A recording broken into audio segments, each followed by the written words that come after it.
Overlord Volume 16, The Half-Elf Godkin Part 2. Thank you guys for visiting Dr. Anime to listen to this most awaited masterpiece. Donate or join our Patreon so we can hire translators for Volume 10 and make it available quicker. Also please listen this volume on our website dranimetv.com to cover our expenses. And visit our new website lightnovel.page to read light novels alongside listening to these awesome audiobooks, so please check it out. Also thanks in advance for Takandi Pada-san, Jalebi-chan, Sakumi Senpai 9833 for helping me translating and proofreading along with Hitori, Fire Dragon 1X and many denizens of Overlord subreddit as translation project helped us for being one with supreme beings far quicker than those lowly anime onlys.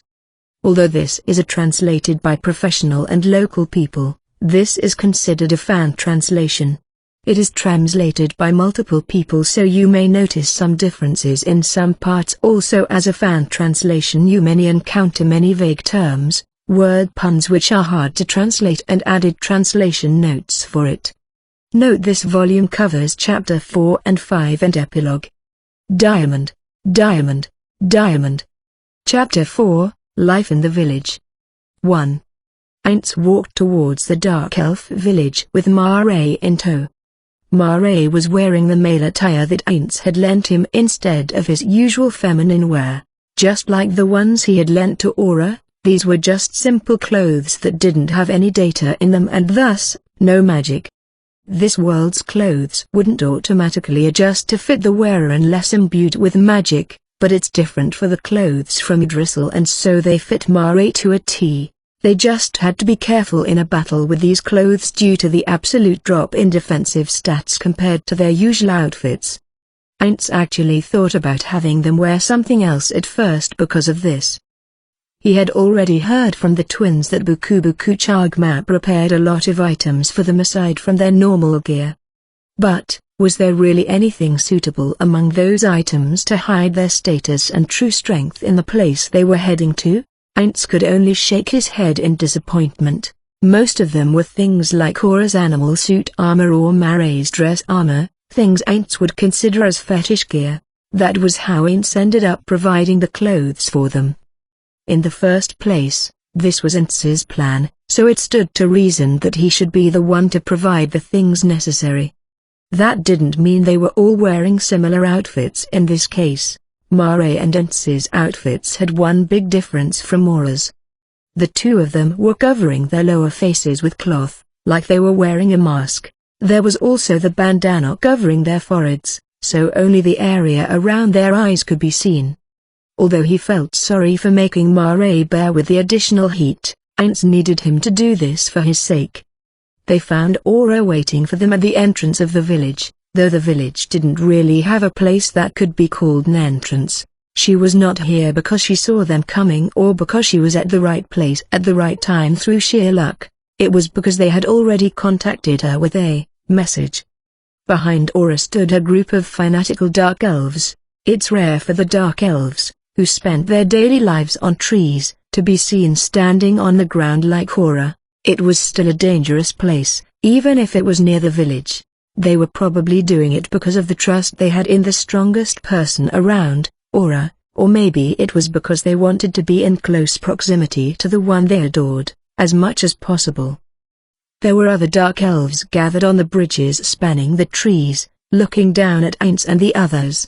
Everyone seemed to be talking with the people beside them. Although he couldn't hear the content of their conversations, he was sure they were talking about them. "Oh uncle, Mare." Aura, feeling a little embarrassed, greeted them loudly so the gathered elves could hear it as well. Aints responded with a wide smile. He wanted to retort with "I am not an uncle," but suppressed the urge, not wanting to mock Aura's mistake. "You, Aura, uncle's here," Aints replied in a cheery voice and waved back after putting down the luggage he had been carrying on his back. Then, he lightly patted the shy boy standing next to him on his back. Yes, Mare gave a brief wave as well. He greeted her with a sister. But it's very unlikely that they heard his shy muttering. Still, It didn't matter if his voice was too quiet. All they wanted was to let everyone know that the man and the boy, Aura's relatives, had arrived. Well, they need not have waved their hands to show how close their relationship was, but it's not like it would cause any issues either. Perhaps they had succeeded in their act, because the Dark Elves just continued to watch them silently even as they approached Aura. With that settled, please allow me to escort, I will show you around. Aints grinned upon seeing Aura so troubled and tense. Her face was twitching as she tried to make a smile, seeing a side of Aura different from how she usually was. Warm fluffy thoughts like she is so cute and I want to pat her head flashed through Aints's mind, then he immediately calmed down. No. The reply unintentionally came out a little cold, so he cleared his throat and made his voice sound cheery again like before. I have to thank these people for taking care of you, you see. Did you borrow a house somewhere? Aura gave an exaggerated nod. Then why don't you head over there with Mare? I will catch up later. Yes, and, no, okay? His present role was that of Aura's uncle. Incidentally, the three of them racked their brains about who he was supposed to be. Was he Buku Chagama's older or younger brother? If he was the latter, then was he older than Peroronchino or younger? In the end, Aints took on the role of the younger brother of both Buku Chagma and Peroronchino. Aura, who should have been acting accordingly, ended up fumbling around not knowing how to interact with him. Maybe it was because she didn't have enough time to prepare as she was sent to the village earlier, or maybe she hadn't resigned herself to their situation yet, but it seems like she couldn't play the role perfectly yet. Take Mare with you then. The journey wasn't that long, but let Mare have some rest. Yes, understood. Perhaps Aura had finally settled on some plan in her mind, as she gave an energetic reply. However, he felt like she had just given up on the character. Aints's gaze followed the twins, who were walking away, for a while and then shifted his gaze to the gathered Dark Elves. There were a lot of people here. The elders were not here yet, but the gathering was already over half of the village's population. There were also some children among them. He didn't feel any ill will from them, probably due to how much they benefited from Aura's help. That said, there were still some strong gazes that were appraising him, trying to understand what kind of person Aura's uncle was. It's that Aura fanatic and his followers. Aints felt that there was something off about them. Although he arrived after her with her brother, he was an adult who had sent a child, Aura, out alone into the forest. It was entirely reasonable for people with common sense to have that expression upon seeing him. Therefore, Aints wouldn't have felt anything off if a normal dark elf, someone who's not an Aura fanatic, made that expression. But these guys were different. These were the ones that said things like age didn't matter if someone was talented. They of all people should have found it logical that he would send a superbly skilled ranger ahead alone. In that case, those gazes have another meaning behind them, Aints thought, and after contemplating for a while, he arrived at an answer that matched.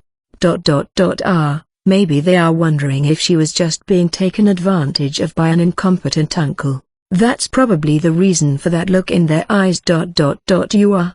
It's vexing that they are not exactly off the mark. Oops. I should begin soon.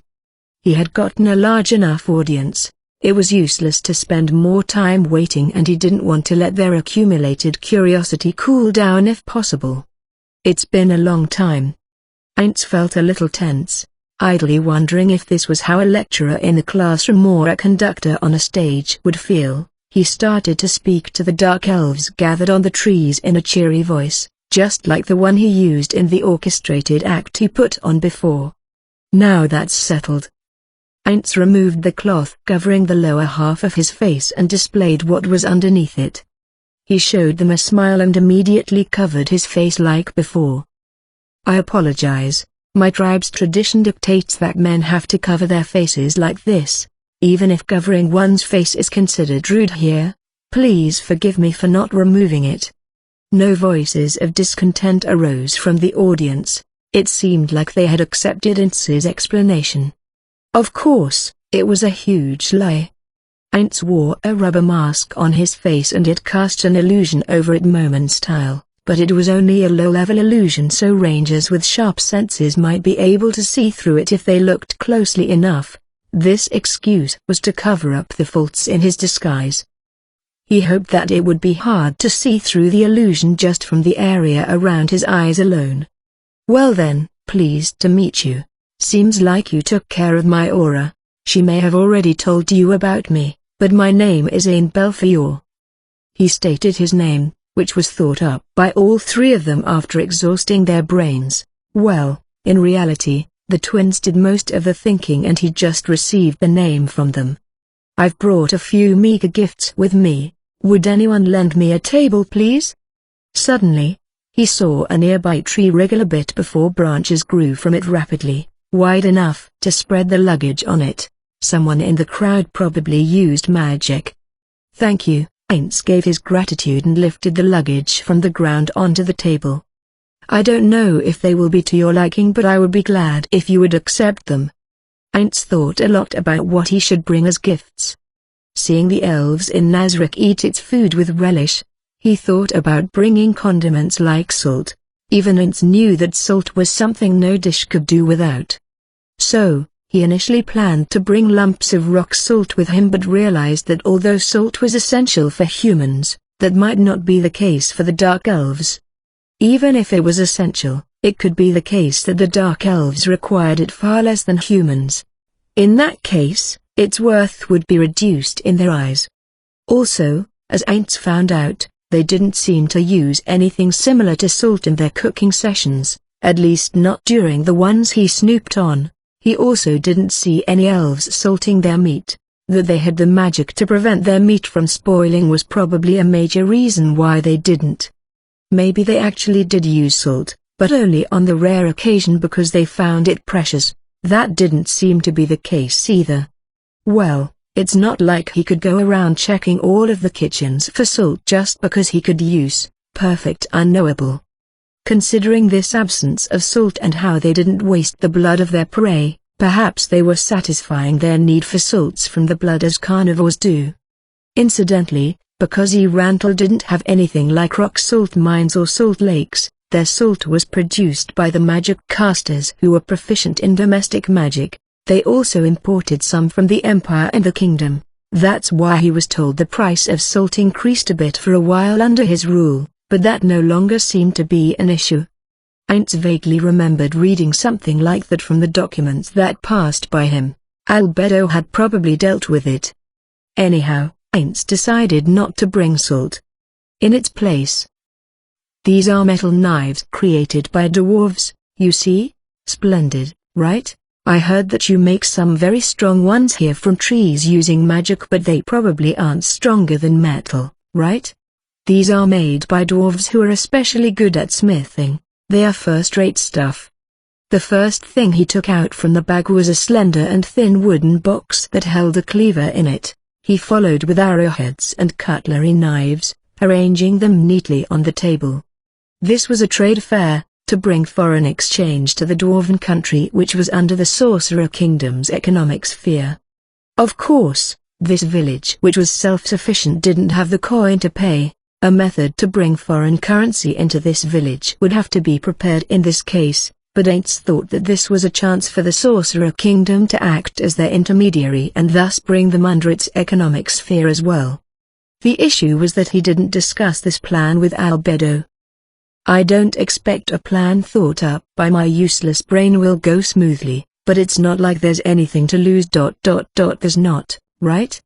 So, there's no problem even if it failed, but he would be praised if it succeeded." Ainz held such hopes privately, but he knew that the greater the anticipation, the greater the disappointment would be when he failed, so he tried not to think too much about it. "It won't be an issue at all even if they were to say we don't need it. I only brought them out of goodwill, so it would just end with a sorry that it's not to your liking. But the mood seems good." The eyes of the Dark Elves around him were sparkling. The first to speak was the Master of the Hunt. "Can I take a look?" Please, Go ahead and feel it in your hands. Approaching Aints, he first reached for the arrowheads, a natural choice. He would be a little surprised if the master of the hunt reached for the cleaver first instead. Splendid work. I heard the dwarves are a race that live in the mountains, so they really can make such fine things. These are valuable goods, correct? What could be a good barter for this? 2, just like I predicted. The businessman Suzuki Satoru chuckled to himself. He managed to give a successful presentation of the things his audience wanted. Some of the elves still used currency as the elven royal capital used to trade with human society before the breakdown of their relationship, but it's doubtful if such a remote village participated in that trade or even had elven peddlers visit this place either. Therefore, bartering was the norm here. Just as he had expected, rare and excellent goods like these were greatly welcomed. I brought these not to barter, but to give them to everyone. Please distribute them as you like later. The master of the hunt, who was checking the sharpness of the arrowheads with his hand, made a bitter expression.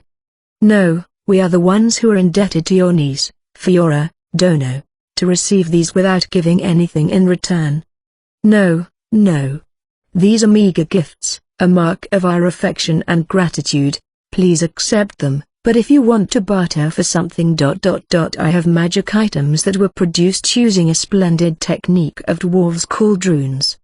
Aints can feel the sparkle in the master of the hunt's eyes intensify. Runes? A magic item you say? Yes, that's right. It's a magic item created using runes. I am using it myself, but depending on the barter I will consider it. According to them, it's just a rudimentary thing, but I can't give away a magic item for free. Plus, it was originally somewhat pricey as well. Selling things cheaply brought customers, but if it went too far, it might end up creating a class of customers who would refuse to buy anything if they were not cheap enough. Dwarves could sell it however cheap they wanted to, but that's not the case for Aints. In fact, he should sell it at as high of a price as possible here. The issue was that this village didn't have anything he wanted. No, there could be something Aints just didn't know about yet. Frankly speaking, runecraft hasn't brought any good results yet, and there is not much demand for it either, but it's too hasty to come to a conclusion yet, even though it's an unprofitable department. I have to take the long-term view on it, say, about 100 years. That said, I don't think a village like this with a lot of druids would need it. With such a disclaimer, Aints took out a metal stick from his pocket. He was already prepared to present it like this, so there was no hesitation in his actions. This thing lights a short flame at its tip. It's more for use as a fire starter instead of a light source because the flame will disappear if it leaves your hand. As he did not hear a negative response like "What, that's it?" Aints felt a bit relieved. I also have a few others, but that's for later. I am hoping I can join the kids in the temporary lodgings soon to relieve some of the journey's exhaustion. The gathered dark elves made empathetic expressions. While they didn't travel far from their village, they knew how dangerous the place they lived in was. They understood the need to take a rest after traveling through that. Sorry for asking you this while you are exhausted, but can you answer 2 questions? Yes, please. It's that aura fanatic named Plum. Aints turned serious. If he answered wrong, there was a possibility that the guy would turn into their enemy. On the other hand, if he gave an answer they wanted, he would become a strong ally. The first one is ... Do you have any elf blood flowing through you? Oi, you are being rude. Master of the hunt tried to stop him, but Aints waved his hand slightly, expressing that he didn't mind it. It's fine, no one has said that to me before ... But does that look to be the case? Ah, no, don't mind it then, it just felt like that. Is that so? Sharp. Incredibly sharp. Aints was currently using the face of some elf he saw in the royal capital, with only the skin color changed to match the dark elves. Aints thought it was perfect and even Mare didn't find any problem with it, but for genuine dark elves his face probably looked uncanny, enough to sense it just from the area around his eyes. I've never heard of anything like that from my parents, but if you feel that way, maybe some of my ancestors married elves in the distant past. And the other question is? Fiora, Sama is extremely talented as a ranger, but are you the same? So he would attach Sama to the niece's name even when he was talking with her uncle. Feeling a strange sense of admiration at his staunchness, Ainz wondered whether he should ask why he was attaching Sama to his niece's name, or was it better to not broach that topic. He couldn't decide which was the correct option, but he should answer his question first. No, I do not have talent as a ranger like that child, but I am confident in my ability as a first-class wizard. You eyes it? Yes, wizard. Plum's eyes darted round. He looks like someone who doesn't know what a wizard is. Is that even possible? No, a wizard is someone who acquires and uses magic through learning. In a place like this without an education system, it's unlikely someone like that could appear. Right? Well, then maybe it's reasonable that they don't know? He didn't really know the exact reason behind this lack of knowledge, but if it was as he had expected, then he just had to make the other party understand. I mean, an arcane-type magic caster. Arcane. I see. That's awesome. As expected of Fiora-sama's uncle. He felt like he could hear the guy thinking, well, I don't really understand, but it sounds awesome, so let's praise him anyway. But, that's fine. He was used to getting fanatically praised for everything in Nazarick, so much so that such an obviously blunt way of getting praised was rather refreshing. Seems like my explanation was not good enough. Wizard is a job that uses magic, like druids. I see. Then you can create food too? No, sorry. There are also wizards like that. I heard, but unfortunately, I can't do that. To be specific, I am more proficient in magic that eliminates enemies.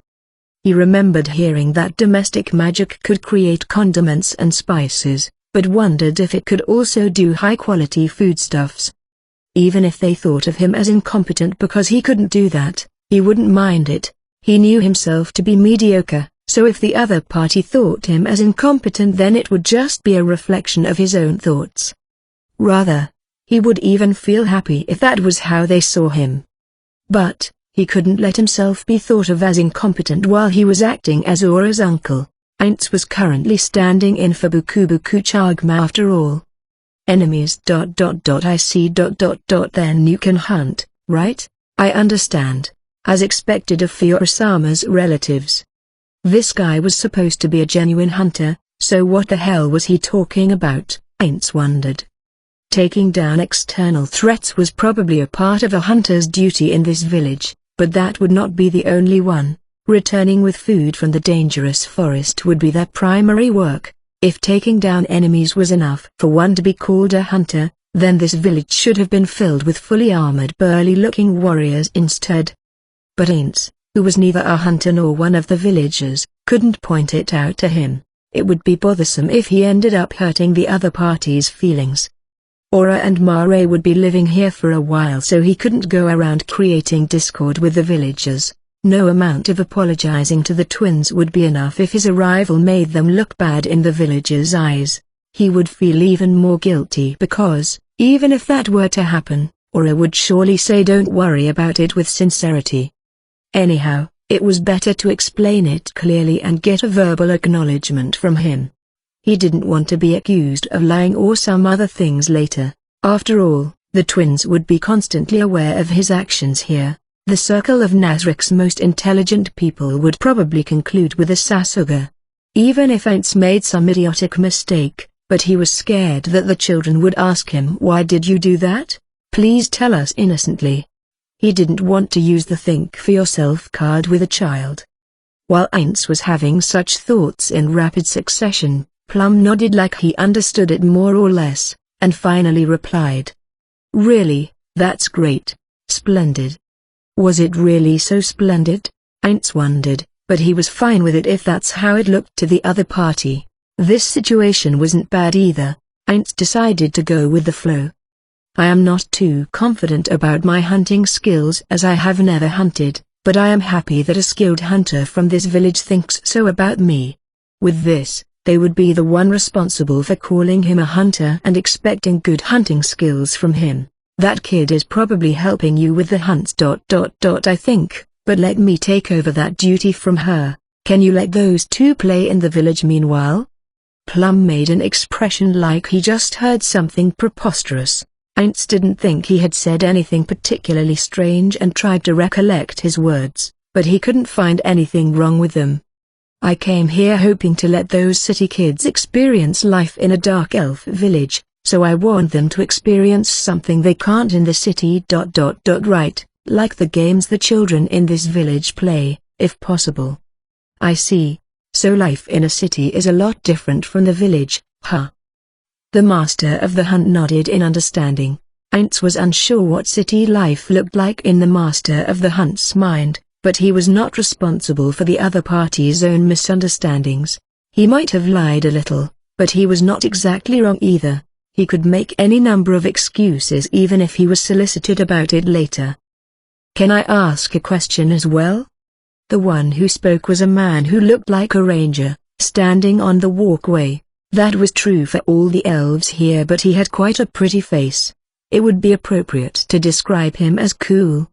Please go ahead.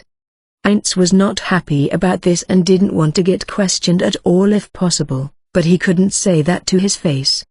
The elf hesitated a bit before asking his question. Does Fiora Dona have a fiancé? Fiora? Aints nearly exclaimed before suppressing himself. The question came out of nowhere. After he became flustered at why the hell would this man ask such a weird question, Aints observed the people around him. Like him, they were also surprised. Seems like he is acting on his own. That aside, why is he even interested in Aura's fiancé? He wants to know if there's someone in the city we came from. Phew. There's nothing to think about. There can only be one reason for his interest. Aints felt confident that he understood the intention behind the question. In fact, there could be no other reason behind it. He wants to have Aura's bloodline in this village. I am sure I saw a few boys among the children. Aints glanced at the children for just a moment. There were many boys just as he had expected. Does he have a son among them? It's really hard to know a dark elf's age from their appearance, isn't it?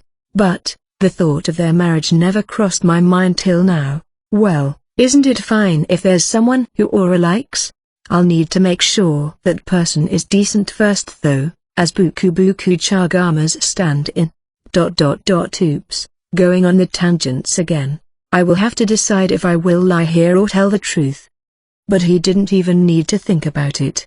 Telling him the truth wouldn't hurt them at all. Instead, they would have to follow with lie after lie if he lied here.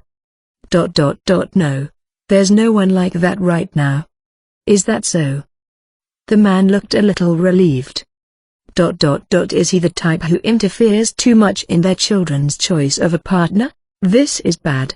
I came here to make friends for the twins. It would be bothersome if this guy pushed his son front and center while making it hard for the other children to approach the twins. I have to figure out more about this. By the way, can I ask for your name? The guy immediately put forward a crisp appearance. I am named Blueberry Ignia. Aints knew about a food called blueberry, like that plum guy from before. Maybe it's a dark elf tradition to prefix their name with a food's name. In that case, he should have just given Aura a fake name as well instead of worrying about how she would feel getting called by a fake name by her potential friends. What troubled him was that he didn't know if their native names for the fruits were getting translated into something he knew, or if they were just choosing the same names without knowing their meaning, that these were traces left behind by players. I see. I will keep it in mind. Blueberry Ignia-san, right? Yes, that's right. Thanks for trying to keep me in your mind. Aints didn't understand why he was being thanked. Before Aints could ask him, a small commotion started among the dark elves. Aints immediately understood the reason for the change. Looking towards where the dark elves' attention gathered, he found the elders as expected, He could hear a few voices around him asking, "Why are they so late?" Aints sighed internally. This was going to be troublesome, just like when Nora visited. Is there any company where the employees would badmouth each other in front of outsiders? People sometimes grumbled, but they would never hurl insults. I think. Is it fine to let Aura stay in this village? Or should I just hope that the children will not get pulled into this? But how would those children behave after hearing their parents badmouth others? I don't know. Anyhow, I should make sure my actions don't adversely affect Aura and Mare. He could guess what was going to happen now, but he didn't want to stick his head in unnecessary trouble. He only wanted to maintain their neutrality. So he would need to respond skillfully in this situation. That meant, I just have to mimic my simulations to a T. Well, come at me. Aints postured internally. One of the elders started speaking, ignoring the stares around him. One from the same descent as the sapling Fiora. You did good to travel here from a faraway place. Sapling? Just as I thought. Aints grinned mentally. It was the dark elf way of speaking. In this world, the words of various races were translated into something Aints could understand. The fact that this word sapling was translated as such meant that there was no hidden meaning behind it. If it meant young boy or girl, it would have been translated into the words Aints knew. So, prefixing sapling to the children's names was no more than a convention. They probably started with a dark elf-style phrase to estimate how knowledgeable he was, as a dark elf adult living in the city. From Aura's investigations, and Aints's eavesdropping, they knew that there were two factions in this village. One faction placed importance on traditions like the elders, and while the other was filled with youngsters who wanted to be free from those shackles. The elders probably wanted to see which faction Aints and his ilk, dark elves who lived in a city, were more amenable to. I want to maintain distance from both factions. We might end up getting pulled into a faction if I was to say something careless here. If we were to decide to join one, I think the faction liked by the parents of the children Aura and Mare will be playing with, probably the youngster faction, would be the better choice. But I am not sure if that's the right faction. There's just not enough information. Evading them by saying something appropriate and insisting that's how we normally greet is probably the best course of action here. Aints already expected something like this, so he was prepared beforehand. As a traveler who treads the same earth, I offer my gratitude to you, denizens of this forest, for your hospitality toward us, travelers from a far-flung forest.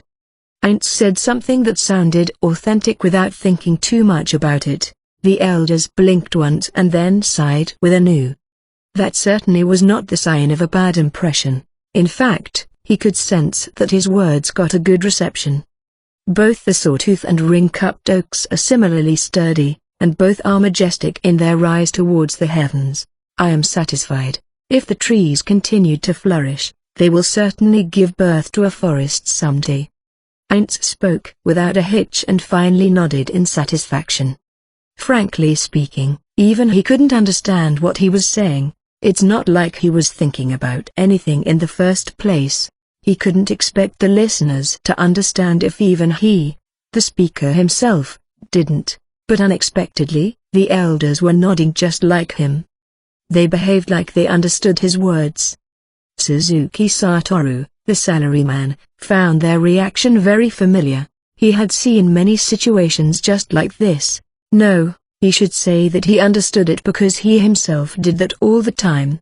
How should I put it? This is how superiors react when their subordinates use jargon or abbreviations they don't know of. Silence permeated the area for a while after Aints ended his greetings. That's good to hear. Then let us take our leave as well. Long greetings to someone after a long journey would make one grow ivy after all.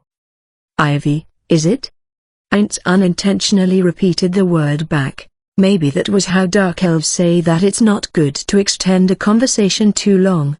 But then it should have been translated as such to his ears. It sounded too literal to him.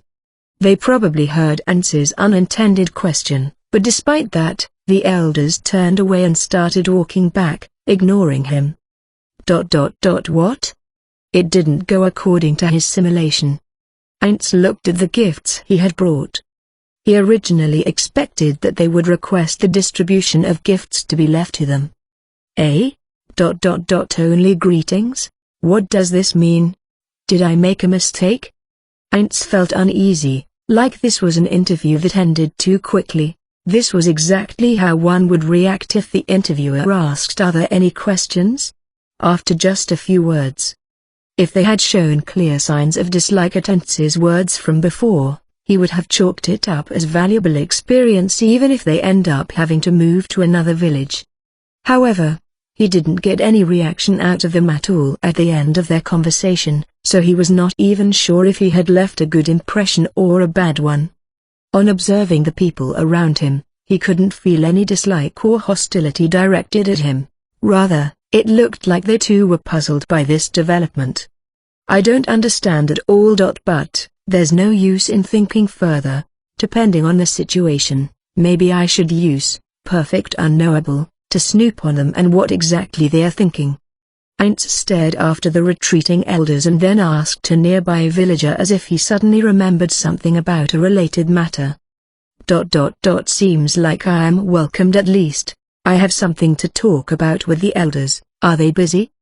I think. The villager replied with a vague answer in a fluster. He probably racked his brain for an answer from the previous conversation. "There's a tree that's used by the elders for meetings. I will show it to you later." The master of the hunt, who was closest to him, extended a lifeline. Heinz could understand why Aura called him uncle. "Right, I will try to have a talk with them when there's time. Now that's dealt with, let me go and join those two at the house. I hope someone can lead me to our lodgings." "I will be happy to do it." Heinz's non-existent heart jumped out at the sudden voice from his side. It was Blueberry. He had probably climbed down to the ground from the walkway silently while Heinz was talking with the master of the hunt. Sudden shouting is bad for the heart, so could you please stop? Sorry. I will be careful so that something like this won't happen in the future. Heinz couldn't admonish Blueberry more after seeing him this extremely apologetic. He wanted to show that he was a tolerant person. He also didn't want to agitate the man further into doing unpredictable things. "I am glad that you understood. Now then, I am probably troubling Blueberry-san, but can you please lead me there?" "It's no trouble at all. If there's anything in this village that troubles you, please call me. I will try to help as much as possible."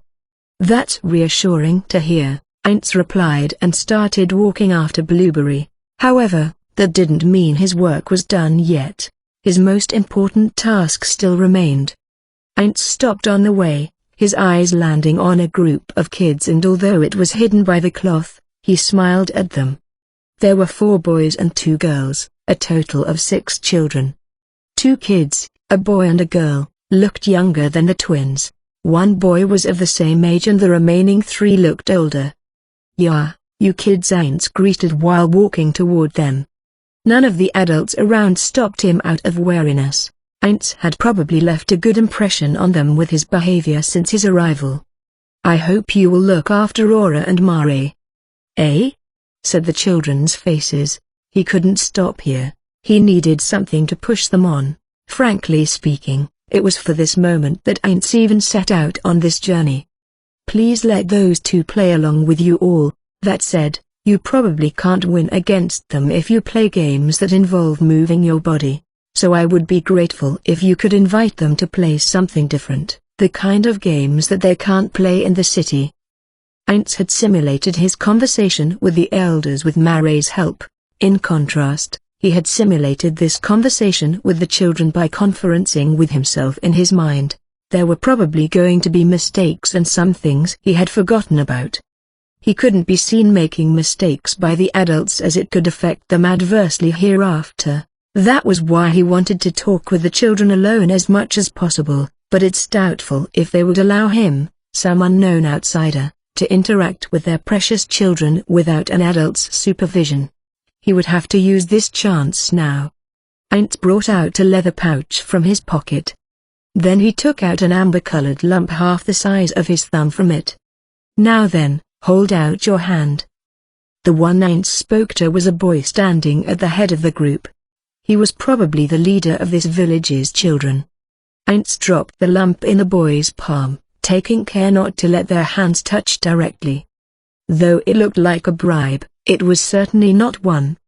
Heinz sincerely wanted to give it to him normally instead of dropping it from above, but his hand was an illusion.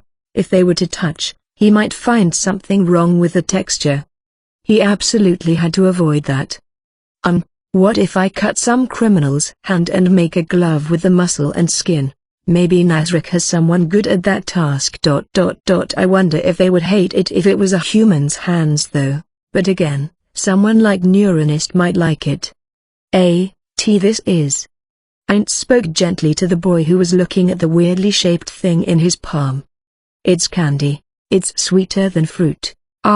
It's the type where you lick it, not the type you chew, but I don't know if it's sweeter than the truly tasty fruits," Heinz stated with slight hesitation. Due to his body, Heinz couldn't confirm the taste himself. At most, he could only check how it felt to chew, so he was not confident about their taste. He had certainly experienced licking candy in his previous world, but now, though the drizzle candy that he had never tasted before turned miraculously real, he could no longer taste them. Taking into consideration that there were fruits with magical powers in this world, it was entirely possible that some could be sweeter than this candy. It was also possible that the Dark Elves were used to eating such fruit normally. He had heard that the fruits of this world were not always easy to eat because selective breeding techniques did not progress much. That was why there were people inside Nazarick who were trying their hand at selective breeding. For example, the sous chef. The boy nervously put the candy into his mouth. The kids around him, also Heinz and the adults watching them, waited for the unlucky, and also brave, boy's reaction. "Sweet. Tasty. What the heck is this thing?" Heinz smiled at the boy's response, whose eyes were wide open with surprise. Heinz's expression remained the same even after seeing the boy, who from sheer surprise, took the candy out from his mouth, dripping with saliva. "I am relieved that he didn't dislike it. Allergy is the only other worry, but, well, that's not very likely. Come, let me give you some too." Heinz called them and gave out candy to each child. There were also some gazes from the adults as if they wanted some, but he ignored them. This bribe was specifically for the children. There were no benefits in giving the adults some too. He was handing them out to the children because they were the ones he entrusted Dora and Mare with. After everyone received some, Heinz repeated his request. Of course, he made sure that he didn't sound like he was threatening them. "Well then, please take care of those two." With his task done, Heinz started walking again, after realizing that no one stopped him. Hell yeah! He let out a cheer internally. The presentation went great, Heinz thought, but then he immediately abandoned the thought and became serious. He would only know if he had succeeded or failed when those kids came to invite the twins to play. That said, "I did what I set out to do, but why did Blueberry-san, who was walking in front me, not say anything?" Parents should at least give a simple thanks if their kids were given candy, right? Does that mean his child was not among that group? Are there other children? Good grief. Seems like I have to work a little longer. Diamond. 2. There were 3 people in the room. The Grand Elder, Raspberry Naba. The male elder, Peach or Beer. The female elder, Strawberry Pisca. There was only one topic of discussion, naturally. It was about the traveler who had just appeared a short while ago, the uncle of Aura, the ranger who possessed outstanding abilities. And they were all at their wits' end.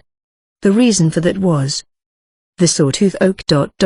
What kind of tree is it? The fact that he used that name back there, what in the world could it possibly mean?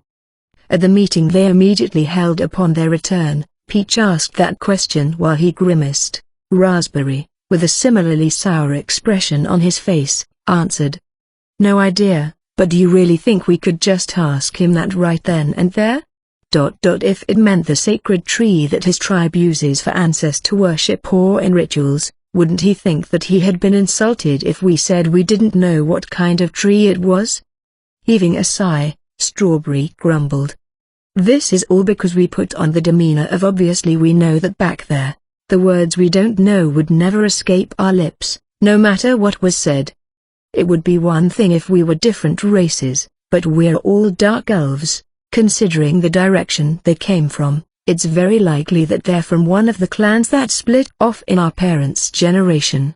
If that is the case, then the differences in language shouldn't be that big.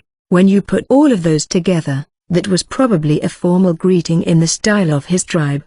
I couldn't confirm it since you could only see the area around his eyes, but I caught sight of some features that looked as if he had some elf blood in him. So, it might be possible that it was the etiquette for greetings that originated with the elves. Beyond that, they also had another basis for his possible connection to the elves. That was his name. Dark elf names went in the order of family name followed by given name, while elves on the other hand, used the order of given name followed by family name. In light of that, how they were named was similar to the elven style. Naturally, I wouldn't know about the elven way of doing things nor their etiquette, now would I? Do you two know? There was no reply. First off, it wasn't as if even they knew all of the dark elf traditions. That was because some of the oral traditions had been lost prior to them coming to this forest, so they were in a situation where they didn't even know what had been lost. That was why they were racking their brains over it. For the time being, are we all in agreement that our name was passed down in his tribe as the tribe of Ring-Cupped Oak? It's either that or something similar. For example, perhaps this oak splits into two when it grows, so we're being called that because we branched off his clan too? If you consider the flow of that conversation, it seems like there is no other way we could interpret it. However, along with the sawtooth oak, I wonder what kind of tree a ring-cupped oak is? I wonder if there was a hint that it could be another name for one of the trees we do know of? And on top of that, what significance does the choosing of that tree have? On the contrary, if they likened a tree that they knew to the sawtooth or ring-cupped oak trees, their visitors might question their sanity. Therefore, if they knew what trees they were, they could then grasp the nuances held within. However, even they, within the extent of their knowledge of trees and plants, could not stumble upon anything about the sawtooth and, in particular, ring-cupped oak trees. Even when they went so far as to take into account that the common names of trees might differ by clan, no answer was forthcoming. It would be great if we could hear it straight from the source. But if we could do that, then we would ... Wouldn't it be troublesome if he thought we didn't even know that much? It might leak out to the youngsters from him. Even they at least knew that the youngsters group hated them. Nevertheless, they believed the youngsters would come to respect the wisdom they held when they were older. Traditions, ancient wisdom, seemed meaningless when one only took a glance at them. However, the truth was that there were some reasons as to why they persisted, and it wasn't something that was okay to just disregard. Even they should agree that knowledge was power. However, no one here even knew how to give a formal greeting. What would happen if the youngsters were to judge them for having lost that tradition? It might produce a more serious and lethal confrontation than there was right now. That was why they were racking their brains over it. I wonder if it really was just a mere greeting.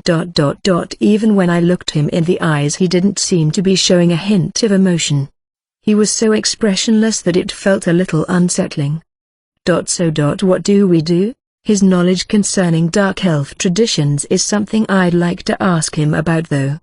That's a little too dangerous.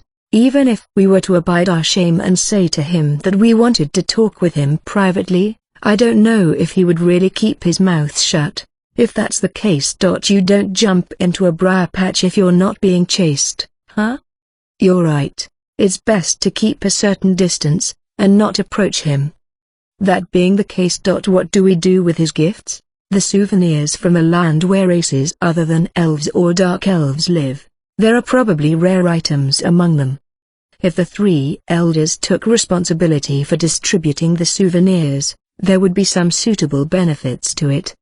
Of course, there would probably be people who would make their discontent public depending on what was distributed and to whom. The drawback was the possibility of them bearing a grudge over it. However, in most cases, that sort of person would already have a reputation of saying that it was unfair no matter what they received. It was obvious that some of the youngsters would complain just because the elders were the ones who divvied everything up. However, if the elders distributed everything fairly, then everyone else aside from them would probably look coldly upon the ones who would say that it was unfair. Therefore, even if the elders placed the duty of distribution upon themselves, they did not intend to take anything for themselves. There should be more value in creating an image of them being selfless elders than there was in pocketing rare goods. However, as was just said a moment ago, don't jump into a briar patch. If we decide to distribute his gifts, the necessity of directly signaling our gratitude to him will emerge, whether we like it or not. If that were to happen, we would probably have to convey our gratitude in a form that followed the rules of proper etiquette after all. That means in the event that the other party placed a lot of importance on etiquette, they might regard us as boorish or they might interpret it as us being dissatisfied with their gifts, correct? If he were to think that as the village elders they should know the proper etiquette, then how would he react if he was to see their ill-mannered attitude? When falling from a great height, the higher you were, the bigger the damage would be. Moreover, when one received a magnificent gift from a visitor, one could not respond to it in the same way they would when they were to receive some trivial item. One would have to afford their benefactor every courtesy. Then let's leave it to the youngsters. It was fortunate that they got a hold of the gifts first. We'll probably hear all the details, so it's fine to just leave it to them as it is. That's right. That's a good idea. While Raspberry and Strawberry were concluding things, Peach looked sullen. I don't mind that, but should we call out to the youngsters to be careful? That lot are the type to disregard the traditions, and so they might unwittingly insult his tribe. The two other elders also looked sullen now. This isn't the time to be saying things like, are we at fault for not drilling it into them, even if we had to invoke our power as the Council of Elders, after all? Now is it? The uncle of Oradono, the one who easily repelled the Ursus Lord. I have no doubt that he is reasonably apartment. I don't want to be glared at by a person like that. Be that as it may, do you really think those simpletons would honestly agree with anything we had to say? For now, we'll just warn them, and if they were to make some blunder, the only thing that could be done then would be for us to take the blame, wouldn't it? Frankly, I don't want to have anything to do with that. But even so, we are the elders, aren't we? We have to take responsibility. I guess that can't be helped. However, what should we do? What was the reason that the uncle came to see the members of his own race? Did anyone hear? What should we do if the reason he came here was to learn the customs that are passed down in this village? To put it bluntly, I wouldn't touch that with a 10-foot pole. It would be awkward if we didn't have the welcome party, right? When Fiora Dono came, she said her uncle was also coming, so we haven't done it yet. Plus, to the rangers who did that much work in just a few days, not holding the welcome party would be the village's shame. And finally, our lack of participation in that party would go beyond impoliteness, and would be the same as a provocation. We'll participate in the party, but let's try to keep our distance from him as much as possible. The Uncle Dono looks young, I'm sure the youngsters will keep him company. That's right. I'm grateful to those children who will be making moves to win him over to their own side. After that, when they had finished several other items on their agenda, Raspberry turned towards Peach and threw the question at him that he had been wanting to ask for quite a while. By the way, what did that whole thing with allowing ivy to grow mean? Strawberry also looked at him. She probably also had that question in mind. They couldn't ask him right there, Naturally, but now there was no problem. Beach, who had been questioned, stammered in reply. Sorry, I was trying to match the tone of the conversation. So I just said something that sounded appropriate. Raspberry breathed a heavy sigh. The uncle's bafflement at having never heard that expression before was apparent in his voice. What should we do about this? How do you think we should answer if he asks about the meaning the next time we meet? Even if you ask me that, if we were to be asked that question, we would have no other choice than to think of some suitable meaning for it right here, right now. We'll answer him with what we come up with. We can't say that we were just showing off appropriately. Moreover, it would be troublesome if the youngsters were to think that the traditions we regularly talk about were also something we say just to show off. Well, that might be the only thing we can do. Don't say things just to show off anymore, okay? Yeah, I'm sorry. I won't do it ever again.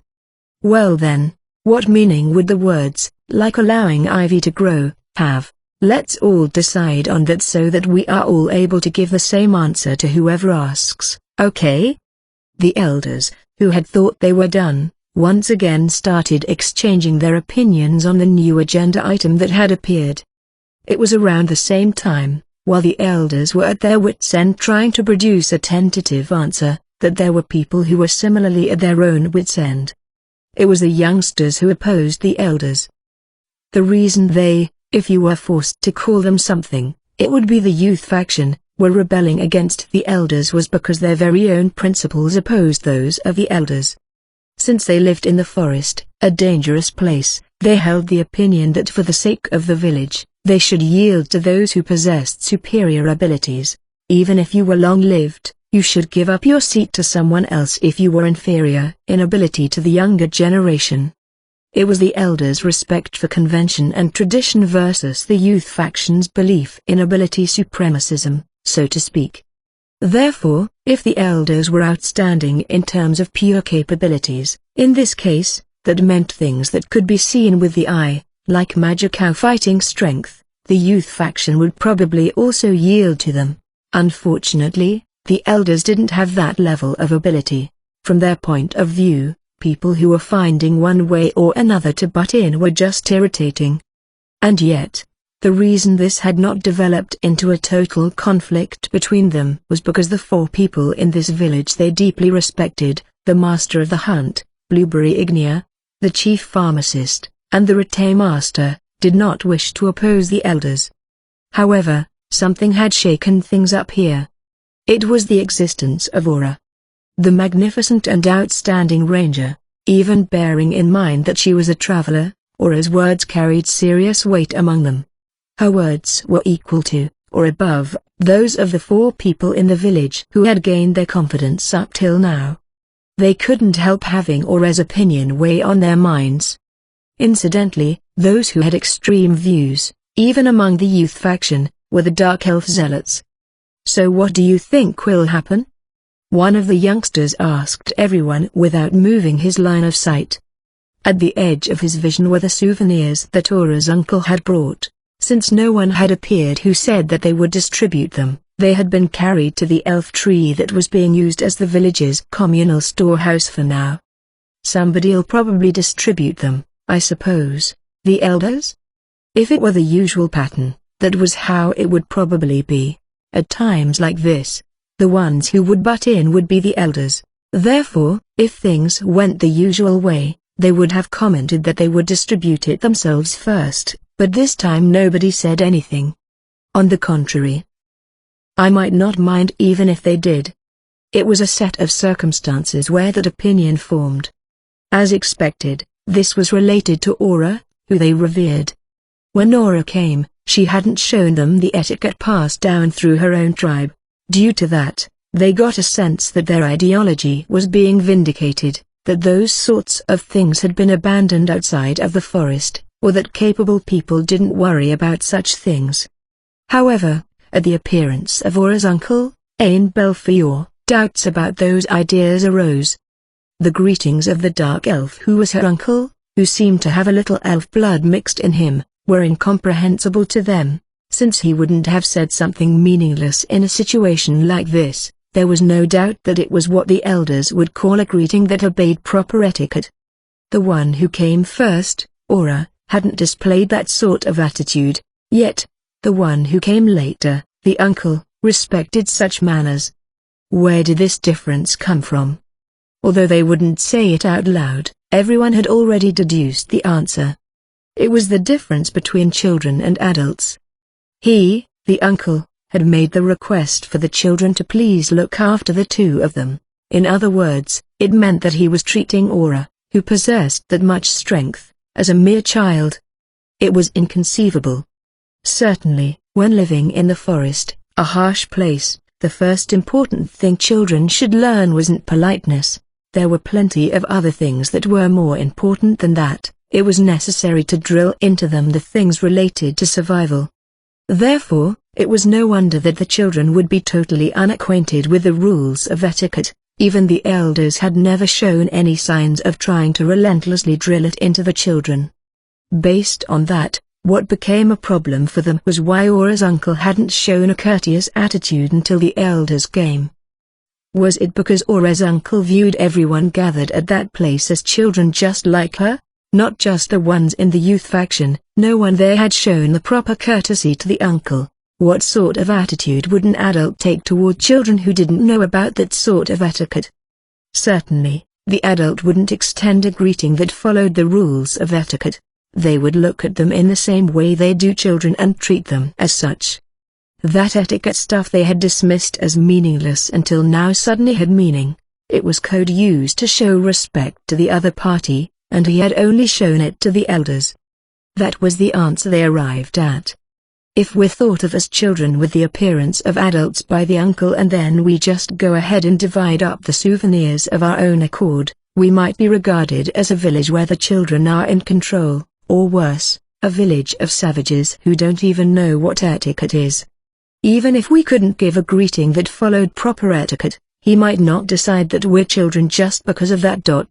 but he might. In the event that happened, when he returns to the city, it would be spoken of all around that in a village of the Dark Elves who live in the forest, there's a group of childish people who like to throw their weight around, you know. I resent that. Yeah, I feel the same way. This village being laughed at by the outside world is a little, no, pretty damn unpleasant. The reason why he didn't greet us in a way that followed the rules of etiquette was probably to appraise our worth. Yeah, I think if we had responded with the proper etiquette, then Fordono's attitude would have been different. There certainly was some feeling that they had been pigeonholed, but it might not have been done out of malice. Rather than that, what benefit would there be for the other party to be malicious and still make contact with them? Of course, it wasn't as if there was no possibility that he just had a rotten personality. I can't really agree with it for one reason or another, but we have no choice but to leave it to the elders, who follow the rules of etiquette, after all. Since he seemed to have greeted the elders in a way that conformed to proper etiquette, the elders must have also been courteous to him. In the present condition, the uncle could be considered to have paid respect to the elders but not to them. If the elders were to divide up the souvenirs, then the uncle wouldn't think of it as strange. Yeah, that's right. If we don't do anything then the elders will just divide everything up of their own accord. And then the only other ones we can ask to do it are the chief pharmacist and the retain master, who weren't there. But what do you guys think? Those two, especially the chief pharmacist, will absolutely hate it. The chief pharmacist was the type who would find doing this kind of thing bothersome, and if they were turned down by the retain master, it would end up being left to the elders. All right, we've come to a conclusion. For the time being, we've finished the task we were asked to do. Let's get out of here. Yeah, let's do that. And then should we learn the bare minimum of the rules of etiquette from the elders? The youngsters all looked reluctant to do so. It was because until now they had concluded that etiquette was pointless. They didn't want to be treated like children ever again. That was why lowering their heads to the elders at this point was unpleasant. The youngsters, who had mixed feelings, breathed heavy sighs from the bottom of their hearts. Also, there was talk of holding the welcome party after Fiordono and the younger brother had come. What do we do? Surely there must also be a way to hold a party that conforms to etiquette. Failing to be polite would be an embarrassment, wouldn't it? We'll probably be alright with the party. But the village being judged as just a collection of children who don't know what manners are is troublesome. Let's leave the arrangements for the party to the elders. That's fine, if it's the elders. Though it annoys me to admit this, they'll probably get that part done right. While the elders and youngsters were each at their wits' end about what would happen hereafter, there was yet another group who were also at their wits' end. It was the 6 children. They had gathered around in a circle, and among them, the one who was most at his wits' end was the first child to receive candy from Ainz, in other words, the child who had been asked to play with Aura directly. It was the truth that the children had a strong curiosity about the girl who came from that unknown, distant place called the city.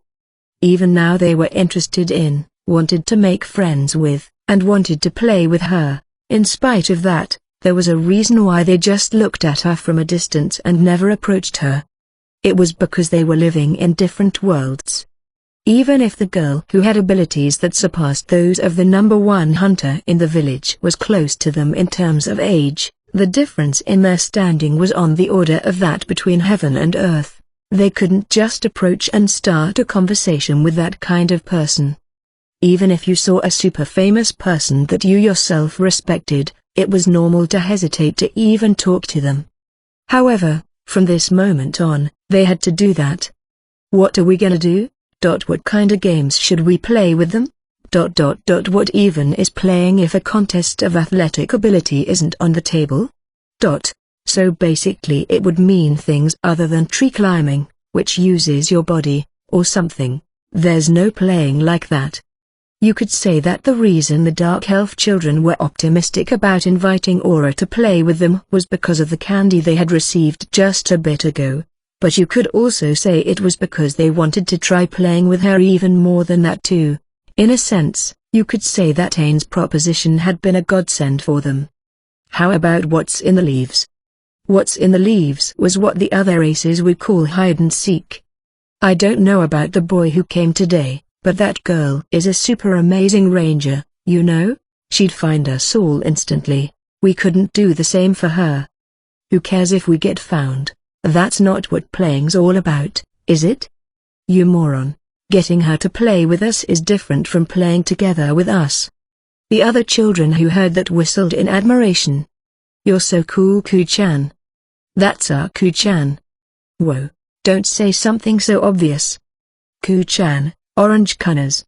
While the child who had received the candy from Ain had a conceited smile on his face, he calmed everyone down and got them back under control. Well, putting aside the fact that I am pretty cool, did you guys think of something to play that's not a contest of athletic ability? Treecler ... is a contest, isn't it? Among the children who were deep in thought, one of the older girls asked. Well, if that's how it is, can't we just have them teach us the games they play in the city? Ha! After Connors had let out an exaggerated sigh, he answered her point blank. You moron. What do you mean, moron? What, you mad? If you remember what he said, calling you a moron'd be appropriate. He said to let them play something that can't be played in the city, something that can only be played in this village, didn't he? Don't tell me you forgot already? ... Did he say that? Yes, he did. So something we can play that couldn't be played in the city, would be what, exactly? I mean, just what the heck kinda games do they even play in the city? Should we start off by asking them about that? Something unique to the village. Going into the forest, then? Knock it off. Upon hearing one person's suggestion, Connors had a stern expression on his face. It's not as if you guys don't know what happened to Akun, right? Everyone fell silent. Among them, the child who had made the proposal had gone pale. It was relatively safe inside the village, but the areas around it were different. If the children went into the forest to play by themselves, danger would descend upon them. Certainly, they might be okay if it were just once or twice. However, that luck wouldn't hold out forever. Children who never come back existed, and the adults didn't do anything about it. They did not even do the simplest of things like keeping an eye on the gatherings of children, or tying a long string onto the children. Even if there were those who never came back, it was regarded as a necessary sacrifice for violating the directions of the adults and exposing themselves to danger as a result. If they could teach the other children about the dangerousness of the forest through the death of one child, it wouldn't be thought of as a substantial loss. On the contrary, the idea of them growing up without knowing the dangers of the forests was more frightening. In fact, there wasn't a single adult in this village who didn't have a friend in their childhood who became a victim of the forest. For this reason, they were plenty afraid of the forest. Being vigilant, they were able to live out their lives in this village. This was what it meant to live in this forest. I know you're thinking that girl is a ranger with remarkable skills, so it's safer to go into the forest with her than with the adults. But, it's too dangerous for us. Take Iris and Connors pointed at the smallest boy. Me, our physical strength and other stuff is totally different, right? At the very least, you have to be able to climb a tree immediately. So what do we do then? That was where they had ultimately ended up. So I guess we have to ask those two about what they do to have fun in the city. I mean, what kind of place is a city? Are there more trees than there are here, you think? Is it so full of wild game that the girl could become an amazing ranger? After the children exchanged glances, they naturally stared at Connors. With a look of triumph on his face, Connors answered. I heard the whole story from the adults that went hunting with her. That's our Ku-chan. You're amazing. You really are amazing, Ku-chan. Hey.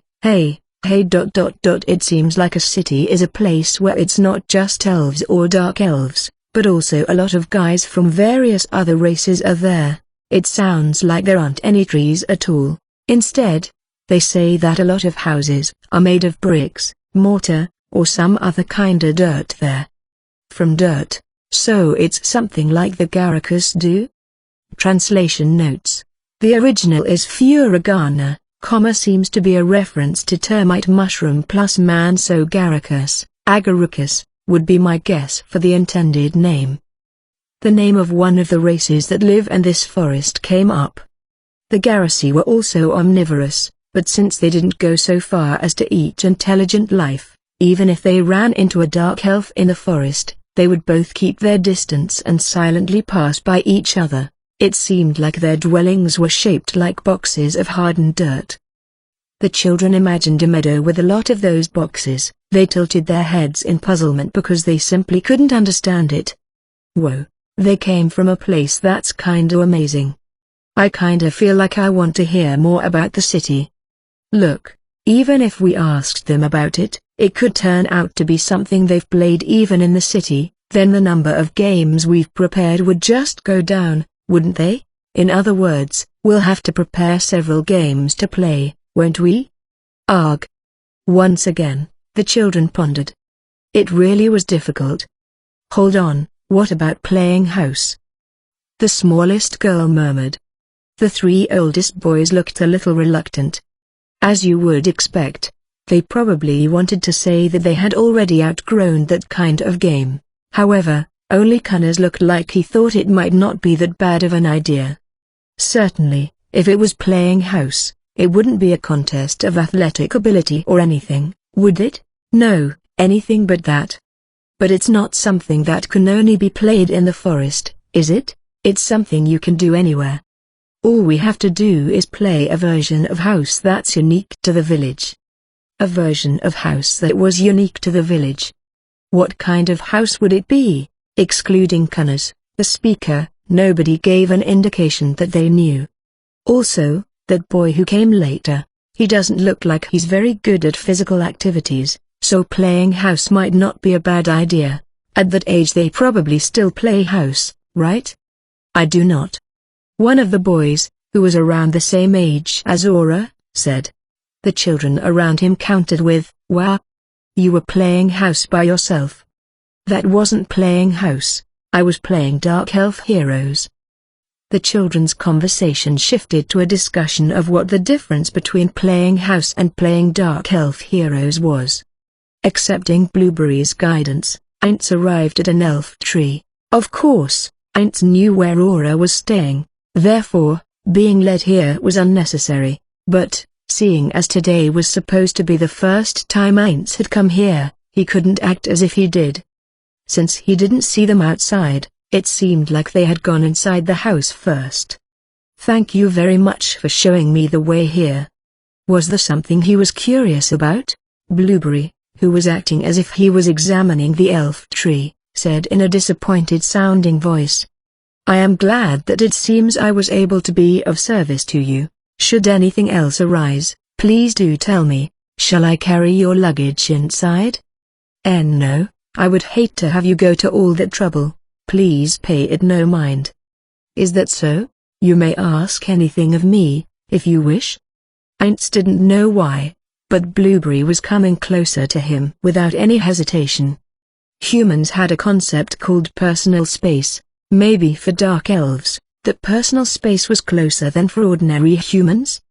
When he thought about it, living in a dangerous place where monsters could appear in the surrounding areas like this village also meant that you had to cooperate with others to survive.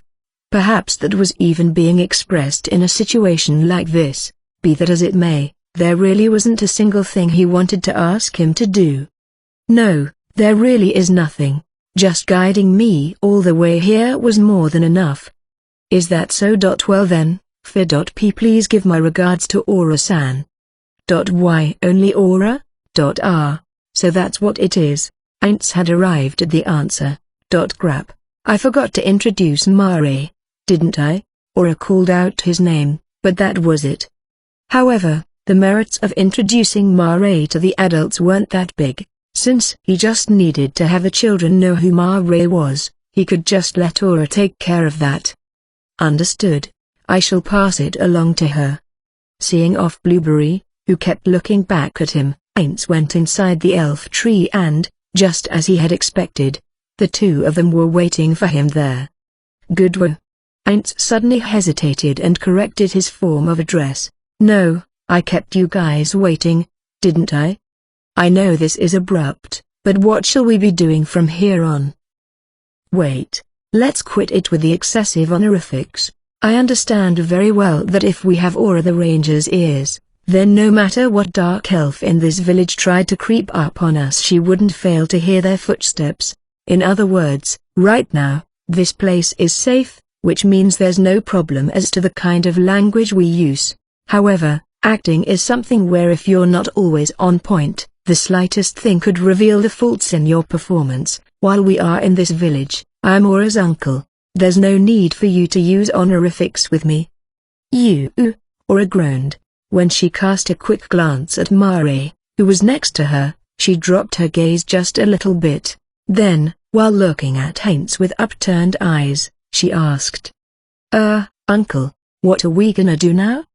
Mare nodded his head in agreement beside her. Good. At a girl. No, this way of speaking is also awkward for me as Aura's uncle, with the same kind of feeling as just a moment ago. That's fine, Aura. Something like this? Aura showed an expression that you could say was either a forced smile, troubled, or even that she was embarrassed, confirming that it wasn't an attitude of no good. Even if she said it was no good, he had intended for them to take on a more affectionate attitude than usual. Aints announced to the two of them. Now then, no, maybe something like, let's see, for the time being, as we had planned at the start, our plan to stay in this village for a week at the longest, has not changed. Hasn't changed. Would that be better? Because we don't know how the situation might change, or is changing. I can't say anything with certainty, but I'm planning to take it easy and gather some information for now. Oh, well, Uncle, when you say information, what kind of information is it? Good, Mare, that's got a nice ring to it. Aints also had a feeling that this wasn't much different from Mare's normal way of talking, but for the time being, he would praise him. After glancing at Mare's bashful expression, he started his explanation. Mare had even asked him about it on the way here, but he said that he would explain everything once Aura was with them to buy himself some time. Thanks to that, he had time to properly prepare an excuse for why they were staying here. It's everything about this dark elf village, because hereafter, there may come a time when I'll have the two of you act like ordinary dark elves, you know? No, that time may never come. However, if that time does come, you would be considered suspicious if you acted without knowing what the customs among the dark elves is. Therefore, we'll think about the future while we still can. So I have been thinking, what if we are able to experience the customs of the dark elves even just for a little bit in this village? Wasn't that a pretty good excuse? And the important part was about to come up. There may also come a time when I will need to have you two in particular act like ordinary dark elf children. So how about you two try playing with the other children? Of course, this isn't an order or anything like that. I don't mind if you go about it in a better, different way. From the perspective of the plan to have the two of them make friends, these instructions were probably a little last minute. If he stepped into it a little more, it would have become an order, but if he didn't, there was a good chance that they wouldn't associate with the children. However, the two of them having curious looks on their faces was something he had not foreseen. What? Why? I thought it would be perfect because I refined my simulations of how they would respond over and over again. Did I leave something out? Are you sure it is all right? It's okay to not gather information on the theocracy?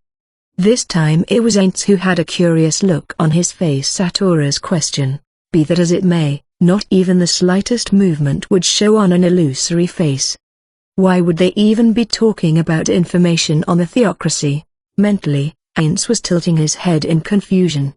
It should have been the case that he had told them this was a paid vacation back in Nazarick. He had a memory of saying that this could simultaneously serve as a test of whether or not Nazarick could function without any problems even with three of its top brass, Aints, Aura, and Mare, missing. However, I never talked about getting information on the theocracy, did I? Because unlike Albedo or Demiurge, their karma values aren't that low. Let's just ignore what the two of them did in the kingdom, for now. On the whole, whatever feelings of kinship these two might have might only extend to the elves and dark elves, or they might simply just hate humans. Ooh, that's right. If we can obtain information on the theocracy as well, I'd like you to do the two. Yes, understood! Huh? Yeah, gotcha. Smiling at Aura, who didn't appear used to speaking in this manner yet, Aints loosened the strings on their luggage. Okay, we're living here for a week at most. Let's organize the merchandise. Aints's group had brought dwarven-made tableware and various other things with them. They had become quite the burden. These were things that were meant to draw the dark elves' interest, same as those souvenirs from just a while ago. It was also for that reason that they had to be arranged in a way that would be overflowing with appeal and not just carelessly placed randomly. In other words, they were making a showroom. While Aints, who had absolutely zero confidence in his aesthetic sense, was collaborating with the twins to decorate the elf tree, Aura stopped moving. Uncle, the sounds of 6 sets of footsteps are heading this way in a straight line. There's no indication that they're erasing their presence and they're approaching us. Judging from the lightness of the footsteps, they're children, I guess? Oh. Aints also stopped decorating and turned his gaze toward the entrance. He truly hadn't imagined that they would come today. As Aints was feeling thankful toward the children, the face of the boy he had given the candy to peeked through the entrance. Ordinarily, you would call the act of peeking into other people's homes nothing else but rude, but it seemed to be normal in this village. Hi there. Did you perhaps come to invite Aura and Mare to play, I wonder? Yay, yes, that's right. Was he a little surprised by the appearance of the room? Aints gave a broad smile to the boy who answered nervously. I see. We've been waiting for you. All right, you two, go on and play with the other children. An uncle. It's just, the room's not cleaned up yet. Oh, that's all right, Ma. Your uncle will take care of the rest. Just leave it all to me. Your uncle doesn't have much confidence in his aesthetic sense though. If you say later that it should be arranged another way, we'll go with that. Ha ha ha. Aura and Ma looked shocked at the laughing Aints. Certainly, if it had been the usual Aints, he wouldn't have laughed with a ha ha ha or even at all, so it wasn't as if he didn't understand their feelings. Although he thought his persona as an uncle was a little unnatural, if he were questioned about it later, he would insist he was just acting. If that is what uncle says, I got it, I'm coming, just gimme a seconds. Well then, let's go Ma. Why yeah. The twins went out, and a smile of satisfaction that came from the bottom of his heart showed on Ants's face. This makes me want to give even more candy to the children who came to invite Aura and Ma to play with them as a token of my gratitude. No, wait a minute. How would those two react if they found out the children had come to invite them out of their desire for candy? They might be shocked. Honestly, he didn't think those two were that delicate, but it's because I'm not Shagama-san. It's not as if I know everything about those two. That being the case, I should probably act based on the assumption they will be shocked. After all, if this became some kind of drama and they said they couldn't make any friends, I would never be able to face Shagama-san. That said, I wonder what kind of game they're going to play? Aints narrowed his eyes and yearned for the old days. Suzuki Satoru's glory days. He remembered the figures of those 40 people, and one more person, who gathered together in a game called Drizzle. The friends gathered together there, each lived in their own different worlds. Those who lived in megacorp colleges, those who lived in the inferior dome cities, those like Satoru who lived in a harsh environment, and those who endured even more deteriorated environments. The same game united those total strangers that would have had no contact with one another otherwise. Games can overcome borders. It does overcome borders. No, I wonder if it's correct to say that only through games can one overcome them? And finally you can become friends even if you live in different worlds, just like just like we did. The overwhelmingly powerful guardians and the frail children. When they leave his place their connection would probably also be lost, and yet I would be overjoyed if they learned that the existence of friends was this wonderful thing. It was only natural, but the figures of those two weren't at the end of his line of sight. And yet, it was as if he could see the figures of the twins. If they played with the children and found out they couldn't get along, then it couldn't be helped. It was the same for Aints too. He didn't know exactly how many players he had interacted with in Drizzle, but it was probably a considerable amount, and yet, there existed only 41 people who he could call friends. It wasn't as if he could build a friendship with every person he encountered. All the two of them needed was the chance to meet a person they thought they could be friends with. If they learned that making friends wasn't so bad after all, then he would consider everything that happened here to be a success. Aints dropped his gaze toward the ring finger of his right hand, where he wore no ring, and smiled just a bit. I've also thought about this before, but shouldn't I be striving so that Demiurge, Albedo, or even Shaltier could make friends? Well, maybe not. He decided not to think about that matter too much, because just thinking about it a little bit had ruined his good mood. At any rate, why hasn't anybody come by to see me? From what I picked up when I was eavesdropping with Perfect Unknowable, they should be holding the welcome party any time now, right? Are they coming to get me when it's time? Don't tell me they're planning to make it a surprise. He also had his own circumstances, so being suddenly invited would be troublesome. Above all was the fact that Aints couldn't eat food. He didn't know what kind of party they were holding, but if it was the usual, then even among a gathering of powerful and influential people of the village, food would also be laid out in front of him. In a situation where he absolutely could not touch that food, how would the other parties react? there was no doubt they wouldn't think well of him.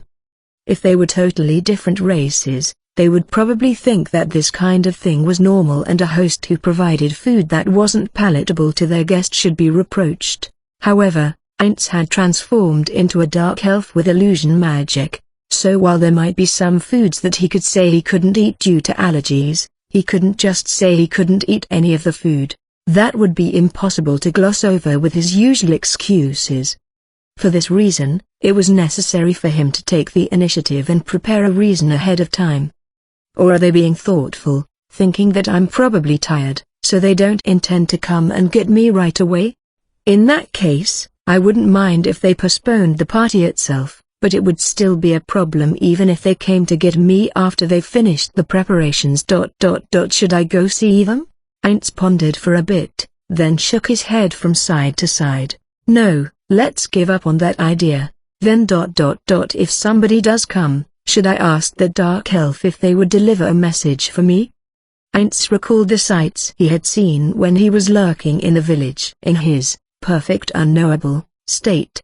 Morning and evening meals were usually brought together, but time-wise it should be any time now, right? Then how about I try asking the person who will bring the food? Or maybe regardless of whether I'm a traveler or not, food is distributed based on one's contribution to the village? If that's the case, then they won't bring food to us, who don't work. No, that shouldn't be the case. Aura has been working hard and I brought many souvenirs. They'll probably feed us for a week even if we don't work. Of course, even Heinz had no intention of not working. He had called himself an arcane-type magic caster. If it were limited up to the 4th tier, he even intended to use magic should a time come when it was necessary. He was even ready to go hunting in place of Aura. Since he didn't know how their relationship would progress from now on, he had no intention of accepting any charity. It might still be just a little early time-wise. If they come, I'll just tell them. If they don't come, then I can just go to them. Moreover, there's also information I want to go and get. After she had been sent out by her master, Aura had been at her wits' end the whole time.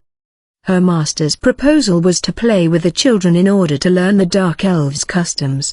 However, doubts about that proposal had emerged in her mind. It wasn't as if children didn't know what the customs were, or that they were a people that lacked customs. She had a feeling that it would be absurd to think that she could grasp the customs of the Dark Elves from the things she could learn from the children. Wouldn't the things she learned from the adults be the customs of the Dark Elves living in this sea of trees? She felt that it was dangerous to learn from children, even though they didn't know what the correct customs were for a proper comparison. Harboring a misguided view of customs might itself be typical for children, but I wonder if that was the objective I was sent out for. In that sense, it would be more childlike. She might just be overthinking it. However, always use your head. The words she had been told by Albedo prior to their departure flashed into her head. Right now, she and Mare were the only ones serving their master. Since that was the case, as a representative of the Guardians she should show no shame and use her head to think about all kinds of things. She grasped her golden acorn necklace, invoked its power, and addressed Mare. She then received an immediate response. Yeah, I think so too. Mare, who answered, wasn't grasping his necklace. That was because when the sender invoked it first, the activation of the item, it was a necessary action, but it wasn't necessary for the receiver to do so, even to continue the conversation. If that's how it is, then there's probably some objective beyond us just playing together to learn their customs after all. Just what on earth do you think it could be? Since Saint Sama said the word friendly when he came to this village, could it be a part of that? Because us playing with the children will become our appeal to the idea that we're friendly? That might also be part of it, but oh, maybe we're going to take in the children? What? If that's what it is, wouldn't it be better to win over the adults? I thought they were just a nuisance, but there were guys who looked like they could easily be won over. They were starting to understand the meaning behind them playing with the children less and less. If that's the case, I wonder then if Aunt Sama is thinking about using the children to do something? Aura said to Mare as she stared at the backs of the 6 children walking in front of them. They were weak, fragile beings, and they weren't of high social status either. It was a mystery where their utility value lay. What kind of use do they have? Hostages? I can't completely deny that possibility, but I don't really think that's it. Children. Using children to gather information. But I wonder just what information would children know? That's right, isn't it? It was a little difficult to imagine that information only the children held would be important. Or could it be that he also wanted the children's information because it had already been analyzed from multiple angles? I mean, come on, isn't all you've been doing is just shooting down of all my ideas? Don't you have any guesses that would make you go this is it? Or something? After a short time had passed, Mare's voice once again echoed in her head. Oh, could he be thinking of taking these children to Erantle? I see. That might be it, but if that's the case, wouldn't it be better to take the adults after all? Children who don't really know much about things are easier to win over, or something. Maybe he's thinking of taking not just the children, but everyone in the village? Oh, is that it? But you know, if the target is the all dark elves in the village, I don't think he would tell us to play with the children to get closer to them. If it were just as Mare had said, they would be working to win over the adults too. It might be different if the opinions of the children carried a lot of weight, but in the 3 days that Aura had stayed in the village, she hadn't caught sight of any indication of that at all. However much she thought about it, she couldn't believe that the children had any special value. Then, I wonder if it really is just to cultivate friendly relations and gather information from the children after all? I guess that's all it is, but when you think about it, it certainly might be just that. I mean, it's frustrating, but nothing else comes to mind except that. Well, adults might be tight-lipped, but because they're children, they would just let information slip out. Yeah, if I was Aunt Sama, who really valued information, that would be an idea I would have. Then we have to bring up all sorts of subjects, don't we? Do your best, sis. Good luck to you, too. If it's just the 2 of us, we can speak normally, so we have to practice, you know. That's only because we're using the necklace. The children walking in front of them stopped. In a corner of the village, there was no playground equipment to be found, nor did it appear that there was anything in particular there at all. Of course, Aura knew that sort of equipment wasn't anywhere in the village from her usual walks around it. No, Aura recognized that her own ideas were wrong. It was entirely possible that one of the children here could use magic to produce playground equipment. In her sensory range as a ranger, she detected that an adult was watching them, one person. Oh, it's that guy. He's watching me again. Who is he? Don't look at him. The best ranger in this village is at our 10 o'clock. That guy, ever since I came to this village. He'd be looking at me sometimes, right? But he wouldn't come near me. Like maybe they're feeling suspicious, but because they don't have any concrete evidence, they're keeping you under surveillance. Something like that? Something like that. Be careful not to do anything that would make them suspicious of you too, Mare. We have to inform Aunt Sama about this later. Aura tried to ignore the man. He probably thought that an excellent ranger like himself wouldn't be noticed, or maybe his objective was to let himself be noticed. Perhaps he intended to silently keep them in check by letting them know that I'm keeping my eye on you. It was annoying, but she couldn't kill him. If she were to kill him, it would be with the permission of her master, and she would have to create a set of circumstances where it looked like he had been killed by the Ankylosis or some other magical beast. She would then have to come up with a simple alibi. Well, it could be easily done if you were Aura the beast tamer. So what are we doing in a place like this? Okay, let's play house. The biggest boy said in a loud voice.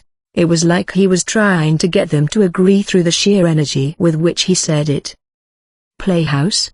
Of course, Aura knew what kind of game that was. It's a type of role-playing, right?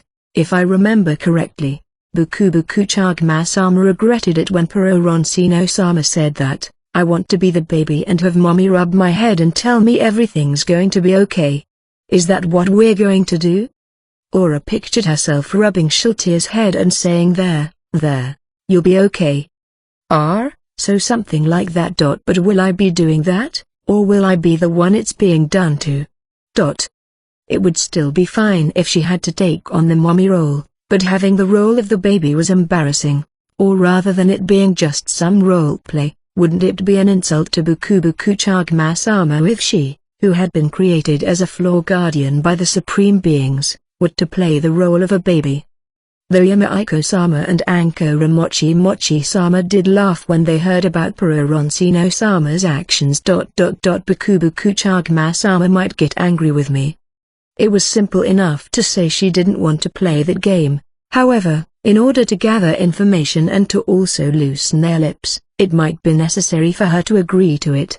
Everyone was the same in this regard. Say there was someone who accepted your proposal versus someone who rejected it. Who would you like better? Plus, those who played the same games together could usually become friends. On the other hand, what would happen if she said she didn't want to play that game? If that were the case, Aura didn't have the confidence that she could make a good suggestion if she were asked what game they were going to play then.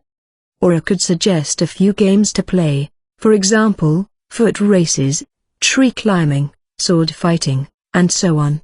However, those kinds of games were clearly decided by differences in how good you were at playing them and more. Also, there shouldn't be any child who could stand shoulder to shoulder with Aura and Mare, especially Mare, in terms of pure physical abilities. If that were the case, they would be boring games that had a foregone conclusion. In order to cheer them up, they could just let themselves barely lose. But, it was common knowledge that Aura was supposed to had driven away the Ankylos's Lord.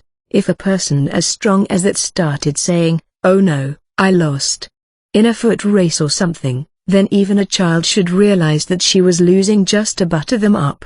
If their relationship could be deepened though something like that, then those children would have to be people of great character.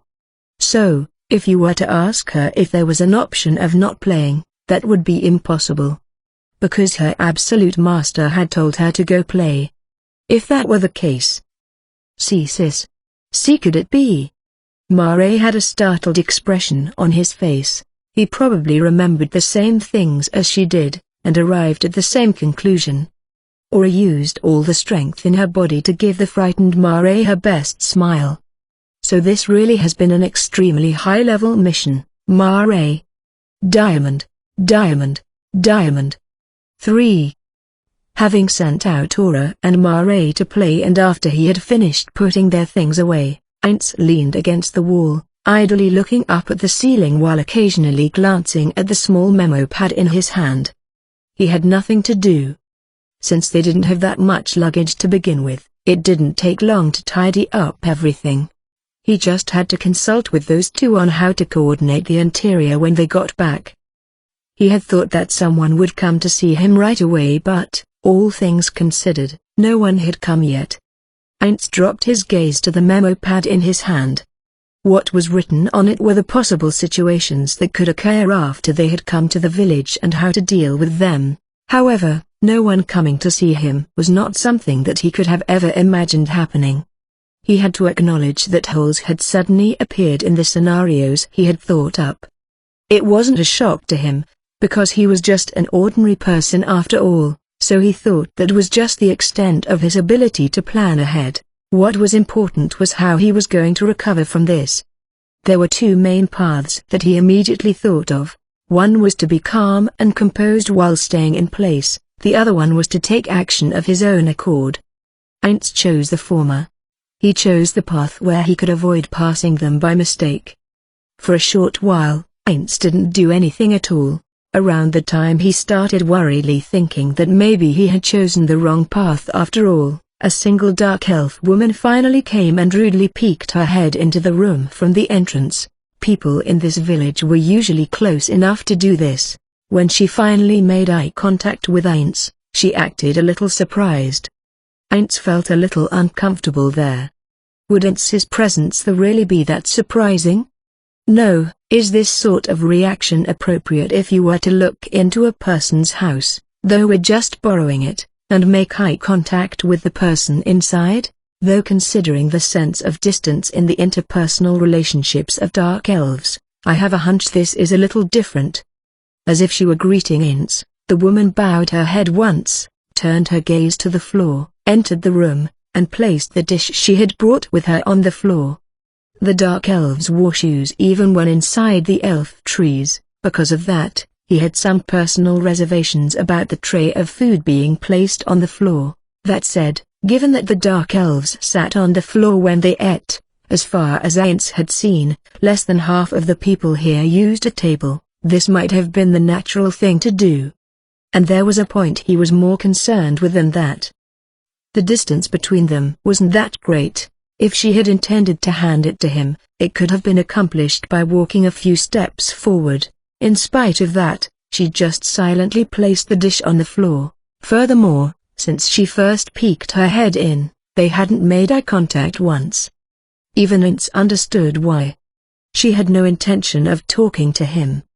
However, hostility, contempt, hatred, he couldn't feel any sort of negative emotions coming from her. Even when she set down the dish, she had a polite demeanor. It was more reasonable to think that she was just that type of woman, the type that wasn't good at talking with people. No, aside from that, I should consider the possibility of her being on guard. An adult with the same level of power as Orez has come to the village. Seeing that she doesn't know what my background is, it would be natural for her to be on guard, especially around the opposite sex. However, the reason why I brought souvenirs and have been acting this way was so I wouldn't be thought of like that. This is bad. I'm a little stumped about how to deal with this. He didn't know whether she had any children or not, but it would be troublesome if the women of this village, especially the mothers, started saying things like, "Don't hang around those twins," to their own children. There would be children who would ignore what their parents said, but there would also be kids who would listen to them. Aints, brooding, gave up on immediately finding an answer to this problem. Ultimately, if I don't know this woman's normal disposition, then no matter how many assumptions I make about what sentiments or bearing behind her actions was supposed to convey, I would never arrive at an answer. She set down the dish she was carrying, bowed, and left the elf tree. Of course, Aints also lowered his head with the same timing. Phew, staring at the space where no one was, Aints let out a sigh. He didn't ask her. He couldn't directly ask her what was with that attitude. Be that as it may, even if he hadn't asked that sort of question, there were things besides that he wanted to ask and talk to her about. However, how should he put it? Because he had felt that there was a clear wall between them, he hesitated. It wouldn't be so bad to have the expectation that, while she might have had that kind of attitude, the next person he met might display a far more different attitude. There was no doubt in his mind that that would provide better results than forcing a conversation on a person who had put up a wall around themselves. That was what Aints thought, but looking at the dish of food the dark elf woman had set down, he remembered his time as Suzuki Satoru. No. If it's right now, then it's not too late. Rather than letting this fester into a problem later, I should take care of it right now. It was the same way in a company. Rather than having a mistake be discovered later, the damage would be minimized if the mistake was immediately reported to one's boss. Because even if you yourself thought it was a big mistake, there were times when it would turn out not to be that big of a mistake after all. However, the damage could become much worse the more time were to pass. That's right. There were a few things he should talk to the dark elves about sooner than later. Aints frantically rushed out of the elf tree. He caught sight of the back of the dark elf woman right away, since the dark elves, and elves too for that matter, had a far better sense of hearing than humans did. She probably heard the sound of Aints rushing out of the elf tree as she was already turning around. Was it because of his timing in calling out to her? She was quite surprised, that fact betrayed by her voice. So, about the welcome party. Please talk to the elders about that, she answered, speaking rather quickly to cover it up. It was an attitude that made you suspect that she was hiding something, something that she didn't want to say. The first thought that suddenly popped into his head was, it was supposed to be a surprise. Or rather, that was the only thing that occurred to him. Of course, a surprise welcome party seemed a little strange, but it might have been a dark elf custom, so he should make it a special point to ignore it. Is that so? I do not know what you call it in this village, but right now I am in Kyokazen of the Morning Moon. The Kyokazen of the Morning Moon, is it? Yes. Do you know of it? Of course, it was a ritual and name he had made up. His expectation that she couldn't have known about it was betrayed by the following words. Oh, no, that's right. That, somewhere, right. I have a feeling that I might have heard that word somewhere else before. Or maybe I haven't. Wah! Ainz panicked. Could there have possibly been some similar word in this village? It would be bad if that were the case. The worst case scenario would be if it was the name of some evil ritual. He didn't know how to gloss it over. However, since the words morning moon by themselves also held the meaning of the month of the date of a loved one's death, that meaning should have been transmitted to her, even if the word Kyokazen, a word coined by Ainz, resembled something in the dark elf vernacular. He should still have any number of excuses he could use. Incidentally, the reason Ainz knew the words morning moon wasn't because he learned them at the company he worked for, but because it was the name of a skill in Drizzle. Wondering what it meant, he had looked it up. Was that right? No, that's right, isn't it? We're all dark elves, aren't we? By some chance we might have the same sort of words, right? Although you won't know if the meanings are the same unless you try asking. That certainly is right, isn't it? And besides that, though I might seem to recall that I've heard it before, I cannot say for certain that they are the same Kyokazen. While Ainz and the woman were both speaking back and forth quickly, they each showed a smile like their faces were being pulled taut. Of course, since Ainz's face was an illusion, his expression hardly shifted at all. Since this month is the time for me to pray for the tranquility of the dead, I would like to avoid going to places that are too cheerful, like a party, for the time being. Of course, because I imagine that this village has rules of its own. If you absolutely insist, I will participate. However, I would like for you to disregard any food and drink for myself. Yes, it is the month you pray for the tranquility of the dead, isn't it? So you are not eating or drinking, I understand. While thinking yes, she got it. He shook his head up and down. I would like to talk about this with the elders. But would you mind telling me which way I should go? If that is the case, then I will relay it to the elders. Wow, that's so. Thank you very much. Well then, thank you for being so understanding. Ainz didn't say things like, when we were talking earlier, it felt like you were telling me to go tell them myself. He didn't check with her either because her proposal was convenient for him. He was just going to take her word for it. All that was left was for him to get the hell out of there before she said she had changed her mind or that she wasn't going to do it after all. Ainz abruptly announced his farewell to the woman, who was flustered by Ainz's sudden and forceful urging, then he walked back to the elf tree. While feeling relieved that she hadn't called out for him to stop, he had ignored her as hard as he could. Ainz returned to their lone dwelling and picked up the tray she had placed on the floor. It weighed quite a bit, though from Ainz's perspective it was still pretty light. It didn't look like an amount of food the three of them could finish eating. This was, without a doubt, the morning and evening meals, 2 meals for 3 people, a total of 6 servings. When he considered that, it seemed natural for there to be this much, but he also had a hunch that this was still a little too much. That said, this was because Suzuki Satoru had never put that much effort into his meals. In addition, ever since he became Ainz he's had a body that couldn't eat, so this might just be a lot of food based on his intuition. Maybe you have to take in a lot of calories when you're living in a place like this. There's no such thing as a totally nutritionally balanced diet anyway.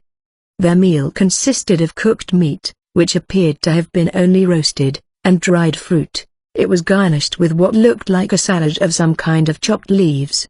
In the salad, there were what appeared to be crushed caterpillars and a variety of tree nuts to go along with it. Incidentally, there was also a dish of assorted roasted caterpillars, big ones, and other bugs. Ora's assessment of those was, it wasn't very good.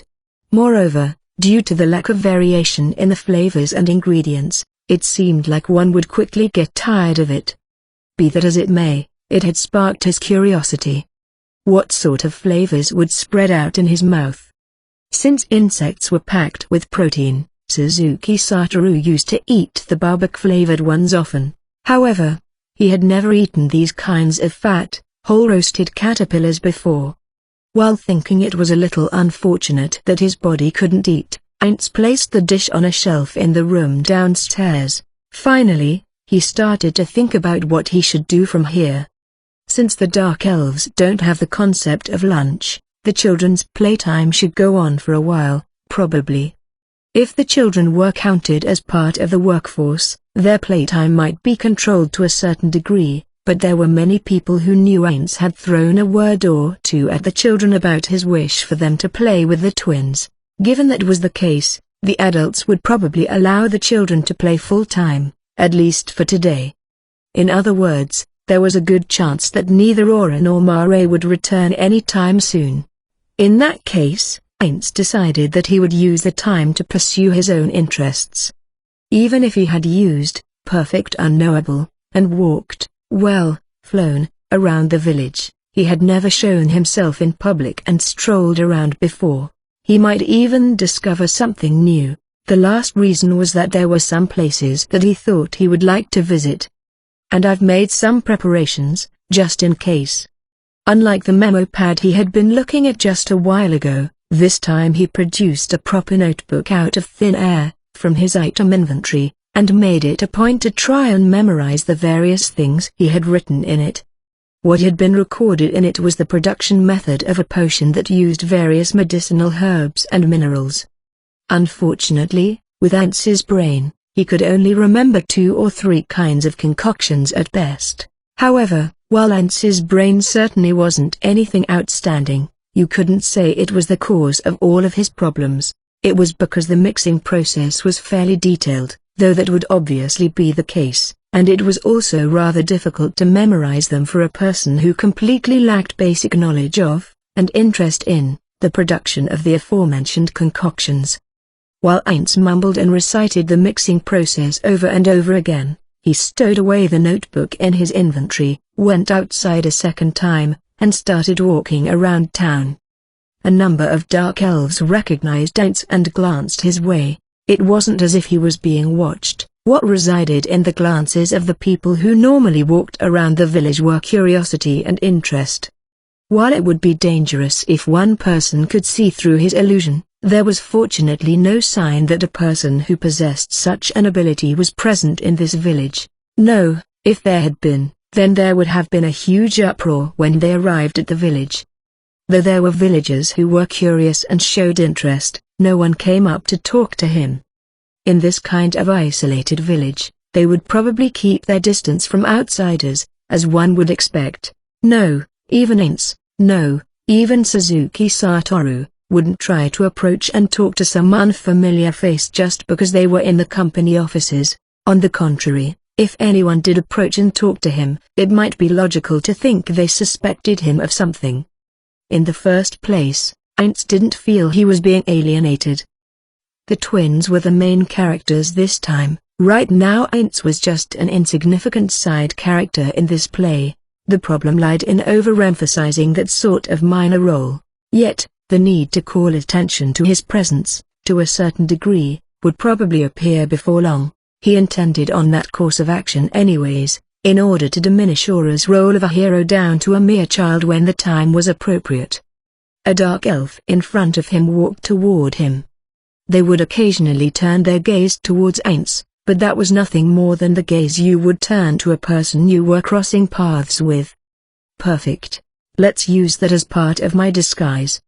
Through his use of perfect unknowable, he knew the general layout of the village, but they had established that this was the first time Aura's uncle had come here.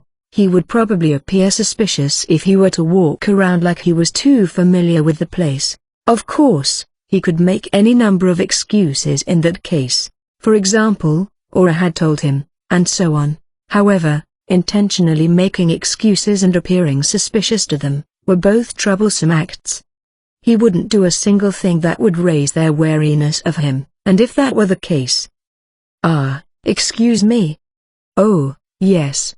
Can I help you with something? He just had to ask one of the dark elves that were around there. Yes, I heard about it from my niece, but as I understand it, there is a brilliant pharmacist who is the chief pharmacist of this village. Yes, I would like to pay him a visit, so could you point me in the direction of his elf tree? They answered Dance's question honestly, without any suspicion or concealment. Ainz thanked the dark elf and headed in the direction they had told him, to the elf tree that Ainz already knew about.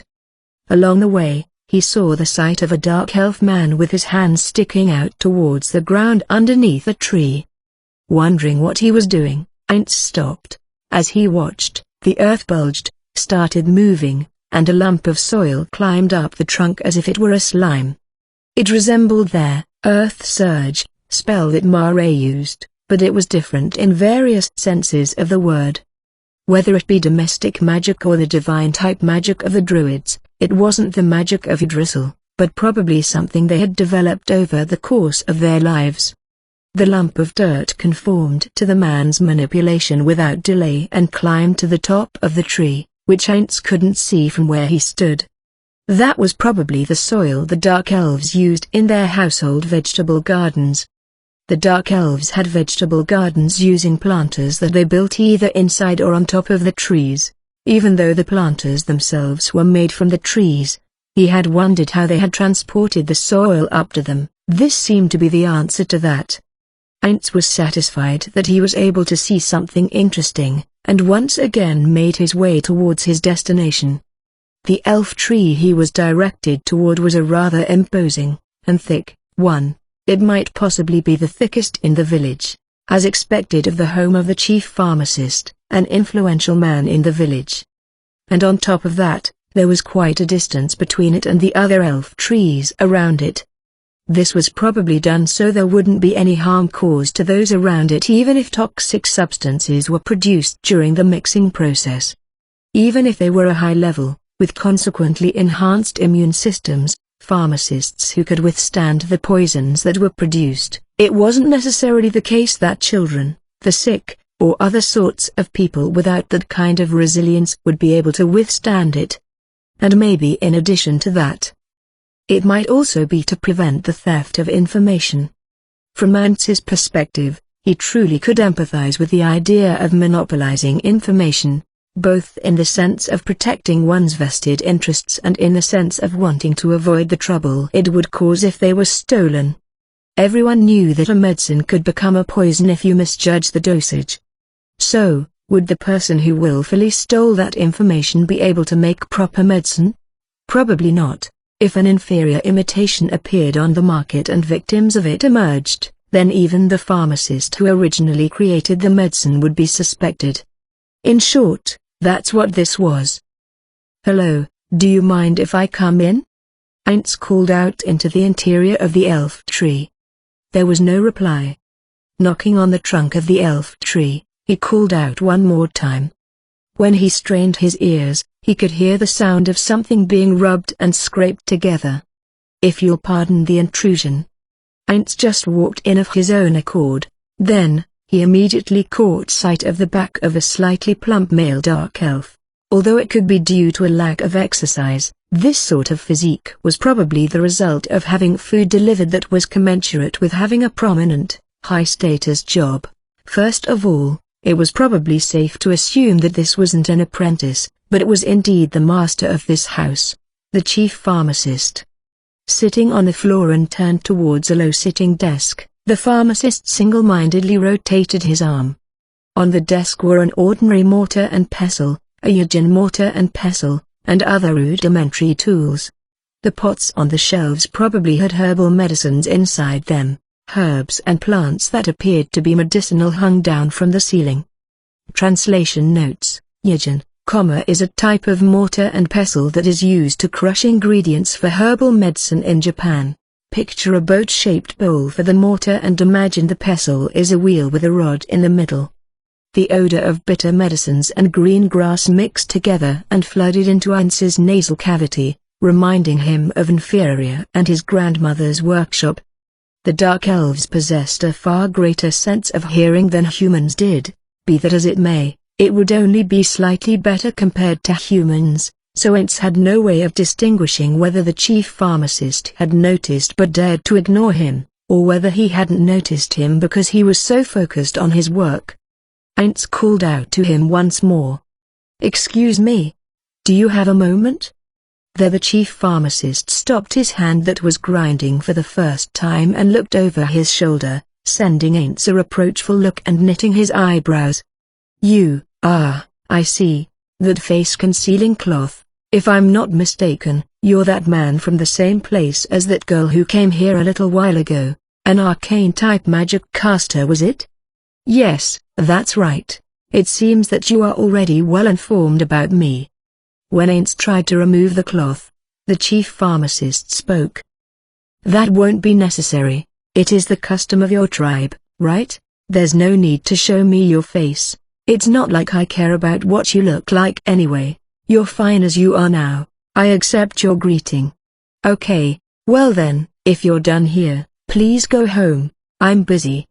Grumbling that it was all he said, as if he had lost interest, his gaze returned to the desk. It felt like there was a thick border around that surly attitude. Despite that, Aintz was relieved. This sort of person wore their heart on their sleeve and spoke candidly.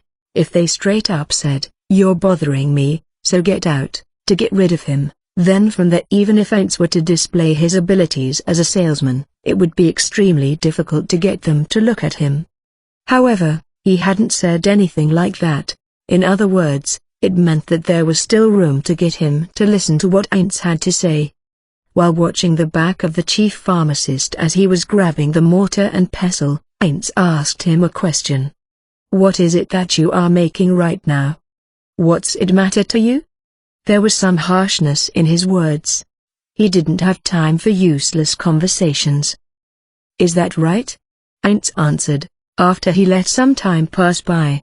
He then asked, First, I would like to ask you about what medicinal herbs you use to cure a stomachache in this village. Is it cane peel ? Or is it candiane root?" The chief pharmacist's hand suddenly stopped.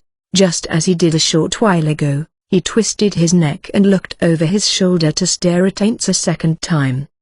"Could you wait for a bit?" "Yes, of course." The chief pharmacist turned his back on Aintz again and started grinding once more. However, even from behind, Aintz could tell that his attitude had changed a little. It seemed that the basics of the salesman's art of conversation, searching for a shared topic, like interests or hometown, with the person you're talking to, from his time as Suzuki Satoru had been useful. Hypothetically, consider the difference between a salesperson you had no common ground with versus someone with the same interests. If the contents of what they're peddling, its appearance, price, windows of delivery, payment, and so on were all the same, then a business contact would usually choose the latter. Since the chief pharmacist seemed to be a person who was passionate about their work, he had guessed the topic of medicines would be the best one to curry favor with him. "I was just making it right now. Cane doesn't grow around here. That's why we use asin leaves. As you might know, when you grind up asin leaves, their efficacy quickly fades. However, it is also problematic if the speed of the grinding is too fast and they heat up." When he had finished grinding them enough, he poured a gooey liquid into the mortar. This liquid is a secretion that comes from cutting into the near tree. By mixing it with this, there will be no change in efficacy. That being said, one more step is necessary because using it like this weakens its efficacy. The chief pharmacist once again turned to Aintz and unreservedly scrutinized him from head to toe. His nose then moved like he was sniffing for something, after which he frowned. There's no smell. Hey, show me your hands." Aintz did as he was told and showed him his hands. Because Aints more or less knew what he wanted to say, he showed him the backs of his hands, his fingers. For the time being, the chief pharmacist shouldn't be able to touch him with the distance between them. Aints thought about what to do if the chief pharmacist were to approach him and searched for the words to explain it away. The smell of crushed plants. If you're a pharmacist, that smell that would naturally be soaked into your body, the residue that would stay in your fingers, isn't there. I heard you were an arcane-type magic caster but ... Does this mean you're performing the techniques of the pharmacists in some other way? Since he had planned on visiting this place, he could have crushed some medicinal herbs to cloak his body in their scent beforehand and gain the chief pharmacist's trust. On top of that, because Aints's hands were just illusions, it was possible to make them hands the chief pharmacist would approve of. However, there were two reasons Aints hadn't done those things. The first one was because the Bear family wasn't like that. Certainly, that smell would drift out while they were working, and the smell that permeated their workshop and work clothes was quite intense. However, it wasn't as if they were constantly cloaked in that smell. If anything, Inferior and the rest of them seemed to be very concerned about nothing other than deodorizing themselves. Of course, that might just be the Bear family, but when faking one's identity, your words and actions would be more natural by using a real person as a reference. You could finish without having to fret over every single word or comment and create lies. The other reason was because Aints was totally ignorant about herbal medicine. Even if he rubbed on the smells, changed the color of his fingers, and assumed the identity of a pharmacist's apprentice, he would probably be found out when the chief pharmacist asked him about dosing, as he would not be able to give a straight answer. If he was suspected of being a total fraud from that small tear in his disguise, then his activities in this village wouldn't bear any fruit. No, that's not quite correct. My master also practices alchemy. It was nothing more than a little bit of the knowledge they had taught me. This was accordingly in character for Aints to aim for the last possible moment to avoid having his lies seen through, and so that no contradictions would arise from what he had said earlier. HMPH, so that's it. Aints immediately sensed that the chief pharmacist had lost interest in him. This couldn't be helped. You could also say it was exactly as he had imagined. It was for this reason that he had prepared one more trump card to draw his interest. Aints came closer to the chief pharmacist until he was standing next to him, who was once again facing his desk. Aints placed his trump card among the things on top of the desk. This is a potion that contains a healing power that was brought from a certain place. That potion in the glass bottle, which was made in Erantle and didn't have a speck of refinement to it, was one of the potions the Bear family made in the process of creating the red healing potion. The red potion was already completed. Right now, they're focusing their energy on developing a version that used cheap alchemical solutions or herbs, so contrary to expectations, this potion was rarer nowadays. This is purple? The chief pharmacist picked up the bottle. The container isn't colored. The reason it isn't blue. Something is mixed into it. The chief pharmacist raised the bottle up and shook it while looking at the bottom. There's a small, really only a slight deposit on the bottom. Yes. He was muttering to himself. May I? Go right ahead.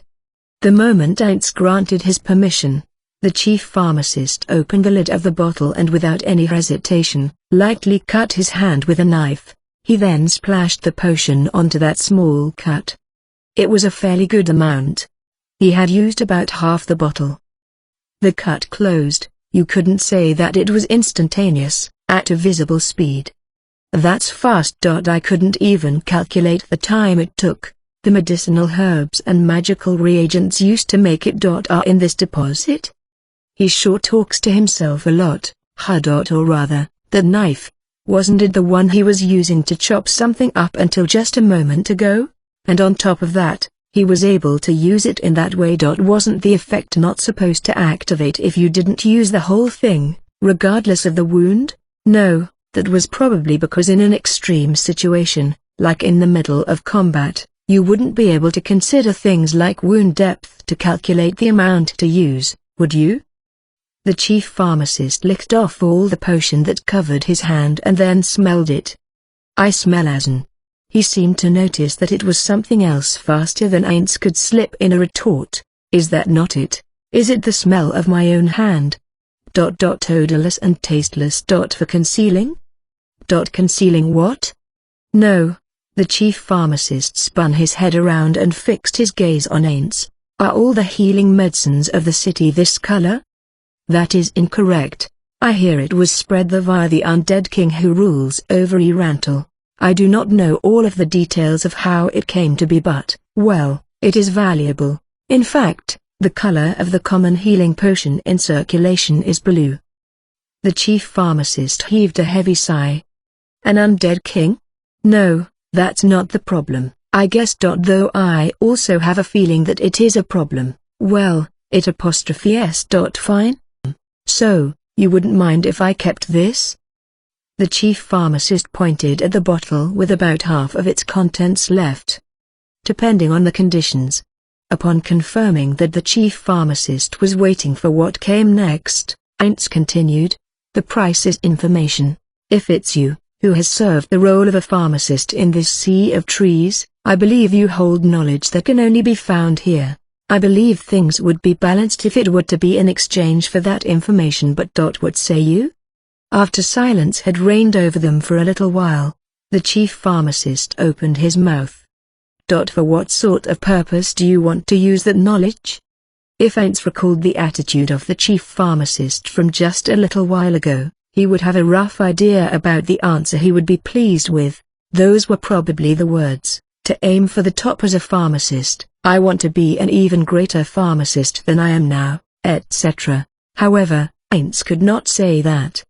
It is not that I have any particular purpose in mind. So long as I can get a hold of that information, I might be able to use it in some business in the future, and my thirst for knowledge will be satisfied. Just as Aints had predicted, the chief pharmacist looked a little angry. That's what you want it for? As I said just a moment ago, I am an arcane-type magic caster. I pride myself on those abilities being extremely high, but my skills as an alchemist are non-existent, and my master told me that I had no talent in that field. Therefore, I do not have the least bit of intention to live as a pharmacist. However, information is another matter. Information is power, and a weapon. Those who have it and those who do not are completely different. Lastly, the debt of gratitude I would owe would be larger. Debt of gratitude?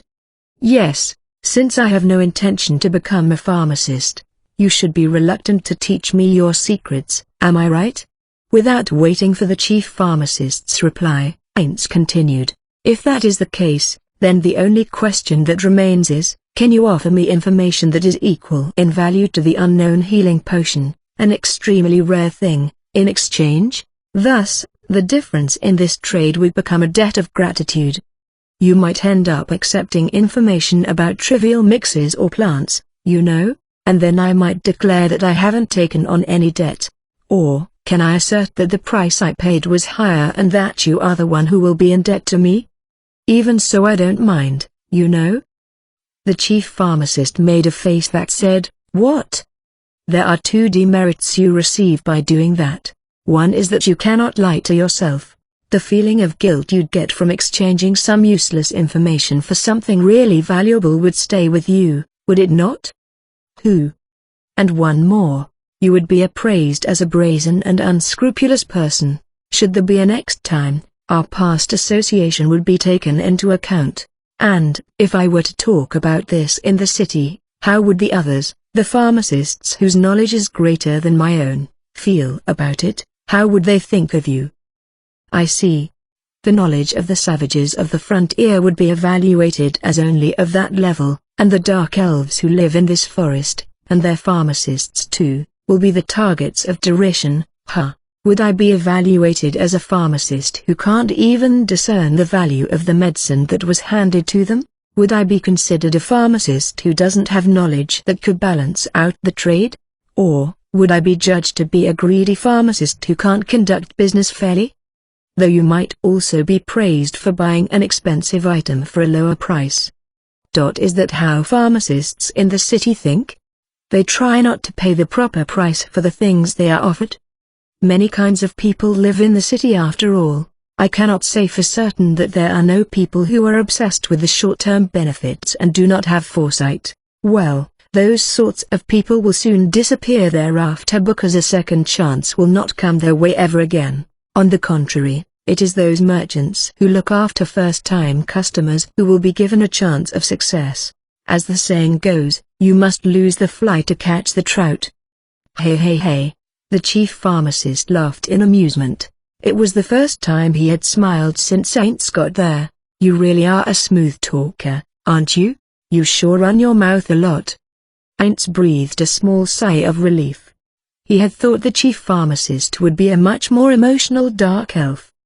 To put it bluntly, for a very average salesman, customers who put their emotions out in the open presented many problems. Personality-wise, the kind of people who prioritized their own feelings over the merits and demerits of an action, even after they were explained to them, were quite troublesome. Aints remembered hearing that in most cases, those were the sort of people who would decide on the specifications one day and come back to say to change them the next day. It seems that there was an opinion that if one were to be a first-rate salesman, that kind of customer would be a piece of cake to handle once they got their foot in the door, but for Aints, from the perspective of an average salesman like Suzuki Satoru, they weren't someone he would want to do business with. That is the first time I have been told that. He really had never been told that. Isn't it just that everybody thought of you that way and just didn't say it out loud? Unlike a moment ago, the chief pharmacist seemed to be in a good mood. Is that right? Though I myself do not believe so. Hey hey hey, now then, when it comes to the knowledge that will balance out the value of this potion, there's nothing I can offer except the secret medicines I know. How long are you planning on staying in this village? It is not as if I have definitely decided, but I intend to leave this village in a few days, perhaps around 7 days at the longest. The chief pharmacist's mouth twisted into a grin. I see. In that case. A few moments passed as he remained silent just as he was. Aints didn't say anything. For the time being, if we only have that short a time, then it would be impossible to drill my secret medicines into you. For medicines that are considered secret, you must grasp the minute changes, the changes in the necessary ingredients in each season, recognize them by scent and touch, and finally, you have to carefully alter the amounts you use. Putting it bluntly, I want you to stay here for half a year so I can beat those changes into all 5 of your senses. Aints wanted to say, you just have to write them out on a sheet of paper, but if he did, the chief pharmacist might be displeased, so he didn't say anything. Therefore, you don't mind if it's not the secret medicines, though I don't know if they'll balance the scales out from the perspective of value, but instead, medicines that are thought of as rare. You don't mind if I taught you the processes to mix them, their prescription, and other knowledge about them? No, that will not be a problem. I shall leave it up to you. All right then, starting today, let's have you stay here and I'll teach you. Since we don't really have much time, I'm gonna beat it firmly into that body of yours. What? That's a problem. That is absolutely a problem. He wanted to decrease the danger of his illusion being found out by even a little bit. On top of that, his body didn't need to eat, sleep, or even use the toilet. No matter how well he acted, it was certain he would be thought of as abnormal and he would be found out. My apologies, but my niece and nephew are here with me, so I must decline that request. I do not mind if you reduce the number of medicines you teach me, so would you be willing to compromise? Because I am going to record it properly. Oral transmission only. I won't allow a single record of them. That is a... Aints hemmed and hawed. He didn't have the confidence that he could memorize everything, even with instruction. Certainly, for Yggdrasil, the game he poured everything he had into, remembering the vast amount of information that was in it wasn't the least bit difficult. However, if you asked him if he could remember information that he had no interest in like in this situation, he would have to shake his head in the negative. In general, if one were to look at it from a boss's perspective, would you not worry if you had subordinates who only listened to what you said and didn't take any notes? The chief pharmacist probably took a different meaning from Suzuki Satoru's, a working adult who considered such things. Silence. He opened his mouth. It seems like you're dissatisfied, but, you know, I won't even say that I want to know the production process of your potion. I'll spare you that much. Being told not to take even a single record is a little troubling. I do not have confidence in my own ability to remember things. Therefore, would you allow me to take just a few notes so I can remember? What the hell are you saying? The chief pharmacist said, spit flying out of his mouth. I'm gonna make your body remember. As a pharmacist's apprentice, you're receiving instructions so that you can immediately tell how much the amount of what you're holding right now weighs. It felt difficult to answer with, no, I can't do something like that. If that were the case, maybe he should lie? He held no intention of paying lip service to the idea that you mustn't tell lies. There were even times for white lies. Maybe he should say that in this case, he shouldn't tell a lie with ill intent. This is so troublesome. From the flow of the conversation, it appeared that he would become an apprentice and receive special instruction here, but the reason he had come to see a pharmacist was only on a small hunch that he could obtain information if there were any available. He had considered, if he was able to obtain even a fragment of the Dark Elves' herbal medicine and find out if it was more advanced than the Sorcerer Kingdoms, potentially importing it in some way, like sending out technical intern trainees. As a part of that plan, they would bring back the technology they learned and research it in pursuit of pharmaceuticals. It wasn't as if Ainz himself wanted to beg to be instructed on the subject. Frankly speaking, he had said the price was information, but even if it were to be in the form of taking back a single bottle of a potion made here that had value, and then handing that over to inferior, there wouldn't have been a problem. Well, maybe only a little one. There was no doubt that if it were him, he could analyze it and tell what kind of medicinal herbs it was made from and more. Maybe the way I went about our first contact was a little mistaken, however. That was the only way to draw out his interest. You could even say that things proceeded this well because I had that. It's also not as if, when I think about the possibility that even the medicine we receive couldn't be analyzed, it would all be a total wash. But now then, what do I do? What's the problem? It didn't look like Ainz would be given very much time to think. In that case then, just like always, he wouldn't leave things to chance. Certainly, my master also said so. Your body remembers it. The chief pharmacist nodded his head countless times while faintly muttering exactly, obviously, the city pharmacists get it too. However, in the same spirit, they also said this, take proper notes because you're stupid, so you don't make me say the same things over again and over again. Wow. The chief pharmacist's eyes went wide open, and his eyebrows then raised in concern, and asked, Stu. Did you say? Yes, that is what I was told by my master.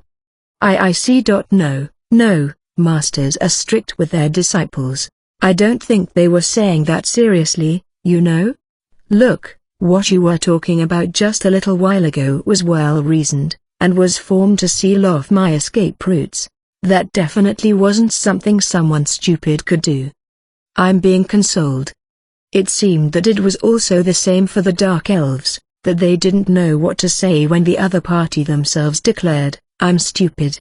Because the world they lived in wasn't a kind one. Ainz had thought that he would be cast away, but that didn't appear to be the case. He had complicated feelings about it, but all he could do was capitalize on this. Ainz responded. No. I'm sure there's something wrong with me. My ability to remember things is weak. I see. Ainz asserted it with confidence, and on top of that, the chief pharmacist had averted his gaze as if his head had been pushed to the side. They both fell silent. There was a fairly good chance that the chief pharmacist would say that there's no way he could teach things that could turn into poison if the amounts were mistaken to someone like him. However, I get it. A voice that sounded like it had accepted something suddenly leaked out of the chief pharmacist. When Aints was wondering what it was that begot, the chief pharmacist showed an expression that was akin to admiration, but only for an instant, since it immediately returned to the expression that wouldn't change from a little while ago. It was a momentary change that could make you think that it was a trick of the eye. It definitely wasn't Aints's imagination. In his head, Aints slightly braced himself. He didn't know what it was, but it appeared that something inside the chief pharmacist had resonated with what he had said. Aints felt like he could see a demon he knew very well smiling behind the chief pharmacist. What the hell did I just imagine? That would be really weird, wouldn't it? If that's how it is, then it can't be helped. 7 days at the longest, meaning there's even a possibility that you'll leave this village even earlier, right?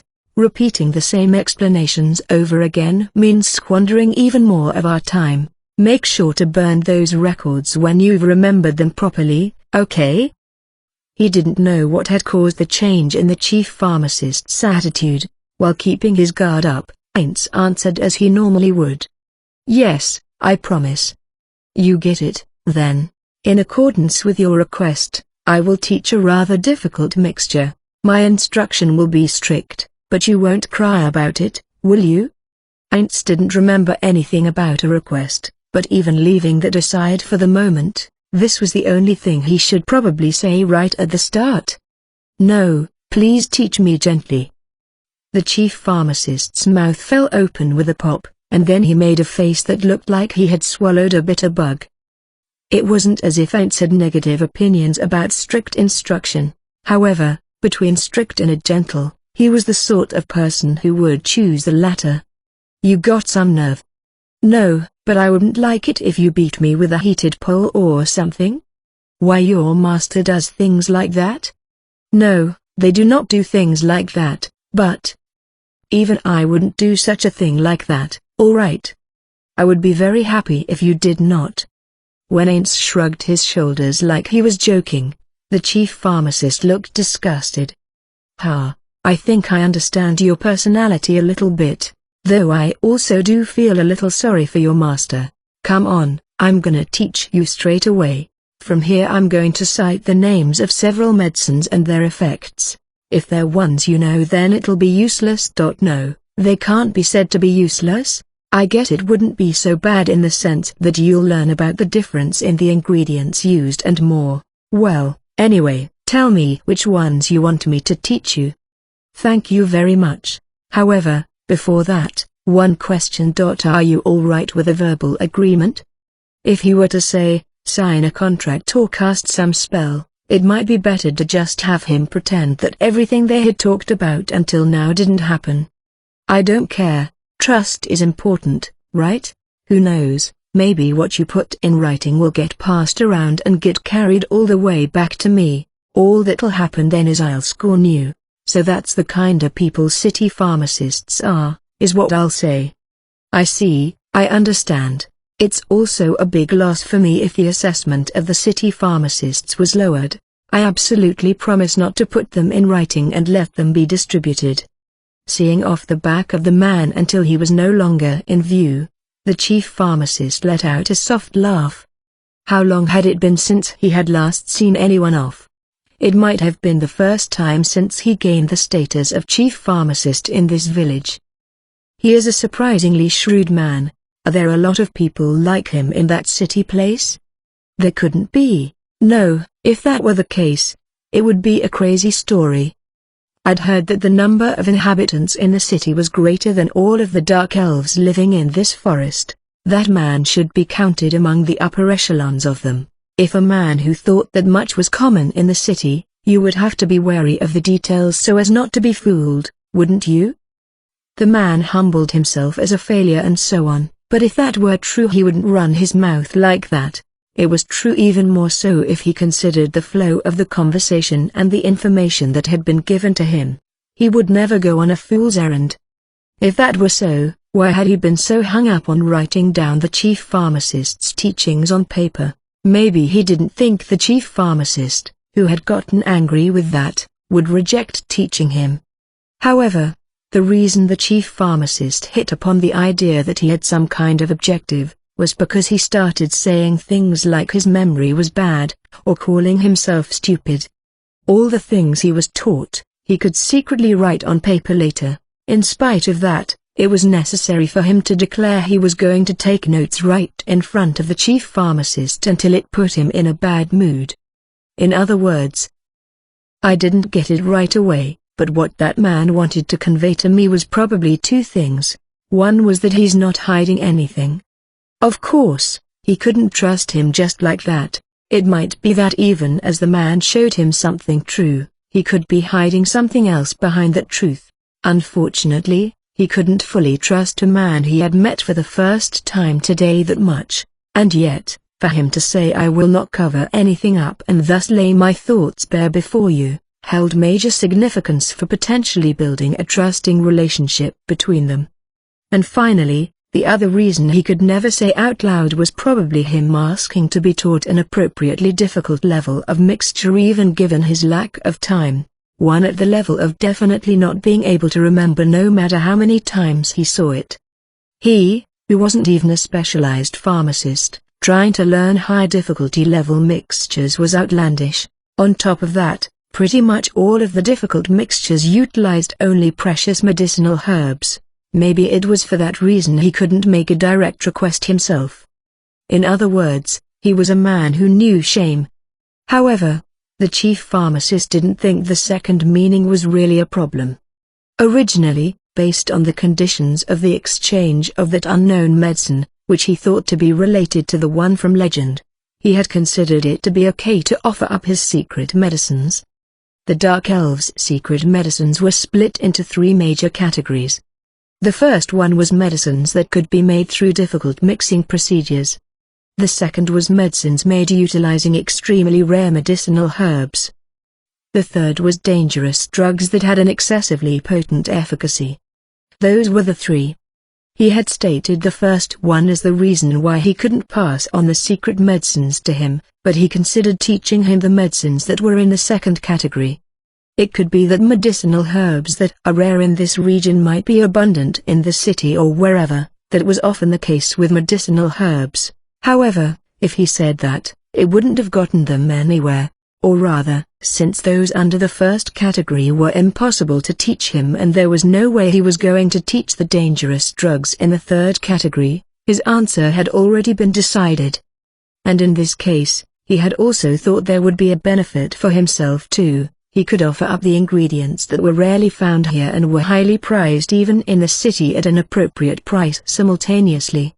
If he returned to the city, spread the medicines he had been entrusted with, and they became precious materials as a result, then people from the city might come here to the Dark Elf villages to do business to try and obtain them.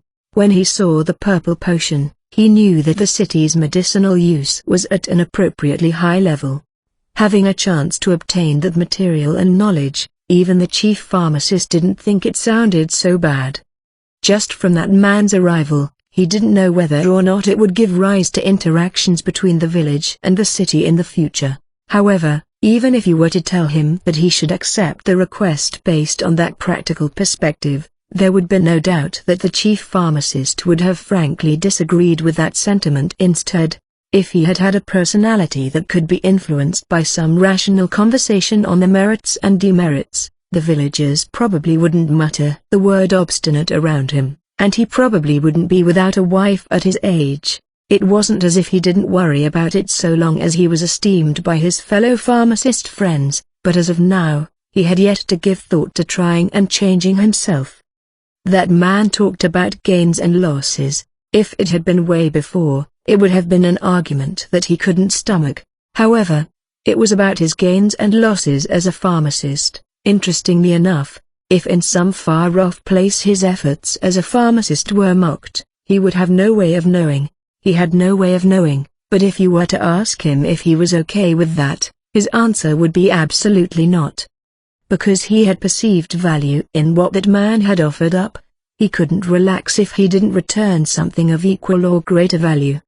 He felt that the man really was a smooth talker, because he had attacked from the two fronts of logos and pathos simultaneously. Normally, the one who taught held superior standing while the one who was taught held an inferior standing. However, it wasn't like that this time. Teaching was the price of that potion. What's more, the man had taken the stance of leaving it up to him whether or not he would teach him. At this point, you could say their positions were equal. And that man immediately went on to say that he was going to take notes to open up hostilities. If the other party doesn't hide anything, and acts in a way that can gain my trust, then I should also adopt an attitude so that man will trust me. However, that was an extremely different problem. As he was returning to the sitting table, the chief pharmacist scrunched up his face. I don't think I can do something like that.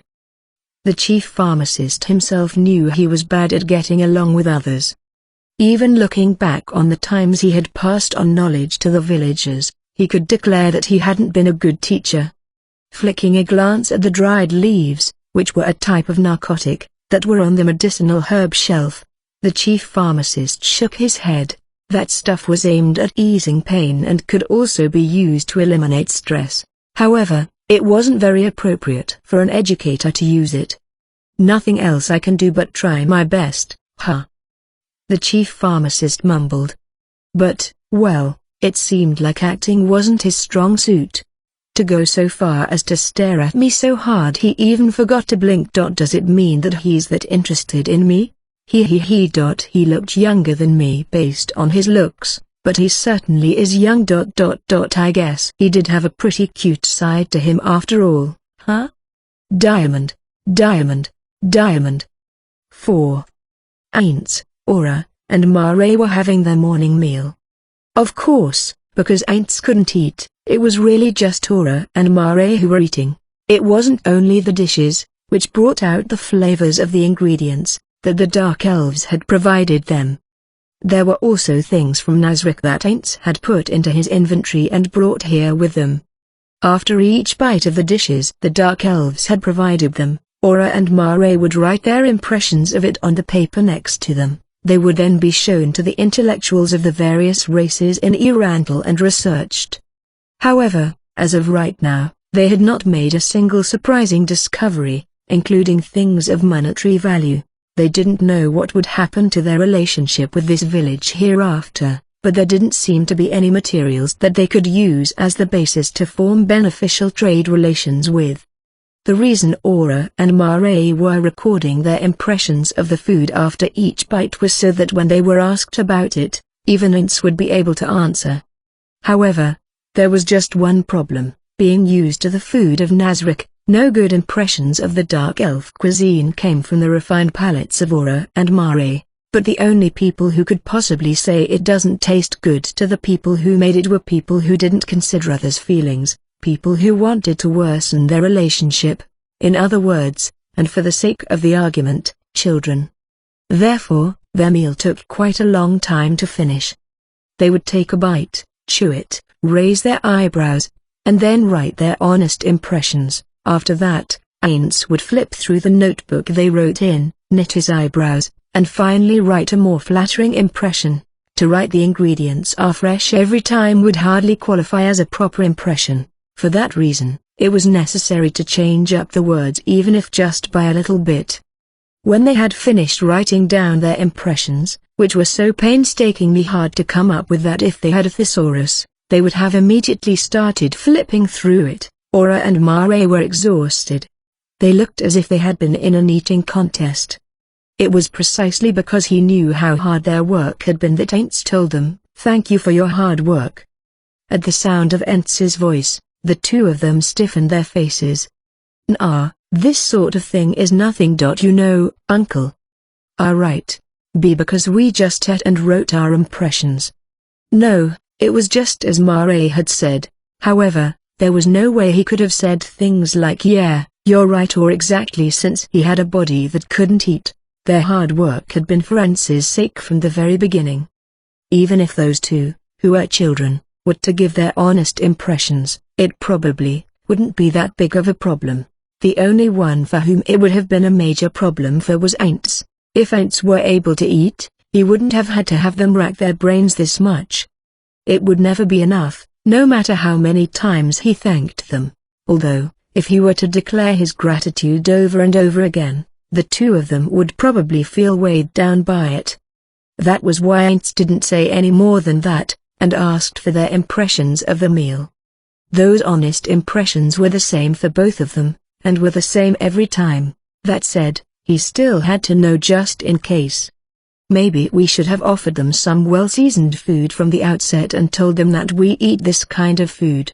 If we had, they might have tried to make the same sort of dish. They might have.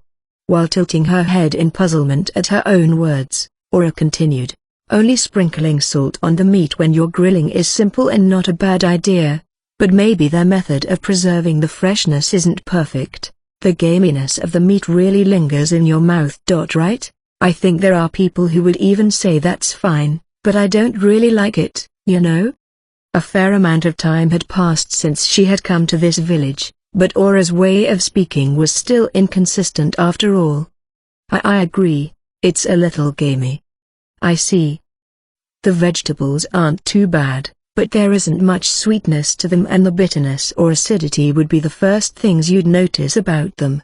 I might recommend them to people who like that sort of thing. But couldn't they make condiments with fruit, I wonder? I want some dressing. I see. It really was the same as always after all. Then, I'm sorry, but could you two show me what you wrote? When he saw what they had written, he understood just how hard they had worked on complimenting the food. I really do appreciate your hard work. Aints lowered his head to the two of them in his mind. After briefly scanning over it, not that there was very much, and desperately trying to remember all of it, Aints returned the notebook to them. With this, their morning preparations were over. Then the next thing he should do was head to the office. Okay, it's about time, so I'll be heading out. I think I'll also be home late today, so could you go ahead and eat without me? The two of them answered in unison. Just then, Aints noticed that Aura looked like there was something she wanted to say. What's the matter, Aura? Is something bothering you? Oh, yeah, that's right, Uncle. You're going to learn how to make medicine today, too, right? That's right, exactly. Today he's going to teach me how to make medicine that's a little more difficult. I used to go ask Inferi about the name of the medicine, but he said that even he didn't know it. Really, it would have been faster if we could use message, but Aints let out a sigh. Well, when you consider that people who are enemies of Nazarick could possibly be using it, it might be better to just leave them as they are. Is it really okay to do that? Aura's tone of voice changed, so Aints also changed his tone to match. If this was a question she made as a floor guardian, then it was also necessary for Aints to answer as the ruler of Nazarick. I do not know. But I have no intention of making that medicine, because if the medicinal herbs it uses also exist in Idrisil, I will absolutely fail. It was the same with cooking. Because Aints didn't have the required skill, he couldn't use medicinal herbs, alchemical reagents, or other things to make medicine in Idrisil. But, by using the technology of this world and the medicinal herbs unique to it, he could make medicine. Therefore, when he was receiving instructions from the pharmacist, he had to first ask what kind of medicinal herbs they were using.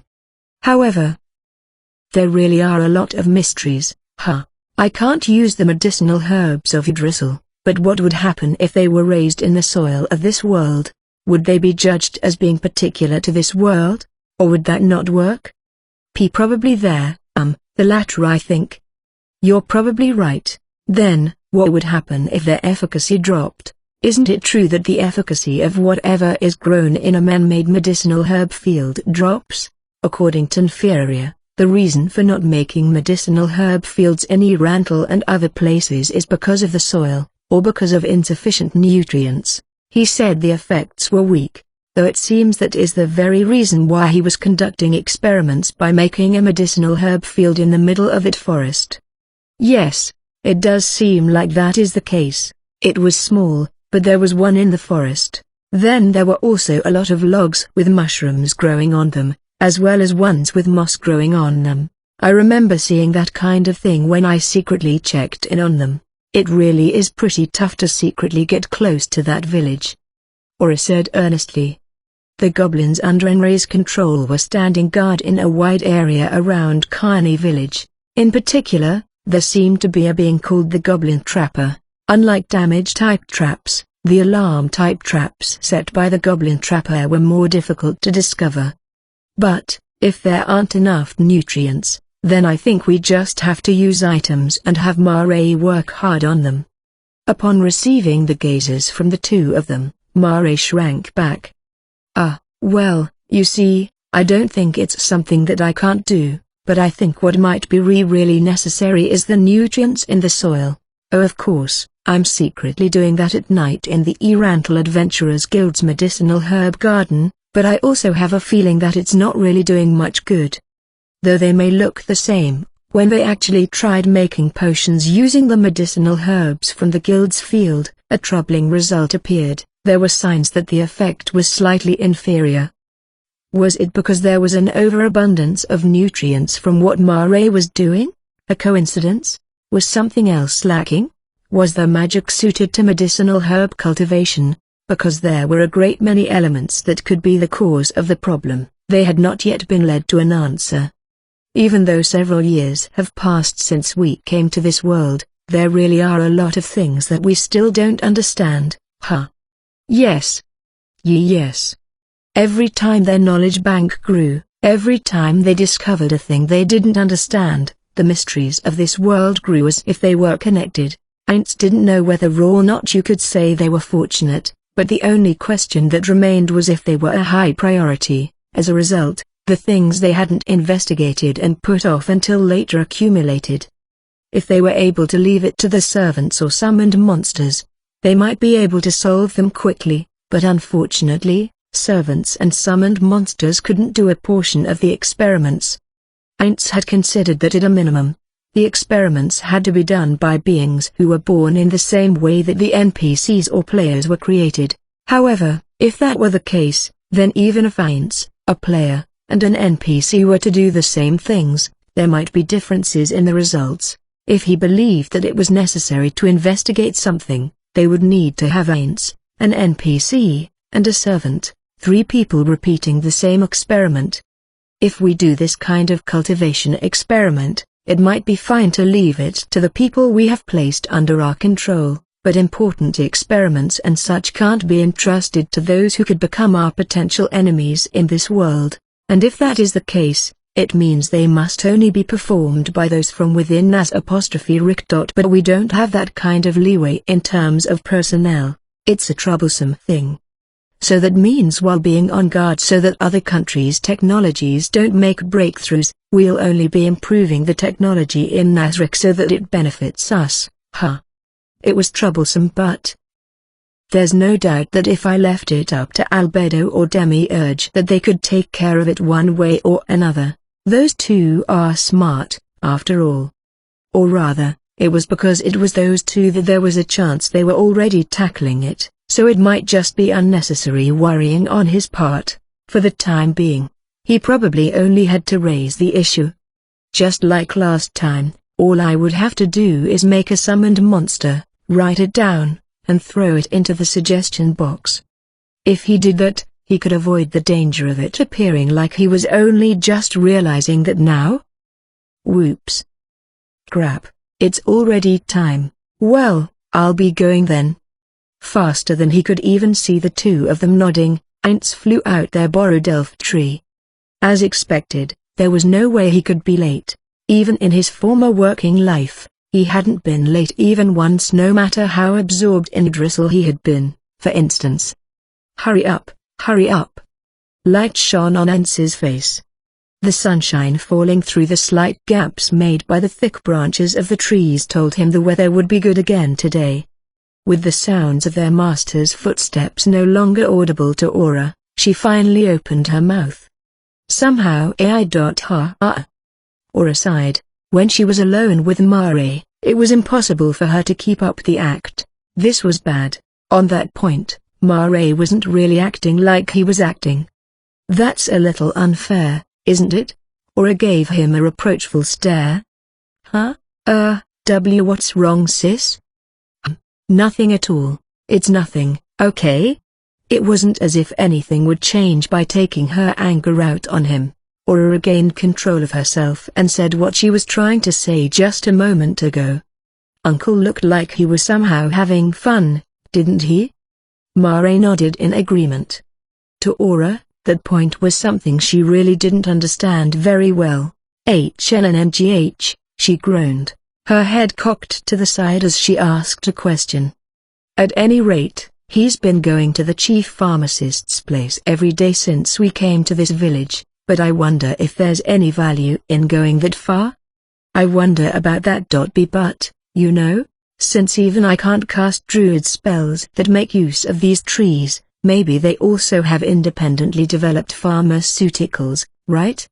Since that smart uncle of ours considers it interesting, that might be it. But in this kind of countryside village that's a little unbelievable, isn't it? In the first place, isn't it strictly the magic that makes use of these trees that you can't use? I wonder, if it were a different person, they might be able to use it, but I get the feeling that it's like domestic magic for me. It's probably elven magic that was independently developed in this world. But, even so, if Uncle is going there every day, there would absolutely be value in just that, right? It was a sound argument that left her at a loss for words. Well, I guess that's probably it. Aura looked up at the ceiling and then once more returned her gaze to Mare. Then, I wonder why Uncle looks like he's having fun every day? It's probably that, right? I wonder if he is just having fun getting a hold of new knowledge, information, since Uncle really values information. Now I see. Uncle's like that, isn't he? That's probably the reason why everything moves according to his plans, right? It wasn't merely just that he was smart, that very attachment to information, what you could call a thirst for it, was probably connected to his wisdom to see through all.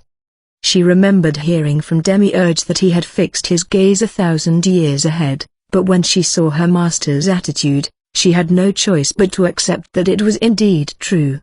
A sigh of deep respect and admiration leaked from Aura's lips. As expected of the great personage who had brought together the supreme beings. For Aura, Bakubaku Chagma was the greatest of the supreme beings.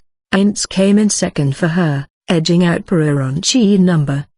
Anko Ramochi Mochi and Yama Iko were tied at a distant fourth. The rest of the supreme beings were all whatever. In Mare's case, his top three were the same, but everyone else was equal. As expected of Uncle, and in exchange for that, Aura's face was gloomy. When it comes to us. Mare had the same gloomy look on his face. Why yeah, special information. The information Uncle seems to be seeking out, we haven't gotten a hold of a single bit of it at all. And even so, we're doing it again, aren't we? It can't be helped now, can it? Even I really hate playing house again, but then, what else do we have if we say we want to play a different game?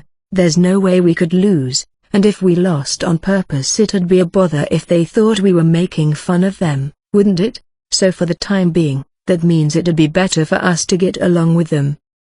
The two of them were silent. As things stood, they would be playing house again.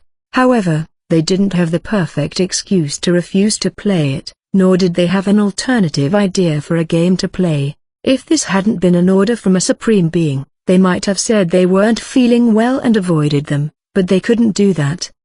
For the time being, we know my abilities as a tamer don't work on dark elves, but that might be information that nobody else has verified until now. Seeing a bitter smile appearing on Mare's face, she continued, incidentally, level 100 dark elves are included in that.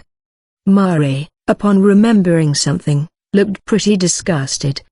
Under the sunshine that leaked through the gaps in the trees, Aints was walking across a bridge that hung from a tree. From time to time, he would see a dark elf waving at him. Not only that, but the dark elf walking up to him from the opposite direction would talk to him with a smile. Heading to the chief pharmacist's place again today, Fia-san? Yes, that's right. Ainz answered smoothly. At first this fake name hadn't felt right to him, but even though only a few days had passed, he was already completely used to it. It's embarrassing, but my lack of talent is making my temporary master take a lot of time and effort to teach me. You possess wonderful talents as an arcane-type magic caster, Fia-san. But even so, it would be even more surprising if you also had talent as a pharmacist. It's the same thing as there being no one who excels as both a ranger and a druid. Ainz had killed a magical beast, a giant hypnotism python that had approached the village, using magic once. It was that course of events that led him to win deep respect from the dark elves of this village. And so it was with the people who came to talk to him, and the people who waved at him. In all of them, he could see the respect hidden within them. I feel better from hearing you say that. I would love to continue talking with you like this, but it is not as if I can keep my temporary master waiting, so if you would excuse me here. I am terribly sorry. I'm the one who should apologize for stopping you when you are in such a hurry. Exchanging no, I'm the one who. And other social pleasantries, Ainz started walking on. Finally, he arrived at the laboratory he had been frequently visiting these past few days. While calling out "I'm sorry I'm late," he entered the elf tree. It wasn't as if he was actually late. Rather, in this village, the only way of measuring the passage of time was individual intuition. Because of that, aside from the hunters, they had a loose sense of time, and hardly ever made promises based on it. Even still, they had a rough sense of it. Therefore, it wasn't like it had been specified that Ainz must absolutely come at this time. But even so, since he had been a little later than usual, he said it as a matter of courtesy. In fact, "You're not really late though?" a voice called back from inside. In the familiar sight of the workroom, the chief pharmacist, with unfamiliar hand movements, slowly, ever so slowly placed the ground medicinal herbs on a dish, without turning around to look at him. Ainz, taking a seat next to him, took the loaded dish and placed it on the scales. On the opposite side there were weights that had been placed on the scale. Unfortunately, they didn't balance the first time, so Ainz repeated the task of changing the weights several times until they finally became even. After that, Ainz wrote down the mass of the weights on the stack of paper he had prepared. "By all means, please continue." The chief pharmacist, who had been irritatedly watching Ainz place the weights, took the dish with the medicinal herbs in a rough fashion and transferred them to another vessel. He was doing it carefully, but there was no way he could get all of the ground-up medicinal herbs off of the dish. A slight trace of the medicinal herbs, as well as the juice from crushing them, remained on the dish. Looking at that with an irritated expression on his face, the chief pharmacist tried to transfer them one more time using a spatula. If he had something like a rubber one, he might have been able to cleanly scrape them off, but unfortunately it was a wooden spatula. He was able to get most of it, but some still remained on the dish. "Ugh, this is such a pain in the ass," the chief pharmacist shouted while scratching his head in frustration. It was definitely an attitude he hadn't shown to Ainz when they first met. In the few days he had been instructing Ainz, he had opened up and now openly displayed his anger at Ainz's proposed method by overreacting. In other words, his reaction carried the meaning that they should come on and stop it with this way of doing things already. "Please bear with it, temporary master." The chief pharmacist turned to Ainz with a sour look on his face.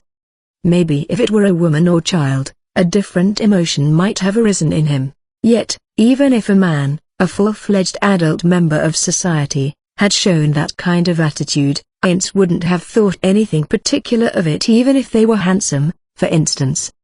"Don't make me do something that's such a pain in the ass, temporary apprentice."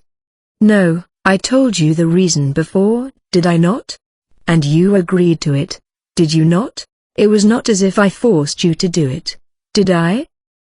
At that time I thought there was logic in what you were saying, since there's no way something like a giant could be in this village. However, I thought about it while I slept, and making you remember it in your head is still important after all. Why can't you just measure it properly yourself later when you've returned to the city?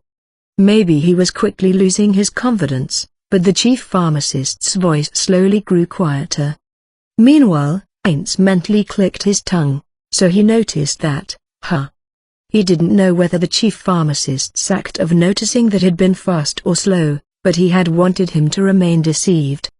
The reason why they were putting the medicinal herbs on a plate was because the chief pharmacist had tried to make Heinz remember it using his hands and tongue before. If it were just his hands, he could still fool him if Heinz worked hard at manipulating his illusion. However, tasting things was completely out of the question. Even if he were told to understand the numbness when placing it on your tongue, it would be impossible no matter what for the tongueless Heinz. But there was no way he could tell that to the chief pharmacist. Therefore, he made an excuse. Just as there are giants and other huge races in my city, there are also races like dwarves, who are smaller than us. I don't have confidence that the same amount of medicine would heal those kinds of people. And so, I want to correctly measure the amounts of medicinal herbs used for just one person's worth of the medicine that you are making for me, and then I could make medicine for each race while taking into account their body weight and other things. To the chief pharmacist, who specialized in treating dark elves, those would be the words that made him think that it certainly was a valid concern. Heinz also didn't see it as a total lie. However, he also understood that it wasn't the truth, either. This was because, if anything, Heinz's logic was reasonable in his original world, but perhaps not so reasonable in this one. In this world, a different physical law, magic, existed. If that were the case, then things like potions, which had one foot in magic, could no doubt deviate from the common sense of the old world that Heinz knew. In fact, even a small amount of potion healed a giant's wounds just the same as it did for smaller races. Of course, because the maximum amount of HP differed between an ordinary human and a frost giant, the amount of recovery would appear to be different. However, they were in fact the same. Of course, because he hadn't taken his experiments that far, this was just a guess. This was based on Heinz's knowledge of Yggdrasil, which was the closest to the laws of this world. Therefore, it didn't mean that there was no chance that the content of what he said would match. If I think about it, it might have been better for me to say that I have a taste disorder at the beginning. If he had, he wouldn't be having this trouble right now. That said, if he had told that sort of lie, he would probably have ended up bearing some other burden.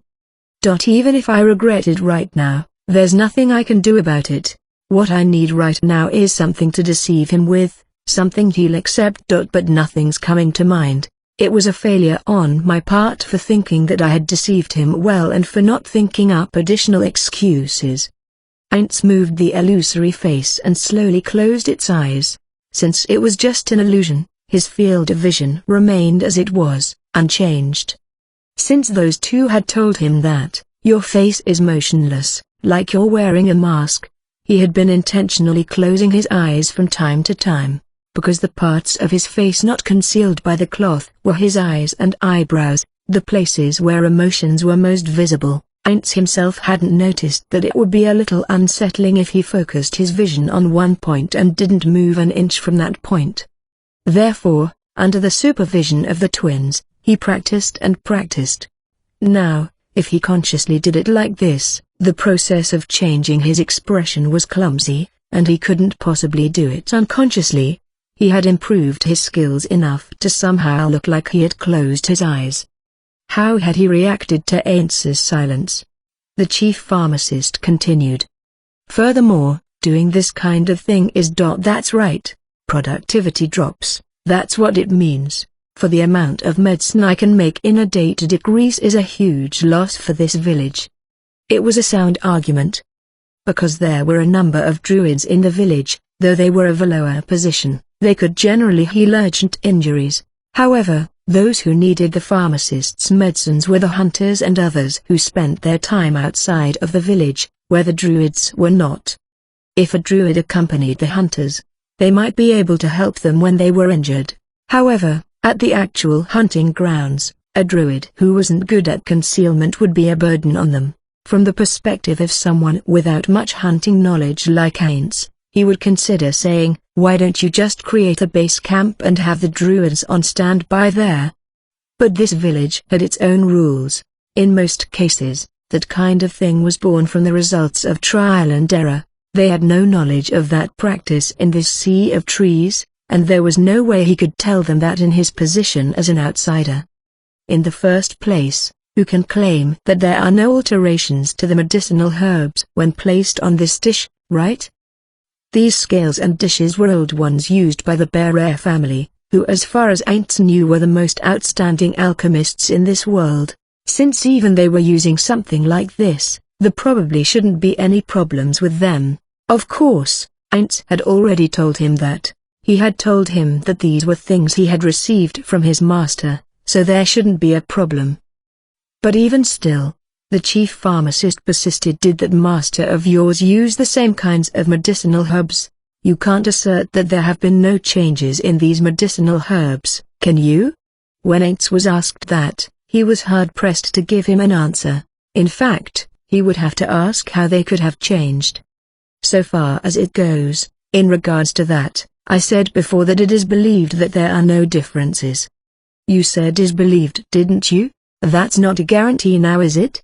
In other words, not even you yourself have the conviction that it absolutely will not happen, which means you're not confident, right?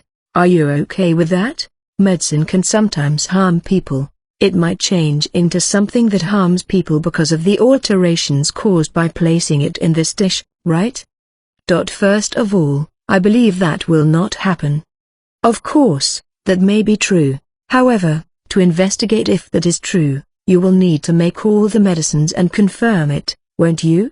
First and foremost, when you investigate, if there was a minute change, you might not know immediately that it had been altered. Then, when a few days or weeks have passed, it might change significantly. If it were used on a person in critical condition, a life that could have been saved might change to one that cannot because of that small alteration, might it not? A sound argument yet again. Might. While he argued against that hypothetical, Ainz didn't have any proof that could absolutely declare that he was wrong. Thus, it was impossible for him to win the argument. And adding on top of that, Ainz's knowledge was just a thin veneer. This was bad. He couldn't come up with a hypothetical story based on his knowledge as a pharmacist. If someone from the Bear family were here, they could probably immediately refute it. However, he couldn't back down here. Considering the possibility that he would be instructed to remember with his tongue, he really couldn't back down. "If that is the case, please just do it like that, temporary master. I will carry the data back to the city, and as temporary master told me to, I will make all the medicine and investigate the various effects." Faster than the chief pharmacist could get a word out, Ainz piled on his declaration.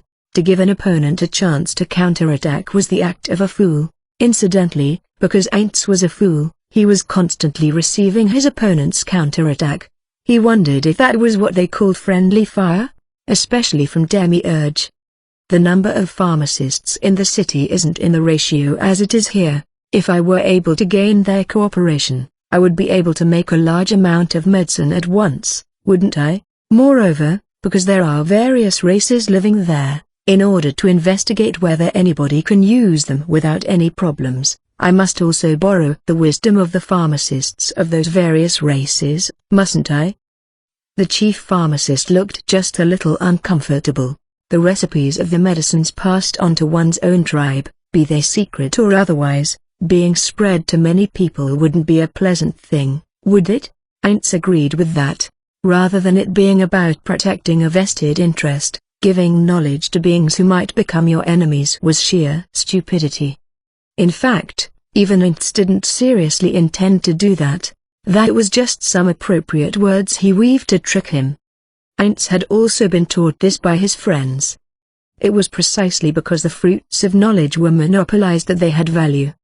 Since it seems that you have no objections, temporary master, if you would, please continue.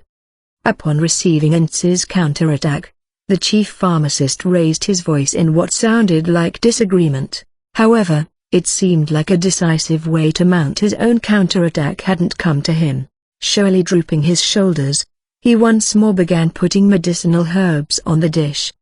His movements were swift. It would be tough for Ainz to take notes while completing his own tasks like this. It appeared that that was exactly what his opponent was aiming for. Even though the chief pharmacist's own work was finished, if Ainz wasn't finished with his, there was no doubt that he would give him a snide comment or something of that sort. Rather than this being his attempt to say let's hurry up and finish this unpleasant work, there was no doubt in Ainz's mind that this was his revenge for being beaten in their argument. Don't you underestimate me. Certainly, there was probably no way he could win against the chief pharmacist, who had spent many years making medicine, in terms of speed. However, he had also spent the last few days next to him repeating the same simple task over and over again. From the very beginning, he had no intention of admitting defeat. While his fighting spirit burned in his heart, Ainz also frantically started his work. He capitalized on all of his experience up till now to instantly find the weights that suited the dish of medicinal herbs he was handed. If he didn't have time to take notes, then he just had to pound the information into his head. Ainz could never say that he had a keen mind, but that didn't mean his ability to remember things was non-existent. As Ainz's speed increased, the chief pharmacist moved even faster. They were both wordlessly absorbed in their tasks as if they were competing against one another. If a cool-headed third party were there, they would absolutely have thrown in a quip or two. However, this is interesting. While Ainz was remembering how to make the medicine, he thought about its effects. This medicine's effect is very weak. However, if the medicine and that method are used simultaneously, perhaps they'll have an unexpected synergy? To the players of Yggdrasil, using the absurdly large amount of data in the game to come up with new tactics was one of the most enjoyable things they could do. Ainz, no, Suzuki Satoru, was no exception. Using the technologies of this world to create medicines that weren't in Yggdrasil revealed the hidden possibility that they could be used in new battle tactics. Using magic items rather than magic to compensate for your weak points. No. Doing that would take time, something that can be done in a much shorter period of time. In practice, he would probably have to verify whether or not there was any synergy between them. Even so, Ainz felt excitement at the prospect of acquiring a new tactic. I already have a connection. If I said something, he would probably teach me a lot more things. The reason he hadn't done so was because up till now, Ainz had been spending all of his spare time to study something far more different. He had left the acquisition of the technology of this world to Titus and everyone else. Frankly, managing an organization, a state, is impossible for me. Rather than doing that, wouldn't it be better for me to be placed in a position of technological research after all? Plus, I enjoy this more. He once again thought about what he had vaguely felt since the beginning, when he started learning about the medicines here. If Suzuki Satoru had had an outstanding mind, Ainz didn't have one though, he would have learned them both well. However, that was not the case. Despite that, he had divided his efforts on a field that he himself wasn't good at. You could even say that it had been a waste of time. Until now, I was thinking about running away from work. No. People have areas where they're best suited to. When I return to Naz'-Rick. I'll try requesting a department transfer from Albedo. But, wouldn't that be a betrayal of the NPC's faith in me? As the guild leader and the person who dubbed himself Ainz Oilgown, is that the right thing to do? I wonder what everyone would say. At the sudden halt of the chief pharmacist's hands movement, their contest and Ainz's thoughts came to an abrupt end. The chief pharmacist turned around, towards the entrance. Ainz looked as though a smile of victory was about to appear on his face, but he immediately amended that and looked in the same direction. It wasn't as if anybody was there. In that case, he tried pricking up his ears. It felt like something was happening far away. However, there were signs that this noise wasn't from an emergency, like a monster attacking the village, or someone was wounded. You geese were the last ones coming from the city, right? Huh? Oh, yes. I haven't heard that anyone except us was coming. Could it be? Yeah, that's right. When someone comes to this village it's like this, I guess. They're also an outsider. There wouldn't be this kind of reaction if they were one of the dark elves from around here. Assuming that, maybe an elf came? Or maybe it was someone from Nazrick. No, Aints thought. If they wanted to contact Aints, they had message and other methods of doing so. It was hard to believe that someone from Nazrick had come. However, if the other party were an elf, then only one sort of being came to mind. Could it be a peddler? It might be. Though I also have a feeling it's something a little different. Well, it probably doesn't have anything to do with us. If something did happen, someone should be coming right away. The chief pharmacist answered as if he was trying to persuade himself that it was true, and once again turned back to the desk. More importantly, let's continue our work. You may have also been taught this by your master, but when mixing, there are kinds of medicines for which efficacy can deteriorate along with the passage of time. Their work was progressing much more slowly than it had been just a little while ago, but they would soon be forced to interrupt it. One of the dark elves from the village rushed in completely out of breath. Mango-san. The voice of the dark elf who had suddenly entered lost its vigor when he caught sight of Aints. Oh Komafia-san, pardon me for interrupting your work. There weren't any villagers who didn't know Aints had been hanging around the chief pharmacist's house to seek his instruction, yet, something had happened and he seemed to have forgotten that due to his impatience. So there's an apology for my temporary apprentice, but not one for me. What the hell is this? The chief pharmacist muttered, but he probably wasn't serious about it. His face looked dissatisfied, but in some ways it also looked like a mischievous child's. Oh, I'm sorry, Mango-san. Sorry for bothering you. Mango Gailina, that was the chief pharmacist's name. The dark elf who had apologized to him kept glancing over at Aints. It seemed like he wasn't going to broach the subject. Ah, if this is something that would be bad for me to hear, then how about I step outside? No, it's really nothing like that. But, you see, Mango-san, an elf came to the village just a little while ago, and they said that the country of humans outside of the forest is attacking close by. When he had said that much, he glanced over at Aints once more. I see. If that is the case, it doesn't mean that the country I live in is the one that attacked. I think it is, probably, a country called the Theocracy, a country that is near my own. I have heard stories about them attacking the elven country before. An expression of relief appeared on the dark elf's face. And the elf came to tell us to be sure to send troops from this village. That elf must also inform the other villages and has already left the village, but it seems like the elders want to have a meeting about what we should do from here. Diamond, Diamond, Diamond. 5.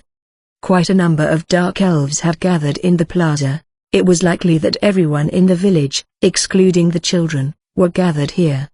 It seemed that they also used this plaza to hold meetings. However, though it was called a plaza, because this was a dark elf village, it was mid-air. It was a place that looked like a giant tray held in place by the bridges that extended from the trees. It seemed like a place they couldn't use if it rained, but they didn't have a meeting hall in the village. There were no elf trees that could hold this number of people. Perhaps when there were far fewer people, there might have done it in one of the elf trees, but that probably wasn't something he should ask about right now. Aints was participating in the meeting as an advisor. Frankly, he wanted to refuse the role. He wanted to decline with all his might a position with that kind of responsibility. Was there anyone, anywhere, who would be happy with this unpaid role in the first place? The most desirable thing would have been to participate as an observer, but the other side wanted him to participate as an advisor. Since Aints himself had been drawn to the topic of the meeting, he was hesitant, indecisive, and so bewildered that he just nodded in agreement while in that state. What had drawn his interest was, first of all, the outcome. There was a big difference between knowing and not knowing what sort of conclusion they came to. Next was who was for and who was against it. In what sort of atmosphere would they conduct their discussion? The things he wanted to know, things he wouldn't understand just from hearing about it, couldn't be learned by just reading the minutes of this sort of meeting. Even if some kind of conclusion came of this meeting as the consensus of the village, there would probably be people who would be dissatisfied with it or couldn't accept it. He hadn't decided on what to do about the village from hereafter, but it wouldn't be a bad idea to take the course of disposing of those who would bring detriments to Nazrick. If they were beneficial to Nazrick, he would bring them in individually. If it were Albedo or Demiurge, they might be able to infer everything without participating in the meeting, but for an ordinary person like Ainz, that would be difficult to do. While looking out over the assembled dark elves, Ainz suddenly recalled his time in Ainz Oilgown. For instance, even in a virtual world, where faces didn't move, the atmosphere of a meeting was clearly felt. Be that as it may, it was never that big of a deal. At those gatherings where things were decided by a majority vote, the ability to read the room wasn't that important. However, that probably wasn't the case here. Being in this position might be unexpectedly convenient. If I leave in the middle and abandon my voting rights, then I won't need to take responsibility for anything, and it's not like I have any degree of experience advising in a meeting anyway.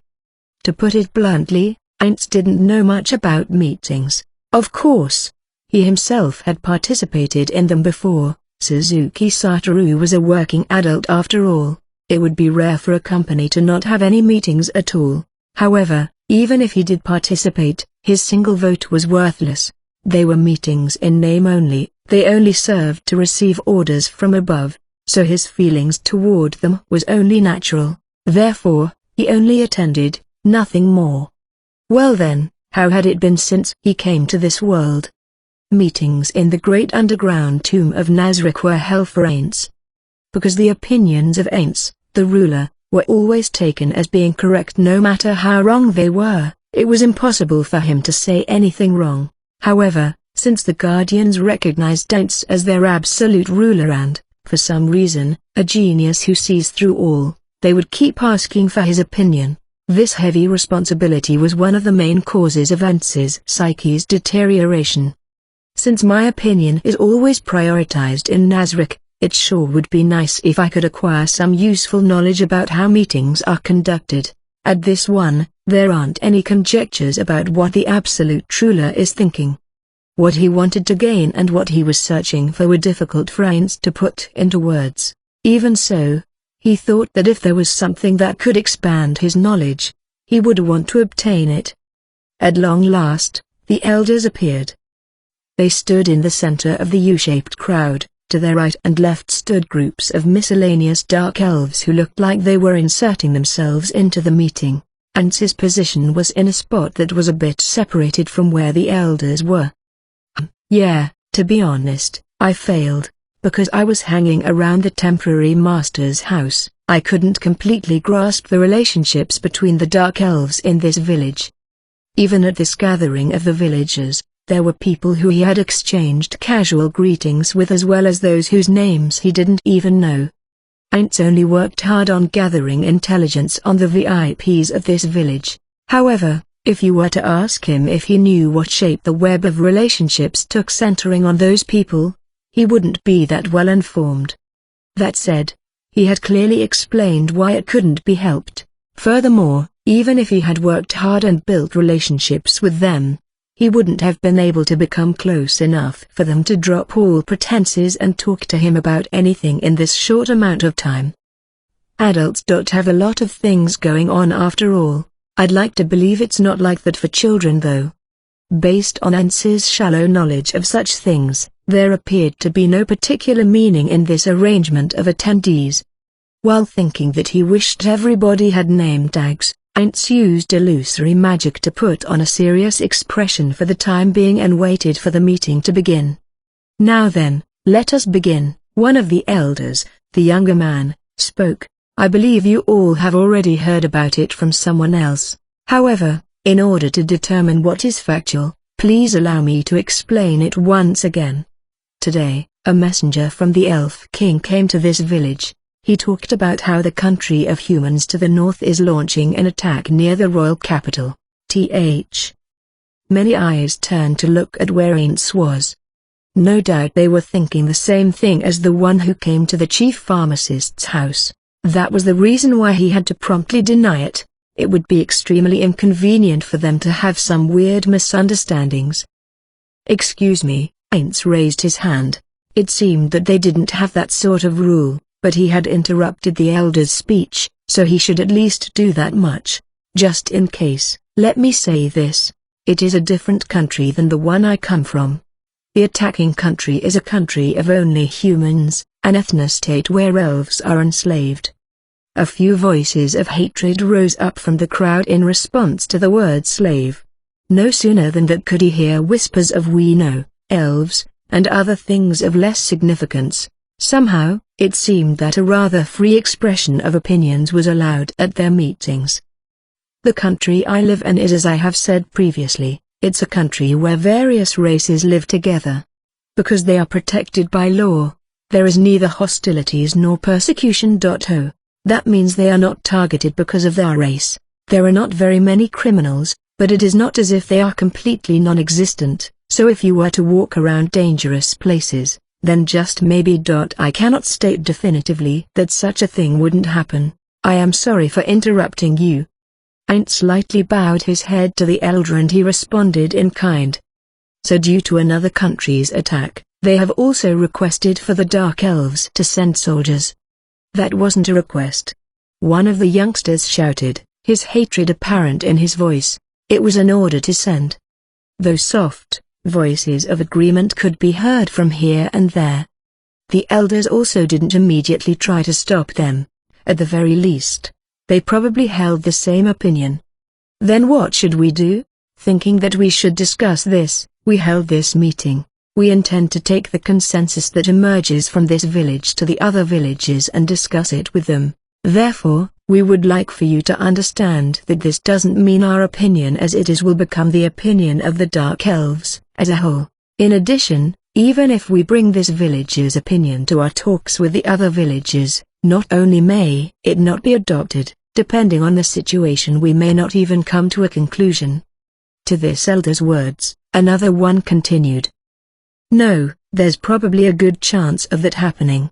There's even a possibility that this village, where everybody knows everyone else, can't come to an agreement either.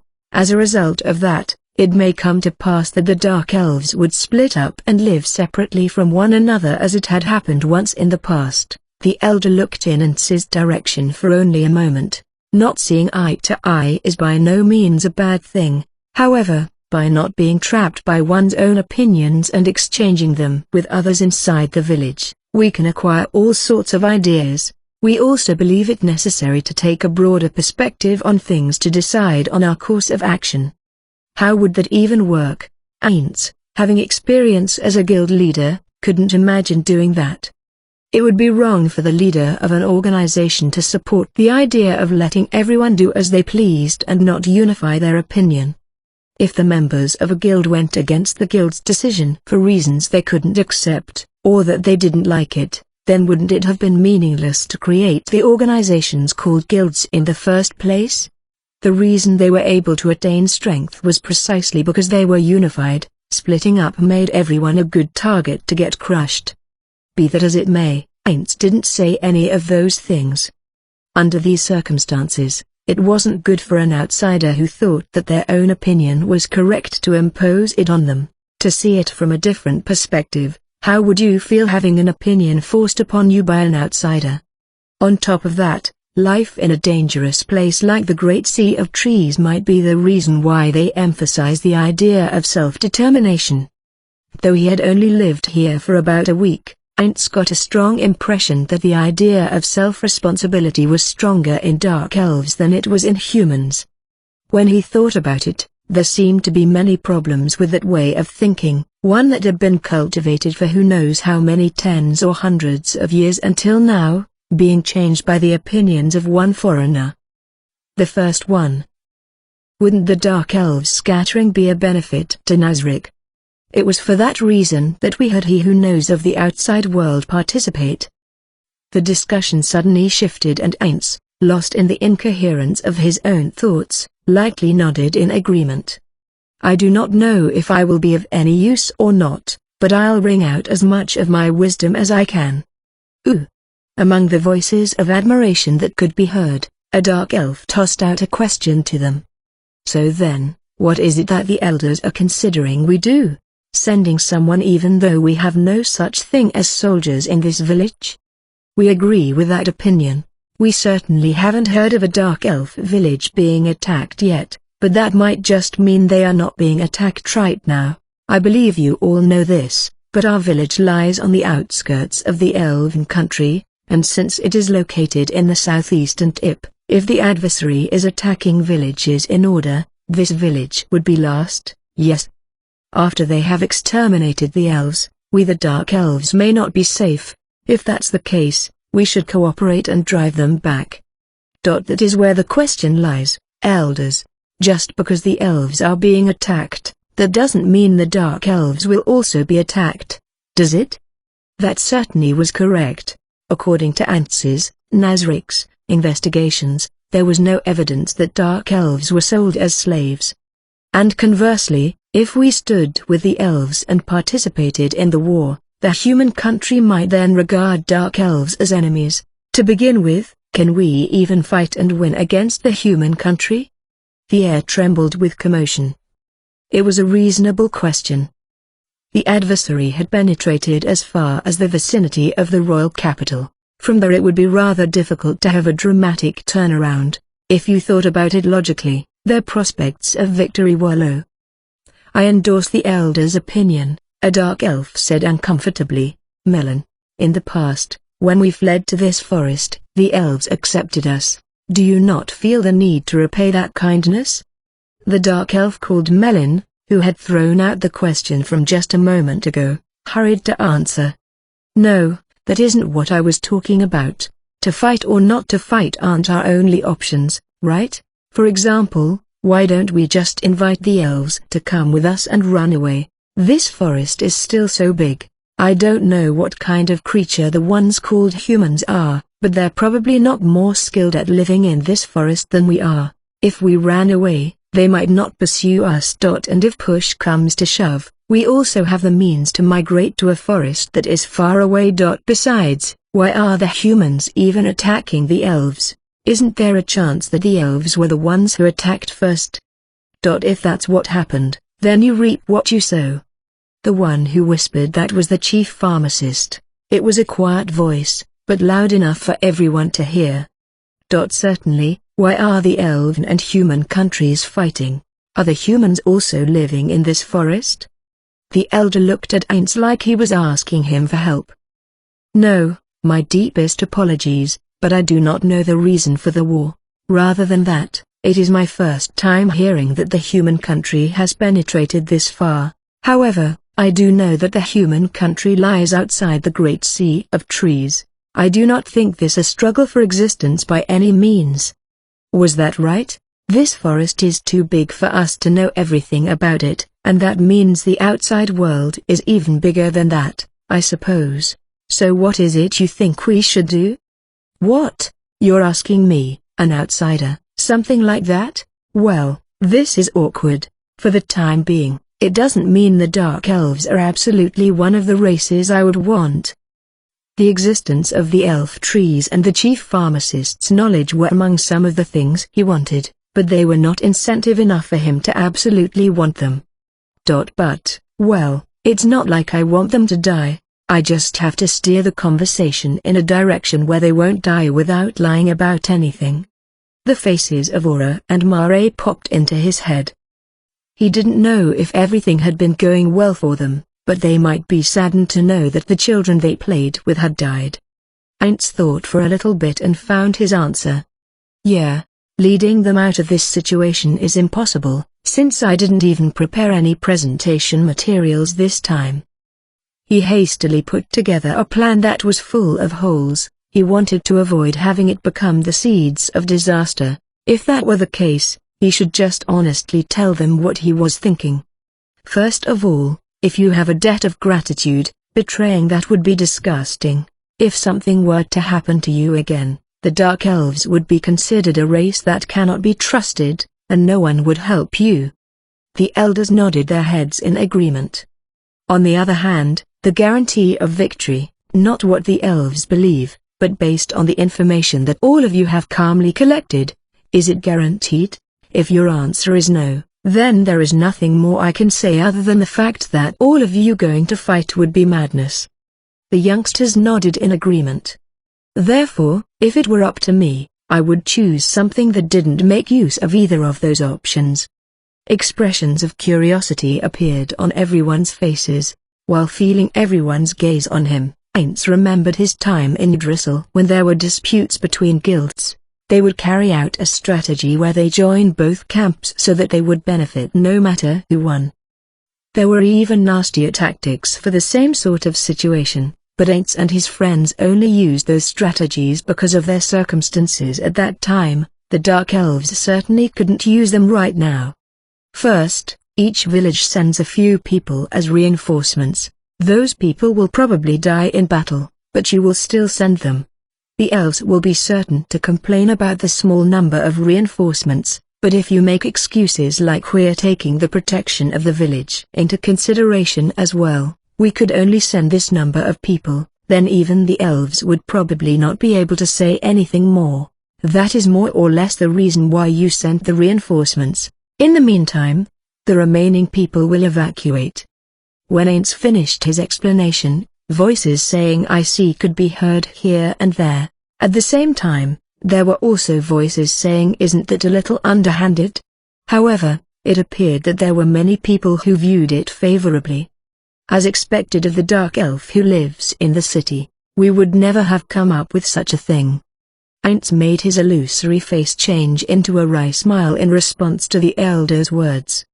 "I'm not really getting much of a feeling that they're praising me." However, it was clear to him that the elder hadn't said those words sarcastically or snidely. At any rate, maybe the reason that something even someone at my level could come up with but didn't immediately occur to them is because they're now diarists of but the lizardman used that precise tactic. Oops. Rather than it being because I live in a city, it is simply that I am just sneaky. No, it's nothing of the sort. Cutting off one part to save the others, it is a method that we often use in the vegetable gardens and other places. The chief pharmacist spoke up and looks of shock could be seen on the faces of several people. Maybe he usually didn't make statements in this sort of place, or maybe he usually didn't even participate. "Thank you very much, temporary master, and there is something important I forgot to mention. This is the only thing I would like you to remember."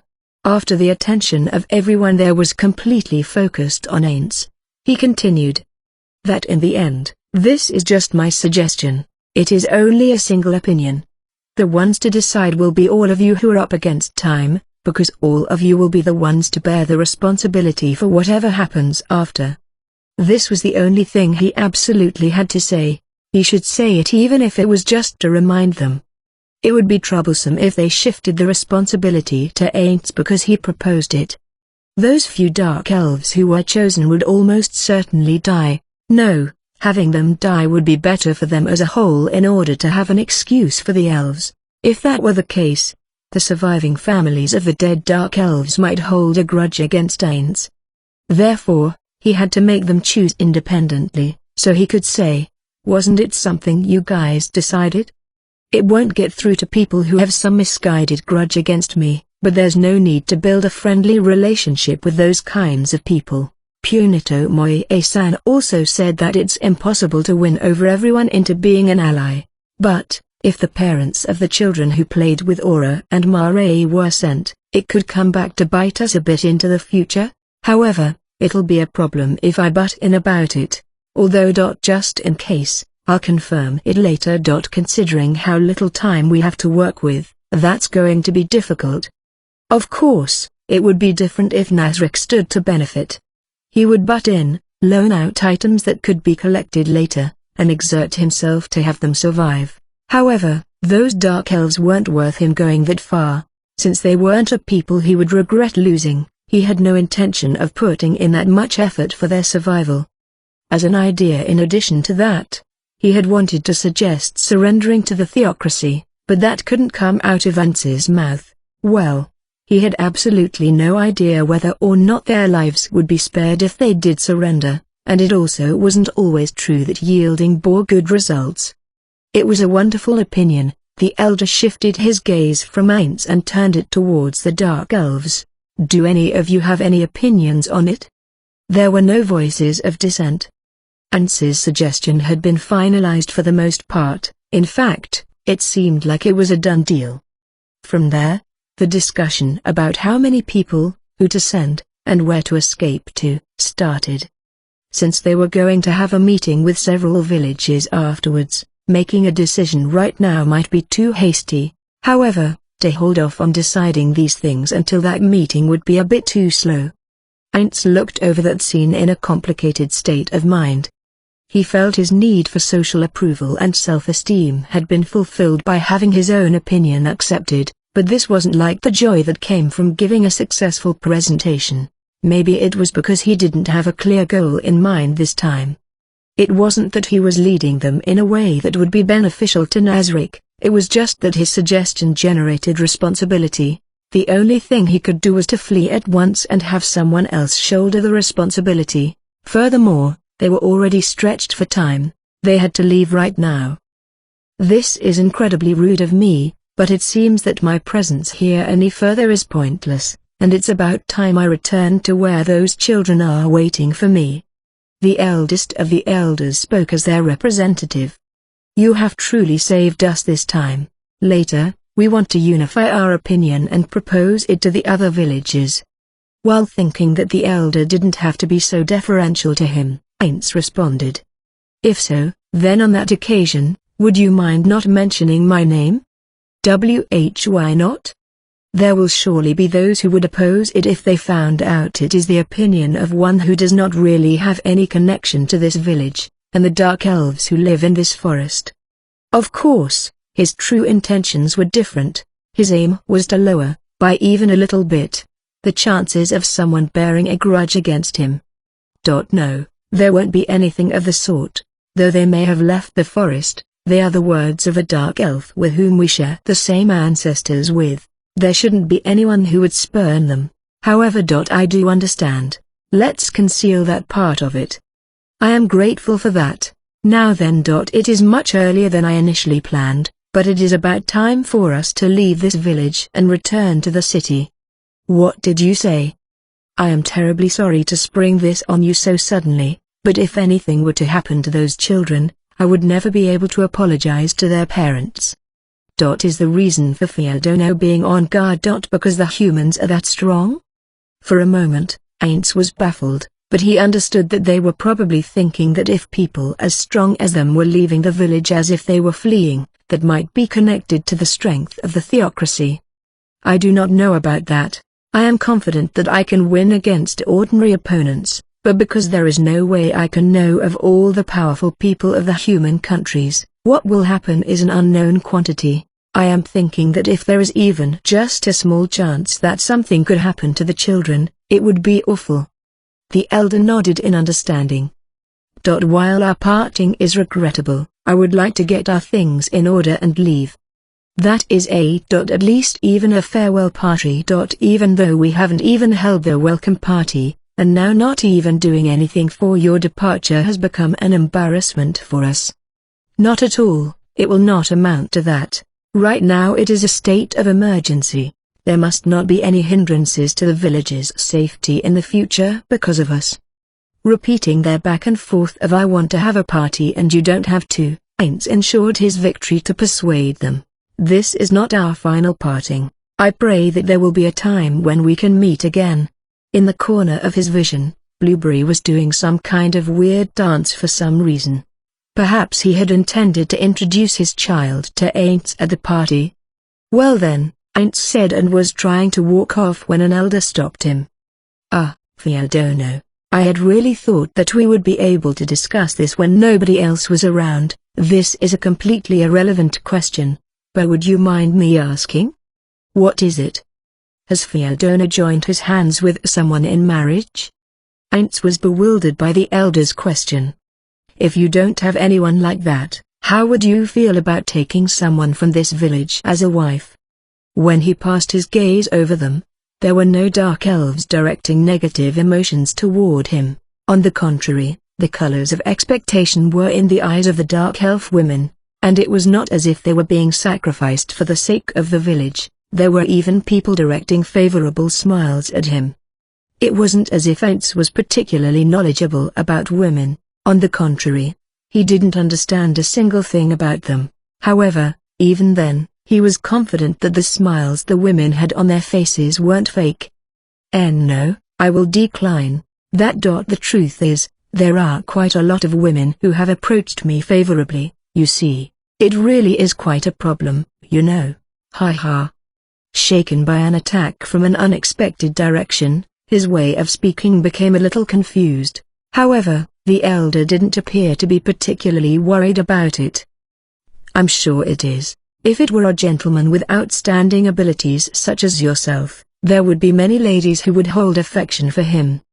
It seemed that one's attraction to another changed with the level of one's combat ability. It was the same as it was in human societies. No, when looking at the attitude of the women, that tendency might be stronger in places like this with danger all around them.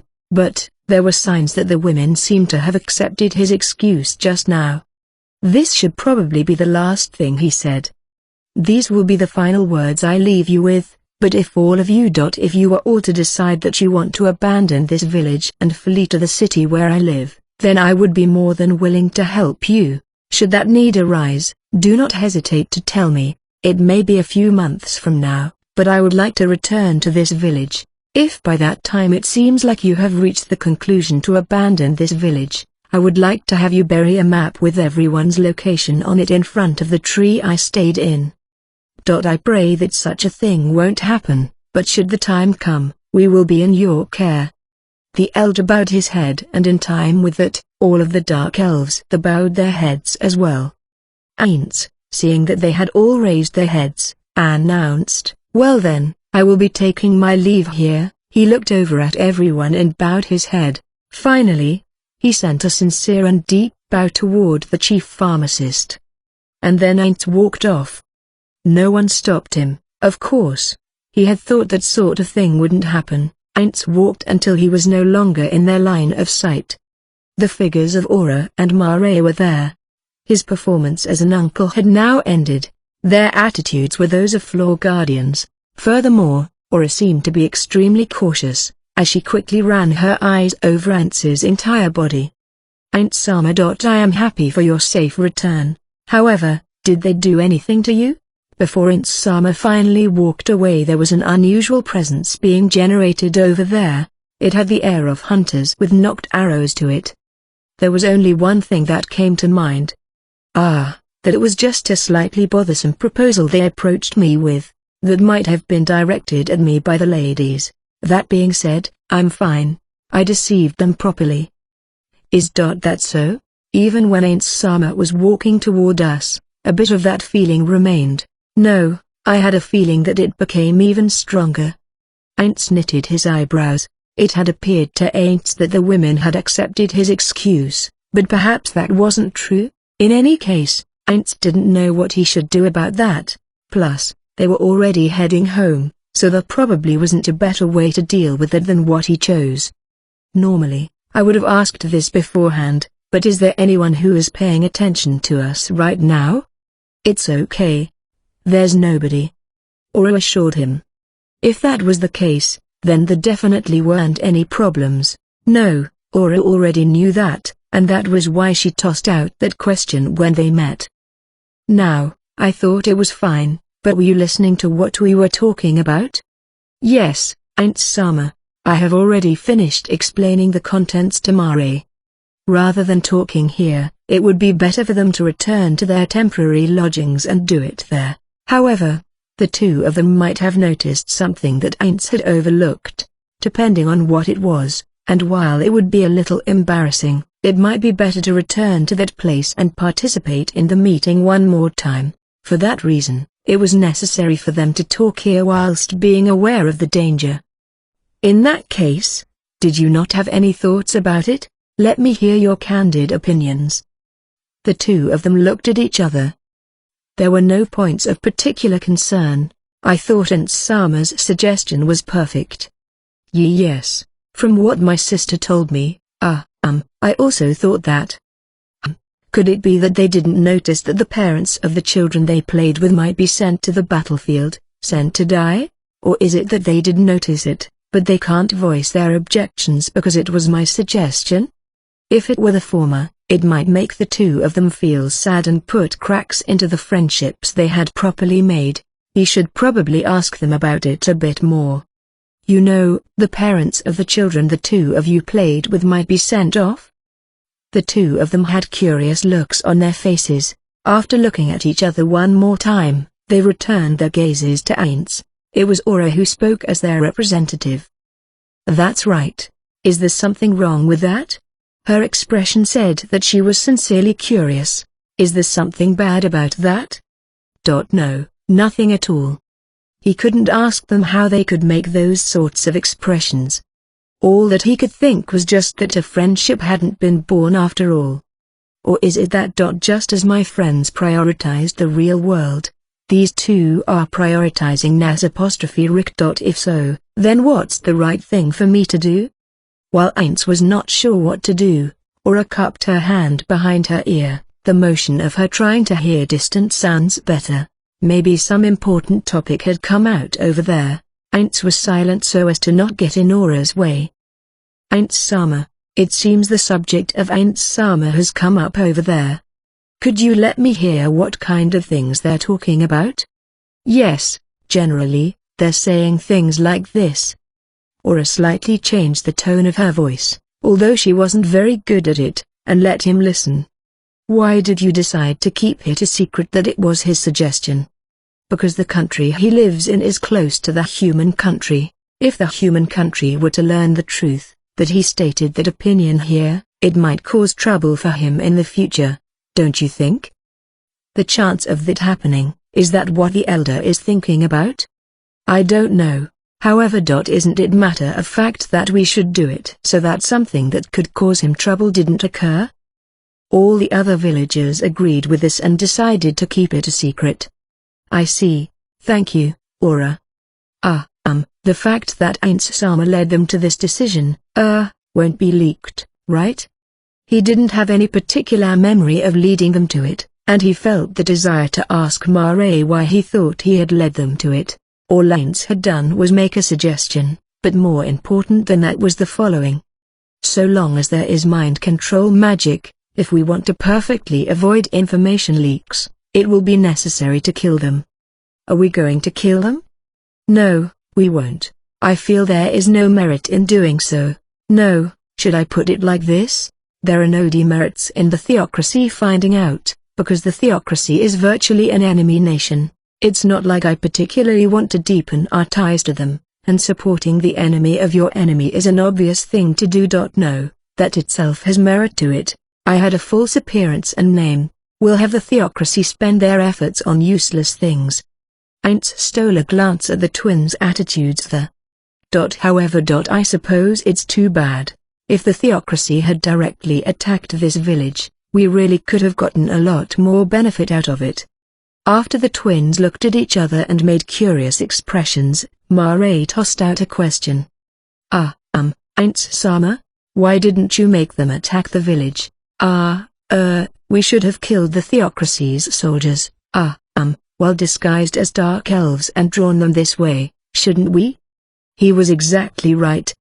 The benefits to Nazrick should be greater by doing things that way. Even Aints understood that much. It wouldn't have been hard to accomplish by causing MPKs. In spite of that, the reason they hadn't done that was. Translation notes, MPK equals monster player kill. Because I didn't want to. Life in this village had been unexpectedly fun. Setting fire to this kind of village with his own hands felt distasteful to him for some reason or another. That would be a very natural feeling to have. Nobody would want to do something they didn't want to do. However, That was an absolutely unforgivable excuse, as the absolute ruler of the great underground tomb of Nazarick, the one who was the head of an organization, should prioritize the benefits of the organization. In spite of that, he had prioritized his own feelings. In a sense, this might even be considered a betrayal of Nazarick. So I told them to make friends, but I'm the one who enjoyed it the most. Is that how things ended up? It would be bad if he wasn't careful so that he could prevent this kind of thing from happening again in the future. Ainz had to think and act with the benefit of the great underground tomb of Nazarick as his priority. That was his duty as the sole remaining guild leader, and his role as the leader of the NPCs. Swearing that in his heart, he was lost as to how he should answer Mare's question. He should probably apologize because he had honestly been naive. That's right. I also considered that, if it were to obtain benefits for Nazarick, that's what I should have done. Yet in spite of that, I didn't do it because I was now diaresis of. That was improper of me as the ruler of Nazarick. I will strive so that this sort of thing never happens again. The two of them were googly-eyed.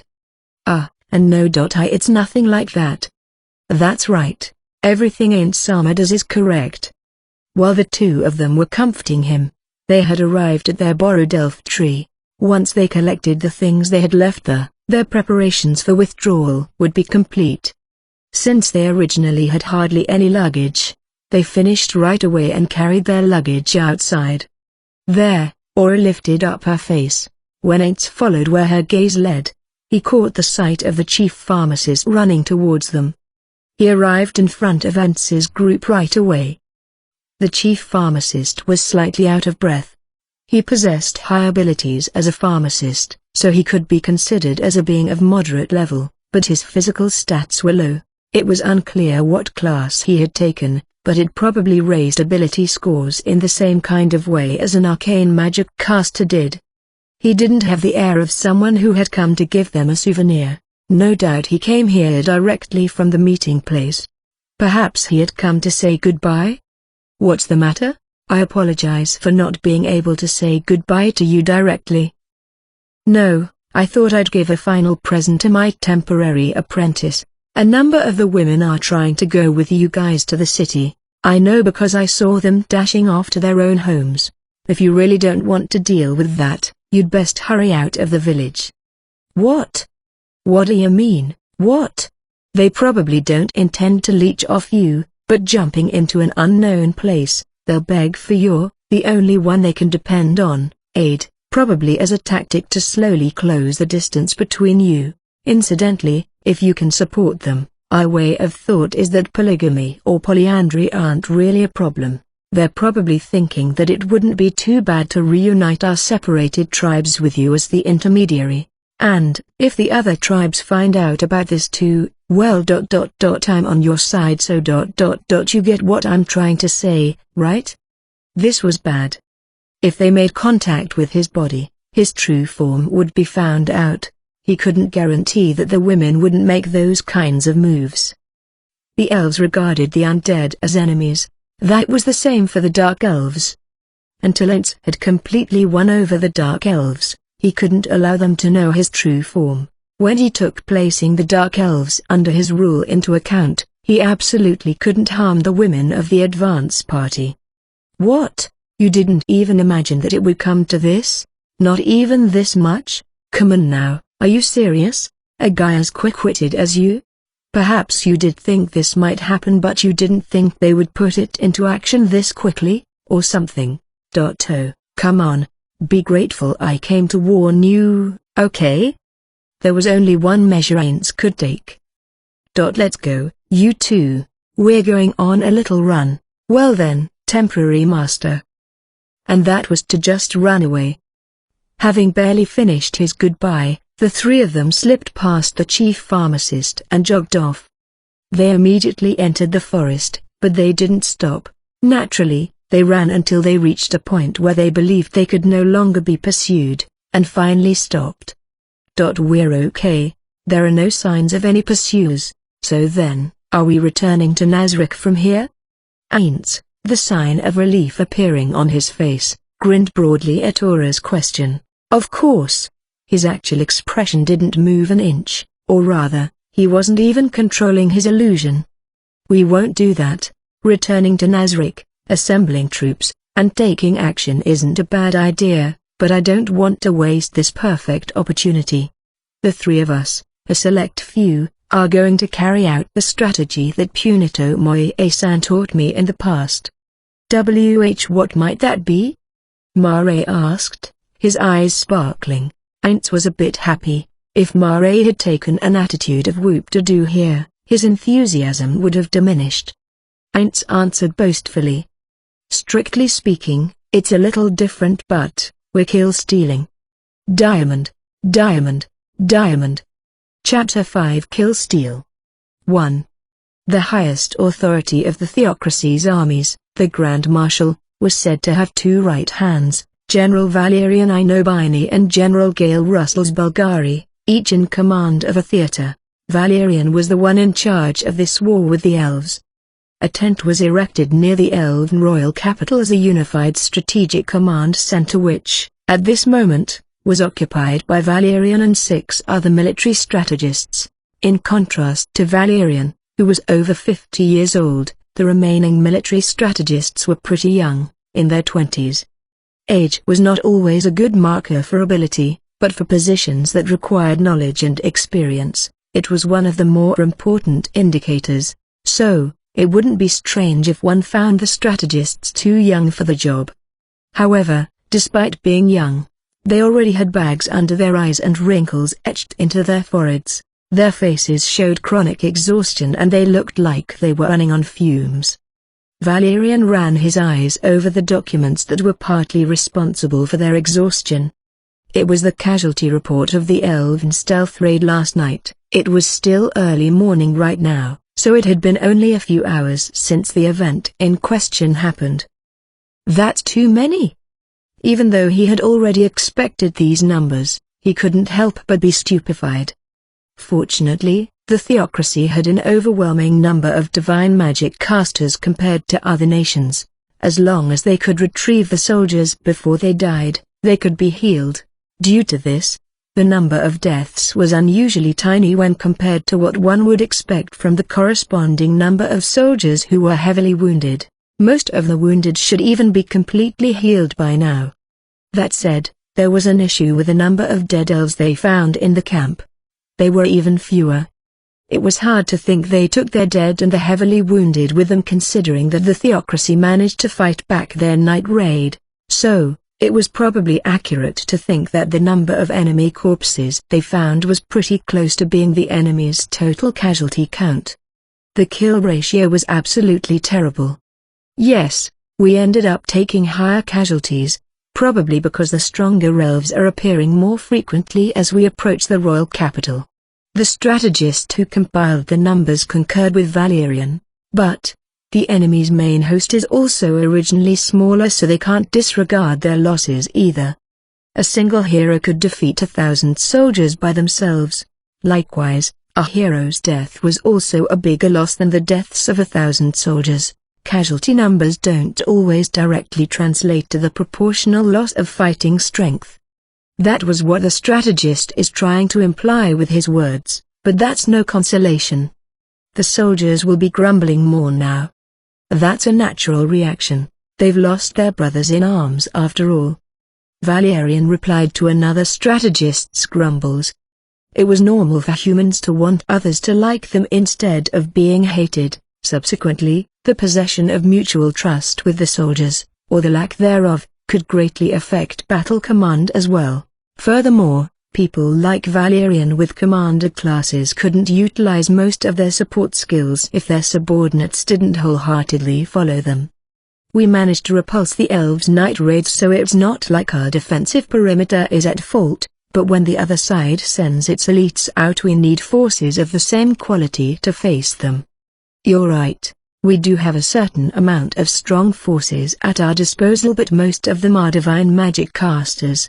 When the area of expertise differs, an unbridgeable difference in strength is needed to erase that disadvantage.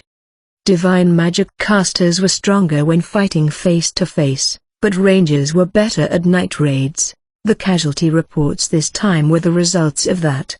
What we need to do is to make our defensive perimeter stronger so that something like last night won't happen again. Does anyone have a good idea? Perhaps it was because they had been thinking about this since the raid, but multiple ideas flew out from the strategists immediately. Some of them were things Valerian had already thought of, but there were also some he never had an inkling about. They could probably make an incredibly strong perimeter if they managed to use all of these ideas. The problem was that they would need a lot of labor and time if they wanted to put all of them into practice. So, they could only sift through the ideas to find the good ones and put them to practice in order of their efficiency. And most of all, Your Excellency, does our focus on the defensive perimeter mean we will continue fighting here for a while longer? A reasonable question. You should have. Valerian turned his gaze to look around at the others. You all should have read the High Command's orders. We will have to fight here for a while longer. Am I wrong? No one objected, but that didn't mean they accepted it either. It was natural for them to not agree with him. He understood their thoughts and they certainly were not the kind that he could simply brush away as naivete. To be clear, their thoughts were correct. The deaths from the Elven raid this time were unnecessary. They could have been completely avoidable. The theocracy had set up its main camp quite close to the Elven royal capital, a front line it could barely support. You could say that it was advantageous for disseminating intel faster and they could immediately respond to any changes in the enemy's forces. But, there was also the danger of the main camp quickly falling if, for example, the strong ones among the elves resigned themselves to death and went on a rampage. Considering that the elves were being pushed to the edges of despair, there was a very high chance of that exact thing happening now. There was no doubt the theocracy should be making haste for a full-on frontal assault soon. That was because if they made the stronger elves occupied with their own camp's defense, it would lower the threat to theocracy's main camp. However, the Supreme Executive Council had ordered them to stop and leisurely exchange blows with the enemy here. These were the orders even as they acknowledged the threat of the night raids. The orders were to establish the main camp at the very front to quickly respond if the elves tried to escape from the worsening situation. These were reasonable orders. The orders also seemed like they were intended to bait out the enemy elites or the elf king who rarely appeared. They agreed with this logic too, if not for the fact that they were not going to be assisted by the Holocaust scripture in their efforts. And why was it that they couldn't borrow the Holocaust scripture's strength? It was certainly not because their vice leader was killed by the Elf King. The Supreme Executive Council excused it by saying that the Holocaust scripture was assigned with some other mission, but no one here believed it. Valerian knew the real reason, though the strategists here were all young, they too understood it. They knew there were multiple reasons behind the Supreme Executive Council's refusal to permit the Holocaust scripture's participation. First, it was so that they could gain experience. It was unimaginably difficult for humans who lived in the cities to live in such a forest. Unlike their life in comparative safety till now, they would have to be on guard against everything in their surroundings. These battles were for them to address that issue. Elves were supposed to be the stand-in for the monsters that attacked from the forest. It would have been done differently if there were to be similar opportunities to gain experience in the future, but that was unlikely. In fact, it would be rather troublesome if such opportunities arose frequently.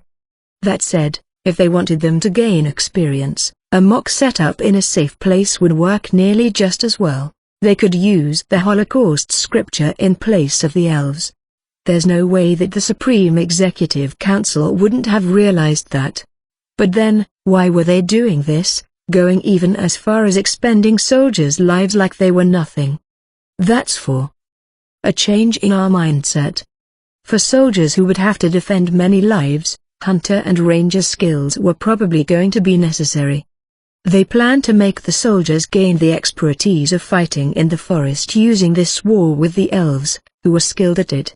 If possible, they would try to make the soldiers passionate about obtaining classes like Ranger. The existence of the casualties was required to spark that change. the more casualties there were, the more soldiers would start to feel a sense of urgency. So, they were denied the help of the 6 scriptures, especially the Holocaust scripture, who could have blockaded the elves entirely by themselves. Valerian grimaced internally upon remembering the orders from the higher-ups. He could understand their way of thought, but he couldn't really accept it. "Your Excellency, I have a proposal." One of the strategists spoke with a stiff tone. He was the youngest of all strategists present here. Incidentally, it need not be said that the predominance of young strategists in this war was also a part of the plan for a change in their mindset. Valerian nodded at the young man to continue. "While we did expect these casualty numbers, they're close to our tolerance limit. It's probably going to be very difficult to take down the city, the enemy's base, with a single all-out assault in such a situation. Especially due to the fact that as long as the elves who are taking part in the night raids aren't obliterated completely, we can expect further fierce resistance. I cannot accept spending any more of our soldiers' lives. Please, can't you test the waters to see if the Supreme Executive Council would change their plans?" He probably understood that it was impossible, but his heart was likely softened upon seeing the amount of victims. Valerian suppressed his urge to sigh. He could understand where the young strategist was coming from. This was a path every general had to tread through at least once in their life. The value of a life, of the theocracy's citizens in this case, was extremely high. Perhaps this was one of the weak points of the theocracy. This was certainly not a bad thing. No, in fact, it's the opposite. If given a choice between a nation where one's life was cheap and one where it's high, everyone would choose the latter. It was expected for the theocracy's armies to be soft due to them being protected by the heroes up till now, but the idea of keeping the deaths low was not wrong in itself. However, that way of thought belonged to those who didn't need to hold a weapon. Was it right for soldiers, whose line of duty included taking others' lives and having theirs taken, to have such thoughts? There would certainly come a time when they couldn't win without any sacrifices. There would certainly come a time when they would have to fight without the scriptures. It would be fatal if they refused to fight out of fear when that time came, if they considered their lives to be too valuable. But, that didn't mean the soldiers' lives had to be seen as cheap. It only meant that the top brass like Valerian would just have to bear the pain, and come to terms with the loss of valuable life. The young strategists here were now going through this pain. The results of that were quite visible from their expressions. They probably couldn't even sleep soundly. The pained voices of the soldiers under them would probably never leave their minds. Valerian felt a little pity for them. This experience would have probably been a little gentler on them had it not been for the suddenly accelerated change in policy.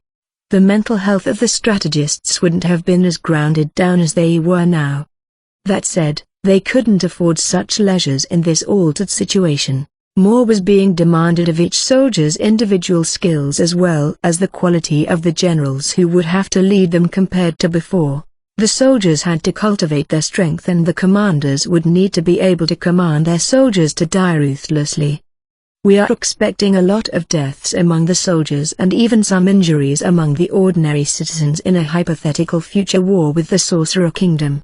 That's why we are having them experience death here. The Supreme Executive Council is really cruel. I can understand your feelings to a painful extent, because everyone here, including him, also thought the same way. Even so, we cannot change it. It's not about the present, but the future. The young strategist let his face droop and then raised it again, looking at Valerian like he was his last hope. At least, please permit us to use large-scale attacks when we assault those tree freaks' royal capital. Permit the use of high firepower magic support to break the enemy's interception line, the surrounding defenses.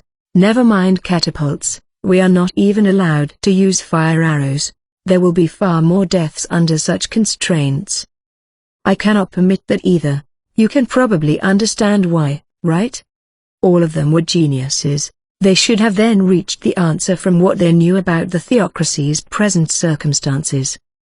He would be repeating himself, but it was better to say this out loud.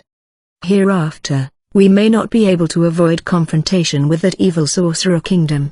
When that time comes, we can evacuate the citizenry here if we can take this city without damage. Probably. That's why we stopped cutting the trees from a point mid-route. That is why I cannot allow large-scale damage to this city. Understood? So that's how it is. The Supreme Executive Council is acting under the presumption that there will be future hostilities with the Sorcerer Kingdom. The Elven City was built using those Geese magic, so it should be possible to rebuild it using the captured elves even if we destroy a part of it by fire, is it not? Valerian agreed with another strategist's words. You're right. I know there are similar opinions. I also heard another idea about building a city in a completely different place using those elves, but, considering the time it would take, we cannot take such a course of action. There were certainly plans to use the captured elves. It wasn't that difficult to force them to cooperate by using something like charm magic. That said, using mind control magic multiple times in a short period would gradually make them more resistant to it. Also, from the experiments conducted, they found that it would take a lot of time to grow the elf trees from nothing even if they used magic. They were unsure about how soon the conflict with the Sorcerer Kingdom would occur, but they had estimated that there was not enough time to create a city from scratch for evacuation purposes. So, considering that they would have to use what's already here, they couldn't go around destroying any more of it. The only thing that is permitted is breaking through the Elven City, their final defensive lines through brute force, while accepting the fact that we are going to take heavy casualties. Of course, the top brass doesn't want more people to die.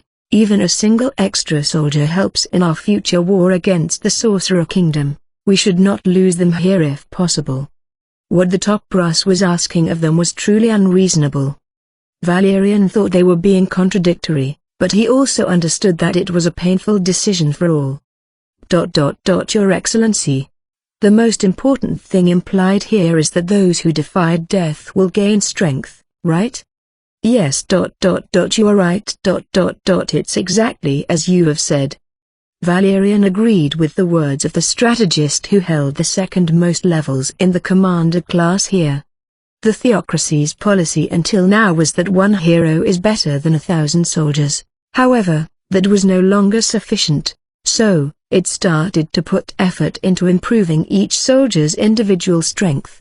That was why they were waging this war in such a brutal way. The prediction of future hostilities with the Sorcerer Kingdom was at the root of everything. And it was a fact that it was highly probable. Everyone, I know it's going to be hard, but please squeeze out every drop of your intellect so that even one more person can return to our homeland alive. Everyone raised their voice in acknowledgement as Valerian bowed his head. There's one more reason he left unsaid. There was a person no one here in the camp except Valerian was informed about. He was waiting for them. The Elf King was tremendously strong, enough strength to kill even those who were a step away from the realm of heroes in an instant. Yet, the theocracy had a trump card that could certainly kill him. That's the correct strategy, to pit the strong against the strong, a hero against a hero, and against those who surpassed even them. But good military sense aside, he felt like the Supreme Executive Council was strangely fixated on having that person clash with the Elf King. He didn't understand the true intention behind it. But Valerian kept waiting for their final trump card in this expedition. Right at that moment, a messenger entered, interrupting the meeting. With a tense expression, he quickly approached Valerian and whispered reinforcements from the homeland into his ears. I see, Valerian replied, standing up immediately from his chair and announcing to the strategists who were looking over, wondering what this was all about. Everyone, there's no longer any need to defend the main camp. Redeploy those who are assigned to defense to the front lines instead. Start preparing for a full frontal assault. The long war was finally coming to an end. They were finally entering the final stage. Why are they fighting like that? Does the theocracy not care about its soldiers' deaths? It had been a week since they had left the Dark Elf village. This was Ince's first reaction after observing the theocracy's assault on the royal capital from a distance. The theocracy's soldiers made palisades out of trees and proceeded forward while pushing those palisades ahead of them. He could understand that they were guarding against those awfully precise elven arrows, but still, it felt too wasteful. Bookmark. As the palisades didn't provide protection against attacks from above, they were meaningless against special abilities like the one that could make arrows turn mid-flight. There weren't many with such special abilities, so maybe they thought those losses were acceptable, but the theocracy should have a lot of divine magic casters. Can't they just go all out with area of effect attacks? Elves had a positioning advantage at present. Shouldn't they summon angels to negate that advantage and attack them from above? No, they basically make their houses from trees, so it's just wiser to burn them to the ground. There are a lot of trees around, so why didn't they make siege machines from them and throw flaming projectiles from a distance? The stout and green trees weren't really that flammable, but the smaller branches and leaves were a different case. Plus, the smoke from those fires would also choke the elves while obstructing their line of sight. The fact that the theocracy's forces were not using even a single one of those methods looked very strange in Ance's eyes. And why aren't they deploying stronger people? If higher-leveled people similar to Fluda or Gazef were here, they could use far stronger spells or flashier attacks and turn the tides of the battle in an instant. There shouldn't be any reason to hold them back at this moment, right? I can't understand their actions myself, but did you two manage to notice anything from the theocracy's movements? Ainz asked the twins, who were watching the developments beside him. After a short while, Mare replied. Well, maybe they aren't thinking anything. No way, that's what it is. There should be some commanders or strategists in the army. It's hard to think that none of them had any plans. There certainly should be a reason behind those actions. But he couldn't think of a reason. It was possible that some incompetent general managed to gain command authority due to politics and took independent action, scorning the strategists. Yet, considering how systematically they had cut down the trees and advanced their armies, he felt like that wasn't the case. Yeah, they are also attacking from other directions, but it's the same there as well. The theocracy blockaded the royal capital in a semicircle and placed forces on the other shore of the lake to blockade the waterside. I don't see them using captured elves as meat shields. It feels like they are pouring in the soldiers that they don't mind dying. Does the theocracy practice slavery? No, even though they have elven slaves, I never heard about them using slave soldiers. I think we already have a general idea of their political system. But it's hard to say that we know everything. Even so, I don't think they would do that, you know? What if they are summoned soldiers? The soldiers hit by the arrows left behind their bodies, so I don't think that's the case either. As the other soldiers carried the fallen ones in a panic to the back lines, to the theocracy's camp, it stood to reason that they were not disposable troops. Then, why are they not using the better methods at their disposal but instead letting those soldiers die? Ainz searched his brain and finally squeezed out a single reasonable answer. This is just a hypothesis, but maybe they are fighting like that because they noticed we're here? Eh? And no way. No, it's too hasty to conclude that it's because of us specifically. Maybe they are faking it to give the false impression that they are idiots to their enemy nations or organizations while also keeping their stronger cards hidden. The Sorcerer Kingdom couldn't be the only nation they wanted to mislead with incorrect intel. It was likely that the theocracy had other enemies that Ainz didn't know about. This type of misinformation campaign was something Ainz and others did multiple times till now. It seemed like the theocracy had the same idea. The theocracy is a nation with a long history, so they probably have a lot of enemies too. But, is that really the case here? He couldn't think of any other reason to hold back the stronger personnel.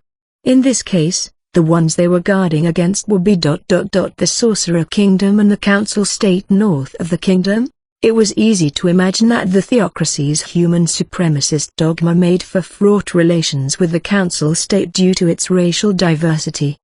In that case, maybe we should form an alliance. No, Albedo and Demiurge have probably thought about this already. That said, there's no use for a superior who threw all the work to his subordinates. Maybe I should ask them about this later.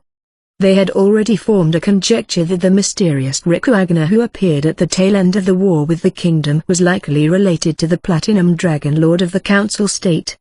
The only thing connecting them was the platinum theme they had in common. But, if that really was the truth, it would probably be a better idea to ally with the theocracy against the Council State. Or, they could try allying with the Council State against the theocracy while investigating their internal situation. That was fine too. Whatever the case may be, they should make the first move before the Council State and the theocracy formed an alliance against the Sorcerer Kingdom. Of course, if even Ince could realize this, it was highly probable that those two geniuses had already made plans regarding it. Considering that there's a chance those two are making preparations for forming an alliance right at this moment, we should do our best to avoid getting discovered here. If we do get discovered, we can just kill all the witnesses. Ain't-sama, should I then infiltrate the theocracy's camp and gather intel? Ain't shook his head at Tora's proposal. No, that's something we shouldn't do at any cost.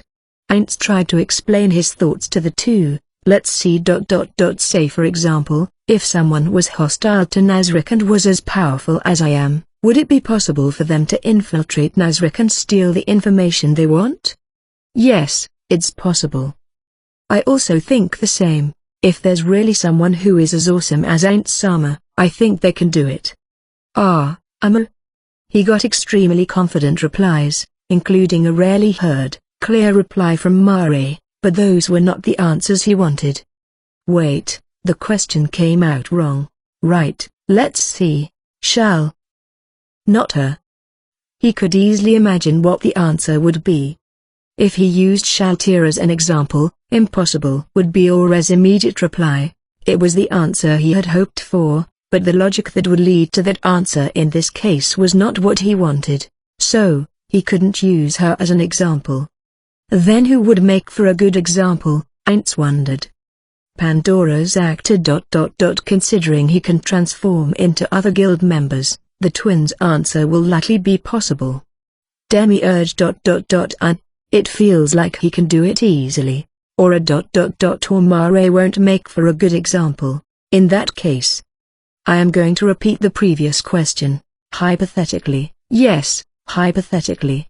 Imagine if someone on par with Albedo opposed Nazrick. In that scenario, is it possible for them to steal all the intel from inside Nazrick? Albedo, you say? Excuse me, but did she do anything suspicious? What? No, you are completely mistaken. I am completely sure that Albedo will never betray us. Aints answered in a fluster. Didn't I say it was a hypothetical case, and the enemy was only someone on par with Albedo, not herself? Yes, a hypothetical scenario. The twins looked at each other like they didn't really understand it. Aura then answered as their representative. I think it's really not possible for Albedo. First, Albedo is not proficient in stealth skills. I also didn't hear anything about her having equipment with such effects. Well. You are correct, but Albedo is a tank after all. She certainly doesn't have those skills. This ended up being a bad example too. Disregarding that, do you think it's impossible even if she puts her intellect to work? Yes, I think it would be impossible. Well, whatever. He couldn't think of any other suitable person, so he decided to use Albedo's name while feeling sorry for her. That's right. I think the same too. Nazrick's multi-layered, multi-type defenses can't be possibly broken through by a single person's strength. In that case, don't you think it would be the same for other places? Impossible. The great underground tomb of Nazarick is a holy land created by the supreme beings. It is a special place. There's no way any other place can be the same. Upon hearing Maray's confident proclamation, Ainz nearly said, "Ah, yes," but suppressed the urge. As a person who helped create Nazarick, Maray's feelings for it were a delight to him, but that was not something Ainz could openly express in this situation. He couldn't ask Maray to read the mood either, to understand what his superior was trying to say. So, he decided to ignore Maray's answer for now. "Well, I think it's something like this. If Nazarick can do something, maybe others can do it too."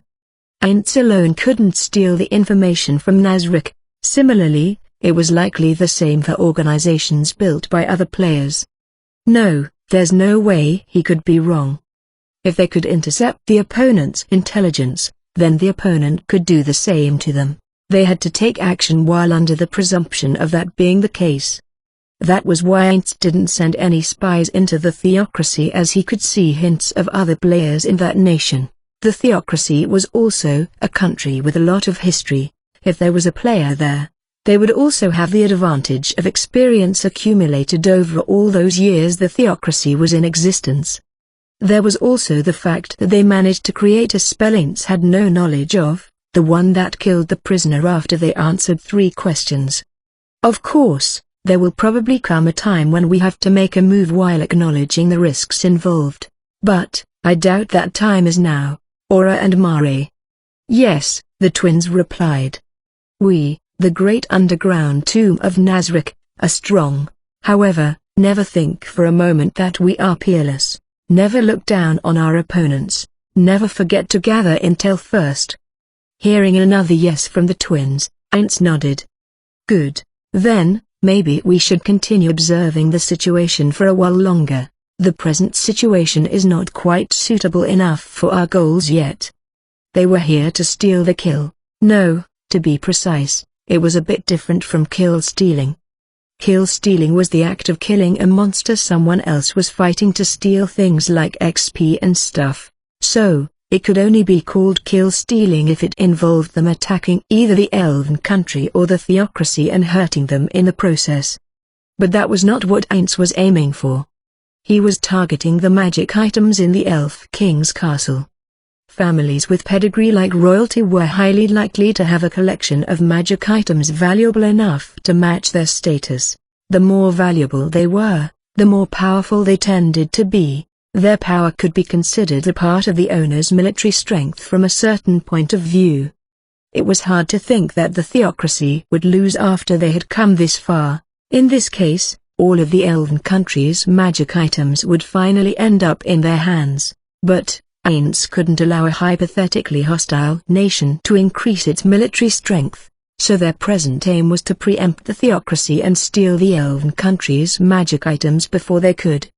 There was also one more benefit to this plan: they would not be opposing the theocracy directly. Of course, if their actions got out, the theocracy would surely criticize them strongly. That said, the things they were going to steal weren't the theocracy's yet, which made for a valid enough excuse.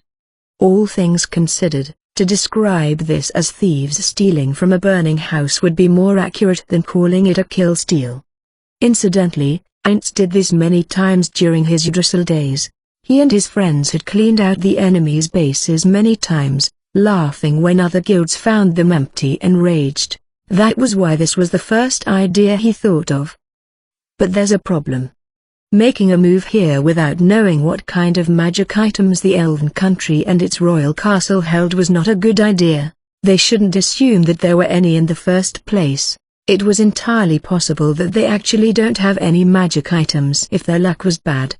In that case, not only would they have to face danger with nothing to show for it, but it could also jeopardize their relations with theocracy for zero gain. Originally, they should have gathered the intelligence first and then taken action.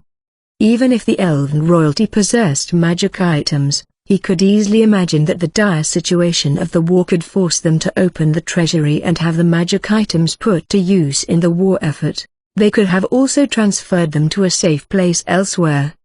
Unfortunately, they didn't have enough time to investigate. Let us observe the situation a little longer and then enter the castle. It would be bothersome if they took away the magic items before we could get our hands on them. I can chase after them. Ah, that's an option.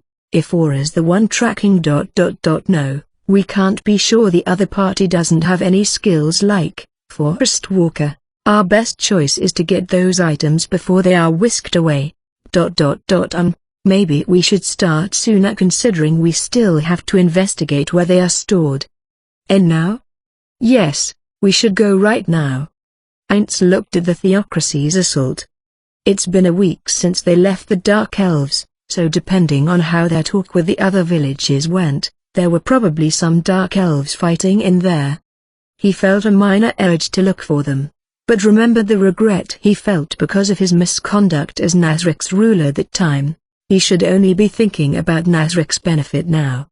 Aints turned his gaze from the castle to Mare. Well then, Mare, depending on the situation, you might have to act as the frontline tank. You don't mind, do you? Aints confirmed one last time. Yes, it's fine. Just like the village, the royal capital is also considered a part of nature, so there's no problem. I will do my best. Both Aura and Mare wore different gear from their usual set, especially their armor. Aura changed into an archer's attire while Mare wore gear focused on defense. These were not provided by Aints, but given to them by Bukubuku Chagma. The quality was also a bit lower compared to their normal stuff, but as they were matched with the twins' abilities, their stats didn't decrease by much. They were preparing for a stealth mission. Perhaps Aints should have worn a different set of gear like the twins, made the twins wear secret shoes and covered all of their faces with a mask, but they didn't do any of that. The main reason for Aints, whose appearance was the most well-known among them, to not change out of his normal gear was that since the twins had already changed into weaker gear, he decided it would be too dangerous if he himself was weakened too.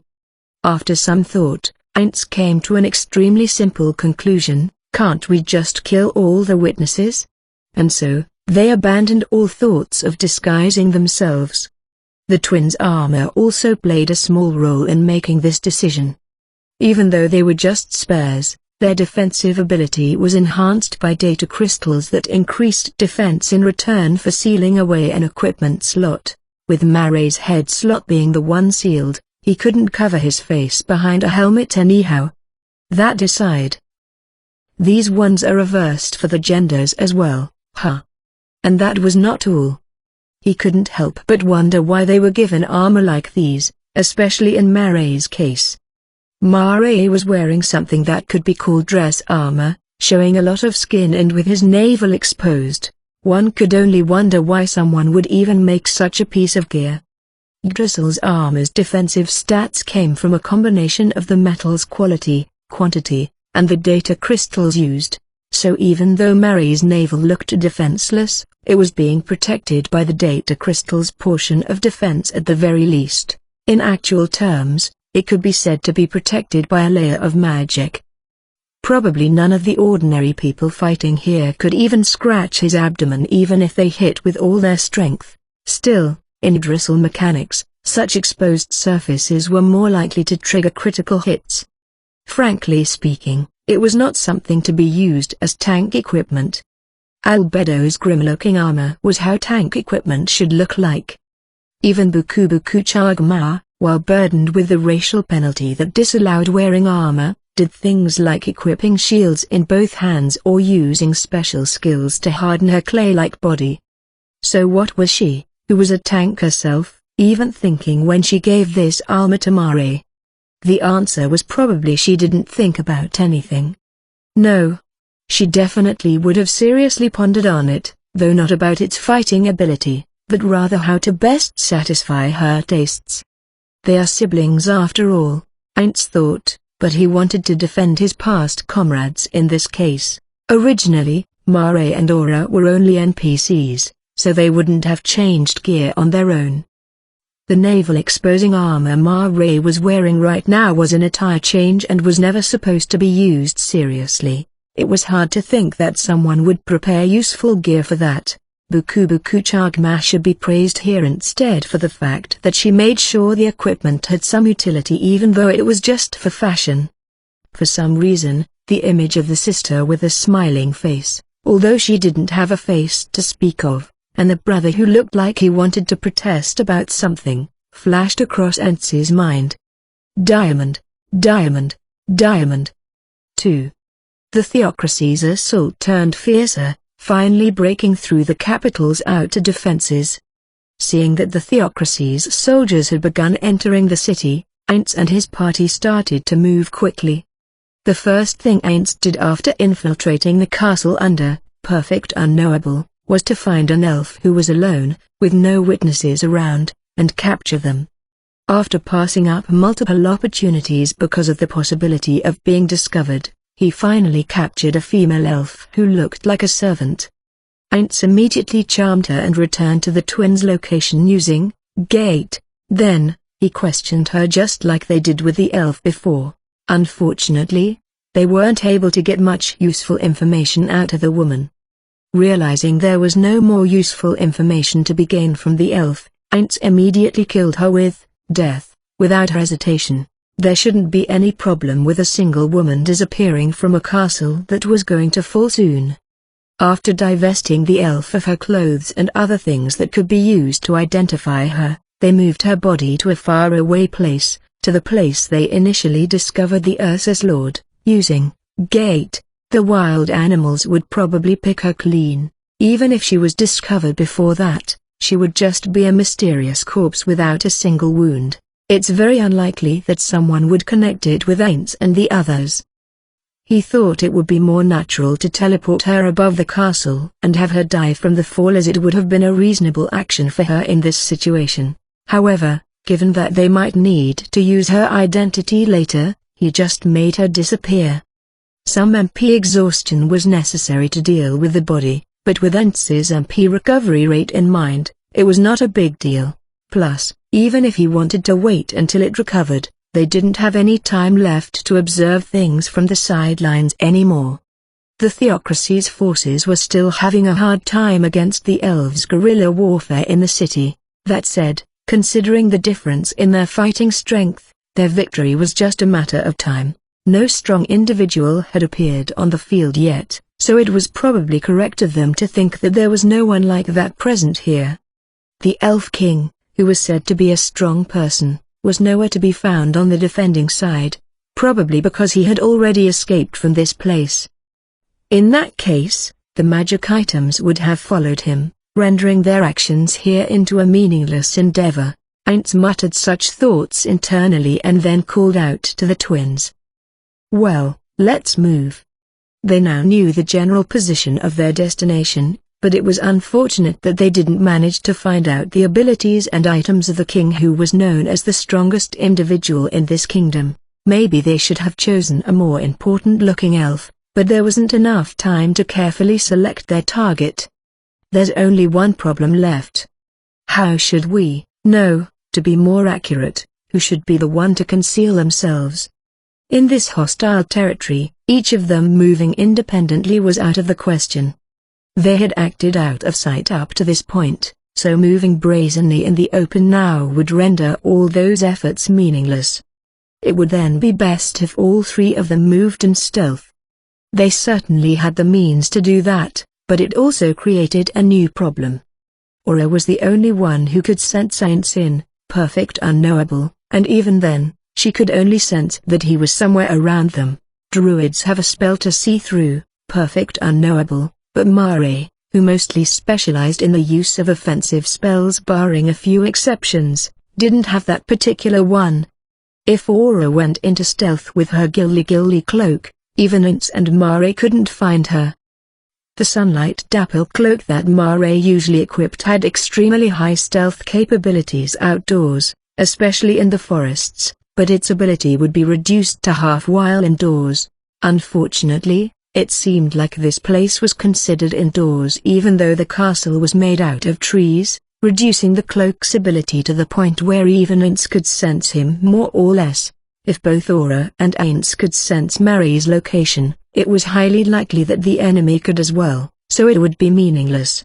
This meant, if Aints hid, Aura could find him but Mare couldn't.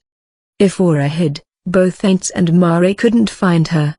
Mare's sunlight dapple cloak was weakened, and even if he used the Gilly cloak the result should be about the same. It's highly possible that a third party could discover him as well. They finally concluded that if the three of them could not move covertly together, one of them should hide to act as their trump card in an emergency. While Aura was the most appropriate one for the role, it would be troublesome if Mare and Aints couldn't grasp her location in a pinch. If they were too unlucky, they might even end up crashing into her while trying to move. This is really a large mistake on my part. They had a week of time to prepare. They absolutely should have discussed this before coming here. Aints went through such stealth operations many times in Yggdrasil. For example, during Nazric's first clear, they had to secretly travel through the Tuvok-filled swamps. But, all of his guildmates generally prepared their own measures for stealth operations. As everyone was generally used to it, a little talk before taking action worked well enough for them even if they didn't discuss it before. Aints got a little excited at the word kill steal because it made him remember things from Yggdrasil, so he completely forgot about discussing the plan with the twins. Then why didn't the other two point it out to him? He didn't confirm if his hunch was true since that would be scary for him, but they were probably thinking that Ain't Sama probably has some plans with full trust in him. Actually, their eyes were gazing upon him with absolute faith right at this moment. He couldn't tell them that he had no plans right now. He spun his non-existent brain matter at full speed enough to heat his, also imaginary, brains. Aints could instead ask them about what they should do right now, but they couldn't waste time here, so he should propose his idea first. Then I will use perfect unknowable, Aura will be the vanguard. Aints decided. The twins would not hide. They would just have to rely on Aura's senses to avoid others. If something unexpected were to happen, the twins would face them openly with Aints ready to support them at any moment. He was more worried about them becoming separated during an attack than he was about them being discovered by someone, because they wouldn't be able to find each other in the first case. The twins raised no objections. Is it really fine? You can speak your mind if you notice something you know? Honestly, Aints would be happier if they had any objections. 3 heads together instead of using Aints alone would probably think up a better plan. There was also the possibility that the twins agreed just because it was Aints' plan. Strictly speaking, they were throwing the responsibility onto him. If Aints overlooked something or his plans failed, which was a common enough occurrence, what were they going to do? They probably wouldn't say anything even if things went awry, but that was most definitely not a good thing. That's the problem with the NPCs. But even if I force them to squeeze out some ideas here, there isn't enough time. Let's just ignore this problem for now and be more cautious the next time around. He explained various countermeasures to Aura and Mare, and then walked after them into the castle with his spell active. There were barely any elves, just like when Aints infiltrated alone before, so they didn't meet anyone on the way. Of course, the fact that Aura was listening to the footsteps around them and timing their movements so that they would avoid them was also a major factor in this situation. There were barely any people in the kingdom's royal castle during its last moments as well, but they worked to create barricades at the entrances at least. There were no such things here even though the theocracy was on their doorsteps. In fact, the mood here felt like nothing unusual was happening outside at all. It doesn't feel like they intend to defend it. As I expected, did the country's upper echelons leave the city to its own devices and escape already? From what I've heard there doesn't seem to be any other elven countries around here, but the Great Sea of Trees is rather huge. It's entirely possible that there are lands further south with cities and we just don't know about them. All this trouble would be for nothing if that's the case. Anyhow, they would have an answer soon. It would be dumb of him to continue thinking about matters they could do nothing about. The restricted area, likely the treasury, seemed to be on the upper floors. It was 2 floors above the one where the king's personal room was, and it was the highest point in the castle. He initially thought about entering it from the outside, but abandoned the idea when he considered that it was unlikely that such a place had windows. And so the 3 of them continued to advance up the stairs. They climbed the floors without getting discovered. Upon reaching the floor of their destination, Aura raised her voice with a hint of suspicion. "What is this place even?" The entire ceiling, which was about 15 meters high, was filled with lights covering all of its surfaces. There weren't any windows around, so there was no doubt that it was done through some kind of magic. But it wasn't bright enough to be called dazzling. Heinz moved his body a little to try and see if he received any debuffs. It would appear that this was not the kind of light the priests would use that negatively affected the undead. Considering that this was the elven country, it was probably some divine magic related to the druids. The phenomenon itself wasn't that weird. After all, Nazric's 6th floor was similar. Even arcane magic and psychic magic had light-emitting spells after all, but the lack of secondary effects made it hard to know which type of magic this light belonged to. But that was not what made Aura raise her voice. It was the thing directly opposite the ceiling, the floor, which was completely covered with soil. Most of the floor, free of any walls or partitions and about 100 meters wide in every direction, was covered by soil. There were some areas free of the soil coverage, but the area around the huge door further in was completely covered. Aura lightly kicked the soil a few times and turned some over. It didn't take that long before she hit the floor beneath it. It wasn't that deep. A substitute for a carpet, maybe?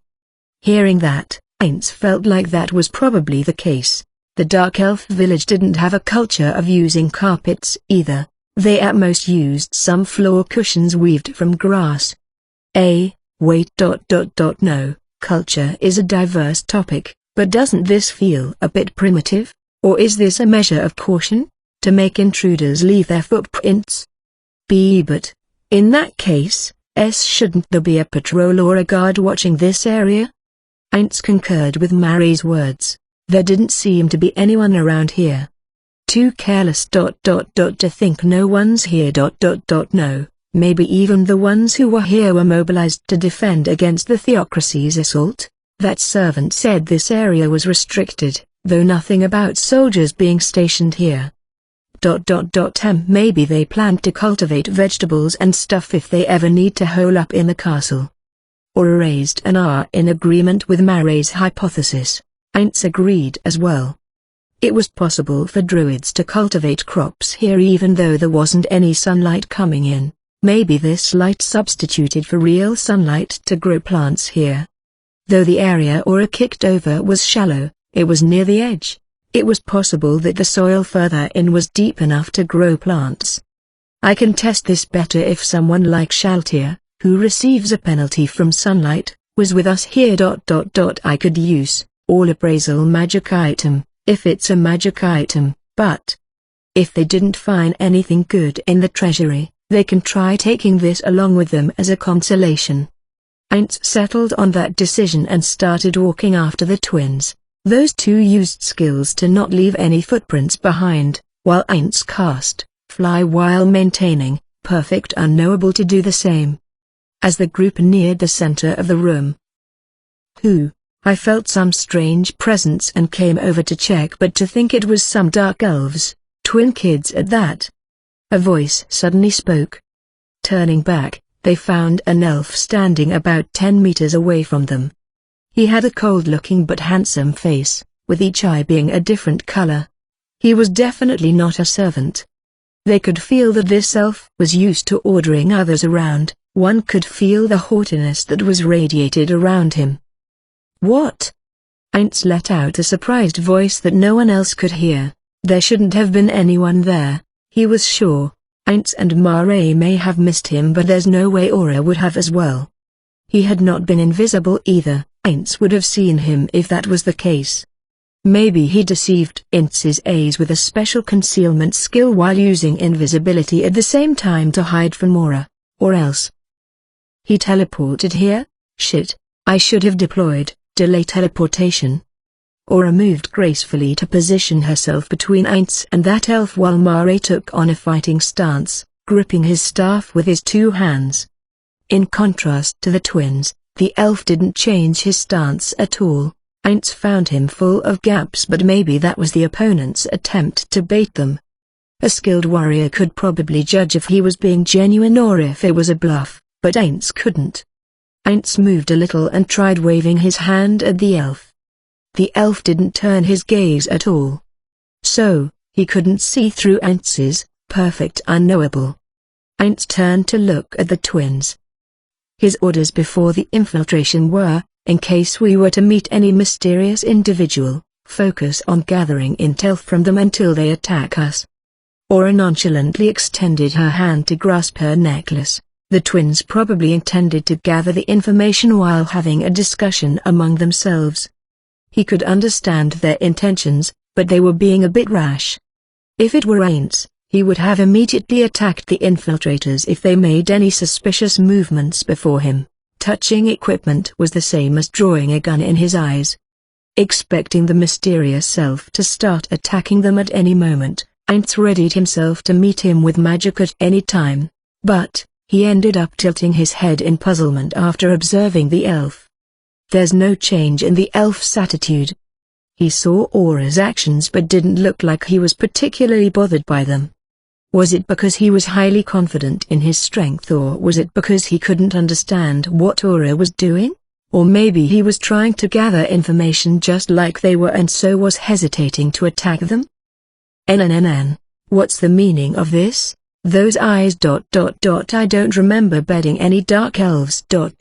No, maybe I did? HMM. Let me test you then. The elf's air of intimidation became stronger. It even felt like the elf had swelled up a little. TCH, Aura clicked her tongue. Body of effulgent beryl. Who? So you can withstand this? This is probably the first time ever that I've seen someone being able to do that. Hey, why did you point killing intent at us? Do you want to die? Indomitability. Ha. The elf laughed like he had just heard the greatest joke. Aura furrowed her brows in a manner that screamed danger. She made a fist with a scary amount of force behind it, but gradually loosened it as Aints continued to watch. Greater resistance. That was splendid. No, I see. I never even had an inkling. Grandchildren, I see. I understand now. So even if it doesn't awaken in the children, it could awake in the grandchildren's generation. To think that I didn't realize it, that was somewhat stupid of me. What nonsense are you muttering about? Greater potential. No, it just means I had the right idea all along. Well then, my grandchildren. Grandchildren? What the heck is he saying? He seems to be having some sort of misunderstanding. Eh? ... No way, are you Bukabukikagamis? That made Aints panic for a moment. He realized that there was a possibility that Bukubuku Chagma had arrived in this world alone and left this guy behind, but there doesn't seem to be any slime bits left in him. Maybe he can change his form like solution? Shagama? What are you talking about? No? In that case ... Could it be Akamikan-san? Yamaika had a sister named Akamikan. She had made an elf character, but as she wasn't that into Drizzle, he barely knew anything about her. You there, you are a pure elf, right? ... Oops, breath of magic caster. What is this odd question? There's no way you don't know who I am, right? We know. Yes, we know. The two of you are shit at acting. Their perfunctory attitude and the monotone reply were enough to make Aints retort unintentionally. The elf didn't believe them either, opening his mouth in surprise. To think that you didn't know. It's impossible. Good grief. I heard dark elves live near the borders, but to think you are so uncultured. The elf sent them an intense glare. I will forgive this once because you are my grandchildren, but ignorance is a sin. I will educate you thoroughly under my guidance. even if you say you will teach us. Wait, actually, who are you? I am just making sure, but you are the king of the elves, right? Aura likely made that conjecture because the elf king was the only strong person they were informed about. Life essence. Who? Aints let out a voice in surprise. The elf's HP pool was huge. It easily surpassed the Pleiades and was probably at least level 70 by Drissel's standards. This made him an opponent they couldn't be careless around. I am stunned. What did your parents teach you until now? There shouldn't be anything more important than the name of the pinnacle of all the elven races. At present anyway, and the king of the elves, the Decamhugan. Shit. Aints cursed. He expected this, but he couldn't help but curse after receiving confirmation. All their effort until now to stay hidden was in vain. He could only lament at all of their wasted efforts. Now, they would have to kill this person, the greatest combat entity, probably, in this nation, one that they could have expected to decimate the forces of their hypothetical enemy nation, the Theocracy. They certainly couldn't leave him alive after this. Overwriting his memories was one option if they could incapacitate him and make him unable to resist, but after seeing his life essence, Aints realized that this king's battle strength, his HP to be more precise, was surprisingly huge for a denizen of this world. Of course, they would win without a doubt if they fought normally. There are 3 level 100 entities here after all, but it would probably be hard to incapacitate him without killing him, as holding back here could turn out to be a mistake. Considering his sudden appearance, it's highly likely that this elf, Decam, had some abilities unknown to them. It was dangerous to prioritize incapacitating him when they didn't have enough information on his true strength. After seeing that Akamikan's name wasn't mentioned, he was 90% sure that there was no relation between them. If there was any, she would have named him something recognizable. He would only kill him if they were driven to the wall, if he really was the Yamaika household's child. The king? Is it fine for you to be here? Aren't the humans attacking? Why won't you immediately go over there and save your people? Mana essence. I see. Even Dissam's mana was quite high for this world's denizens. It was about the same as Shaltir's. HP and MP, taking elven culture into account, he most likely had the same class as Mare, a druid, a backline druid, to be specific. Why should I do something like that? Seems like you are misunderstanding what being a king means. A king is someone who should be venerated as a supreme existence by his people, not someone who works for them. Mercy is the only thing the superiors give to those inferior. Understood? And mercy can only be pleaded for, not demanded. They should be satisfied even if they don't receive it. What the hell was this guy saying? Aints was stunned. If Decam was really being serious, then there's something wrong with his brain. Aints even found the elves pitiful for having such a king. So you don't feel like saving them? But, well, I can agree with a part of what you said. Yes. We can't say he is entirely wrong either. Huh? Aints stared at the twins' faces, flabbergasted at their replies. It didn't seem like a tactic to loosen the opponent's tongue by flattering him. Which part of his utterance did they think was acceptable? No, maybe it's me who was in the wrong? Maybe that is how a king should think. Jurkanov also had an air like that about him. How was the Quagoa king like? That one was too servile. Who, as expected of my grandchildren, even though unlearned, your minds can understand the truth. Ah, not again. I wasted time. I have my own tasks to do. Magic ward, fire. But you made one big, critical mistake. Only the supreme beings can be objects of veneration, not a small fry elf like you. Well, you can get venerated however you want as long as it's only the elves around here, I guess. No, that's completely wrong. But they won't change even if I reproach them. And it's not like I don't understand their feelings. If only they made friends outside of Naz'. Rick. From this point of view, I have hopes for Shizu, who became friends with that girl with the scary eyes. This trip was a failure, unfortunately. No, considering our talk on the way back, even Shizu's a bit as I thought. Only Sabers. I am thinking about useless things again. What? Supreme beings? Did dark elves have such oral traditions? Deccan pondered a bit and slightly shook his head. Well, whatever. I can just hear about it in detail later. Do you really have the time for it? Like I said before, isn't the human country knocking on your doors right now? Ainz was flustered at the time he had wasted, so he immediately cast the next spell. Full state of life. Right at that moment, a rumbling came from under them, shaking the floor. It looked like the theocracy finally brought out the siege engines. The twins and Deccan turned to look at the floor and closed their mouths. Ainz continued to cast magic. Full state of mana. TCH. Humans are really troublesome. I could go over and wipe them out myself, but it's bothersome. Let's go. Where are you telling us to go? Penetrate up. I haven't thought about it, but, well, nowhere should be a problem with my strength. To think you had no plans. Aren't you the worst? And what are you going to do if we follow you? Is it Earth? It would be a waste if I got it wrong. Ainz hesitated for a moment before taking out a scroll and activating it. Earthmaster. Deccan stared intensely at Aura's body. You are still a child, huh? It will be some time before you mature. But there's nothing to be done about it.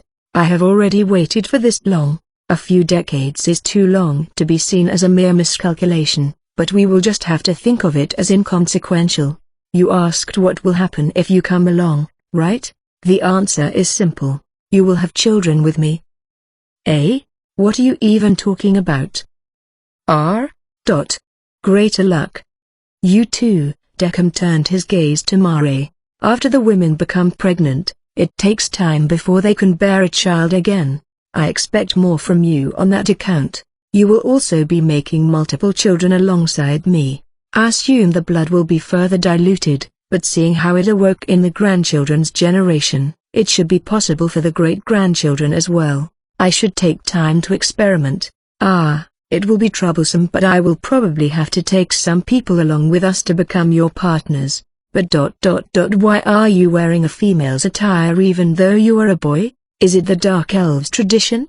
Honestly, the fact that you are not a pure elf is a bit irritating, but it's far better than extending my hand to all the humanoid races. Aura and Mare stared at Deccan with their mouths agape. Well, I don't mind if you don't understand it yet. Let's go. He was unsure what Deccan was thinking, but he approached the twins who stood rooted to their place and extended his hand towards Aura. Ainz brushed that hand away, determining the action as an attack. Perfect unknowable, got dispelled. Before Deccan could turn to look at Ainz in surprise, his bony fist planted itself into Sam's face. Deccan flew away, sprawling on the ground. This pidishit pervert, to think you dare to stare lecherously at the girl entrusted to me by my friend, die. While he continued to hurl abuse, the small part of him that managed to stay cool clicked his tongue at his mistake. He went through all that trouble to maintain, perfect unknowable, but ended up throwing a punch because he lost his temper. There's nothing more wasteful than this. Ainz's emotions would be suppressed if they cross a certain line. He would have acted more rationally just now had that been triggered. Instead of punching the guy, he would have cast instant death magic on him. However, it didn't trigger. Probably because he was more disgusted than angry. The extent of that emotion probably didn't cross the line either. Wah. Deccan stood up in a fluster, with blood flowing from his nostrils. But, he didn't receive much damage. Life essence showed Ainz that only a little bit of his HP was gone. Even though he received Ainz's full-powered punch defenselessly, that's all it managed to do to him. There's a possibility that he was faking it with a skill like full state of life, or some equipment, but that was most likely not the case. Ainz showed his open palm to the twins, making a pose to tell them not to move. From his estimates of Disum's HP and MP, he seemed to be above level 70 but below level 80. That said, although it's very unlikely, they should be on guard against one possibility. Yggdrasil had no such classes, but maybe this world had some that wouldn't raise HP and MP when leveling up. Those could make it possible so that someone is at level 100, but their MP and HP would stay at level 70. He would probably be right in assuming that there was nothing like that, but there is no such thing as an absolute. The three of us can gang up and kill him, but that's a bad idea for now, at least not until we figure out the method behind his teleportation. While Ainz continued to think up their battle tactics for the hereafter, Deckham raised his voice. "And you undead, why, here, and so suddenly?" He turned his gaze to the twins. "Is one of you a necromancer?" Ainz answered before the two could speak. "Just like you have surmised. These two are peerless necromancers, and I am their guardian who was born from the power of these two and their parents, from the combined powers of 4 people. I will definitely not allow the weak to touch them. I wouldn't mind you taking them away on the dawn of the day you defeated me, but..." Ainz used his full effort to laugh scornfully, trying to anger the opponent. "Well, I think that's impossible for you, right?" "Who?" Deckham removed his hand that had been pressing down on his nose. It seemed like the bleeding had already stopped. "I am a little surprised. To make me bleed... How many decades, no, centuries has it been? I see. You are strong enough to match your boast, but that's not the way to speak to a king. That said, this is rather fortunate. Rejoice, I shall teach you the difference between our strengths and discipline you." He said those words while looking at Aura and Mare. It looked like he really believed Ainz. So, Ainz continued to think.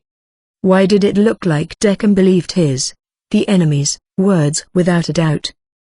Did he really not have any abilities that could see through invisibility? If he had any, it should have crossed his mind that Ainz suddenly appearing was not because he was summoned, but because he was hiding using something like invisibility.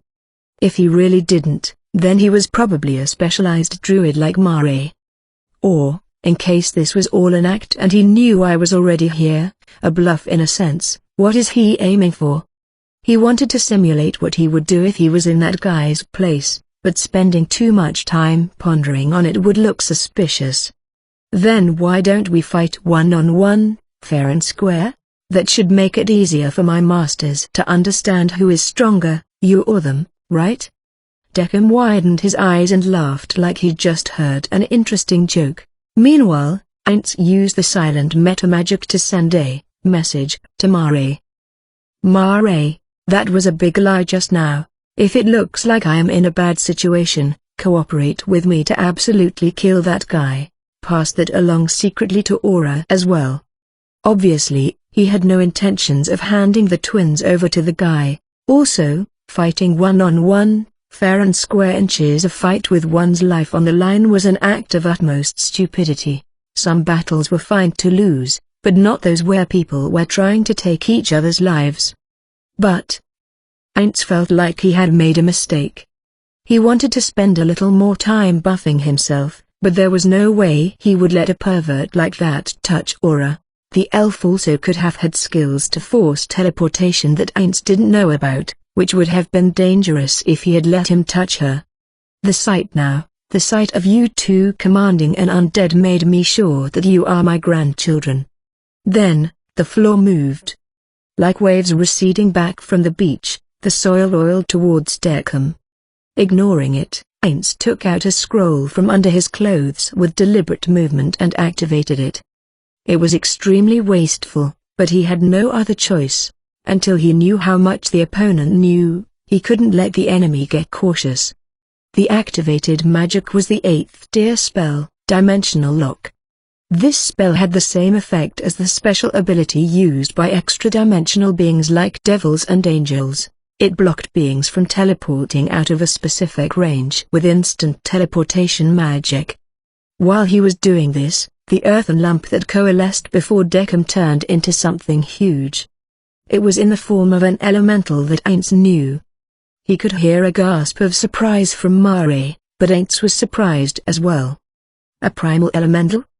Upon seeing the elemental that couldn't be summoned by normal means before him, Aints instantly raised his level of caution.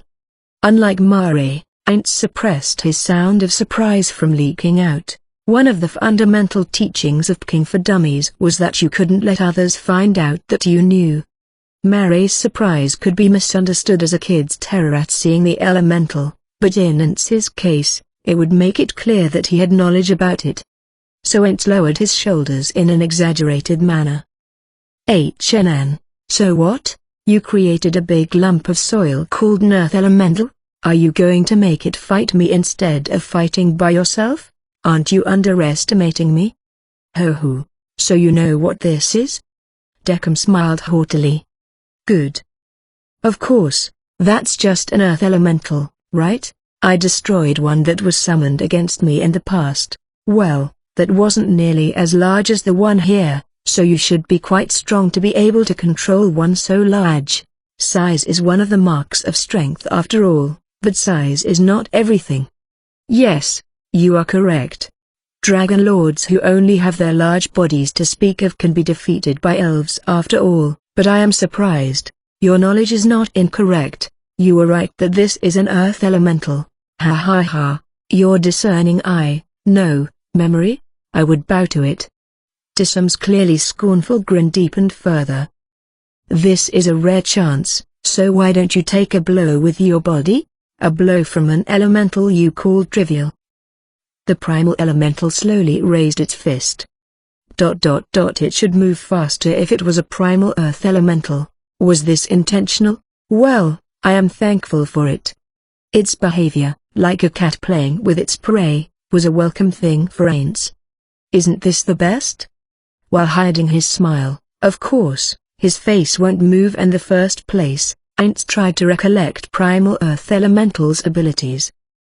The primal earth elemental that was over level 80 played the tank role among the primal elementals of the same level. No, fundamentally, all earth elementals filled the same role.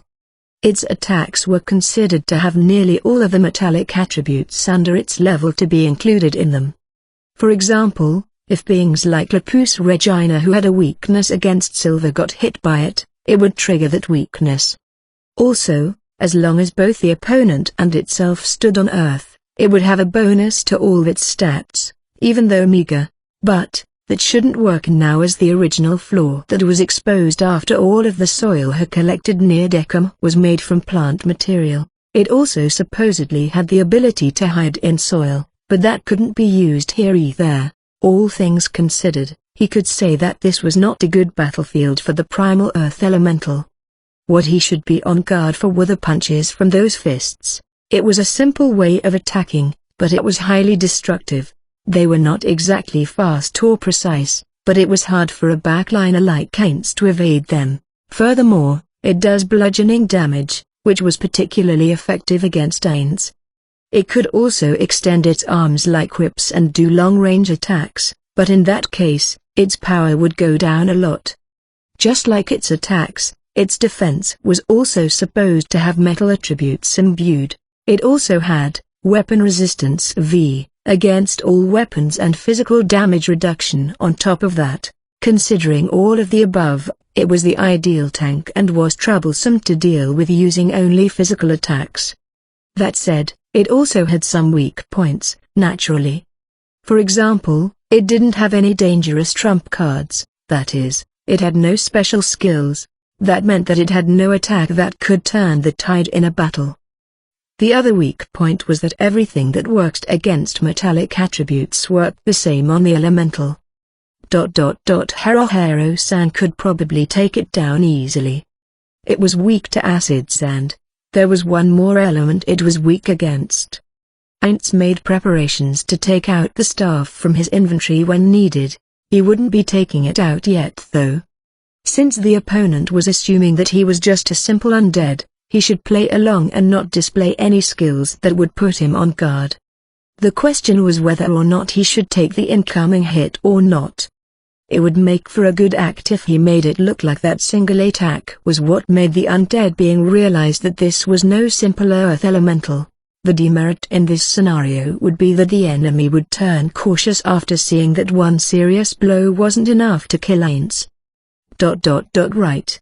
There's no doubt that he is specialized in summoning. The earth elemental's attack will be more powerful than usual. It will be disadvantageous for the fight hereafter if I receive damage for no reason.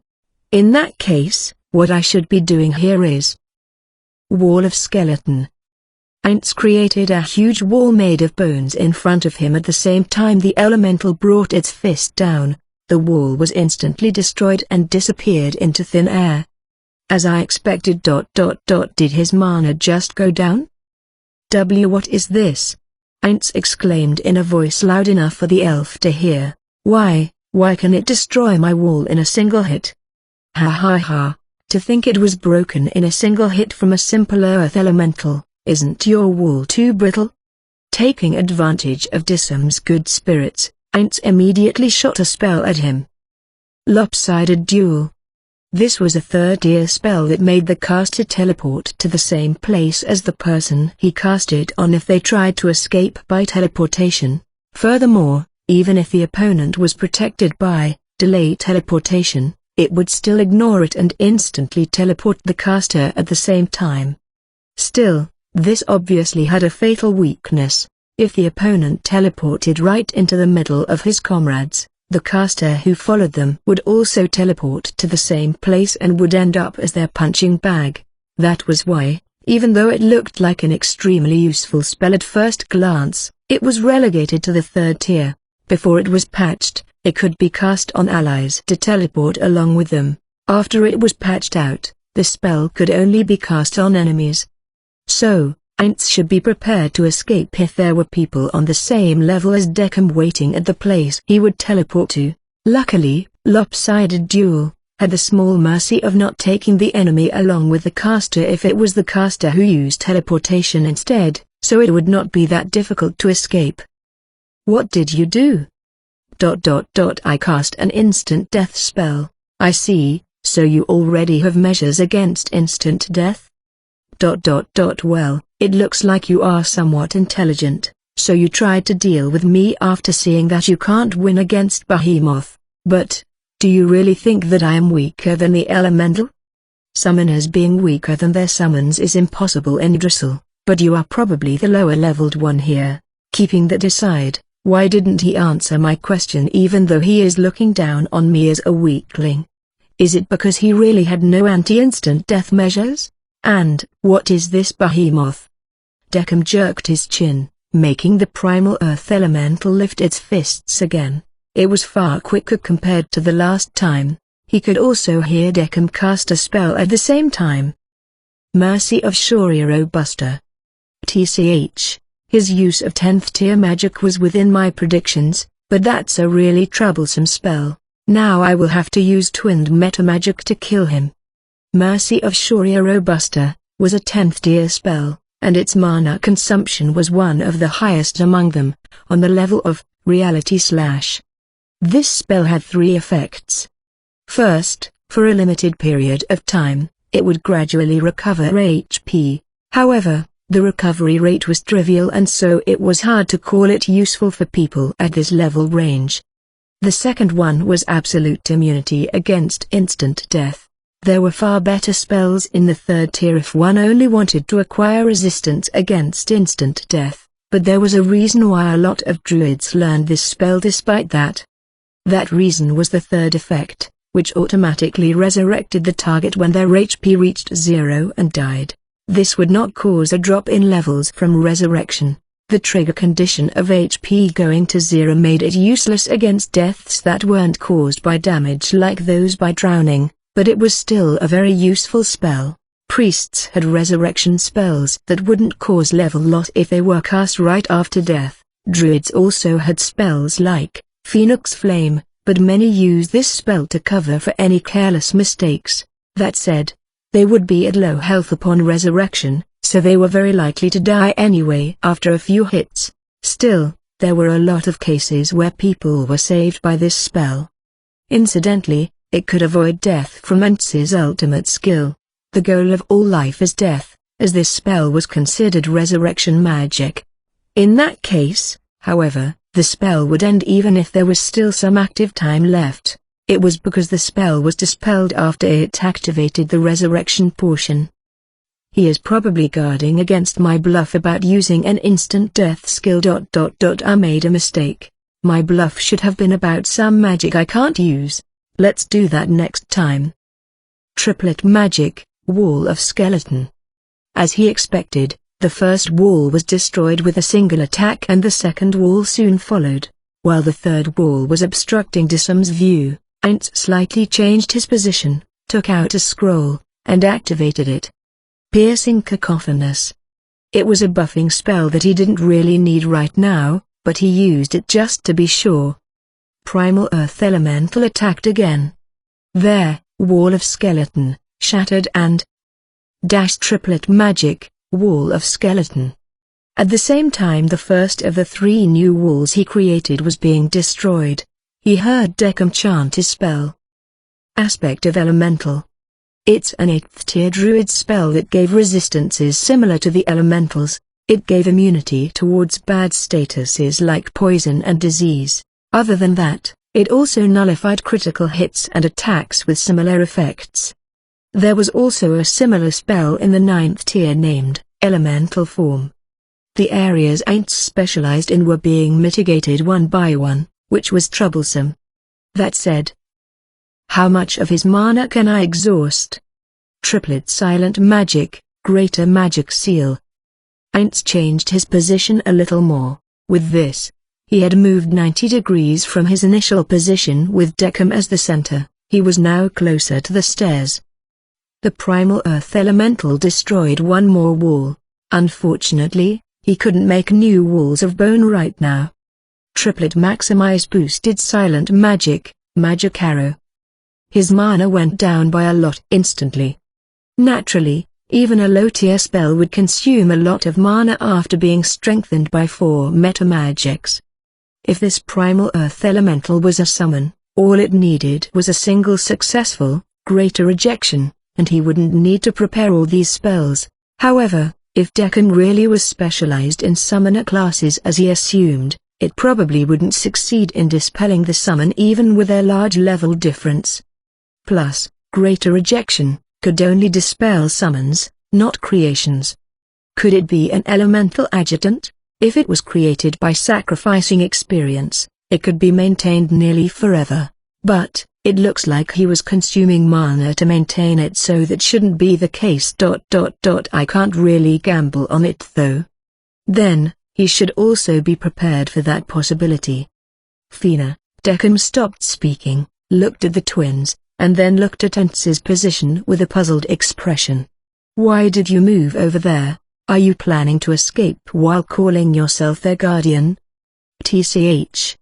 Ha ha ha, then let me lend you a hand. The Primal Earth Elemental landed a punch on Entz's defenseless back as he ran towards the stairs.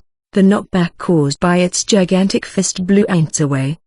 To think you weren't smashed in a single blow, it stands to reason why you would talk big. Well, your resistance was futile in the end anyway. Entz was sent flying away, but he managed to keep his posture with fly, and took his position before the stairs. But seeing that you are running away, can I assume that you are going to leave your masters behind with me? There's no way I would do that. Entz created another wall of skeleton. That again? How do you even expect to win without damaging my elemental? That is an idiotic plan you got there. Upon hearing Disum's exasperation-filled voice, Entz returned a sneer from behind his wall. Ha ha ha, I know that humans are assaulting this country right now. Hey, Elf King, don't you think time is on my side? I see, so that's how it is, aren't you clever? But, that's meaningless. Your plan's impossible. What? Impossible, you say? Yes. Did you perhaps think that something much like humans could take me down? Me, the one who controls this elemental? I was exasperated at similar words I had heard from the guy who summoned an angel in the past. But the primal earth elemental is truly a top-class being. Is the theocracy attacking while knowing Dissam's strength? If that's the case, it means that they have a method to defeat him. Yet, this guy looks like he hadn't even thought of that possibility yet. Either the theocracy is ignorant, or this guy is. But, if the theocracy really knew Dissam's strength, would that person at that time really have called that the highest angel? It's unsure what he thought about Aints contemplating silently, but Deckham spoke in an utterly fed-up voice. You should have probably understood it if you thought about it a little bit, right? You really are such a shallow person. Well, maybe it can't be helped. You are an undead after all. All you have is air for brains. I don't know. If they are prepared for a fight with the elves, it stands to reason that there's someone in the theocracy's camp on the same level as this guy at the very least. In that case, time really isn't my ally here. I want to avoid consecutive battles, but how much of his opponent's energy could he exhaust? While thinking about that, Aints cast another wall of skeleton.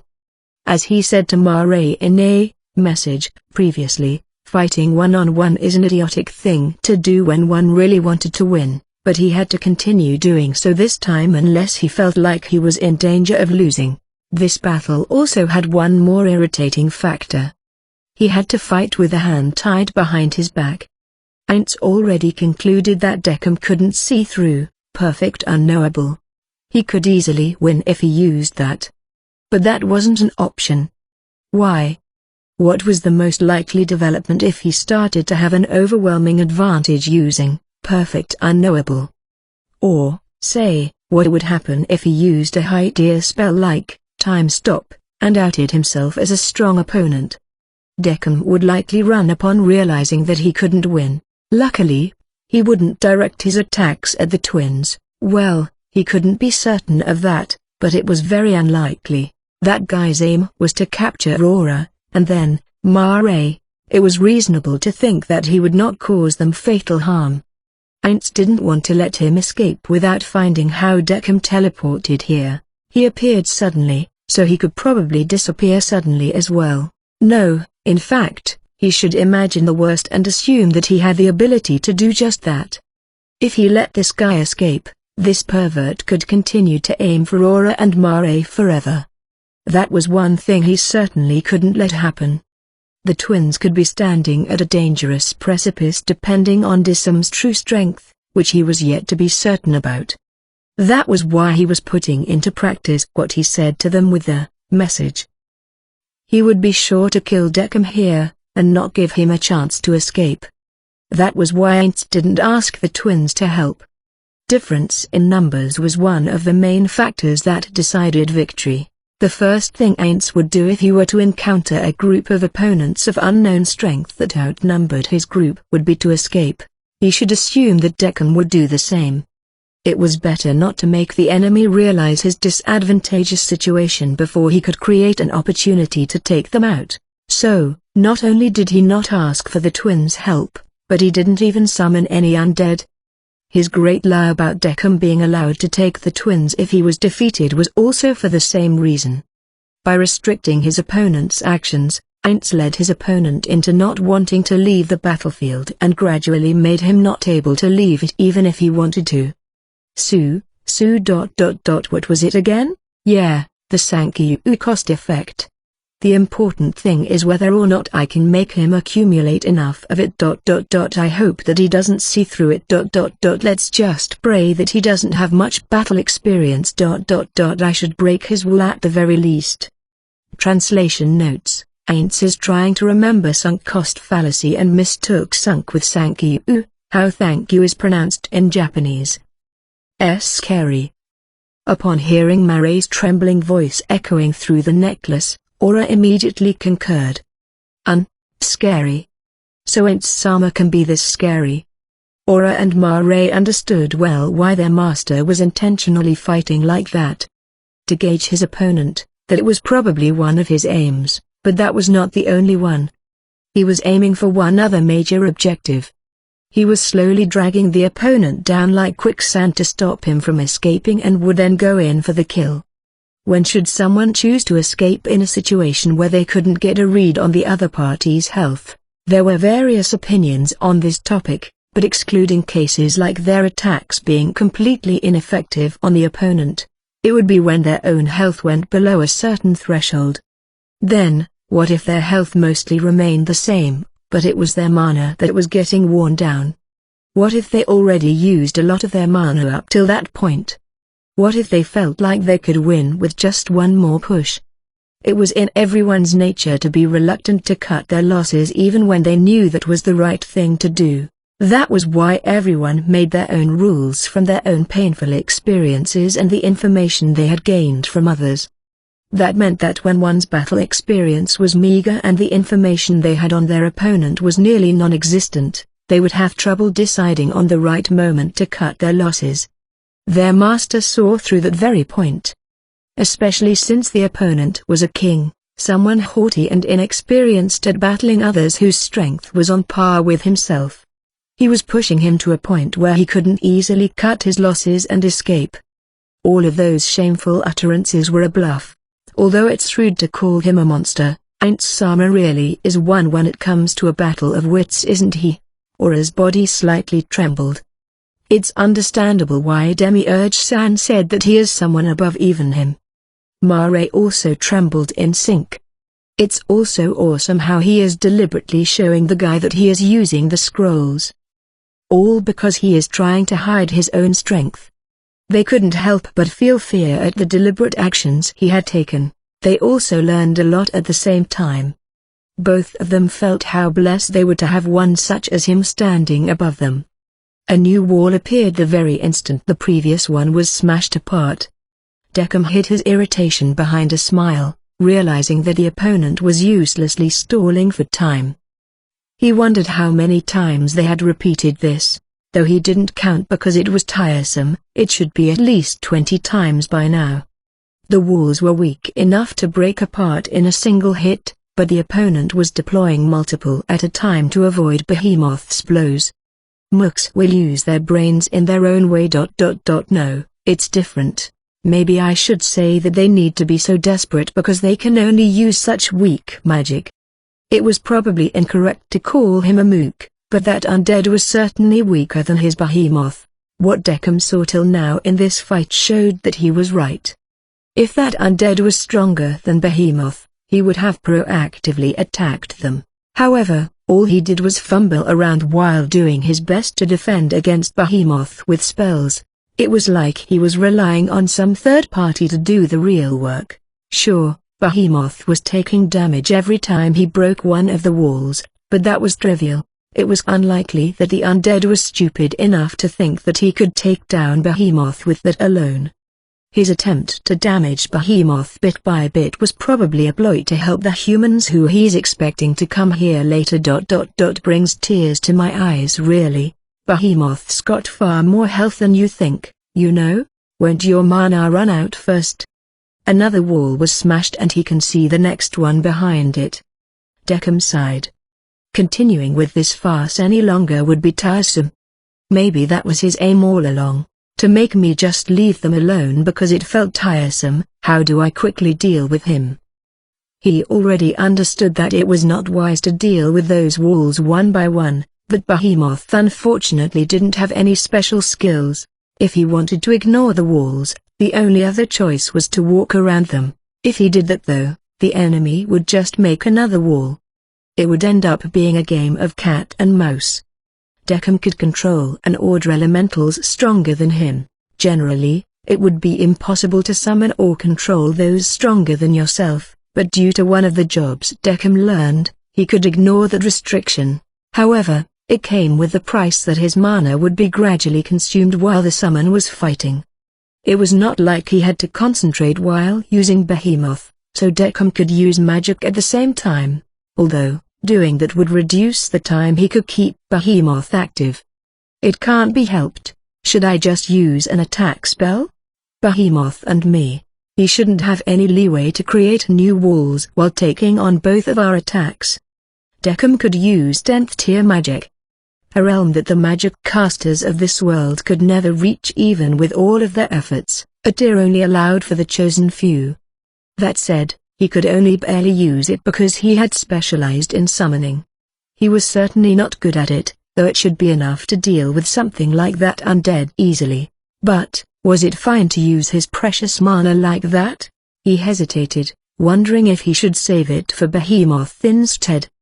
I have to somehow make that undead understand that humans can't do anything to me. That would probably make him stop trying to buy time. He already said as much, but it didn't look like the other side believed him. No, even he could understand that it was only natural that they wouldn't believe him. One does not simply believe the enemy's words, but it's not like Deccan was lying either. No one was able to beat Behemoth till now, even the ancient dragons weren't a match. Though they used second-tier magic to strengthen their bodies, they were still beaten into a pulp by Behemoth in the end. Even Deccan himself would inevitably die if he turned Behemoth into his opponent. His father was probably the only one who could defeat Behemoth, but he was already dead. That meant that there was no one left who could.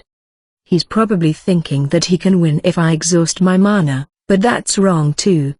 The undead was likely counting on taking down a magic caster whose mana was exhausted easily. That was probably a prediction made from his own experience as a magic caster. Deccan deigned to recognize that a part of its reasoning was correct. If Deccan, someone who specialized in summoning, used up all of his mana and was unable to use Behemoth anymore, his battle strength would drastically drop. However, that didn't mean that he himself was weak. As someone who stood at the pinnacle of druids, his body was stronger than most living beings. The brittle human body would split into two with just a single blow from his fist. If he kicked someone who wore armor, it would leave a footprint on it while turning the soft meat inside into pulp from the impact. He was confident that he could wipe out a human army of thousands, nay, tens of thousands with just his bodily strength alone. Yet, if he was asked if it was alright to exhaust his mana, he couldn't be so sure. He was a bit uneasy about it as he entrusted most of his battles to Behemoth till now. Killing a few thousand soldiers would mean that he would need to swing his fists thousands of times as well. He wouldn't know if his stamina would hold unless he tried, and most of all, to fight directly by myself, to do an act as barbaric as dirtying this body with human blood is unthinkable. As someone proud of his nature as an elemental user, to swing a weapon at his opponent personally was nothing but savagery to him. He wanted to avoid that kind of battle at all costs. What should he do then? I already consumed a lot of mana. I can still fight but that doesn't mean I can do it for long using Behemoth. I will have to kill humans while keeping the grandchildren bound with magic. Taking that into account, I really don't have much leeway with my mana. He couldn't spend any more mana on that undead. Should I just ignore him and leave with the grandchildren? But he will probably just be summoned again. Then they would end up going through a similar fight again. That's not the way he wanted to do this at all. He wanted to break their will by showing them who was the stronger one. He wanted to win the battle here and imprint on them that he was their superior. Those two would continue to rebel against him if he didn't do that. So that undead had to be destroyed completely. It all comes back to this, but how should I eliminate him? All of his opponents till now were no more than brittle branches that broke with a single punch from Behemoth. He never imagined a battle where he had to chase after the opponent who scurried here and there, trying to stall for time. This was a good experience. I should practice by killing those escaping worms as well the next time around. First, I should deal with that. Deccan glared at the wall standing in Behemoth's way. Or, to be more precise, he was staring at the undead behind it. As I thought, there's no way around it. I should quickly kill him even if I have to use a large amount of mana. It's extremely, yes, extremely inelegant that an elemental user like me has to use attack magic but it can't be helped. I don't want to fight physically, so let's just bear with it. After resolving himself to it, Deccan selected a spell and activated it. Shining Burst. The 7th tier spell caused an eruption of heat and light which manifested like the sun. The wall made of bones was blown away the instant the hemisphere of white light touched it, but the walls behind it stood undamaged. I see, so even a wide area spell can't break through the inner walls. It would have been better for him if all the walls were dealt with at once, but finding out one of its characteristics was good enough. He would just have to choose a different spell next time with that information in mind. Even wide area spells differed slightly, some scattered and some exploded, while others radiated outwards. Behemoth's huge right fist of stone smashed through another wall, and without a pause, his left fist also brought the last wall down. He finally caught the sight of the undead, who looked flustered. He will just make another wall, won't he? Then all he had to do was cast a more suitable spell based on the now known information. But what happened next was unexpected. The undead started to walk away in an attempt to create some distance from Behemoth, and took an item out from under his robe. It was probably another scroll. The elves used the bark from a special kind of tree to make scrolls and could only inscribe druid spells up to the 3rd tier on them. That undead's magic was not druidic, so Deckham thought that was probably how scrolls looked for spells from a different system of magic. A low-tier spell? Is he mocking me? Does he think he can defend with just that? Or do the scrolls he uses contain higher-tier spells? But when did he even get them? A special type of summon? The undead burned the scroll, activating the spell stored. Wow! A dense fog spread out with the undead at its center, covering Dissam's entire field of vision, reducing his visibility to only a few meters. The fog was so milky thick that he could only look ahead by maybe 5 meters at most. More irritating magic from his opponent. He was about to cast an attack spell, but it wouldn't be effective unless he had a clear line of sight. It was the same for wide area magic. That undead used the scroll while walking, so he should be moving right now. It was possible that the target was not in range even if he attacked the spot he last saw him. Deckham commanded Behemoth to search for the undead, but realized that its movement was dull. Behemoth's senses relied on its eyes, so it couldn't find the enemy because of the fog. If that's how it is going to be, Deckham thought, he cast the 4th tier spell, Tremor Sense. This spell allowed him to sense even the smallest amount of tremors, allowing him to find his opponent's position. It was more effective on land, but a floor should work as well. But what? He is nowhere around, you say? Tremor Sense told him that the 2 grandchildren were still here even though he couldn't see them through the fog. The tremors were probably caused by them changing their postures. It was hard to think that the undead would escape by teleportation, thus leaving them behind. It was even harder to believe that the summon was cancelled. Then, what happened? Deckham soon stumbled upon the reason. He is not touching the floor. He is floating in the air. He didn't realize it because the enemy previously only used his legs to run when he tried to escape, but he had to be floating through some means. Tremor Sense could sense even the most trivial of vibrations from the floor, but its range did not extend to air. The undead was doing a splendid job at getting on his nerves. Such attempts at stalling for time are meaningless. You irritating mook. This was starting to get really unpleasant. Maybe he should just call the humans over and wipe them out together. It would probably be quicker than this. This weakling. He would have been dead already if we had been fighting outside.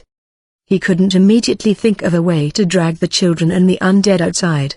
He could blast the wall and push them outside, but he doubted that it would go as expected. Deckham held in order at the behemoth, who was stumbling aimlessly, and made him stand by his side. He was not sure about the guy's movements inside the fog, but it was possible that the undead was targeting him. That wasn't something he had to worry about as he wouldn't die in a single hit, but he didn't really want his blood spilled again by such a lowly being. Time slowly passed by as he tried to sense the enemy's movements. It hadn't been that long since, but the sensation of his mana gradually going down made him feel like time flowed slower than usual. I can't waste any more time. He would just blow the fog away. Deckham tried to remember the spells he hadn't used for a long time. As Behemoth had mowed down all of his enemies up till this point, there were a lot of spells he hadn't used after learning them. He knew at least one spell that could blow this fog away. He chose a 9th tier spell, Tempest. A storm started rampaging, clearing the fog in an instant. However, the fierce rain that came along with it obscured their vision again. The swirling winds were ferocious, strong enough that even Deckham had to spend his full effort just to stay put. It was extremely difficult to move amidst this. As expected, only Behemoth with its huge body could withstand the raging winds enough to move around even though its speed would go down. That guy shouldn't be able to move in the middle of this storm either. Nothing was visible inside this downpour. Even Behemoth couldn't find that undead amidst this. But, it was different for Deckham. Tremor sense would pick up the vibrations caused by all of the raindrops falling on the floor, so he couldn't discern between them and the steps made by some entity even if they walked around him. On the contrary, he could sense the spots where the tremors from raindrops were weaker. Inside the image of the flat topography this room made inside his head, he found 2 such spots where the rain was being obstructed. One was the place where his grandchildren stood, the other one was naturally the undead's location. He is moving? This fierce rain was one in which he couldn't even see before him. Even Behemoth, with all the strength its huge body provided, could barely move around in the ferocious winds. Then, how was that undead moving inside this storm? He should have been caught by the winds even if he tried to fly. Deckham was only puzzled for a moment. He immediately dispelled Tempest. The rain and the winds born of magic disappeared like they weren't there in the first place, but the wet floor and his soaked clothes proved that it hadn't been an illusion. Deckham swiped away the wet hair that was stuck to his face and saw a wall standing between him and the undead's location. The undead probably made it when the spell was dispelled. "Cut it out, you bastard!" Deckham shouted angrily. What was that about fighting fairly? Sneaking behind one wall after another, such cowardice. Isn't it normal to use tactics in a battle? Please don't ask me such obvious things. I have some questions as well that I would like for you to answer. The undead spoke from behind the wall. He should have ignored it, considering his mana was vanishing by the second, but it sparked his curiosity. That undead's words should contain the ideations of those twins, and by relation, their parents, behind them. He should listen. What are they? Is it fine to leave the humans alone? It had been some time since we started fighting here. Maybe the elves below are being massacred right now, you know? He was stunned at the somewhat unexpected question, but decided to give an honest answer. He momentarily thought about cancelling Behemoth's combat form, but then it would take some time if he wanted to return Behemoth to its present form again. We were talking about that despicable undead here. Even if they were in the middle of a conversation, he would surely come attacking if he saw a chance. A single hit would be far from fatal, but he wanted to avoid taking one head-on. So Deckham decided to continue maintaining Behemoth in combat form even though it would continue to consume his mana. From a certain point of view, it's probably better to save them considering that they could awaken their blood in the later generations like those two, but there are elves elsewhere too. Plus, I have more expectations for those who could escape by themselves. In a gist, there is no need to save those who are weak enough to get killed by something like humans. On to the next question then. I heard there is a hidden treasure of the elves? A hidden treasure of the elves? Are they talking about me? Or is it about this thing here? By this thing, you mean Primal Earth Elemental? Primal Earth Elemental? Of all things, that's what caught your attention? A Primal Earth Elemental is what you've summoned, right? Or is it a different race? An elemental with a different name? Do you call it by a different name? Even though it was fine if the lowly worm died in ignorance, Deckham was irritated that he thought Behemoth was just a simple earth elemental or something from a similar race. Considering he also had to educate his grandkids correctly, he had to correct the enemy's misunderstanding here. That's Behemoth. The elemental guardian of the land, Behemoth. Behemoth? So I didn't mishear it. Elemental guardian of the land? Not the great magic beast of the continent? The raid boss? The behemoth I knew looked a lot different. Who was the one that named it first? You? Someone else, but... Then, who? The questioning tone felt a bit forceful. Why was he interested in that of all things? What's this great magic beast of the continent? He felt like he heard the term raid boss, a strong enemy that required a party to defeat, though. This guy, or his grandchildren to be more accurate, maybe they knew some things not even he knew about. It would be better to not answer the undead's questions anymore.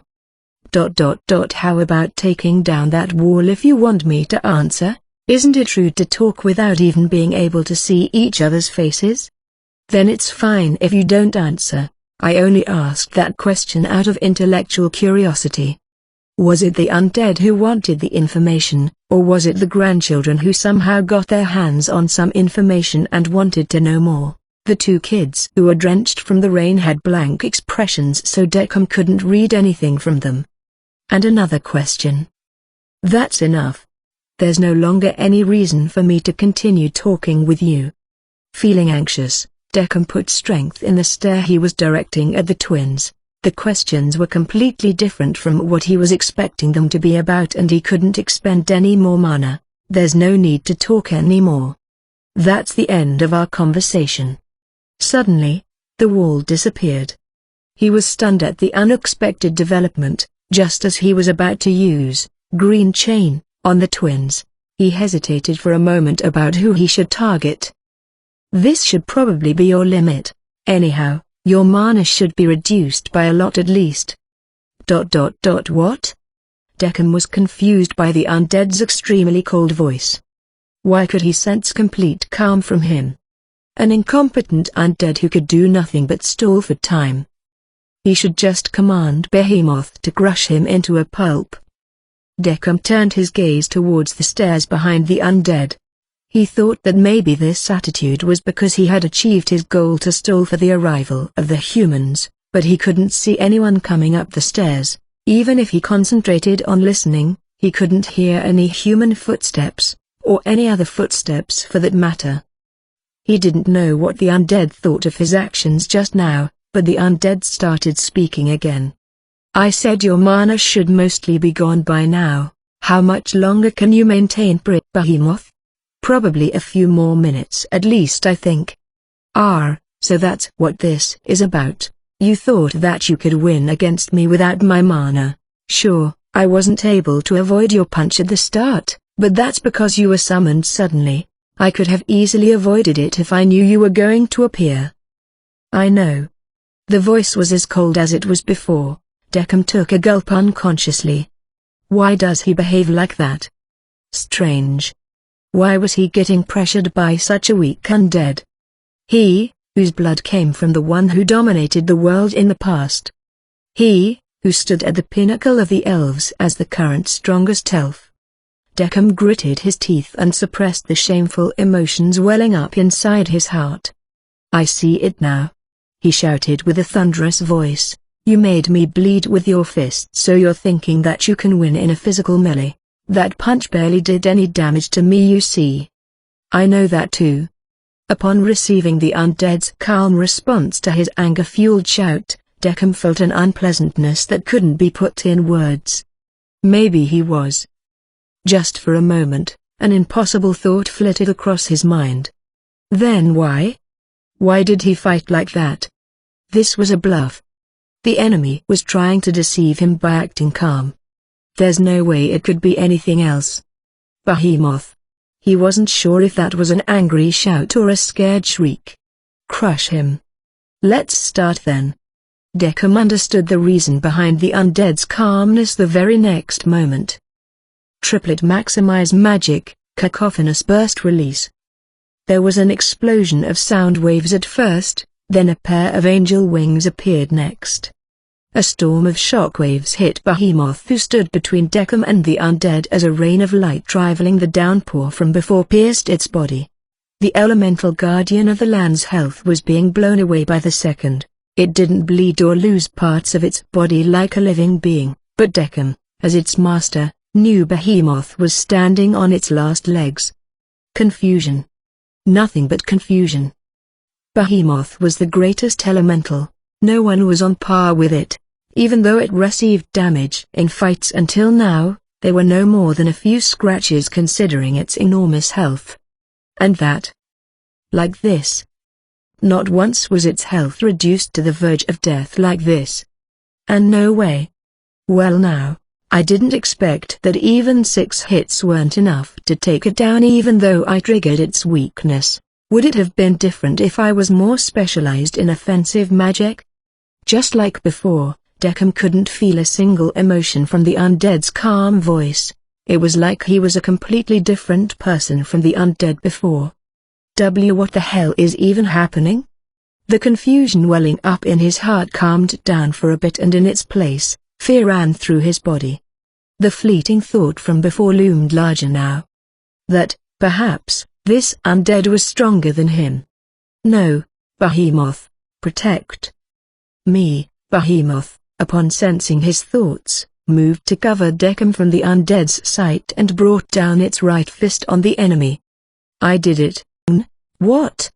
Behemoth followed with a punch from his left hand, meaning that undead wasn't killed in a single hit. Even though he had received 2 hits face on, he saw that the undead still brazenly stood on the other side. He wasn't crushed.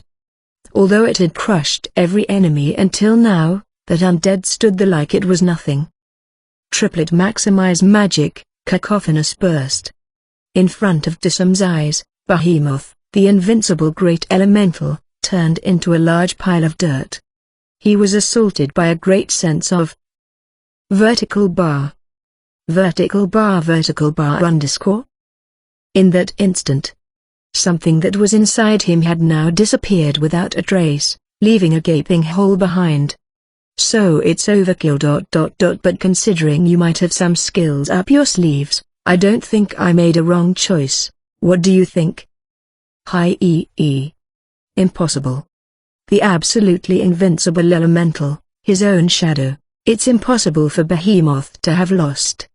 But it's a fact that it was not standing in front of him right now. Then what should he do? What action should he take? Who the hell was the undead before him? You don't have to be so scared, reality slash. He was assaulted by a flood of pain. The kind of pain he never experienced till now. Looking down, he saw that his rain-drenched clothes were now soaked red. Hurts, it hurts. It hurts. It hurts. It hurts. That was the only thing echoing inside his head. I understand the feeling very well. If not for this body, I would have become hysterical from just a single one of those hits before. Well then, I have a proposal. Surrender. I will not cause you any more pain if you do that, and will guarantee your safety afterward. It hurt. Really? With tears welling up from the pain, Deccan posed the question to the 2 grandchildren. The 2 looked flustered for a moment, and then the granddaughter replied with yes, really. Now we have my master's permission as well. Start removing your gear, don't fear. I will return them back after confirming if there's anything dangerous with them. Really, I am not lying at all. I will swear it in the names of my masters, trust me. The undead spoke with a sincere and gentle voice. Deccan felt like believing him. It hurts. Mercy of Shoria Robusta was slowly healing the wound, but it didn't take away the pain from the deep, deep wound. Just for a moment, he felt like surrendering if it could take away this pain, but he still had some pride left. As someone who reigned over this country for a long time as its king, he was reluctant to plead for his life from people far younger than himself, even if they were his grandchildren. It hurts. He had no mana left. No, there was some, but he couldn't see himself winning against this undead with the remaining amount. Should he attempt to settle this in a melee? No, first of all, he was not confident in himself right now. He would probably die first if he were to take multiple hits from the undead spells as strong as the one from before. It hurts. Deckham turned his gaze behind the undead, towards the stairs.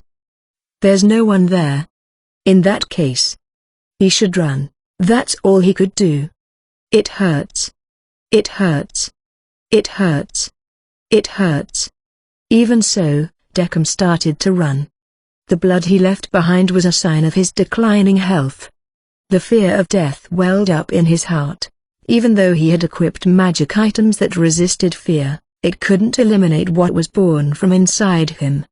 That was why, because he was being urged onward by his fear, his body followed exactly what his mind demanded of it. He kicked the floor with a speed he had never reached until now. His vision of his surroundings blurred as he picked up speed, instantly reducing the distance between him and the undead. Stop, or I will kill you. He ignored the undead's warning as he passed by him, hearing a tongue click and then a spell being cast. Time stop. He expected more pain from the spell but didn't feel any. No, maybe there was. Perhaps the pain from his deep wound had taken a turn for the worse from him running, to the point where he couldn't even notice any other source of pain even if there was such a thing. So, Deckham continued to run. The stairs were very close. The pain in his chest was surprisingly strong, but there was no hesitation in his legs. Aura. It seemed like the undead chanted another spell, but once again, this spell didn't affect him either. Then, all he had to do was run.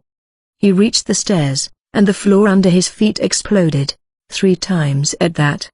His body flew in the air for just a moment, but by wringing the utmost effort out of his body, he managed to keep his posture and continued to flee without reducing his speed even a bit. He didn't feel much pain from his legs, or rather, he couldn't really feel anything due to the pain in his chest and the overwhelming fear he felt. He felt like the undead was saying something behind him, but he didn't have the composure to hear it. Deckham ran like he was flying over the stairs. He couldn't hear anyone chasing him from behind. The moment his tension melted a bit, a fierce pain ran through his legs. Deckham nearly cried out by instinct, but suppressed it in a panic. It would be extremely bad to make a loud sound right now. Looking down at his legs, he found them in shreds, probably due to the explosion before. Acknowledging the wounds made his pain that much stronger. Deckham looked back the way he ran and saw the trail of blood his escape had made. Even if they were not good at tracking, they could probably follow after him very easily. It hurts. He didn't want to run anymore. But, he was sure there would be more pain waiting for him if he didn't.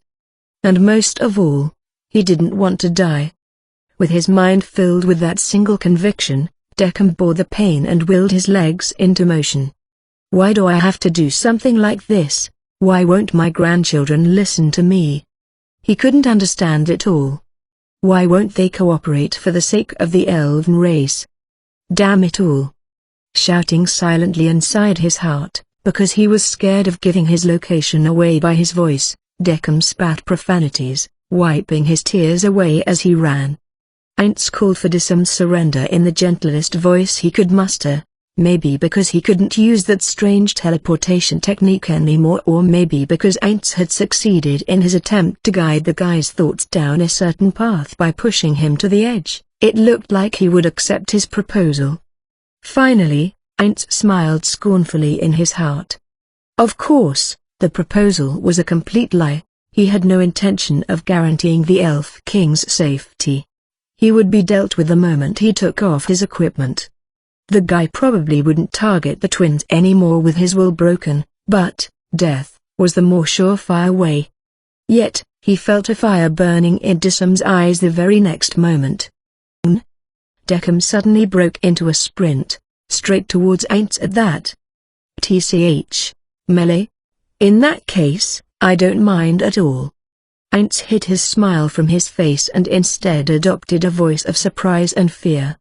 As an arcane-type magic caster, Aints hated fighting in close quarters, so it could be said that the opponent was treading on his weakness.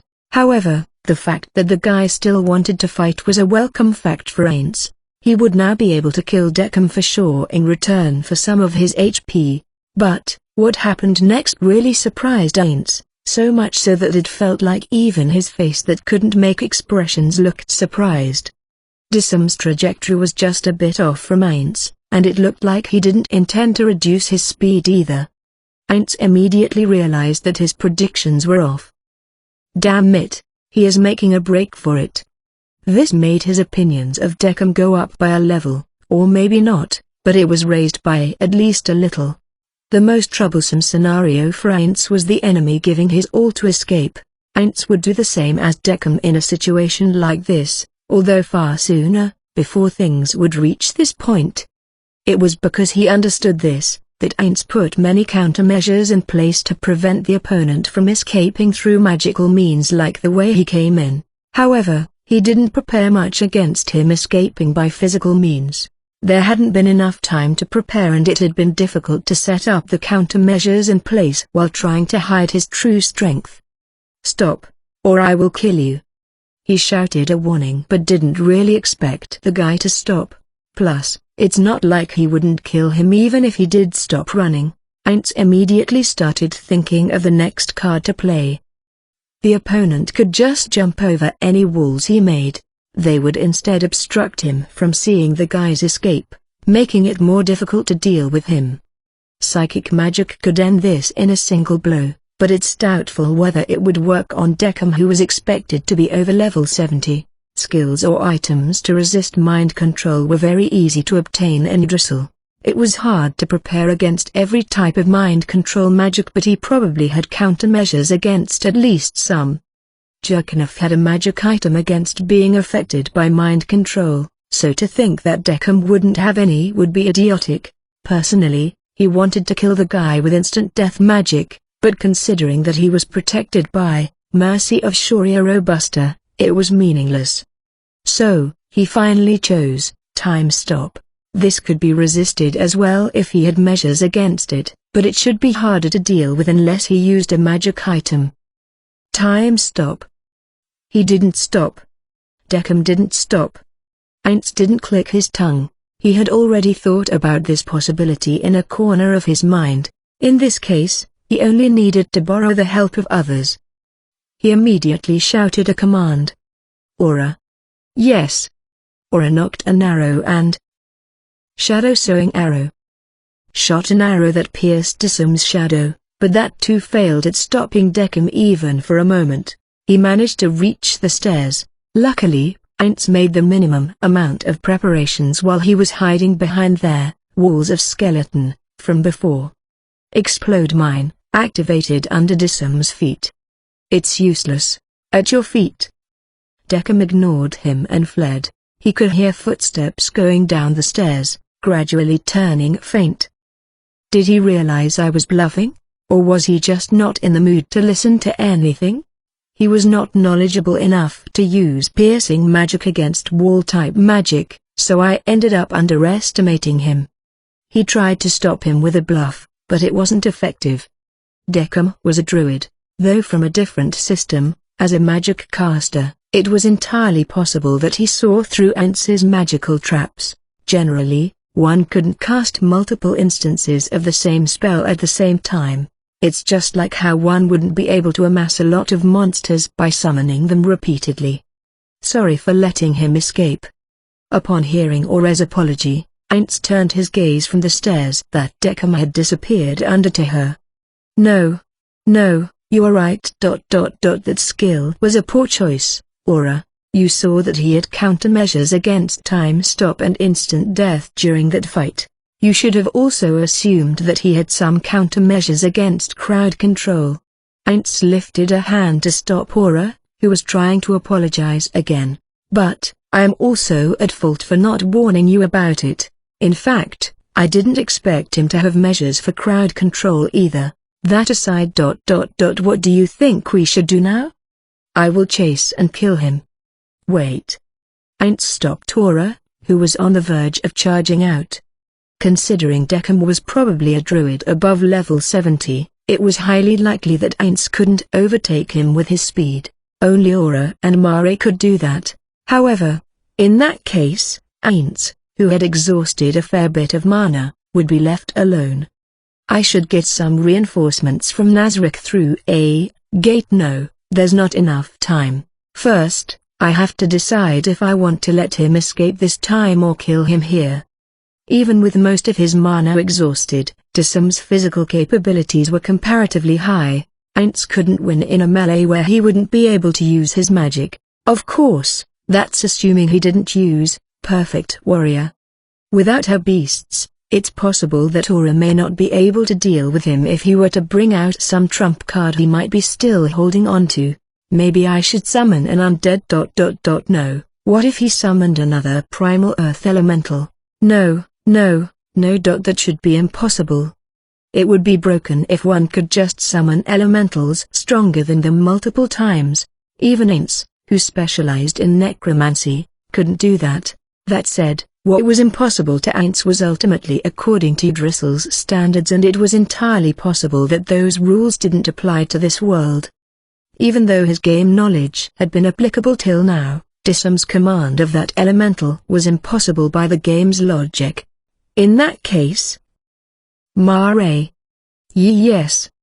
It's probably going to be dangerous, but you will have to kill that Decum by your strength alone. You are wearing different gear than usual, so don't be careless. If you feel like you can't win, conserve your mana and stall for time.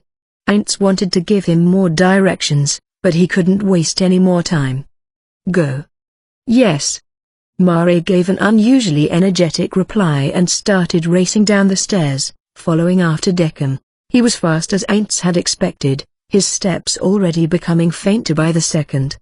Seeing him run alone, Aints wanted to summon an undead to go after Mare as support, but decided to hold it back so that they could use it as a shield if there was an emergency. In any case, Lopsided Duel was still active. Maybe he could use the undead to quickly deal with him if he had to fight that king again.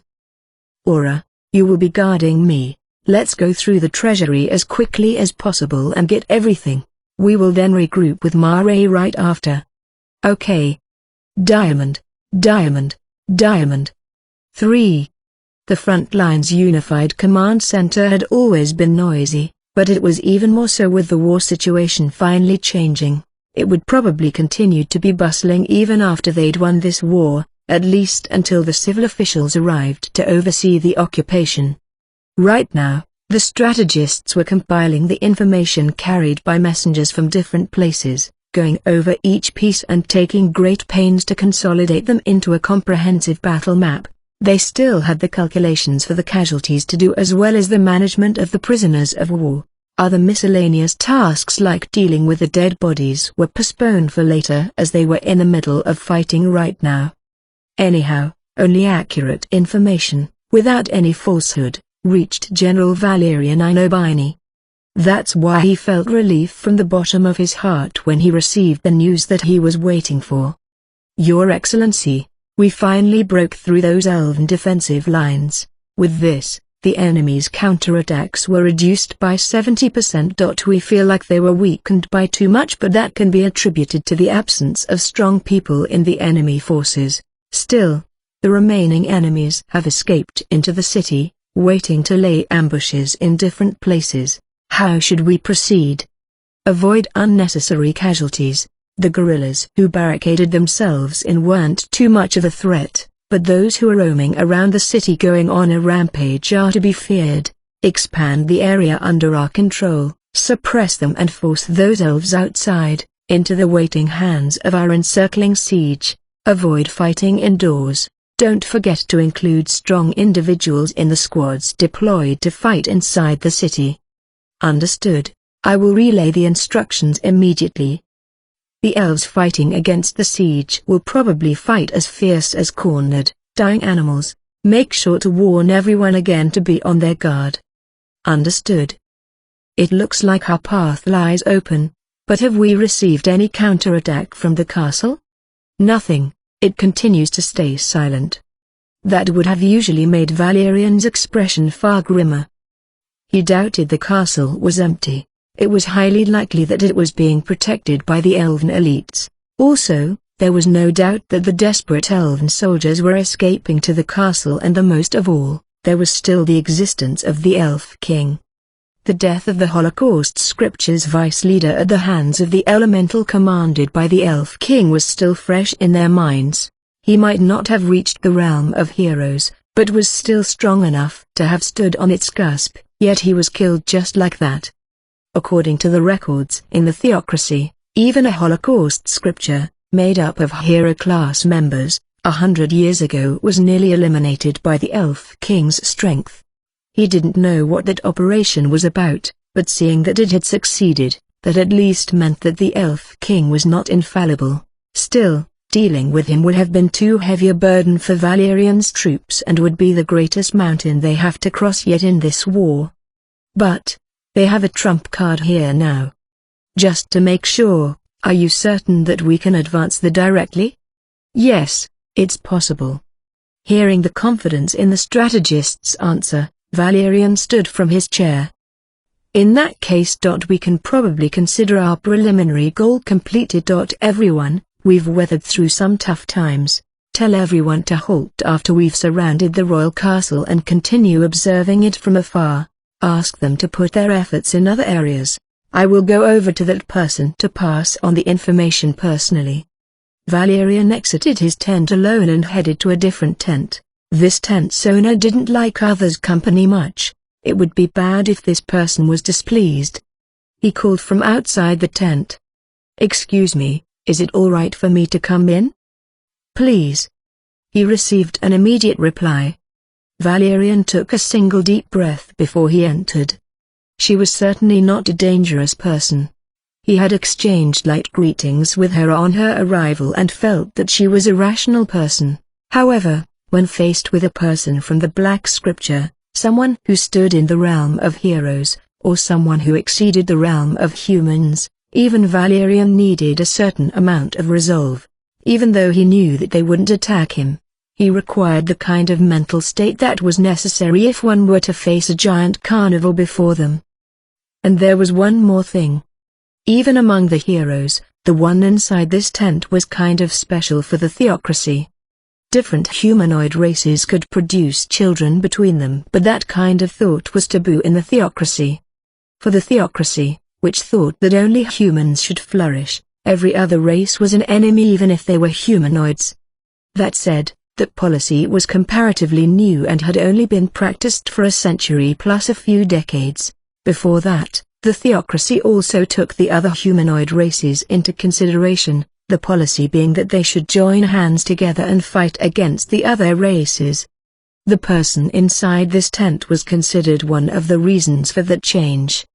She was considered the theocracy's strongest, and her lifespan was extremely long. She was also supposedly the apprentice of the rumored person known as the guardian deity of their nation. That was all Valerian knew. Among such vague information, there were also a few things that he knew to be true. One was that she was not someone even a general like him could be rude to. Of course, he had never even thought of looking down at the apex of the natural order. He rolled the cloth covering the entrance aside and entered, whereupon he saw a simple chair, a bed, and a table with a helmet on top of it. The tent was not too different from the others around it, but the furniture inside was comparatively well made. These were brought over from the theocracy using teleportation. Even a general's tent didn't have such nice things. He found her jumping in the middle of the decor, wearing dazzling armor. Did something happen? Perhaps she was doing something Valerian wasn't knowledgeable on, for example, a special type of ritual. No, it was nothing special. I just don't feel calm unless I move my body around. Undoubtedly so. She continued to jump for a few more seconds and finally stopped. You don't need to be so polite. You are my superior in a sense after all. Though she said that, it didn't feel like she intended to change her own tone or the air of superiority that hung around her. No, I certainly cannot acquiesce to such a request, not to the theocracy's strongest force and the guardian deity's apprentice. Too stiff. Well, I won't stop you if you want to be like that. That aside, seeing that you are here, can I assume it's about that? Yes, only the castle's left now. but we think the remaining forces are concentrating in the castle at the present, so I will deal with them too, but I am only aiming for one person, so don't expect me to be thorough in wiping them out. Understood. Please leave them to us. The woman called Zeshi Zetsumai slowly changed her expression. Valerian, who saw the smile on her face, cast his eyes down. It's not like she was pointing killing intent at him. He understood that. Even so, he couldn't help but feel afraid. Ah, sorry about that. Well, can you hear me out a bit? Yes, if you are fine with me.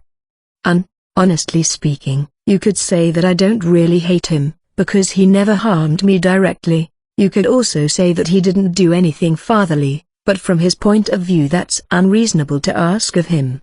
It's entirely possible that he didn't even know about my existence after all. It was my mother who had a grudge against him, so you could say that my feelings in this matter are just what my mother instilled into me. How should he answer her? Should he agree or deny? First of all, did she really say that she was the Elf King's daughter?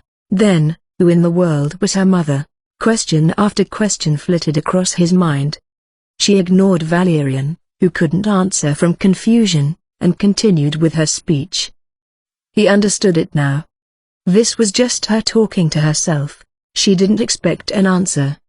Then I should be directing my hatred at my mother, right? To the one who gave me such troublesome emotions, but she is already dead, so I can't take it out on her. Maybe that's why I am directing this hatred at my father as a replacement. If I really want to clear my hatred, I should be directing it at the things my mother loved, right? The mood of the conversation changed. Valerian tried to read her expression. She was still smiling. Nothing's changed.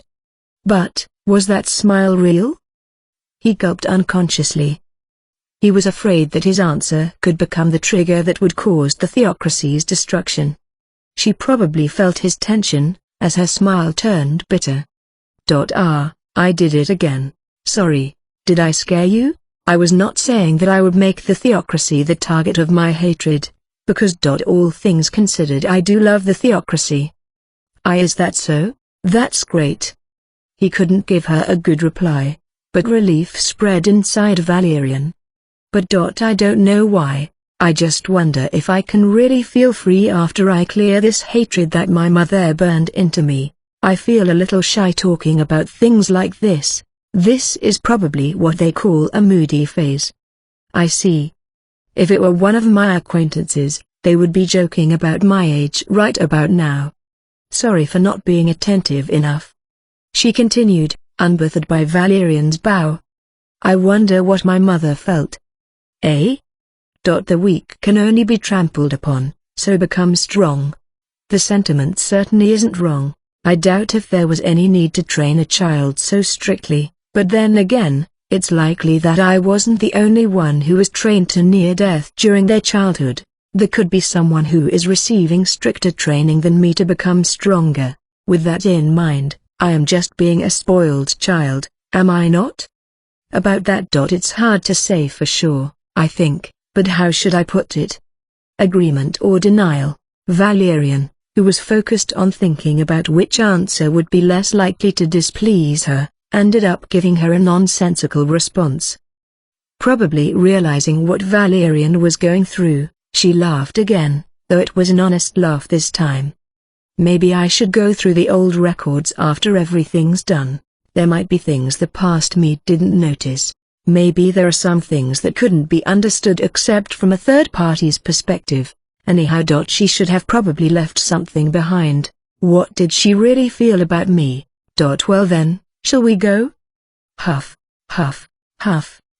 Considering Dissam's physical capabilities, sprinting such a short distance at his full speed shouldn't have him wheezing. Yet, he was completely out of breath. It must be the fear. The fear that was welling up from inside him was so strong it was physically affecting his body. He tried to listen to his rear, to see if anyone was chasing him. Nothing. No one was coming after him. Did he manage to escape? No. Deckham shook his head silently. He couldn't be careless. He should not cling to his pride as the strongest elf anymore. he should run away. Defeat isn't the end of everything. It's not like there were no elves left outside this forest. He could just travel to a place far away and rebuild his kingdom. He was confident enough in his own strength that he would be able to do that, probably. I won't make the same mistake next time. Be it grandchildren or great-grandchildren, he now had the proof that even later generations could awaken their blood. He would just have to proceed wisely from now. Yeah, that's right.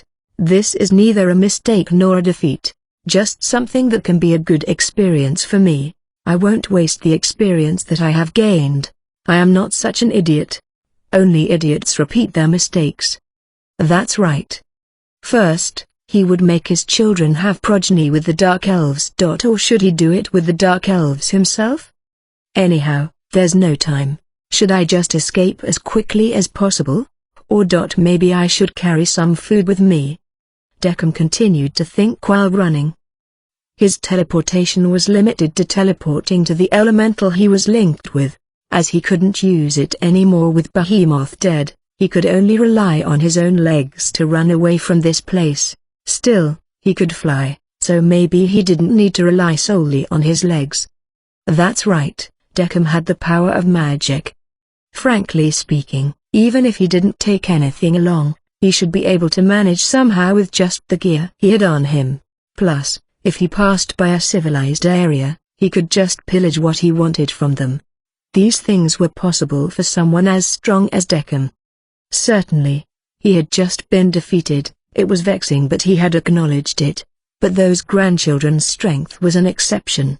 They were only that strong because they had Dissam's blood flowing through them, so it's unlikely there were people of similar strength at the place he would be escaping to. Still, a display of his strength could draw too much attention. That undead commanded by the grandchildren might come chasing after him if news of his whereabouts were spread. That aside, what were those two aiming for in the first place?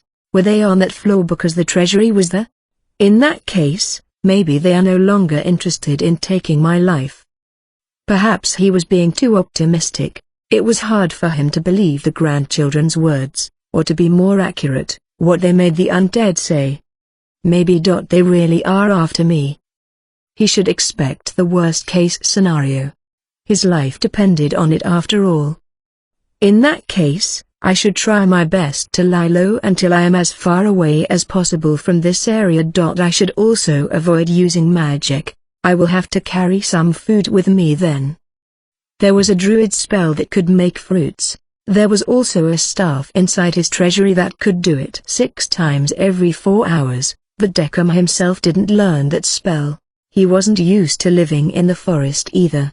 Deckham was confident in his ability to deal with any beasts that could attack him, but he was not at all confident in his ability to collect food from the forest, including properly field dressing the slain beasts.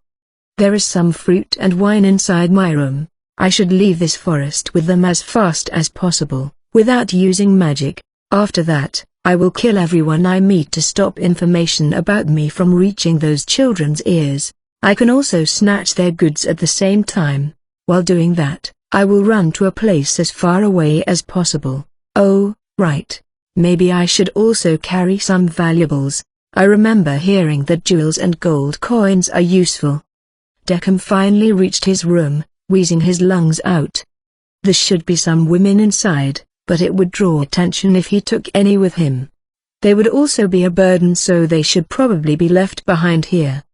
Or maybe he should take 1 or 2 along.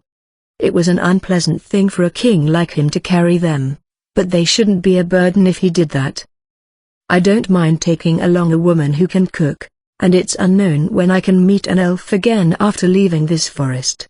In that case, I should really take some along to make children. Deckham adjusted his breathing and wiped off the sweat induced by pain. He wanted to avoid looking unkingly before the women. While splitting some of his attention towards the way he came from, scared that the undead would suddenly appear, Deckham opened the door to his room. "Welcome back." A female's nonchalant voice called out to him. Deckham immediately felt angry. To think a woman who probably scraped their heads along the ground for him until now dared to be so nonchalant. He felt like he was being mocked for suffering defeat at the hands of his grandchildren. However, that anger soon subsided the instant he saw the room's situation. It was red. His room was painted completely red. It's blood.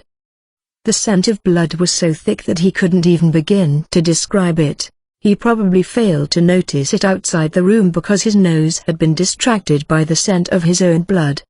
The remains of the women who were supposed to be here were scattered around the room, and a single chair was placed in the middle of them, likely intentional, with a woman sitting on it. He didn't know her. She wore a splendid-looking full set of armor, carried a helmet in one hand, and held a mysterious-looking staff with 3 curved blades drenched in blood at the end of it in the other. He couldn't understand what method of use the creator of this weapon had in mind when they made it. The woman didn't look like an elf to him, but at the same time, her face had hints of elven characteristics. So was she an elf? And most of all, those eyes. "Yo, pleased to meet you, father." The woman grinned with clear scorn. He finally arrived at the only possible conclusion. "I see, so that's how it is. So you are those kids' mother." The woman's expression went stiff for a moment before returning it to a smile immediately. "Yes, you are right. Those kids' mother. Those wounds, so you were defeated by them. Are they so strong? Which ability of theirs made you loose? Tell me, father." He started to open his mouth but stopped it. He didn't have time to play along with her as she was clearly stalling for time. He immediately turned his heels, trying to get away from the room. "Not going to let you." Pain ran through his legs, making him tumble on the floor. Looking down, he saw that the blade that extended from the strange weapon caught his legs. It tripped him and he was being dragged back into the room by his legs. New wounds opened on his legs and he started to bleed again, but those were trivial compared to the chest wound from that undead or the damage his legs received when he ran from them. But, he couldn't understand. There had been some distance between the two of them. Despite that, she immediately caught up with him and attacked his legs. It's like this woman, his own child, was far faster than he could ever be. He felt a strong pressure bearing down on his back. The woman was pressing him down with her feet. Deckham couldn't stand up. Did this mean that she was far stronger than him, or was it some kind of special skill? "Was your chest wound caused by a blade? What about those on your legs? I've heard that you use an earth elemental, so where is that?" She fired out questions in rapid succession. He could not feel a hint of tension in her voice. It was true that Deckham was deeply wounded. It was also true that he lost Behemoth, but that didn't mean he was weak. He still had his physical strength, which could easily kill any living being around here in a single hit. This Deckham, who had lost Behemoth and who only had his physical strength to rely on, tried to run with his full power. Even though he was dulled by the pain, there was no way that woman could catch him. But he had to acknowledge reality.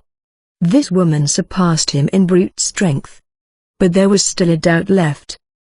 He didn't remember having a child with such high abilities. He moved his head to see the woman who was pushing down on him. Just as he thought, he really did not know her, and her face felt a little bit off for an elf. What do you want? Why are you doing this to me? That was a genuine doubt from the bottom of his heart. The woman laughed out loud with scorn. The strong can do whatever they want to the weak. Am I wrong? She was right. That was the principle Deckham had lived by till now. That is the morality of wild animals. But it's a suitable ideology for savages who live in the forest without proper civilization. Did the women who had been here say that? The woman let out a large sigh like she was trying to expel the heat that accumulated inside her. And in that instant, the force pressing down on him became stronger. Gah. He couldn't breathe from the pressure. "Why don't you answer my previous question first? Wait, did you forget it? Are you turning senile?" Gaga. The pressure on him gradually increased to the point where Deckham could no longer bear it. He could hear the innards of his body creaking around. His mouth, open to take in a breath, could do nothing but expel air. TCH, the pressure was slightly lessened after she clicked her tongue, but not enough for him to be able to escape. Deckham still had to put in all of his efforts just to take a fresh breath. What attack wounded you like that? Why is this happening to me? From the moment I met those kids. It's the worst. But why is this woman interested in the wounds? Doesn't she know what her children did? They are necromancers who command various undead. No, maybe. It's different. To think 3 people, his children and grandchildren, who rivaled him, no, who surpassed him, appeared at the same time. No, maybe there's a different reason behind it. I see. I thought they were my grandchildren, descendants, but if they are blood relatives, there's another possibility. Perhaps they are my father's. Impossible. These are my half-siblings? Wasn't that the most logical answer to all of this? His father was an elven hero who was the strongest fencer.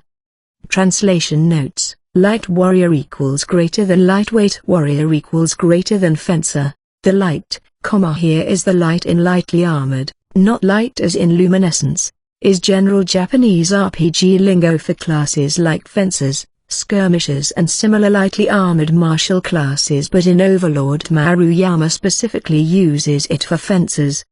They were called 8 Greed Kings not in praise, but in scorn, because they were stronger than anyone else. The weaklings tried to paint over their great deeds and destroy their glory through such petty acts. Deckham didn't manage to inherit the fencing talent from that great bloodline, but perhaps this woman here did. So, talk soon or I will kill you, okay? Car. Talk, I will talk, so please ease off the pressure. He wanted to shout, but he couldn't vocalize. He heard something break inside his body as a sharp pain spread through his chest. His body stiffened from the pain that felt like his innards were being gouged out as he unconsciously drew nails on the floor.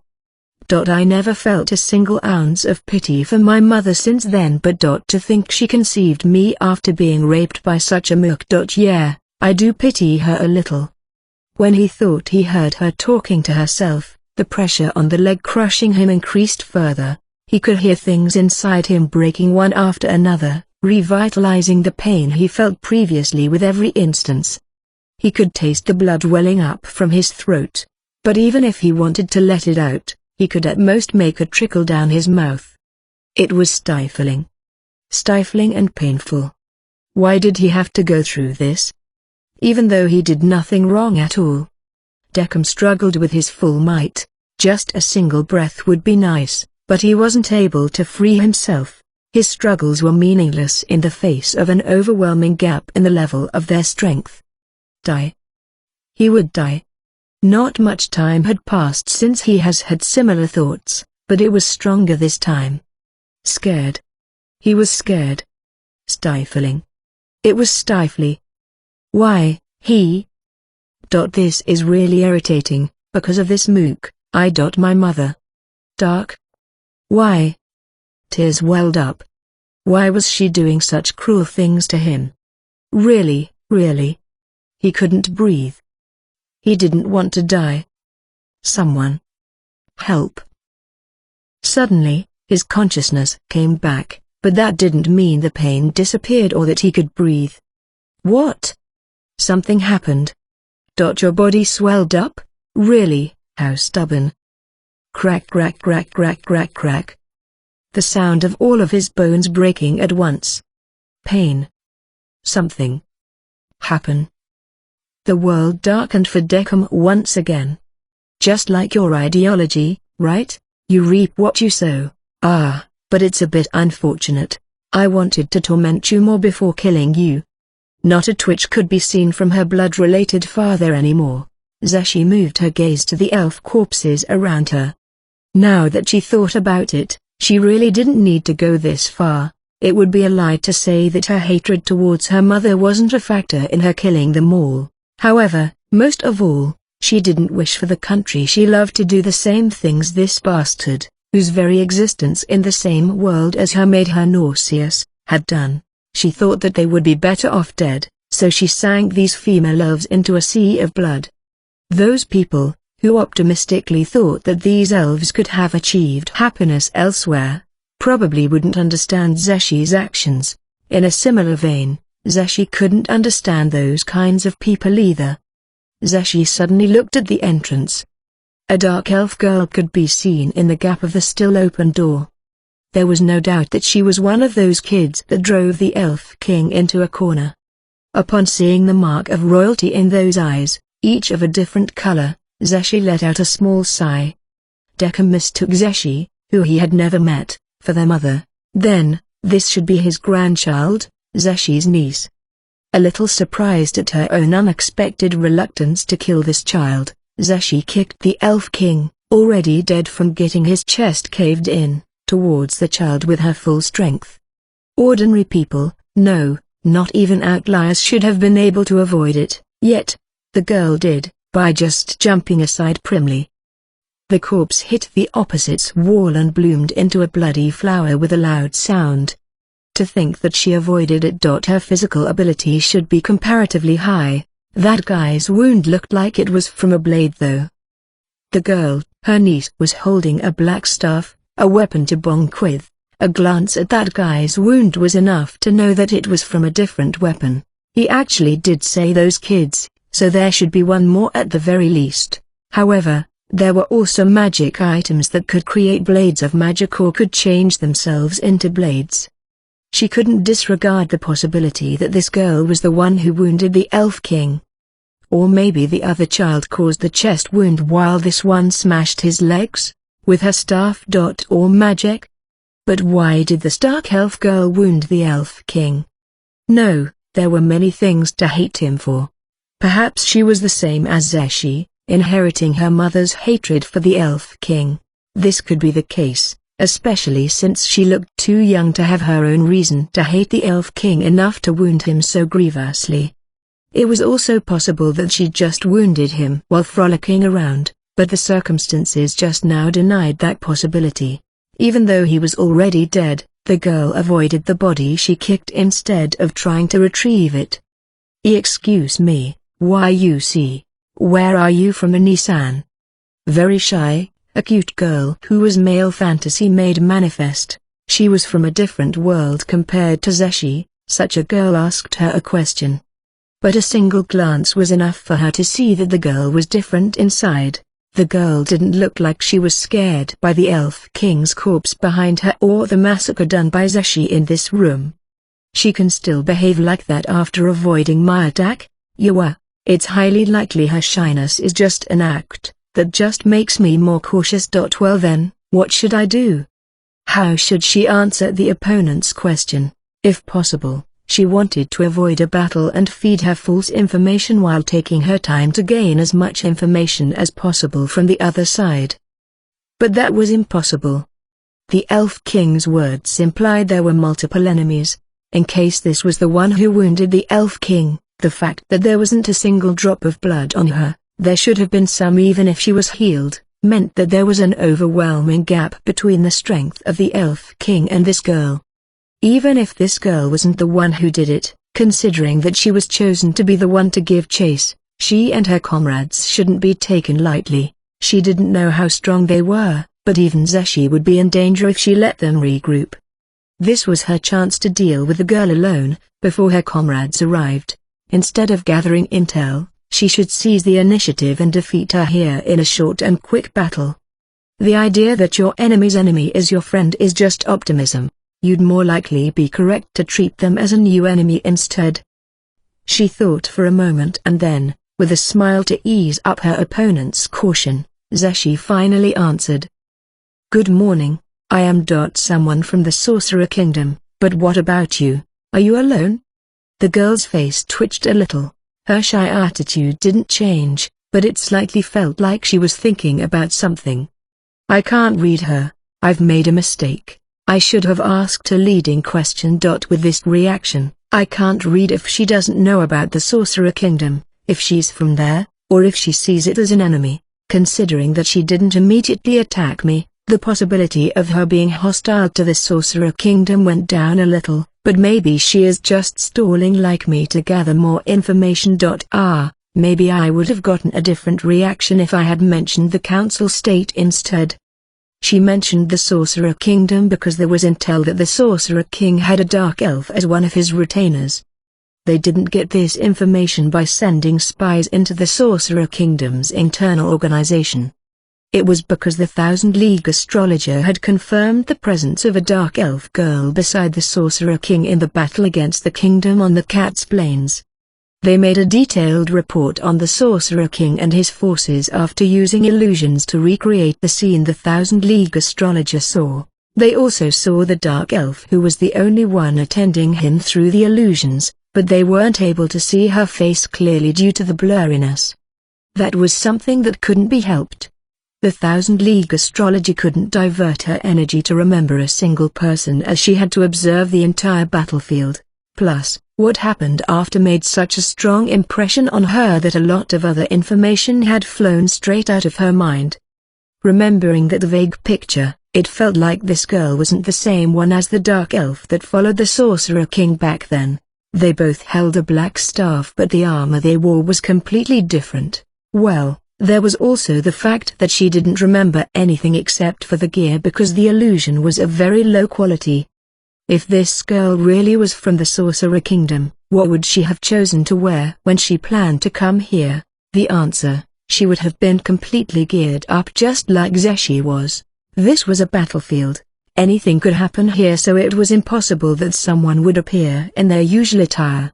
Even the defensive gear Karen the Thousand League astrologer wore were chosen only for their ability, disregarding the fact of whether they suited them or not. That said, the Cat's Plains had been a battlefield as well. Truly strong people didn't use multiple sets of serious battle gear generally. That was because excellent gear was a necessity to ascend to higher tiers of strength, and they would need to polish their skill with a single piece of equipment for that. For example, there was someone skilled with a club who was given an axe after they were recruited into Black Scripture. They had to spend years to get proficient at using it. Going by this logic, the girl from the Sorcerer Kingdom and the one before her should be different people, but there were too many things in common between them for her to come to that conclusion. That's why Zeshi asked a suggestive question to reap some information from her reaction but got nothing in return. "I'm better at reaping with this scythe though," Zeshi thought, and slightly strengthened her grip on the great scythe. Translation notes.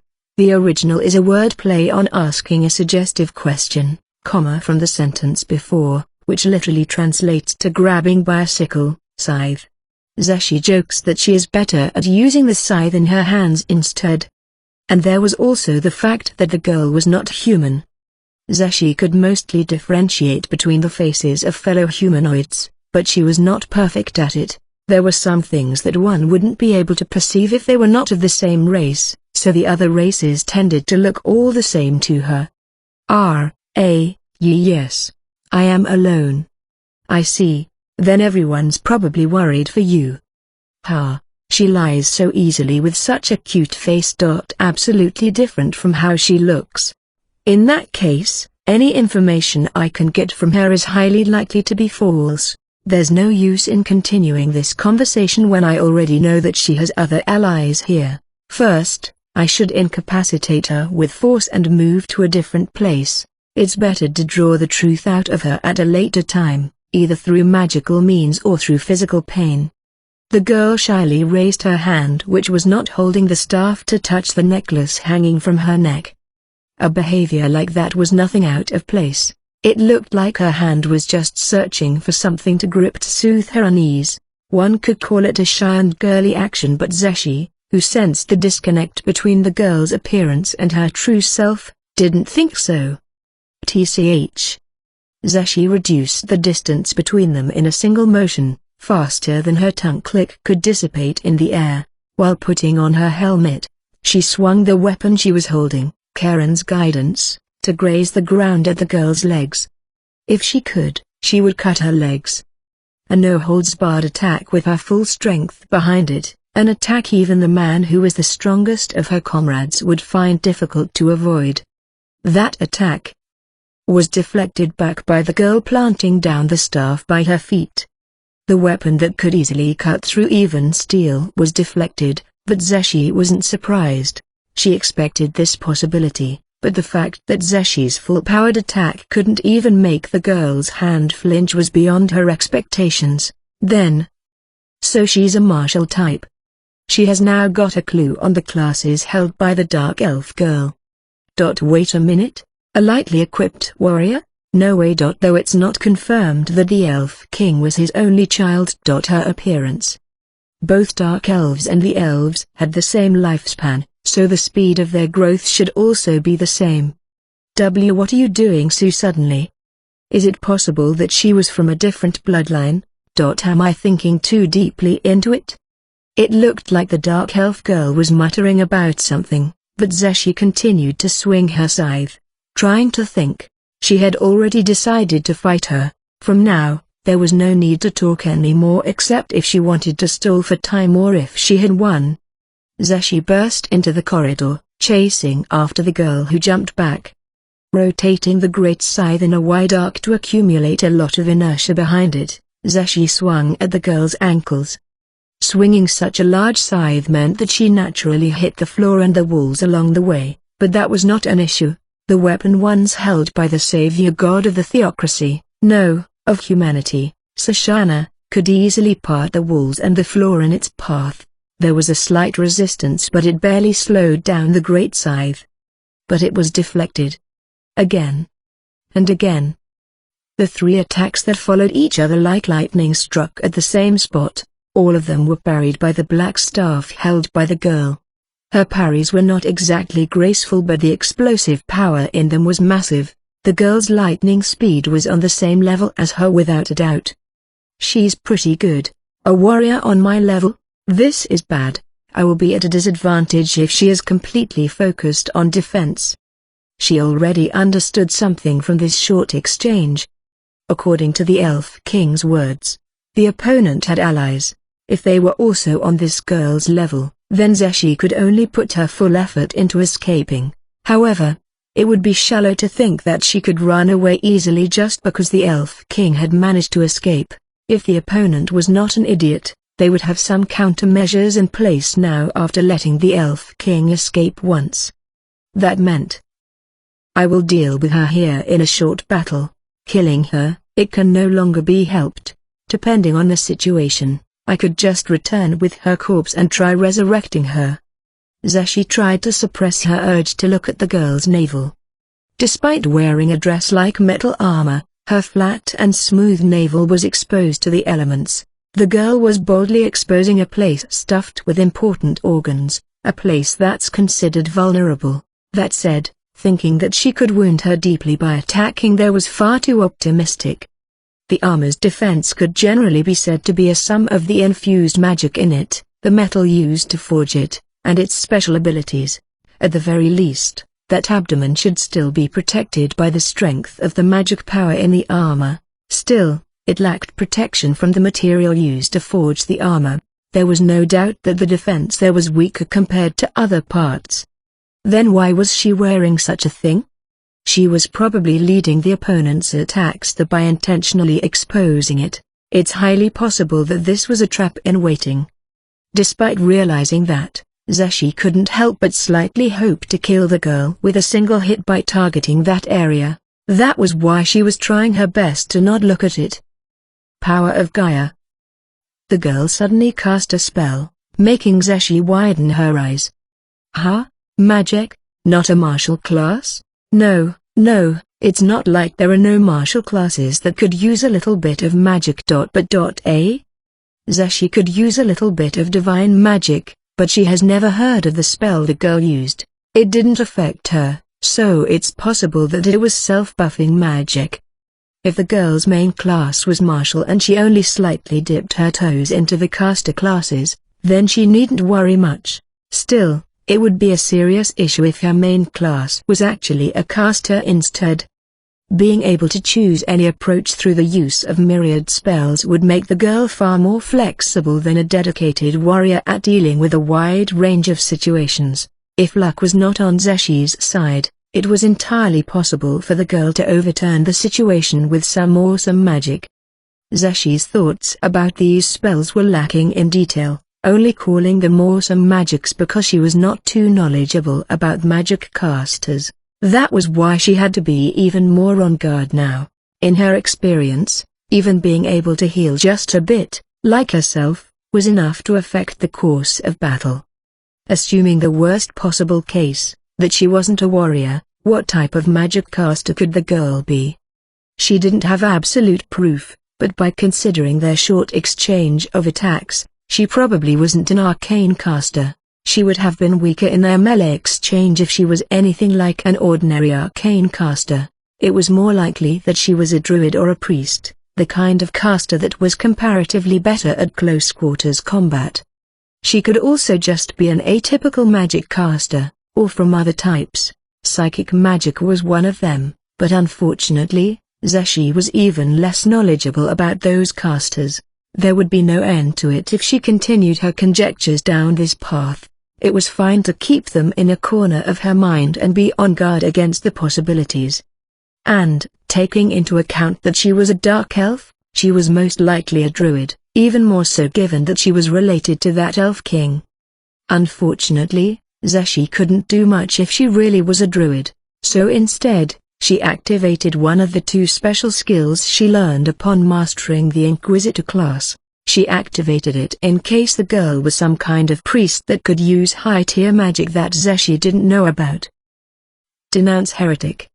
This skill made priests who worshipped a different god expend a little more mana than usual when they used magic around her. It wouldn't show clear effects immediately, but it would slowly start hindering the opponent in a drawn-out battle or if they used stronger spells. She didn't plan to extend this battle but decided to use it anyway in case the opponent came out casting one high-tiered spell after another. Using a skill like this that aimed for a single, very specific effect was probably wasteful when she wasn't sure about her opponent's abilities, but such skills were useless if not activated at the start of the battle anyhow. Elemental form, Earth. The girl cast another spell unknown to Zeshi, turning her skin to a light brown shade. Changing skin color was probably not the only thing that spell did. She also thought that perhaps the girl was showing her true form, that she was originally not a dark elf but a different race, but it's useless to theorize about that. She should not get caught up in questions that didn't have answers when in a battle with her life on the line. Such gaps in knowledge should only be guarded against. The same went for magic. When she didn't know what some spell did, it was best to keep her conjectures about them to a minimum. Zeshi activated another skill like the one before. Sentence Heretic. It was the other special skill she gained upon mastering Inquisitor. This one also had a similar effect in that it increased the rate of failure of activating a spell. Naturally, mana would be spent even if the spell failed to activate. As she ended up using both of them, she wouldn't be able to use any other Inquisitor skills until their active time ran out, but it couldn't be helped. She would still have the physical durability and resistance against magic that was granted by the Inquisitor class, so it would be tolerable. Zeshi planned for a quick fight, but the battle went in a different direction than what she had hoped for. The present situation was not what she had in mind. For Zeshi, all paths to victory roughly fell into two categories: restrict the opponent by continuously pushing her advantage until they were crushed, or guard against the opponent's attacks while gradually closing their avenues of offense to grind them down. However, the girl came out unharmed through Zeshi's attacks, turning her plan to decide the victory in a single strike into a battle of attrition, where each side took turns slowly bringing out their cards into play. Although it was irritating, Zeshi had to acknowledge that the girl was the one who had control over the field. If this was how it was going to be, then she would follow the opponent's script and wait for an opportunity to derail her plans. Well then, please excuse me. Perhaps two spells alone were enough for her, or because she couldn't use more than two, the girl swung her staff with an apology. It came down with such velocity that Zeshi's hair stood on its ends instantly. She shuddered. Not because the speed of her attack was unbelievably fast, but because she felt the girl's heart was not in the apology. There was no hint of it either in her tone or in her expression. It's like she was apologizing by command, like some kind of puppet. Don't think. That's not the important thing. The attack coming down on her was more pressing right now. This attack was not up to her standards if, as she had assumed, the girl was a warrior. It was just too simple, without even an attempt to feint. It was impossibly fast, but it was easy enough to receive it or avoid it. Zashi chose to receive it. She had gotten a general idea of her opponent's evasion and parrying skills, so this time she would measure her strength. Zashi's great scythe easily held the attack, or that's what she expected. Too heavy. She should have been able to receive it easily, but instead, both her elbows and her knees were bent from the force. Forced down, the staff came near her forehead. Zashi gritted her teeth and with a spirited HNGH, pushed it away with all her strength. Even though the weapon was pushed back, the girl didn't break her balance at all. However, the staff's recoil made the girl wide open. A chance. Trying not to stare at her defenseless navel, Zashi activated several martial arts. Greater wind stride, steeled arm strike, greater piercing, greater ability boost, greater possibility sense. It was for this moment that she held back from using martial arts before. Her speed, agility, damage from her attack, piercing damage, and strength were all increased, along with her sixth sense being sharpened to the extreme. She was aiming for a single spot. Her navel, which looked so defenseless. Perhaps it was a trap, but she was confident enough in her ability to break through it if there was one, and most of all, she couldn't resist the hope that she could wound the girl seriously enough to completely turn the tides of the battle to her side. Zashi had a reason to resolve this battle quickly. She shrunk the distance between them at lightning speed and swung her weapon so fast that the sound left behind by the scythe cutting through the air couldn't catch up with the blade. She then directly hit the girl's soft navel. Zashi's sudden acceleration due to the rise in her abilities surprised the girl, who couldn't defend herself in time. After some resistance that was more than what she expected, hard enough to make her doubt if it was really skin, her scythe broke through and smoothly pierced her skin. Yes. She couldn't help but smile. Zashi had a class called Executioner. It greatly increased the damage from a critical hit and sometimes even killed the opponent in a single hit. Originally, it also had the ability to deepen wounds from slashing weapons, but because she used the middle blade to pierce her instead of slashing her with the crescent blades that extended to the sides like wings, that ability wouldn't trigger in this case. Even so, this attack should have damaged the girl considerably. However, her joyful expression soon turned serious. The feeling that she got from her weapon was too strange. Especially because she couldn't feel the sensation of her innards being cut. Before she could understand the reason, a black silhouette appeared in her peripheral vision. Instant counter. But it was too late, just too late. Even though it was only for a moment, her getting caught up in feeling her weapon was a mistake. Gah! A loud sound echoed. Her head received a hard blow from the weapon with a tremendous force behind it. She immediately used pain suppression and jumped back a great distance using greater wind stride. At the same time, she forcefully pulled back the great scythe, dealing more damage to the girl in the process. Her scalp had probably split from the strong blow as blood started to trickle down Zashi's face. Even though she was suppressing the pain with a martial art, just moving her face was enough to make pain rush through her, making her lightheaded. Zashi was wearing the armor of the one known as the God of the Wind. Despite that, she took enough damage to make her legs unstable. It had been a long time since she was wounded to such an extent. Heavy recover. While maintaining enough distance that the opponent couldn't reach her in a single step, Zashi cast the highest tier magic she could use to heal herself. It was far from healing her completely, but it should be good enough as first aid for the time being. While she cast the spell, she continued to observe the girl, guarding against a follow-up attack. And then she widened her eyes.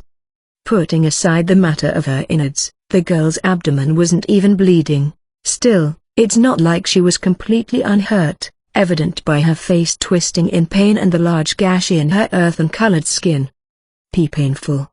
The girl took a scroll out of nowhere and activated it. Heal. It's a spell from a higher tier than the one she used. 6th tier. Why, such a scroll? This is bad. She probably healed most of her damage from that. I don't know how much health she has remaining, but I am probably the one with more damage unhealed. And, the feel of that abdomen. Considering that extreme hardness, it really was a trap.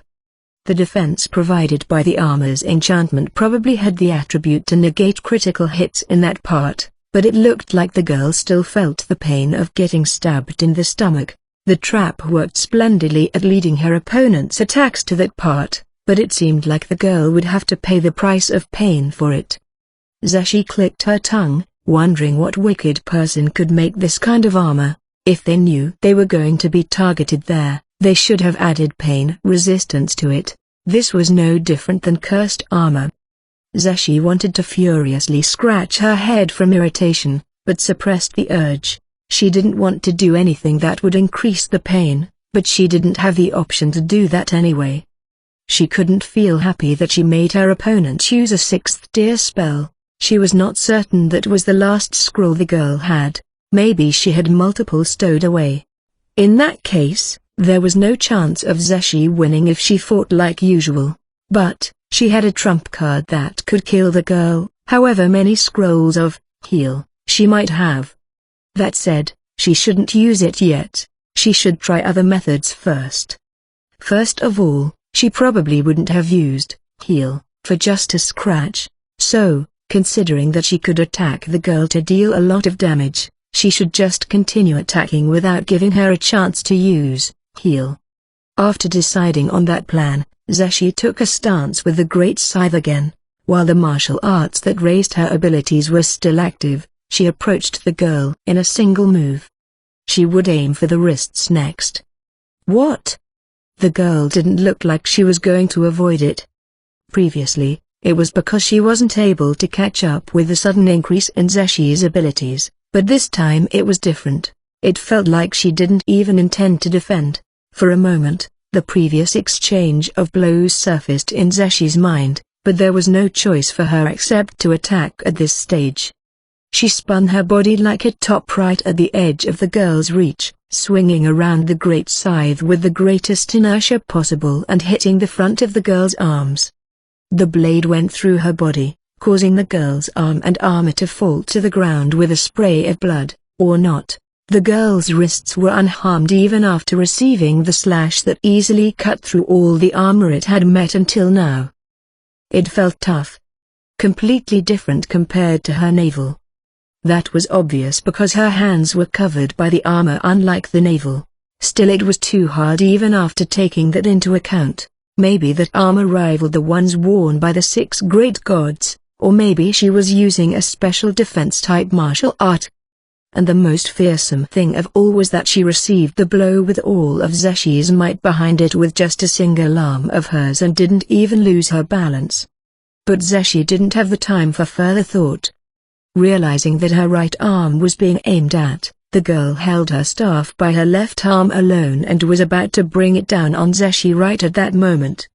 Remembering the pain from before, Zashi desperately moved her body using instant counter and evasion to avoid it. She didn't have the time or the space needed to draw the great scythe back to parry that. But she couldn't avoid it. Even if she had adjusted her body with the instant counter, it was difficult to avoid the attack even if she used the martial art at the same time. Zashi's arm was struck by the blow, but she was ready for it. Unlike last time, she was able to activate a martial art at the same time. Greater reinforced defense.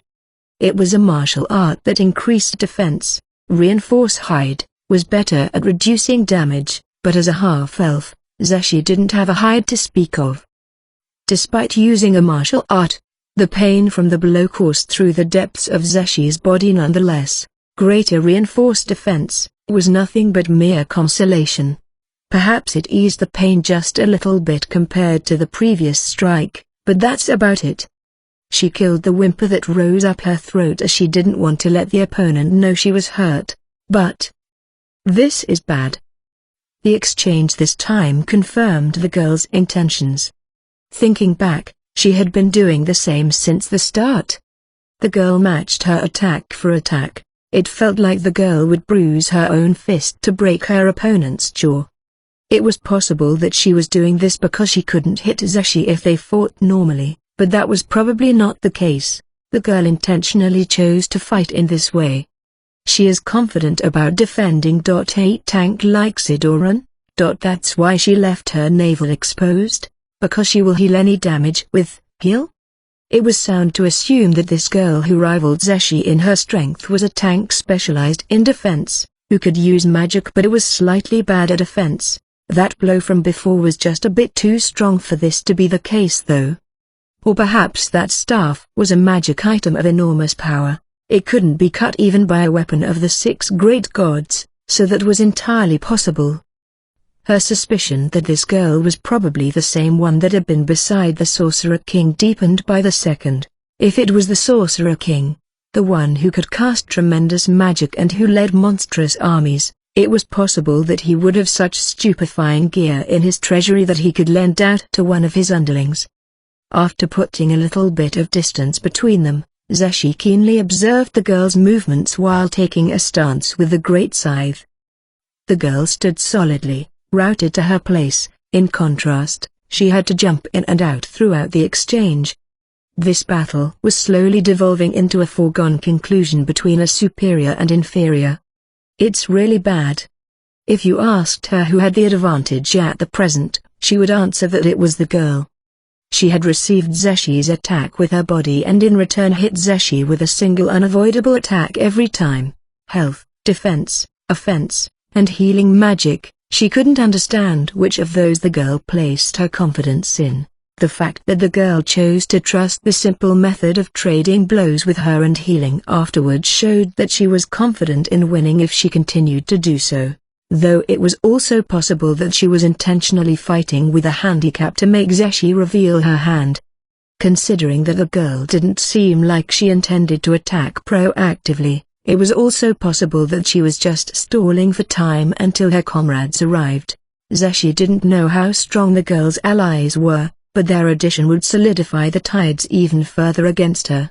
That could be the reason why this girl chose to fight a war of attrition that was sure to accumulate damage on both sides. There was little Zeshi could do here. The ideal development was to beat her at her own game while playing along with the opponent's strategy. This meant that she would have to hit her while blocking all of her blows, but it was impossible for that to turn out as she had hoped. The girl's armor was impossibly strong, so she would have to approach quite close to her to be able to land an effective hit. Then, the girl would certainly aim for the gap in her defenses that would be created while she was focused on landing the hit. What should she do then? Such a difficult question. Should I use them? Zeshi glanced at the great scythe in her hands for a moment. Used by the gods Ashana in the past, Karen's guidance was made from a metal that was yet to be discovered by the theocracy. Its extreme toughness and offensive strength were suitable traits for a god's weapon. It also enabled the wielder to cast death 2 times every 8 hours. And there's even more. Undead Flame, that added negative energy damage to its attacks. Undead Avoidance, which protected the wielder from undead without intelligence. Create Undead, that literally created undead. Disease, that could cause illness. Sleep to the Undead, which triggered the chance to destroy the undead without turn resistance in a single hit. Evil Eye, which lets you select an ability from the different gaze effects. Death Mask, which defended the wielder from gaze attacks while strengthening the fear effect caused by the user. Hand of Glory, which could be used in 2 ways. She could choose among them and use them 5 times every 4 hours.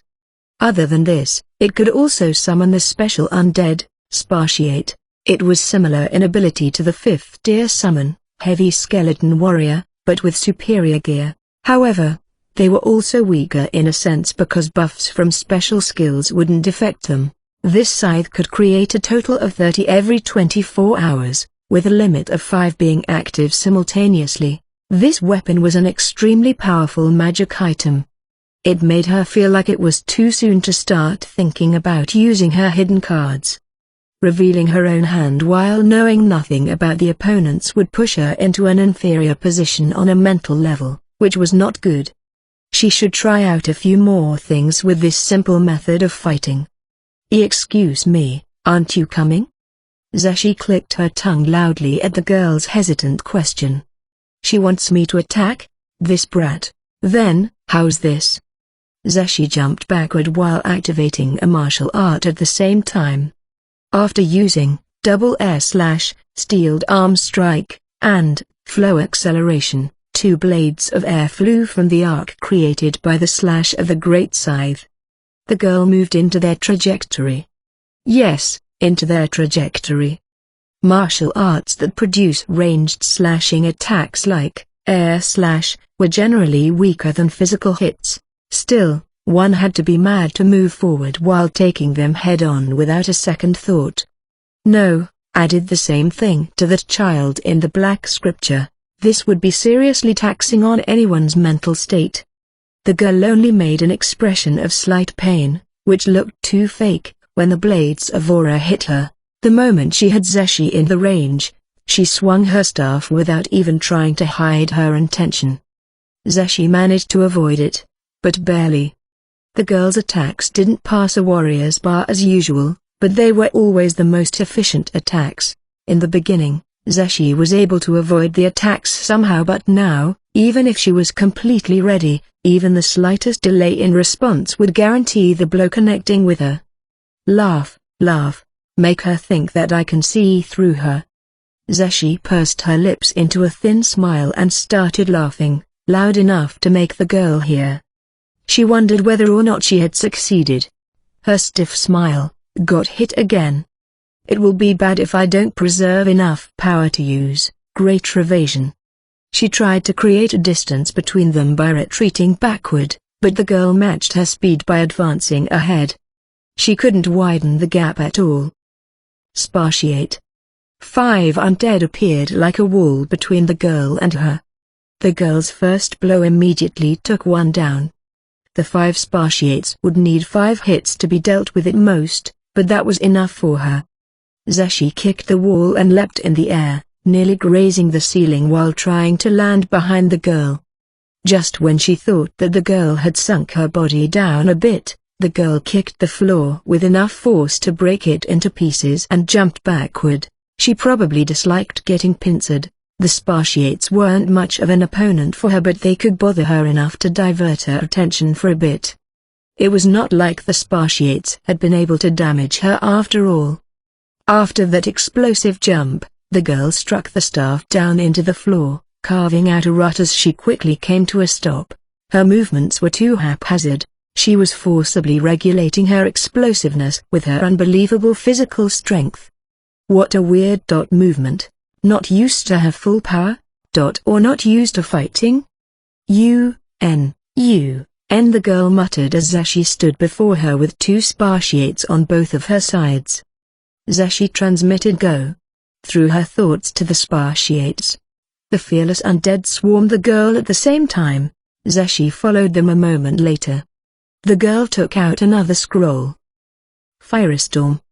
Fire bloomed outward like a storm that encompassed everything. The raging tongues of flame burned Zeshi, but they disappeared in a moment like they had been just an illusion.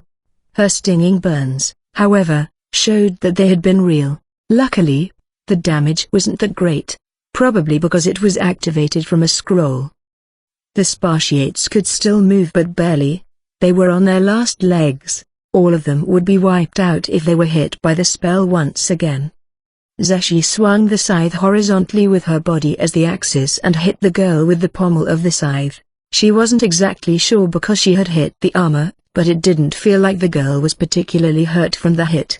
The Spartiates matched her attack and threw all of their spears at the same time, but a single swing of the staff, strong enough to create a gale around, took care of them. Just as she thought, only Zeshi's attacks could reach the girl. Taking advantage of that moment, Zeshi again started rotating as if she was dancing, going low across the floor like a spider and attacking with a very low slash at the girl's ankles. Meanwhile, one of the spartiates was split into two, disappearing into the air just like that. But that's what summoned monsters were good for. She slashed with the great scythe as if to gouge out the girl's Achilles tendon. Sparks flew. It was tough there too. Even with steeled arm strike, greater slash strike, and her class abilities, it didn't feel like the weapon managed to penetrate deep. But that wasn't the only reason she aimed for her legs. Zeshi immediately spread her legs apart and gritted her teeth. She swung the great scythe up with all her effort even as it stayed stuck into the girl's legs. She was trying to destroy the girl's balance. But the girl didn't even flinch. She was like a great tree. Impossible. But that was the truth. She used her full might with the opponent's strength in mind, but it felt like she would be the one to lose balance and fall forward instead. There was too much of a gap between the weight she was feeling and the lovely appearance of the girl before her. Perhaps she was using some special skill or a magic item, but it felt like Zeshi was dealing with a humongous tree that had its branches spread towards the sky. Considering the response that she received, it didn't look like she would be able to make the girl fall no matter the amount of strength she put into it. She suddenly felt cold, sensing something bad was going to happen. The girl probably found Zeshi's loss of balance to be a good opportunity. She extended the staff in her right hand as much as possible and brought it down on Zeshi in between the spartiates trying to obstruct her. An attack with the greatest reach and the most force possible behind it, an attack that made Zeshi's spine go cold. Her stance was too awful to be able to avoid it. The spartiates couldn't resist it more than a few strands of hair would, so it was useless even if she used them to obstruct it. Still, Zeshi sent an order to spartiates through her thoughts. Immediately, one of them that was standing beside her tackled Zeshi with its body and sent her flying away. The girl's staff swung down like a black comet and the spartiate that took Zeshi's place was smashed into tiny pieces. While rolling across the floor, Zeshi gracefully adjusted her weapon and freed it from the girl's legs. In the same motion, she quickly stood up, holding the great scythe in front of her as if to hold back the girl. But the girl didn't follow with an attack on Zeshi. With a violent motion of her body, black winds raged and the spartiates were blown away into pieces. Amidst the scraps of bone disappearing midair, the girl stood calmly, readjusting her grip on the staff. Then, she started fidgeting like she just remembered something. Should I summon spartiates again? But I have to confirm something first. Zeshi started spinning the great scythe above her with a deliberate motion. The sound of the blades cutting through the air filled the room. The girl stood still, observing, taking on a completely defensive stance. Little by little, by a nail's length each time, Zeshi approached the girl. With the distance reduced, Zeshi took a sharp breath and swung the considerably accelerated great scythe towards the girl's left wrist. The girl wasn't slow when compared to the blades that were so fast that they physically slashed the air apart. Instead, it felt like she intended to take the hit again like a machine while getting ready to land a blow on Zeshi. Perhaps she had already gotten used to Zeshi's speed, as she didn't falter in her movements. But the blades that originally parted apart the air to aim at the wrist suddenly arced upwards. A change in the pattern repeated till now. Zeshi was aiming from the neck this time. Would the girl die if she sent her neck flying? Improbable, considering what she felt from the previous hits. However, her neck was exposed just like her navel. It could be a trap as well, but if she managed to hit her, it would be highly likely that she could hurt her just like when she cut her abdomen. If she did manage to do that, she could probably wound her enough to turn the tide of the battle with all of her class skills put to use in a single strike. From their exchanges till now, Zeshi understood that she was the better fighter. It was for this very moment that she didn't use any feints till now. She only used simple attacks. The girl who got used to Zeshi's simple-minded attacks would be taken by surprise by the sudden change, just like when she used martial arts before, and would fail to defend her neck. The great scythe slashed the girl's neck, and Zeshi caught the staff's blow in return. She endured the pain but still ended up letting out a whimper. Zeshi took a great leap back and then widened her eyes. Not again. There wasn't even a drop of blood coming out from the girl's neck, but there was a faint slash mark left behind. It was impossible for the girl to be unhurt. Maybe she had an ability that nullifies strikes at vulnerable points. In that case, many of the skills Zeshi had learned wouldn't even trigger. Is she even really alive? Maybe. Is she an undead made by the Sorcerer King? The girl probably sensed Zeshi's discomposure as she hesitantly put a proposal forward. Excuse me, won't you surrender, please? Why, you see, I will not cause you any more pain if you do that, and will guarantee your safety afterward. Zeshi's impression of that was nauseous, to say the least.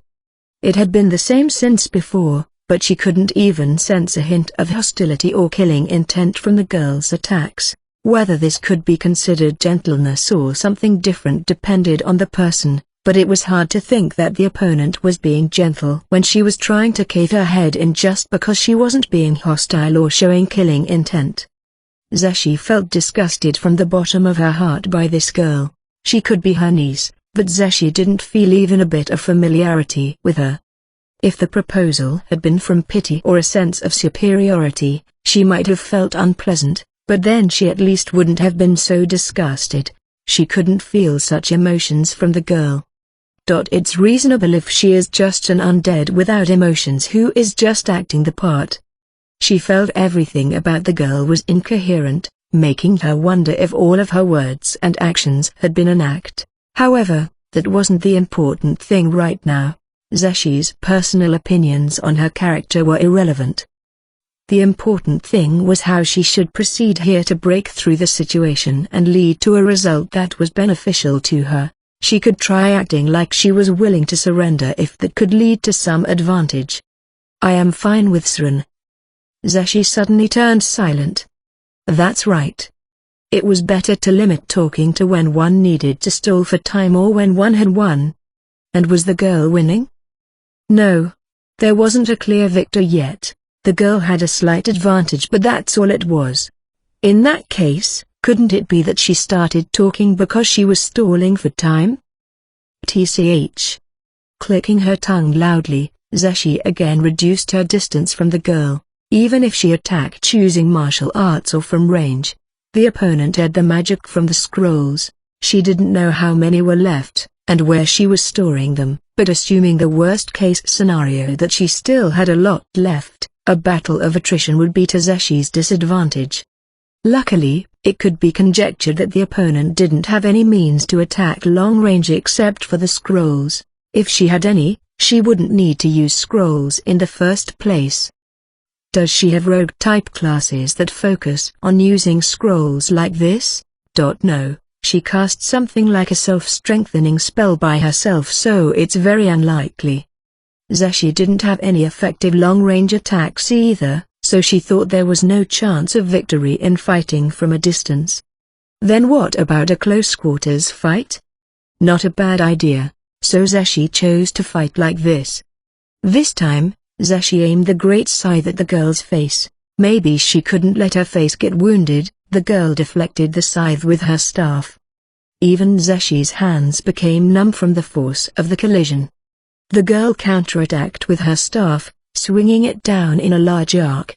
Zeshi easily avoided that by activating both greater evasion and instant counter at the same time.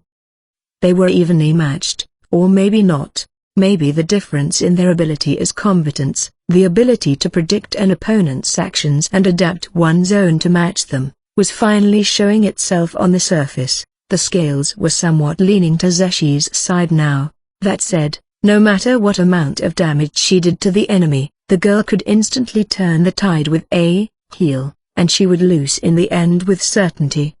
Should I use them here then? Zeshi held two trump cards. One was a skill that was a surefire way to kill the opponent.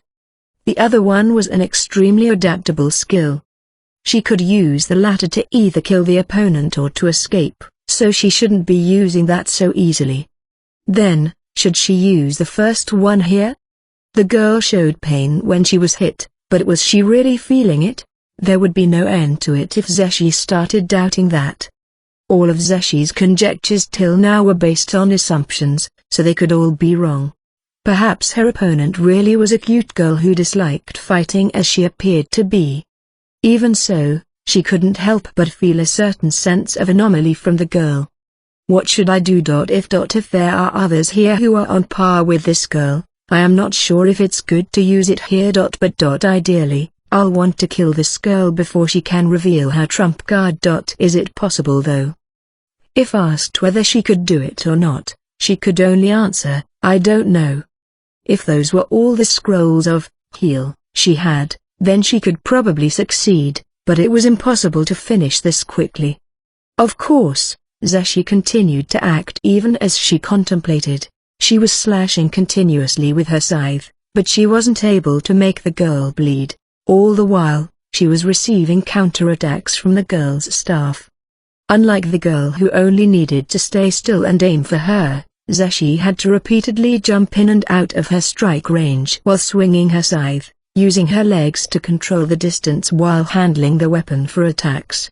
Without such concentration when trying to evade and defend against the attacks, it would be difficult to defend against the enemy who was countering her while ready to take damage in return.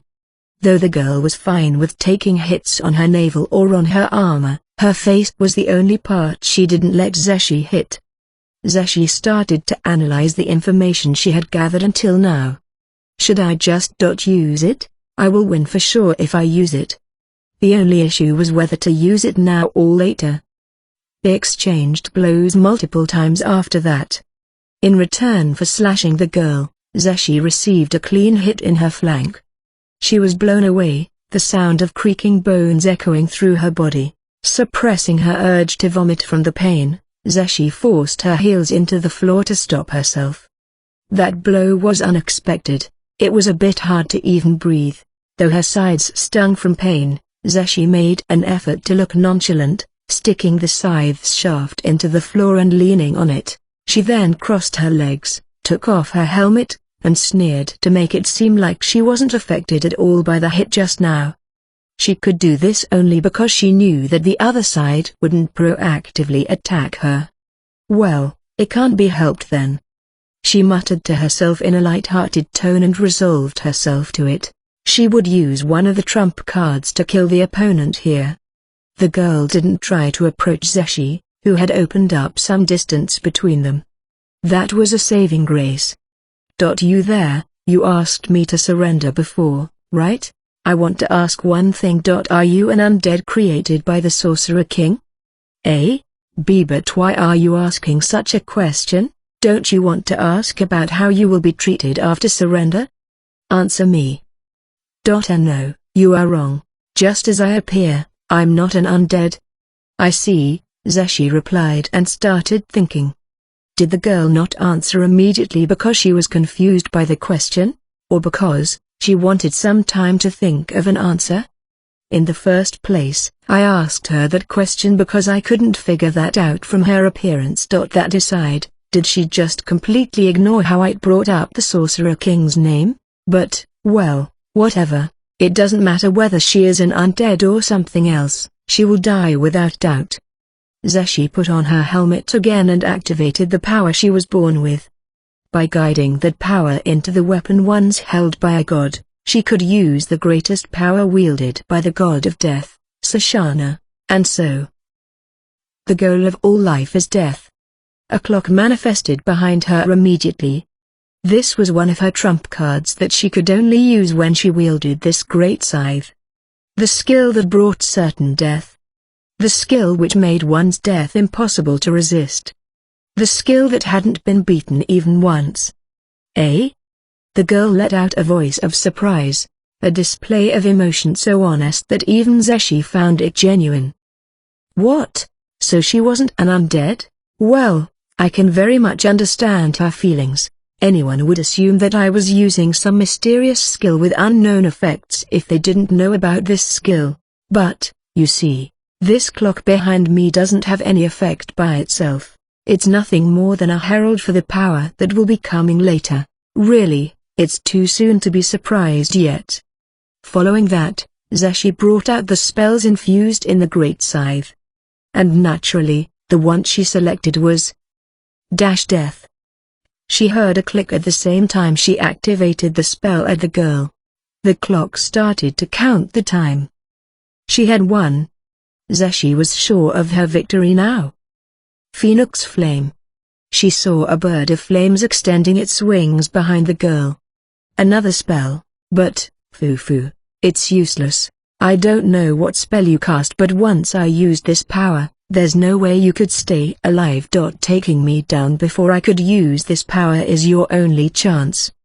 Death was generally effective the moment it was cast, but when she used this special skill, it needed 12 seconds to activate. She was unsure what would happen if she was killed before the time rendered, so she chose to take a defensive stance now. Perhaps she found that her spell didn't work. The girl charged at her with the staff in her hands at an unbelievable speed. The girl who did nothing but defend and counter till now turned to offense, probably because she sensed that something was wrong. In this situation where she didn't know what was happening, she didn't choose to take a defensive stance or just observe what would happen. Zeshi had to concede that the girl had some good battle sense. But, Zeshi was the one better at technique and grasping the flow between them. If she only stuck to defense without planning to attack, parrying and avoiding hits was pretty easy. Of course, she couldn't continue to avoid every single attack indefinitely, but doing it for a few seconds was possible.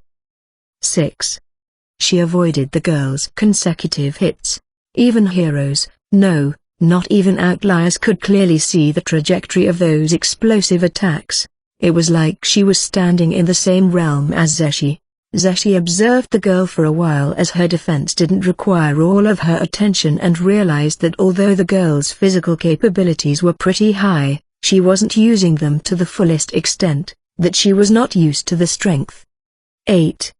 This was something common with those who were strong from birth.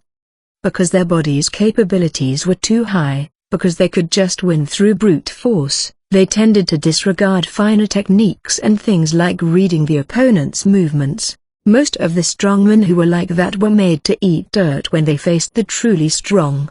They had yet to realize their own arrogance until then. Yes, just like the girl before her. 11. This is the end. Farewell. Evading another one of the girl's attacks that would have caused cerebral concussion in ordinary people just by grazing them, Zeshi bid farewell to the girl. The girl made her nauseous in a way that was difficult to put into words, but looking at her now, after she had confirmed her victory, she was pretty cute. When she thought about it, the girl was still too young to understand everything. The sin didn't belong to this girl, but to the parents who raised her. Zeshi deflected another blow, while ignoring a chance to attack, and then noticed the abnormality. The girl didn't die. Her mind went blank for a moment. The opponent didn't die from the skill that brought certain death. Then, Zeshi probably miscounted the time. That's the most likely reason. Excluding the time during her training, this was the first time she had fought someone so strong. It probably made her tense and she just didn't notice it. Counting time accurately in such a mental state would be difficult. A simple mistake. 2. So she counted 2 seconds more, slowly at that. But, the girl didn't die. The girl was energetically making cute sounds like "e" and "ya," which didn't match the fearsome blows that accompanied them. But how? She couldn't understand. A skill that absolutely killed. A skill that killed even the undead and the lifeless golems, though even Zeshi couldn't understand how it did that. But, it didn't manage to kill this girl. Her attacks hurt Zeshi, so she wasn't an illusion. But what else could it be? Maybe that skill didn't work on dark elves or on blood relatives. Or else, maybe the spell cast by the girl broke through it. If that's the case, then why did the girl know about this skill? Even she herself could only make use of it because of her talent. She didn't know everything about it. It was the same for the few people in the theocracy who knew that she could use this skill. If there's someone who could be said to know everything about it, it would be none other than the original owner of this great scythe, Shoshana. Was that God behind this girl? Seeing as the girl didn't die, she felt that thought strangely plausible. If that was true. Thh. Her body went stiff from the confusion and the nervousness, making her take a hit that should have been avoidable. Ah, enough already. Enduring the pain, Zeshi swung her scythe. The slightly reckless attack slashed into the girl's body, but the staff came down on her before Zeshi could see whether it was effective or not. She began to see stars due to pain, but she put a leg forward before she could collapse. Zeshi started to think desperately. Her plan had failed. What should she do now? What would lead to the best outcome possible? She took a lot of hits, but she still had some energy to spare. She was still far from being defeated, but there were the opponent's reinforcements to think about. She had to decide whether to continue the fight or run away. Then, if she decided to run, would she be able to succeed with her speed? She was not sure. In that case, should I reveal the other trump card? It was not a bad idea, but what she experienced just now made Zeshi hesitate. The girl already broke through a skill previously thought invincible. It was hard to imagine that this skill would get nullified as well, but maybe the girl could just disperse it with some other awesome magic. How many scrolls she has, and what magic can she use? There just isn't enough information. She hesitated to reveal all her cards while still not having read the opponent's hand. However, just as she had thought before, time was the girl's ally and her own enemy here. Although she could bear the pain still, it continued to dull her thoughts. Zeshi's smile deepened. Smiles could completely hide her sentiments, thoughts, and emotions from everyone, especially from the enemy. So she smiled, and came to a decision. I won't think anymore. No amount of thinking is useful in this situation without enough information. The only thing Zeshi was clear about was that on top of her revealing one of her cards, the opponent also got proof that they had a way to deal with the said skill. Just this alone was a greater loss for Zeshi than all the damage she had received until now. On activating the final trump card, light coalesced into another Zeshi. Zeshi held two trump cards. One is certain death, or to be more precise, her power made it possible to draw out the trump cards of the former wielders of the equipment she held. The other was from the class she acquired, Lesser Valkyrie, Almighty, a clone. Einherjar. It was slightly weaker than Zeshi, but still an overwhelmingly powerful summon as Zeshi was considerably strong herself. The girl widened her eyes again, letting out an A. From surprise, however, it was Zeshi who felt a bad premonition, finding the girl's reaction similar to the one when she revealed her first trump card. Before Zeshi could even send a single command to her clone, the Einherjar, the girl took out the globe. The next moment, a huge earth elemental, which found the corridor a little too cramped to stand in normally, appeared beside the girl. Zeshi was confused again. She thought that it was highly likely that the girl was a druid, but instead of using spells, she used a magic item to summon the elemental. Especially since the elemental didn't seem too strong. She can't summon elementals and she can't use offensive magic either. A self-strengthening type druid? Or am I missing or misunderstanding something crucial? I heard that the one used by the Elf King was a huge earth elemental. Is this the one? But it doesn't feel that huge. The earth elemental that was rumored to be used by the Elf King was supposed to be overwhelmingly strong, something not even outliers could win against. Compared to that, the elemental before her was too weak. That said, what appeared to be weak to someone as strong as Zeshi could appear overwhelmingly strong to weaker people. An elemental this weak wasn't too much of an issue. Zeshi was fine with leaving the summon to Einherjar and fighting the girl herself. It would probably take down the elemental quickly, and then it would be 2 against 1. No, let's take down the elemental together in one go. Let's go. Zashi charged ahead and attacked the elemental with her scythe. Ainhija did the same. Earth elementals had resistance against physical attacks, but the difference in the strength between them was simply too great. The blades left deep gashes in its hard exterior. Naturally, for something that was known for its durability, an attack or two wasn't enough to kill it. But the earth elemental disappeared unexpectedly. Huh? She didn't understand at all. It's not like they took it down. The very next moment, another earth elemental appeared before them. This one was larger than the one before. What was this even? Zashi didn't feel like it was the same as the one before. Don't tell me it's a sacrificial summon. She never heard of such a spell or special skill, but that phrase was just too appropriate for the situation that she ended up shouting it. She was unsure if this was really a new summon, but the elemental was certainly stronger than the one before. Not even outliers could win against this one. But is it the right thing to do though? Would this earth elemental become even stronger after taking damage or after getting destroyed? Zashi thought that was impossible however which way you might look at it, but she wasn't completely sure at the same time. She made the Ainhija stand by and observed the girl.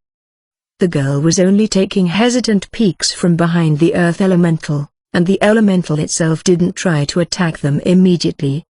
Who is this child really? I can assume that the Sorcerer King made her if she was an undead, but if she really was just a dark elf child, how exactly has such a child been hidden till now? With this kind of strength, she should have been more famous, right? Or was she hidden by some country till now, just like me?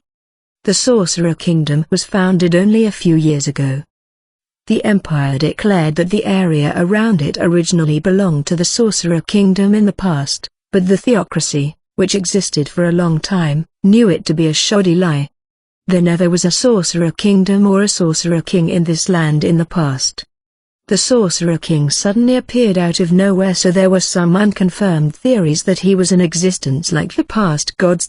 But no way, right? Though. If that really was true. Then this girl's the same? No, considering the mark of royalty in her eyes, she was more likely to be related to that guy. Did the Sorcerer King come up with a plan to come over here from a faraway place and unite the non-humans after he got his hands on this girl?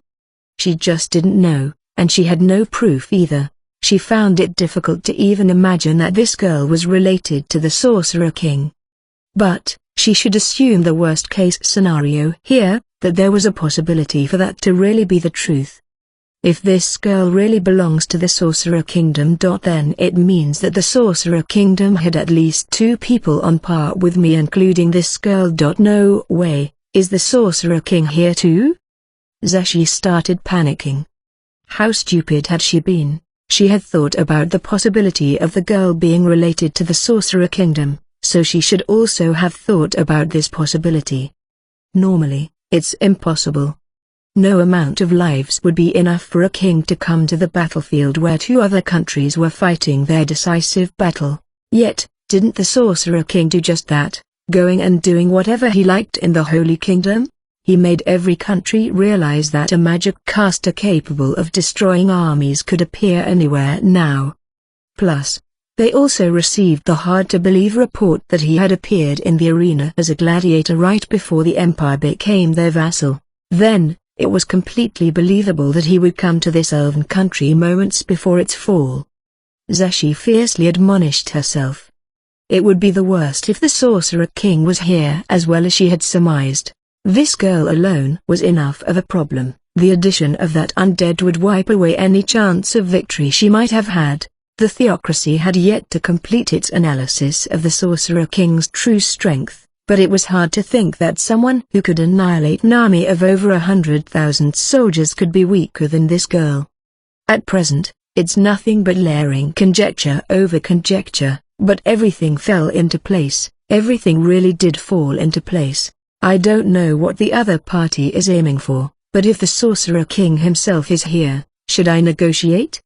If they manage to steal the Earth Elemental, then that was the same as usurping this country.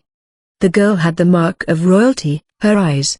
If the elves were shown that as proof of royal lineage and shown the earth elemental used by the elf king obeying this girl, they would surely bend the knee. If they also fought us back, they would be highly popular as well. What perfect timing! What perfect timing? Zeshi started feeling even more uneasy. The theocracy had accelerated its war with the elven country, rushing it to its conclusion only because the sorcerer kingdom started invading the kingdom, seemingly to destroy it. But, is that what the sorcerer kingdom was truly aimed for? Suddenly, she felt like the different colored cubes of the Rubik's Cube had fallen into their proper places, completing it.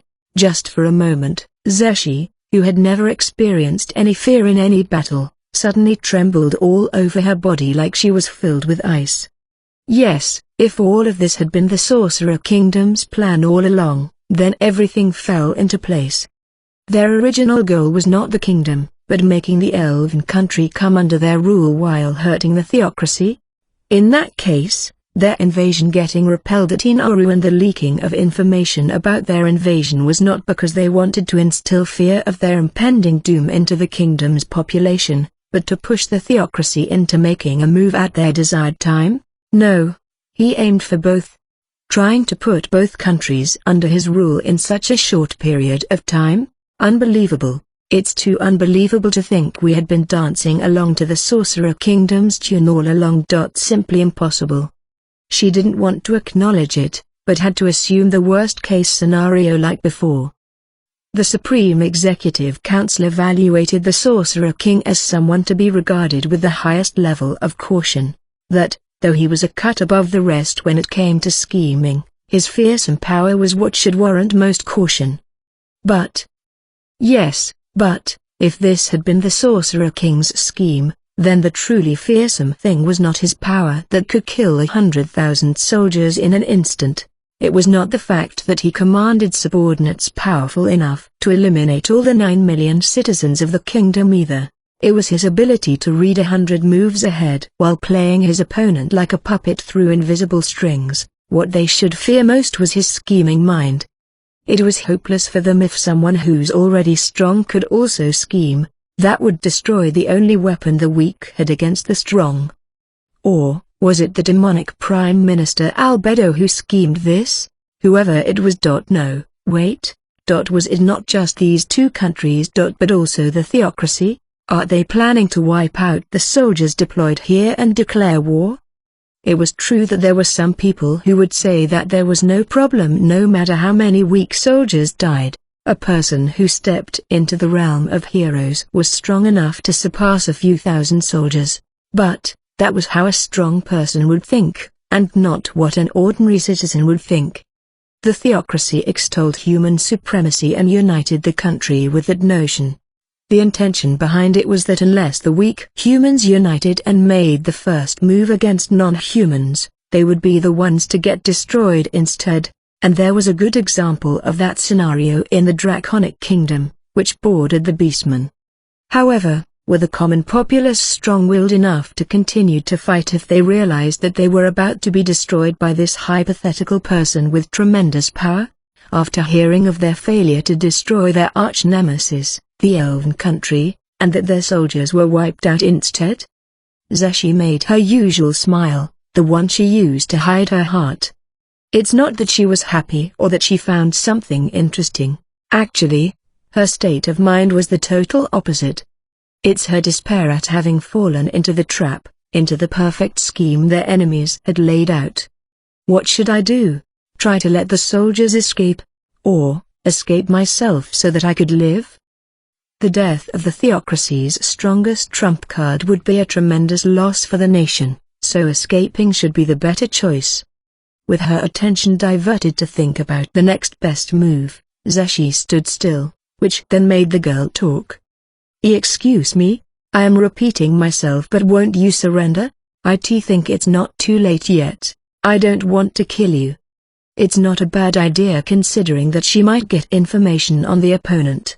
But I can't run away. Eh? The girl raised a puzzled voice. Understandable. Zeshi's response didn't match her question from the girl's point of view, but it was logically connected inside Zeshi's mind. That's right. There was nothing else to be done.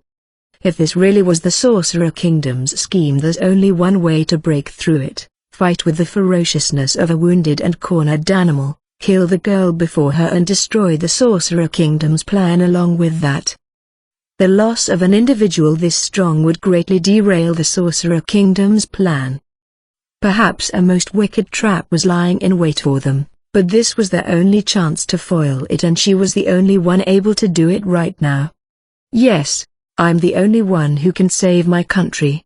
If asked whether the theocracy did enough for her to make her bet her life on them, she would feel complicated emotions. But, from time to time, there were some humans she liked. She saw most of them pass away over her long life, but she thought that they mattered enough for her to wager her life once for the sake of the country they loved. I will probably die, but I will use all my might to kill her. That's good enough for me. Zeshi made her decision. She really did think about retreating for a moment, but if she had to do that, she would like to do it at her own pace rather than escaping narrowly by the skins of her teeth. There was a certain part of her in this battle until now which hadn't been serious about killing her opponent. It was not due to any sentimentality on her part regarding the girl possibly being her niece. Even if the opponent was a mere child, she would cut her limbs and bind her or kill her without hesitation if need be. But, she certainly prioritized leaving with her life the most, until now. She would throw it away. If she didn't gamble here, then where else could she? Tomorrow would surely be worse than today. Go! She bellowed. Einherjar attacked, following her command. Frankly, she need not have shouted it out loud. She could give the order silently in her mind. In a sense, this was a poor decision that gave away information to the opponent.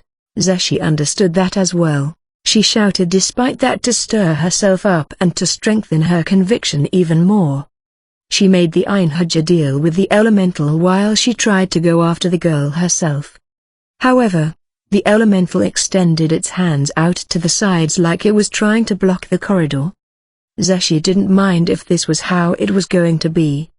She and Einherjar would take the elemental in a rush and then kill the girl after.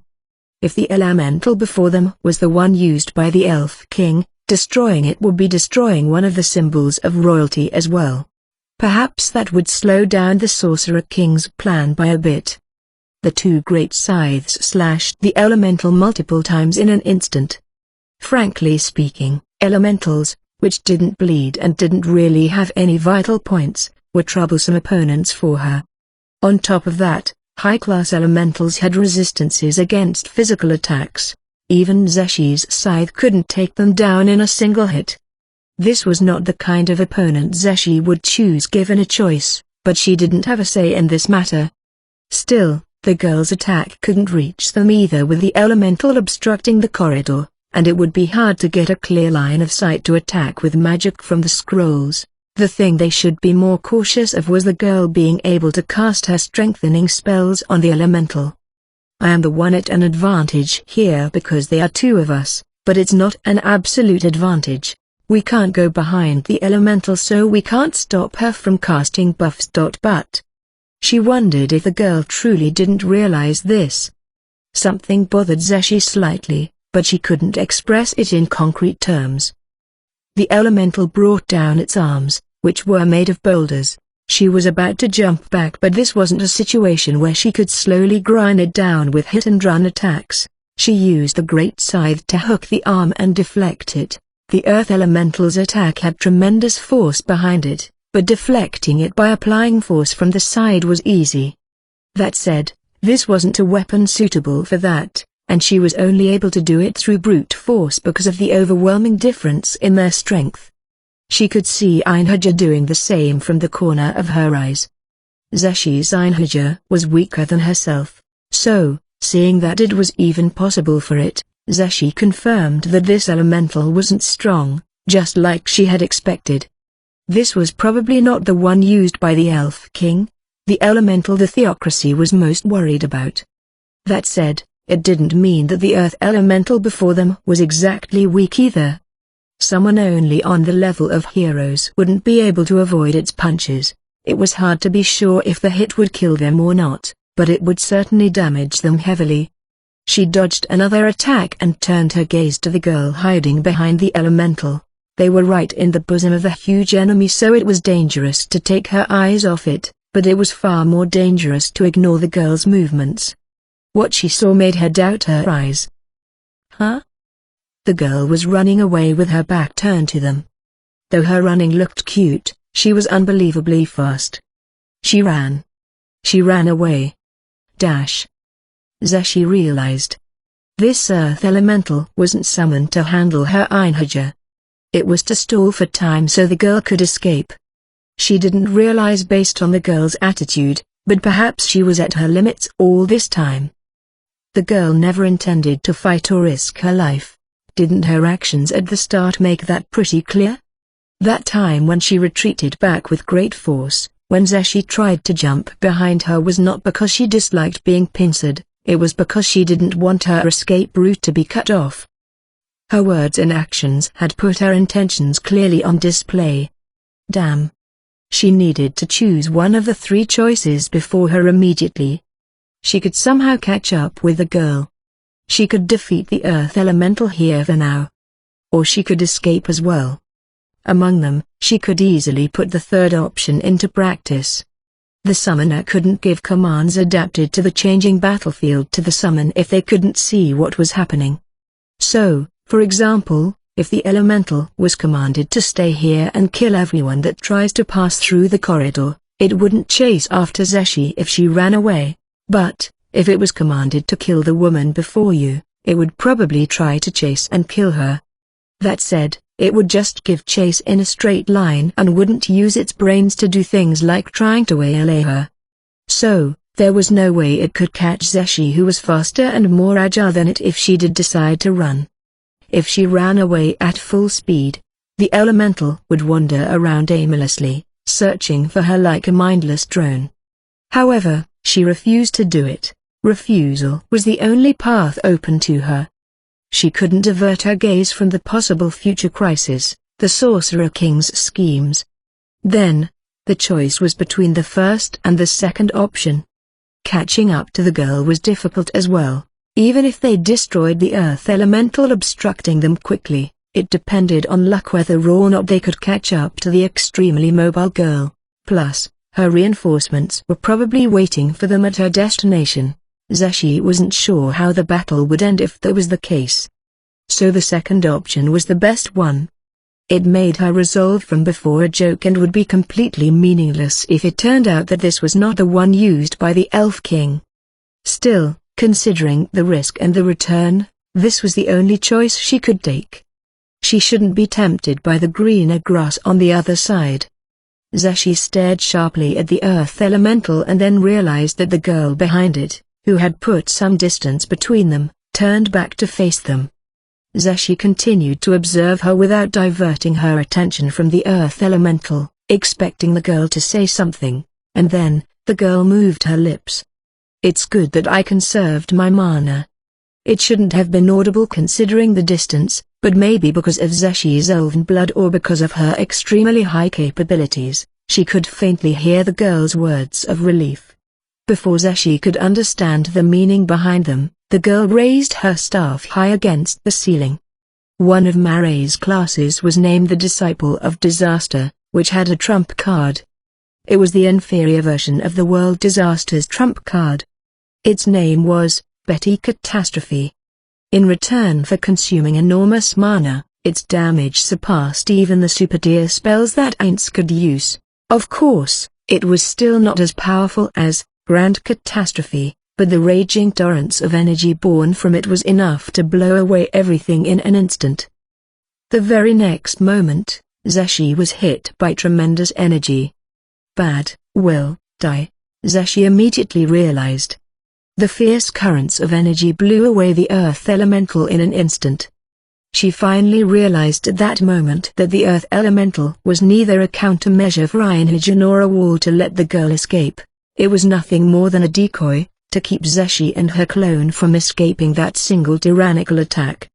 And in reality, her Einherjar had also disappeared just a moment after the elemental did. Following that, "Not yet, I will not die, I will not die."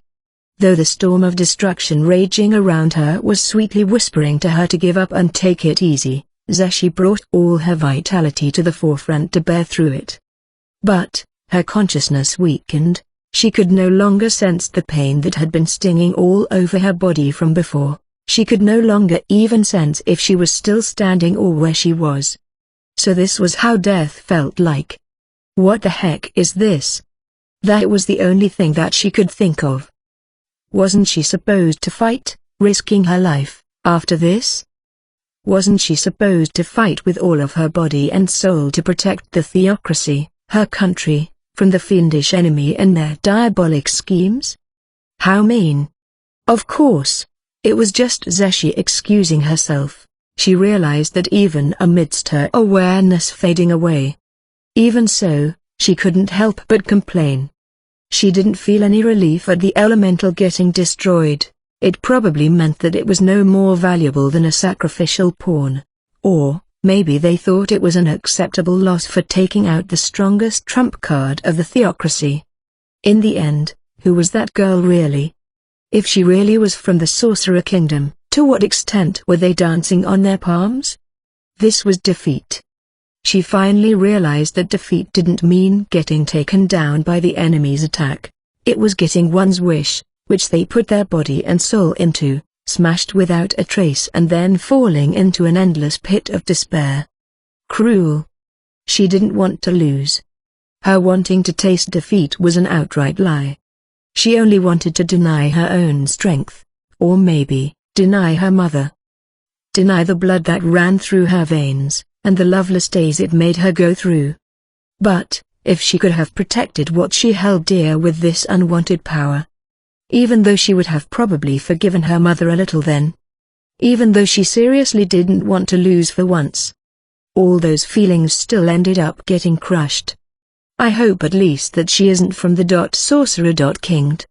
And then, the world went dark. Aints left the elven treasury along with Aura. The conclusion was that they don't know yet if it met their expectations or not.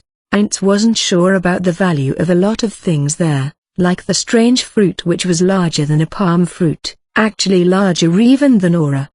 The fact that most of the items were made of materials easily collected from nature instead of precious metal was even more disappointing, but he still held a slight hope that they had some rare or unknown abilities.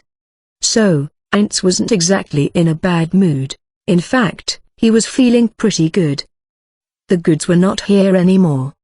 Aints sent them to the log house near the overground level of Nazarick using gate. He probably surprised the Pleiades on standby in the log house, but he didn't have enough time to explain the situation to them while Mare was still left alone. He only managed to loudly command them to carefully store the items sent inside the log house, considering that some of them could be dangerous. After everything was done, Aints resolved himself and turned to Aura with a serious expression, which was the same as his usual bony mien. "Well then, I am relying on you, Aura." "Okay." Aura gave an energetic reply, turned her back to Aints, and squatted. Frankly speaking, the speed at which he could run was completely different from Aura's. He would probably be easily left behind.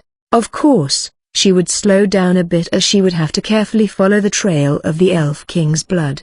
Still, Aints wouldn't be able to keep up despite that. He also had equipment that would greatly raise his speed alone, but a change of equipment didn't just mean changing the required part and being done with it. The gear Aints usually equipped were strictly coordinated for things like the overall resistance distribution, equipment weight, and the increase and decrease in parameters. He would need some time to go over the coordination again if he were to break the balance. He wouldn't need to spend time if he used consumable items like scrolls to increase his speed instead, but his miserly nature stopped him. He wasn't sure if he could keep up with Aura even after going through all that trouble either. So they chose the most suitable option here. He was to be carried by Aura. Of course, an adult man getting carried by a little girl was extremely embarrassing. Even Ants felt a bit ashamed of that. His embarrassment gradually accumulated, probably because the suppression wouldn't kick in with such lukewarm emotions. But Mare's life depended on this choice. Mare would win against the Elf King without a doubt.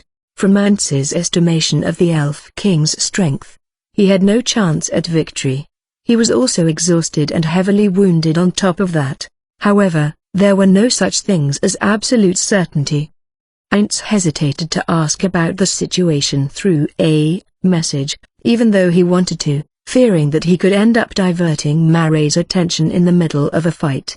So, it was best to meet up with him even if by only a second sooner. Then, Ants should throw away his embarrassment if need be. It was not a choice he made as Suzuki Satoru, but as Ants Olgaon. Naturally, there arose one more doubt after that. How exactly should he be carried? If he was going to be carried by Aura, then there was the choice of getting carried in her arms like a princess. Maybe some would even prefer a ride on her shoulders. Ants chose to be carried on her back. No, to be precise, it was Aura who decided that. At first, Ants proposed to be carried over her shoulder like a piece of luggage. He would have been less embarrassed that way, and it was also more suitable in the sense that he could ironically joke that he was unnecessary baggage. But, upon proposing that, Aura told him, "I can't handle Ants-sama like luggage." After he realized that it would take some work to persuade her, Ants gave in. He didn't dare propose getting carried like a princess. His mental stability wouldn't have held. So, he ended up getting carried on her back. Having already resigned himself to it, Ants climbed onto her small back, cheering with a dokuisho in his heart. Following that, he took out a short sword from the item box and held it. He was not sure if he would need it, but it was better to be prepared. An elemental skull created from Ants's summon undead 10th, floated beside them. Why didn't he create an undead to carry him in Aura's place then? There was a simple reason why he didn't. It's because he would need to leave someone behind as a diversion in a critical situation. He intended to use an undead for it so he and Aura could escape, so, he decided not to summon one to ride it. Of course, he could just get down from the undead when they met an enemy, but that moment could end up being fatal. Ants felt that he was being too cautious, but this was a battlefield where the chances of something unexpected happening were too high. It was necessary to make preparations to some extent, like to retreat immediately with an undead as a wall, for their own safety. Elemental Skull was more of an attacker than a tank. He summoned it despite that because the tank wasn't always the most appropriate choice to use as a diversion. Incidentally, he wouldn't recommend an attacker acting as a tank in Yggdrasil. Furthermore, only monsters like Touch Me Sound were able to build into being both a tank and an attacker at the same time, so he wouldn't recommend that either. Well, it was more like no one would be able to do that normally. However, if one wanted to insist that they could, they were free to do so. Aura sprinted. Following the faint trail of blood, she descended down the stairs for a few floors, then she stopped. She looked away from the floor towards the direction they were heading for. Ants followed with his eyes as well but couldn't sense anyone there. He wanted to ask her what the issue was but decided to wait for her words, ready to command the elemental skull immediately if something unexpected happened. Ants also thought about another possibility. And he was right. Ants-sama, I received a message from Mare. I see. Ants replied with a serious tone. It sounded out of place considering he was sitting on Aura's back, but he had to use a tone befitting of their master. From your attitude, it doesn't seem like Mare asked for help, so, did he capture the Elf King without an issue? About that. It seems like Elf King was already killed. What? From Ants's point of view, the Elf King without his primal earth elemental was weak, but not enough to be unable to escape from or be killed by the inhabitants of this world. So there is one more strong individual here other than the Elf King. What did Mare do after that? Yes. He took down that strong individual. but it seems like they are still breathing. What are your orders? Mare said that it's highly possible they are holding some important information, that they could have probably watched the battle between Ain't Sama and Shiltir. What? You mean that battle? Could they have a world item? We will go there, secure them, and immediately return to Naz Rick. There's no time. Aura, it will probably be hard on you, but I will be depending on you for just a little bit more. Aura specifically mentioned the enemy to be a strong person instead of people, so they were probably alone. However, it was also possible that Mare chose those words because it was a group where only one of them was strong while the others were just riffraff. It's better to retreat to a safe place as quickly as possible when one was unsure about the enemy's numbers. That will not be a problem. But, we will be going fast. Ain't Sama, hold on tight. Aura dashed the moment her words ended. She was far faster than before, not slowing down even at the corner, but instead kicking off the walls to change directions. It felt like a jet coaster, though he had never ridden one. Although this body couldn't be affected by fear, he felt a bit afraid. Perhaps his line of sight being this low to the ground increased his sense of fear. He could move at about the same speed when he changed into a warrior, but running on his own two legs was completely different from experiencing these sudden curves, accelerating and decelerating at someone else's whims. They saw Mare after what felt like a few seconds to Aints. Mare was carrying an unknown human over his shoulder, dexterously holding his own staff and something that looked like a strange sickle together in one hand. He had a lot of questions like, I heard he was killed, but where is the Elf King's body? Or what happened to his magic items? But they couldn't have such a relaxed conversation in a hostile area. They should retreat for now. Aints, carrying himself brazenly with a serious expression, like he wanted the others to understand that this had been necessary and that it was completely normal, climbed down from Aura's back. He thrust the short sword into the floor. It was hard to memorize this featureless corridor in a short amount of time, but it should be a bit easier if it's the place he stuck a recognizable sword in. He also memorized this short sword very clearly so he could use magic to connect to here directly. Then, he activated Gate. Go ahead. After a shy acknowledgement, Mare entered the gate while holding the human. Aints dispersed the elemental skull and followed after him along with Aura. The other side of the gate was where he previously threw the contents of the elven treasury. Aints found Entoma, who probably came over to retrieve the items, bowing upon his arrival. She probably guessed that they were going to come through when she saw that a gate had been activated again. Death Knights, who were likely here to help Entoma, were standing around aimlessly. Welcome back, Ain't Sama. Continue with the retrieval. Entoma, is the ring with you? Yes, it is. Then give it to Aura. And, Aura, this one's an important source of information. It will be bad if she dies. Quickly, but carefully, carry her to the frozen prison. On that note, I don't think we will have to remind Neuronist, but don't forget to take off her gear. Ain't Sama, may I have a word? What's the issue, Mare? Is there something to worry about? Yes. This human was very strong. I cast Sandman's Sand on her, but if she woke up for some reason, I don't think Neuronist-san can win against her. I see. Then Aura, you should stay beside that woman until either I or someone else arrives. Be on guard. Aura wore the ring and activated it, teleporting while holding the woman somewhat gentler than Mare did. After seeing her depart, Aints turned to Mare. Well then, Mare. Why do you think that human watched the battle between Shiltir and me? This was his greatest doubt. Yes. That human used both Aints Sama's. The goal of all life is death, and Shiltir-san's, Einhaja. It's impossible that it was completely unrelated to that battle. What? What did you say? Normally, having a single skill strong enough to be called a trump card was the limit. To hold two such skills was impossible in Aints's opinion. In that case, Mare's hypothesis was probably right. Maybe it was something like a copy skill. You did good taking her down without killing her, right? Yes. I too thought that she would end up dying from Betty catastrophe, but it looks like she had a lot of health, so she didn't die luckily. You used Betty catastrophe to think that she didn't die from even that. That human is certainly strong. You've been really fortunate. So what happened to the Elf King?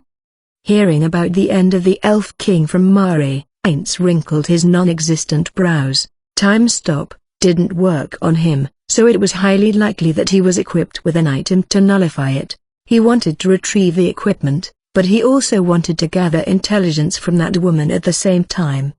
Retrieving the equipment should be prioritized, as that human wouldn't be escaping from Nazarick anytime soon. Then, let's send Pandora's actor. He can also search around for stuff that I've missed.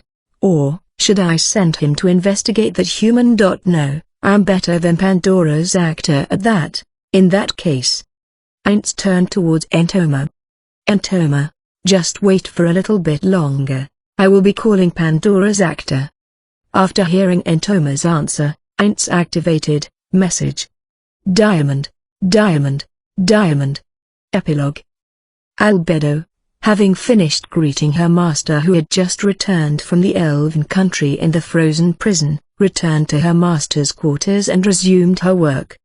Her workload had increased with the destruction of the kingdom and its vast territories placed under their control. However, Albedo possessed a talent for internal administration, so it wasn't a problem that she had to rack her brain over. As a result of a majority of the cities being razed to the ground, the distressing problems, their occupation policy in particular, had also been reduced to ashes. For that reason, Albedo was using a large part of her brain's resources to review the creation of a manual they could use in the occupation policies for each of the various countries when they would eventually be placed under their rule in the future.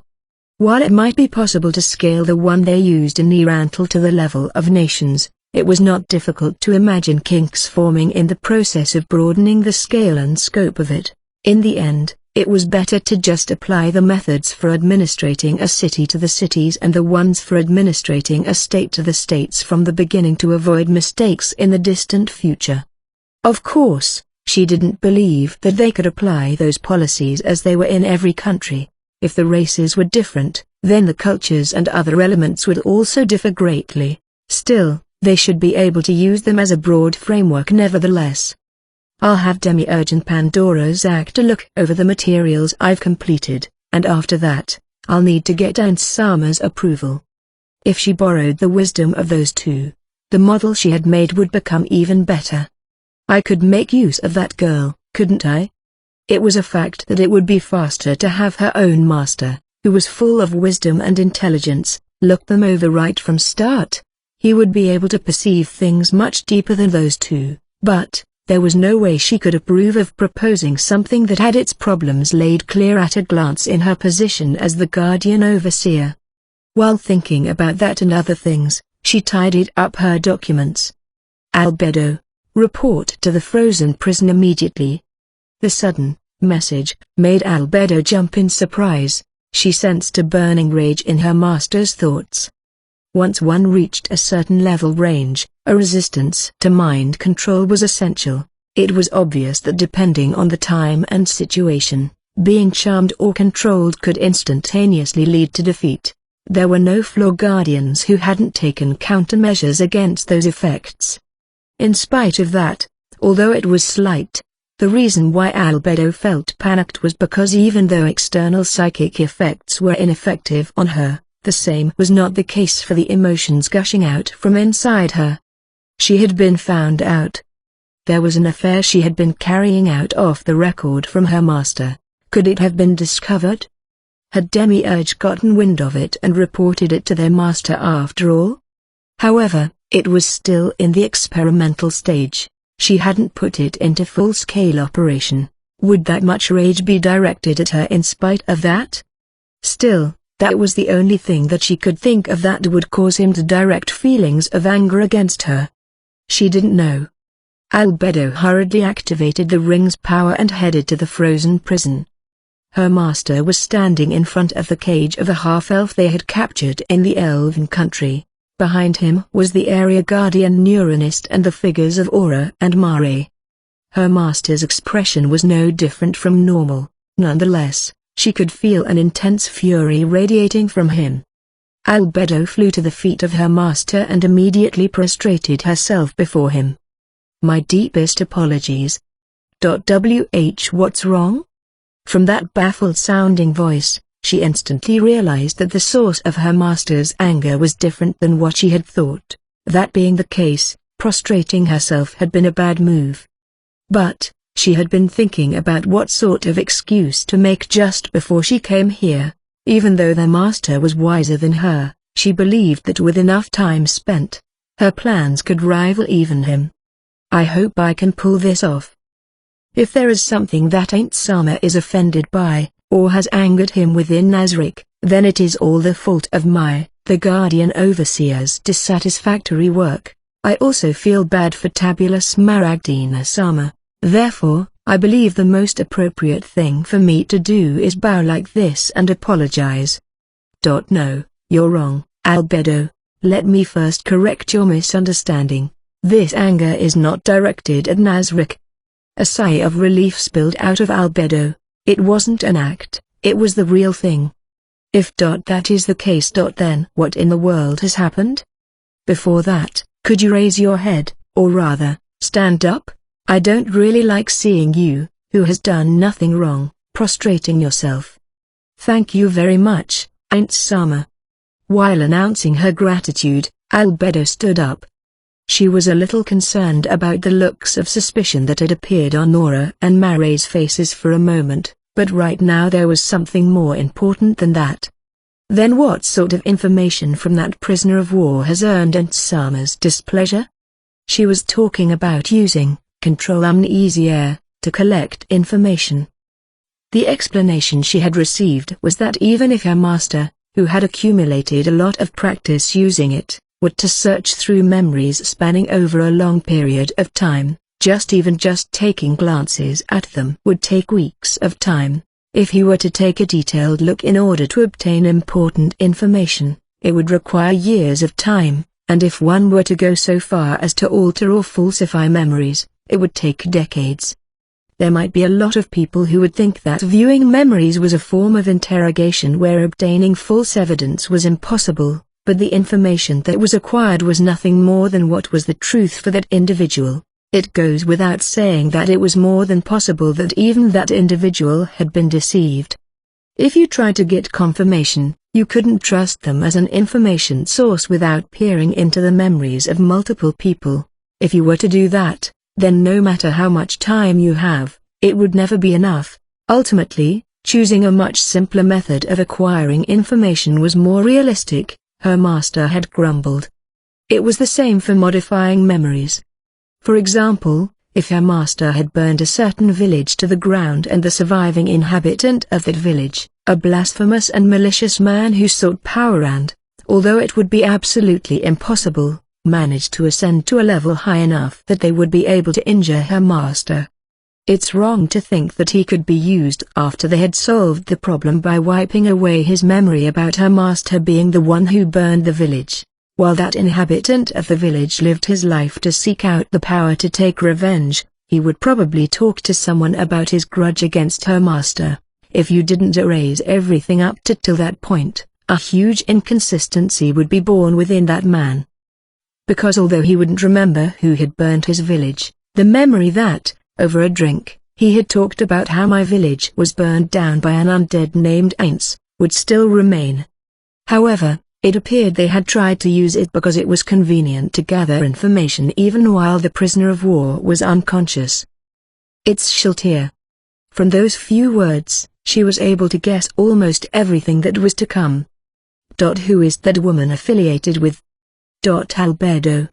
Yes. Albedo knelt down on one knee.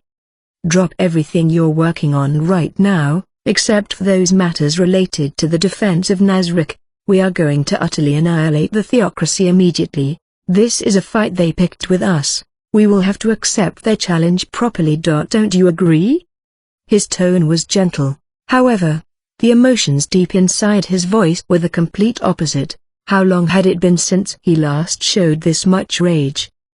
Yes, I believe it is exactly as you say. I will immediately relay your orders to all the floor guardians and transition to making preparations for war.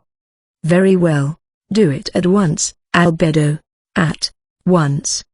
Albedo bowed deeply, trembling at her master's gentle tone. Diamond, Diamond, Diamond. Thank you for listening. Please like, share and subscribe our YouTube channel. Also follow me on Instagram and Twitter to get future updates.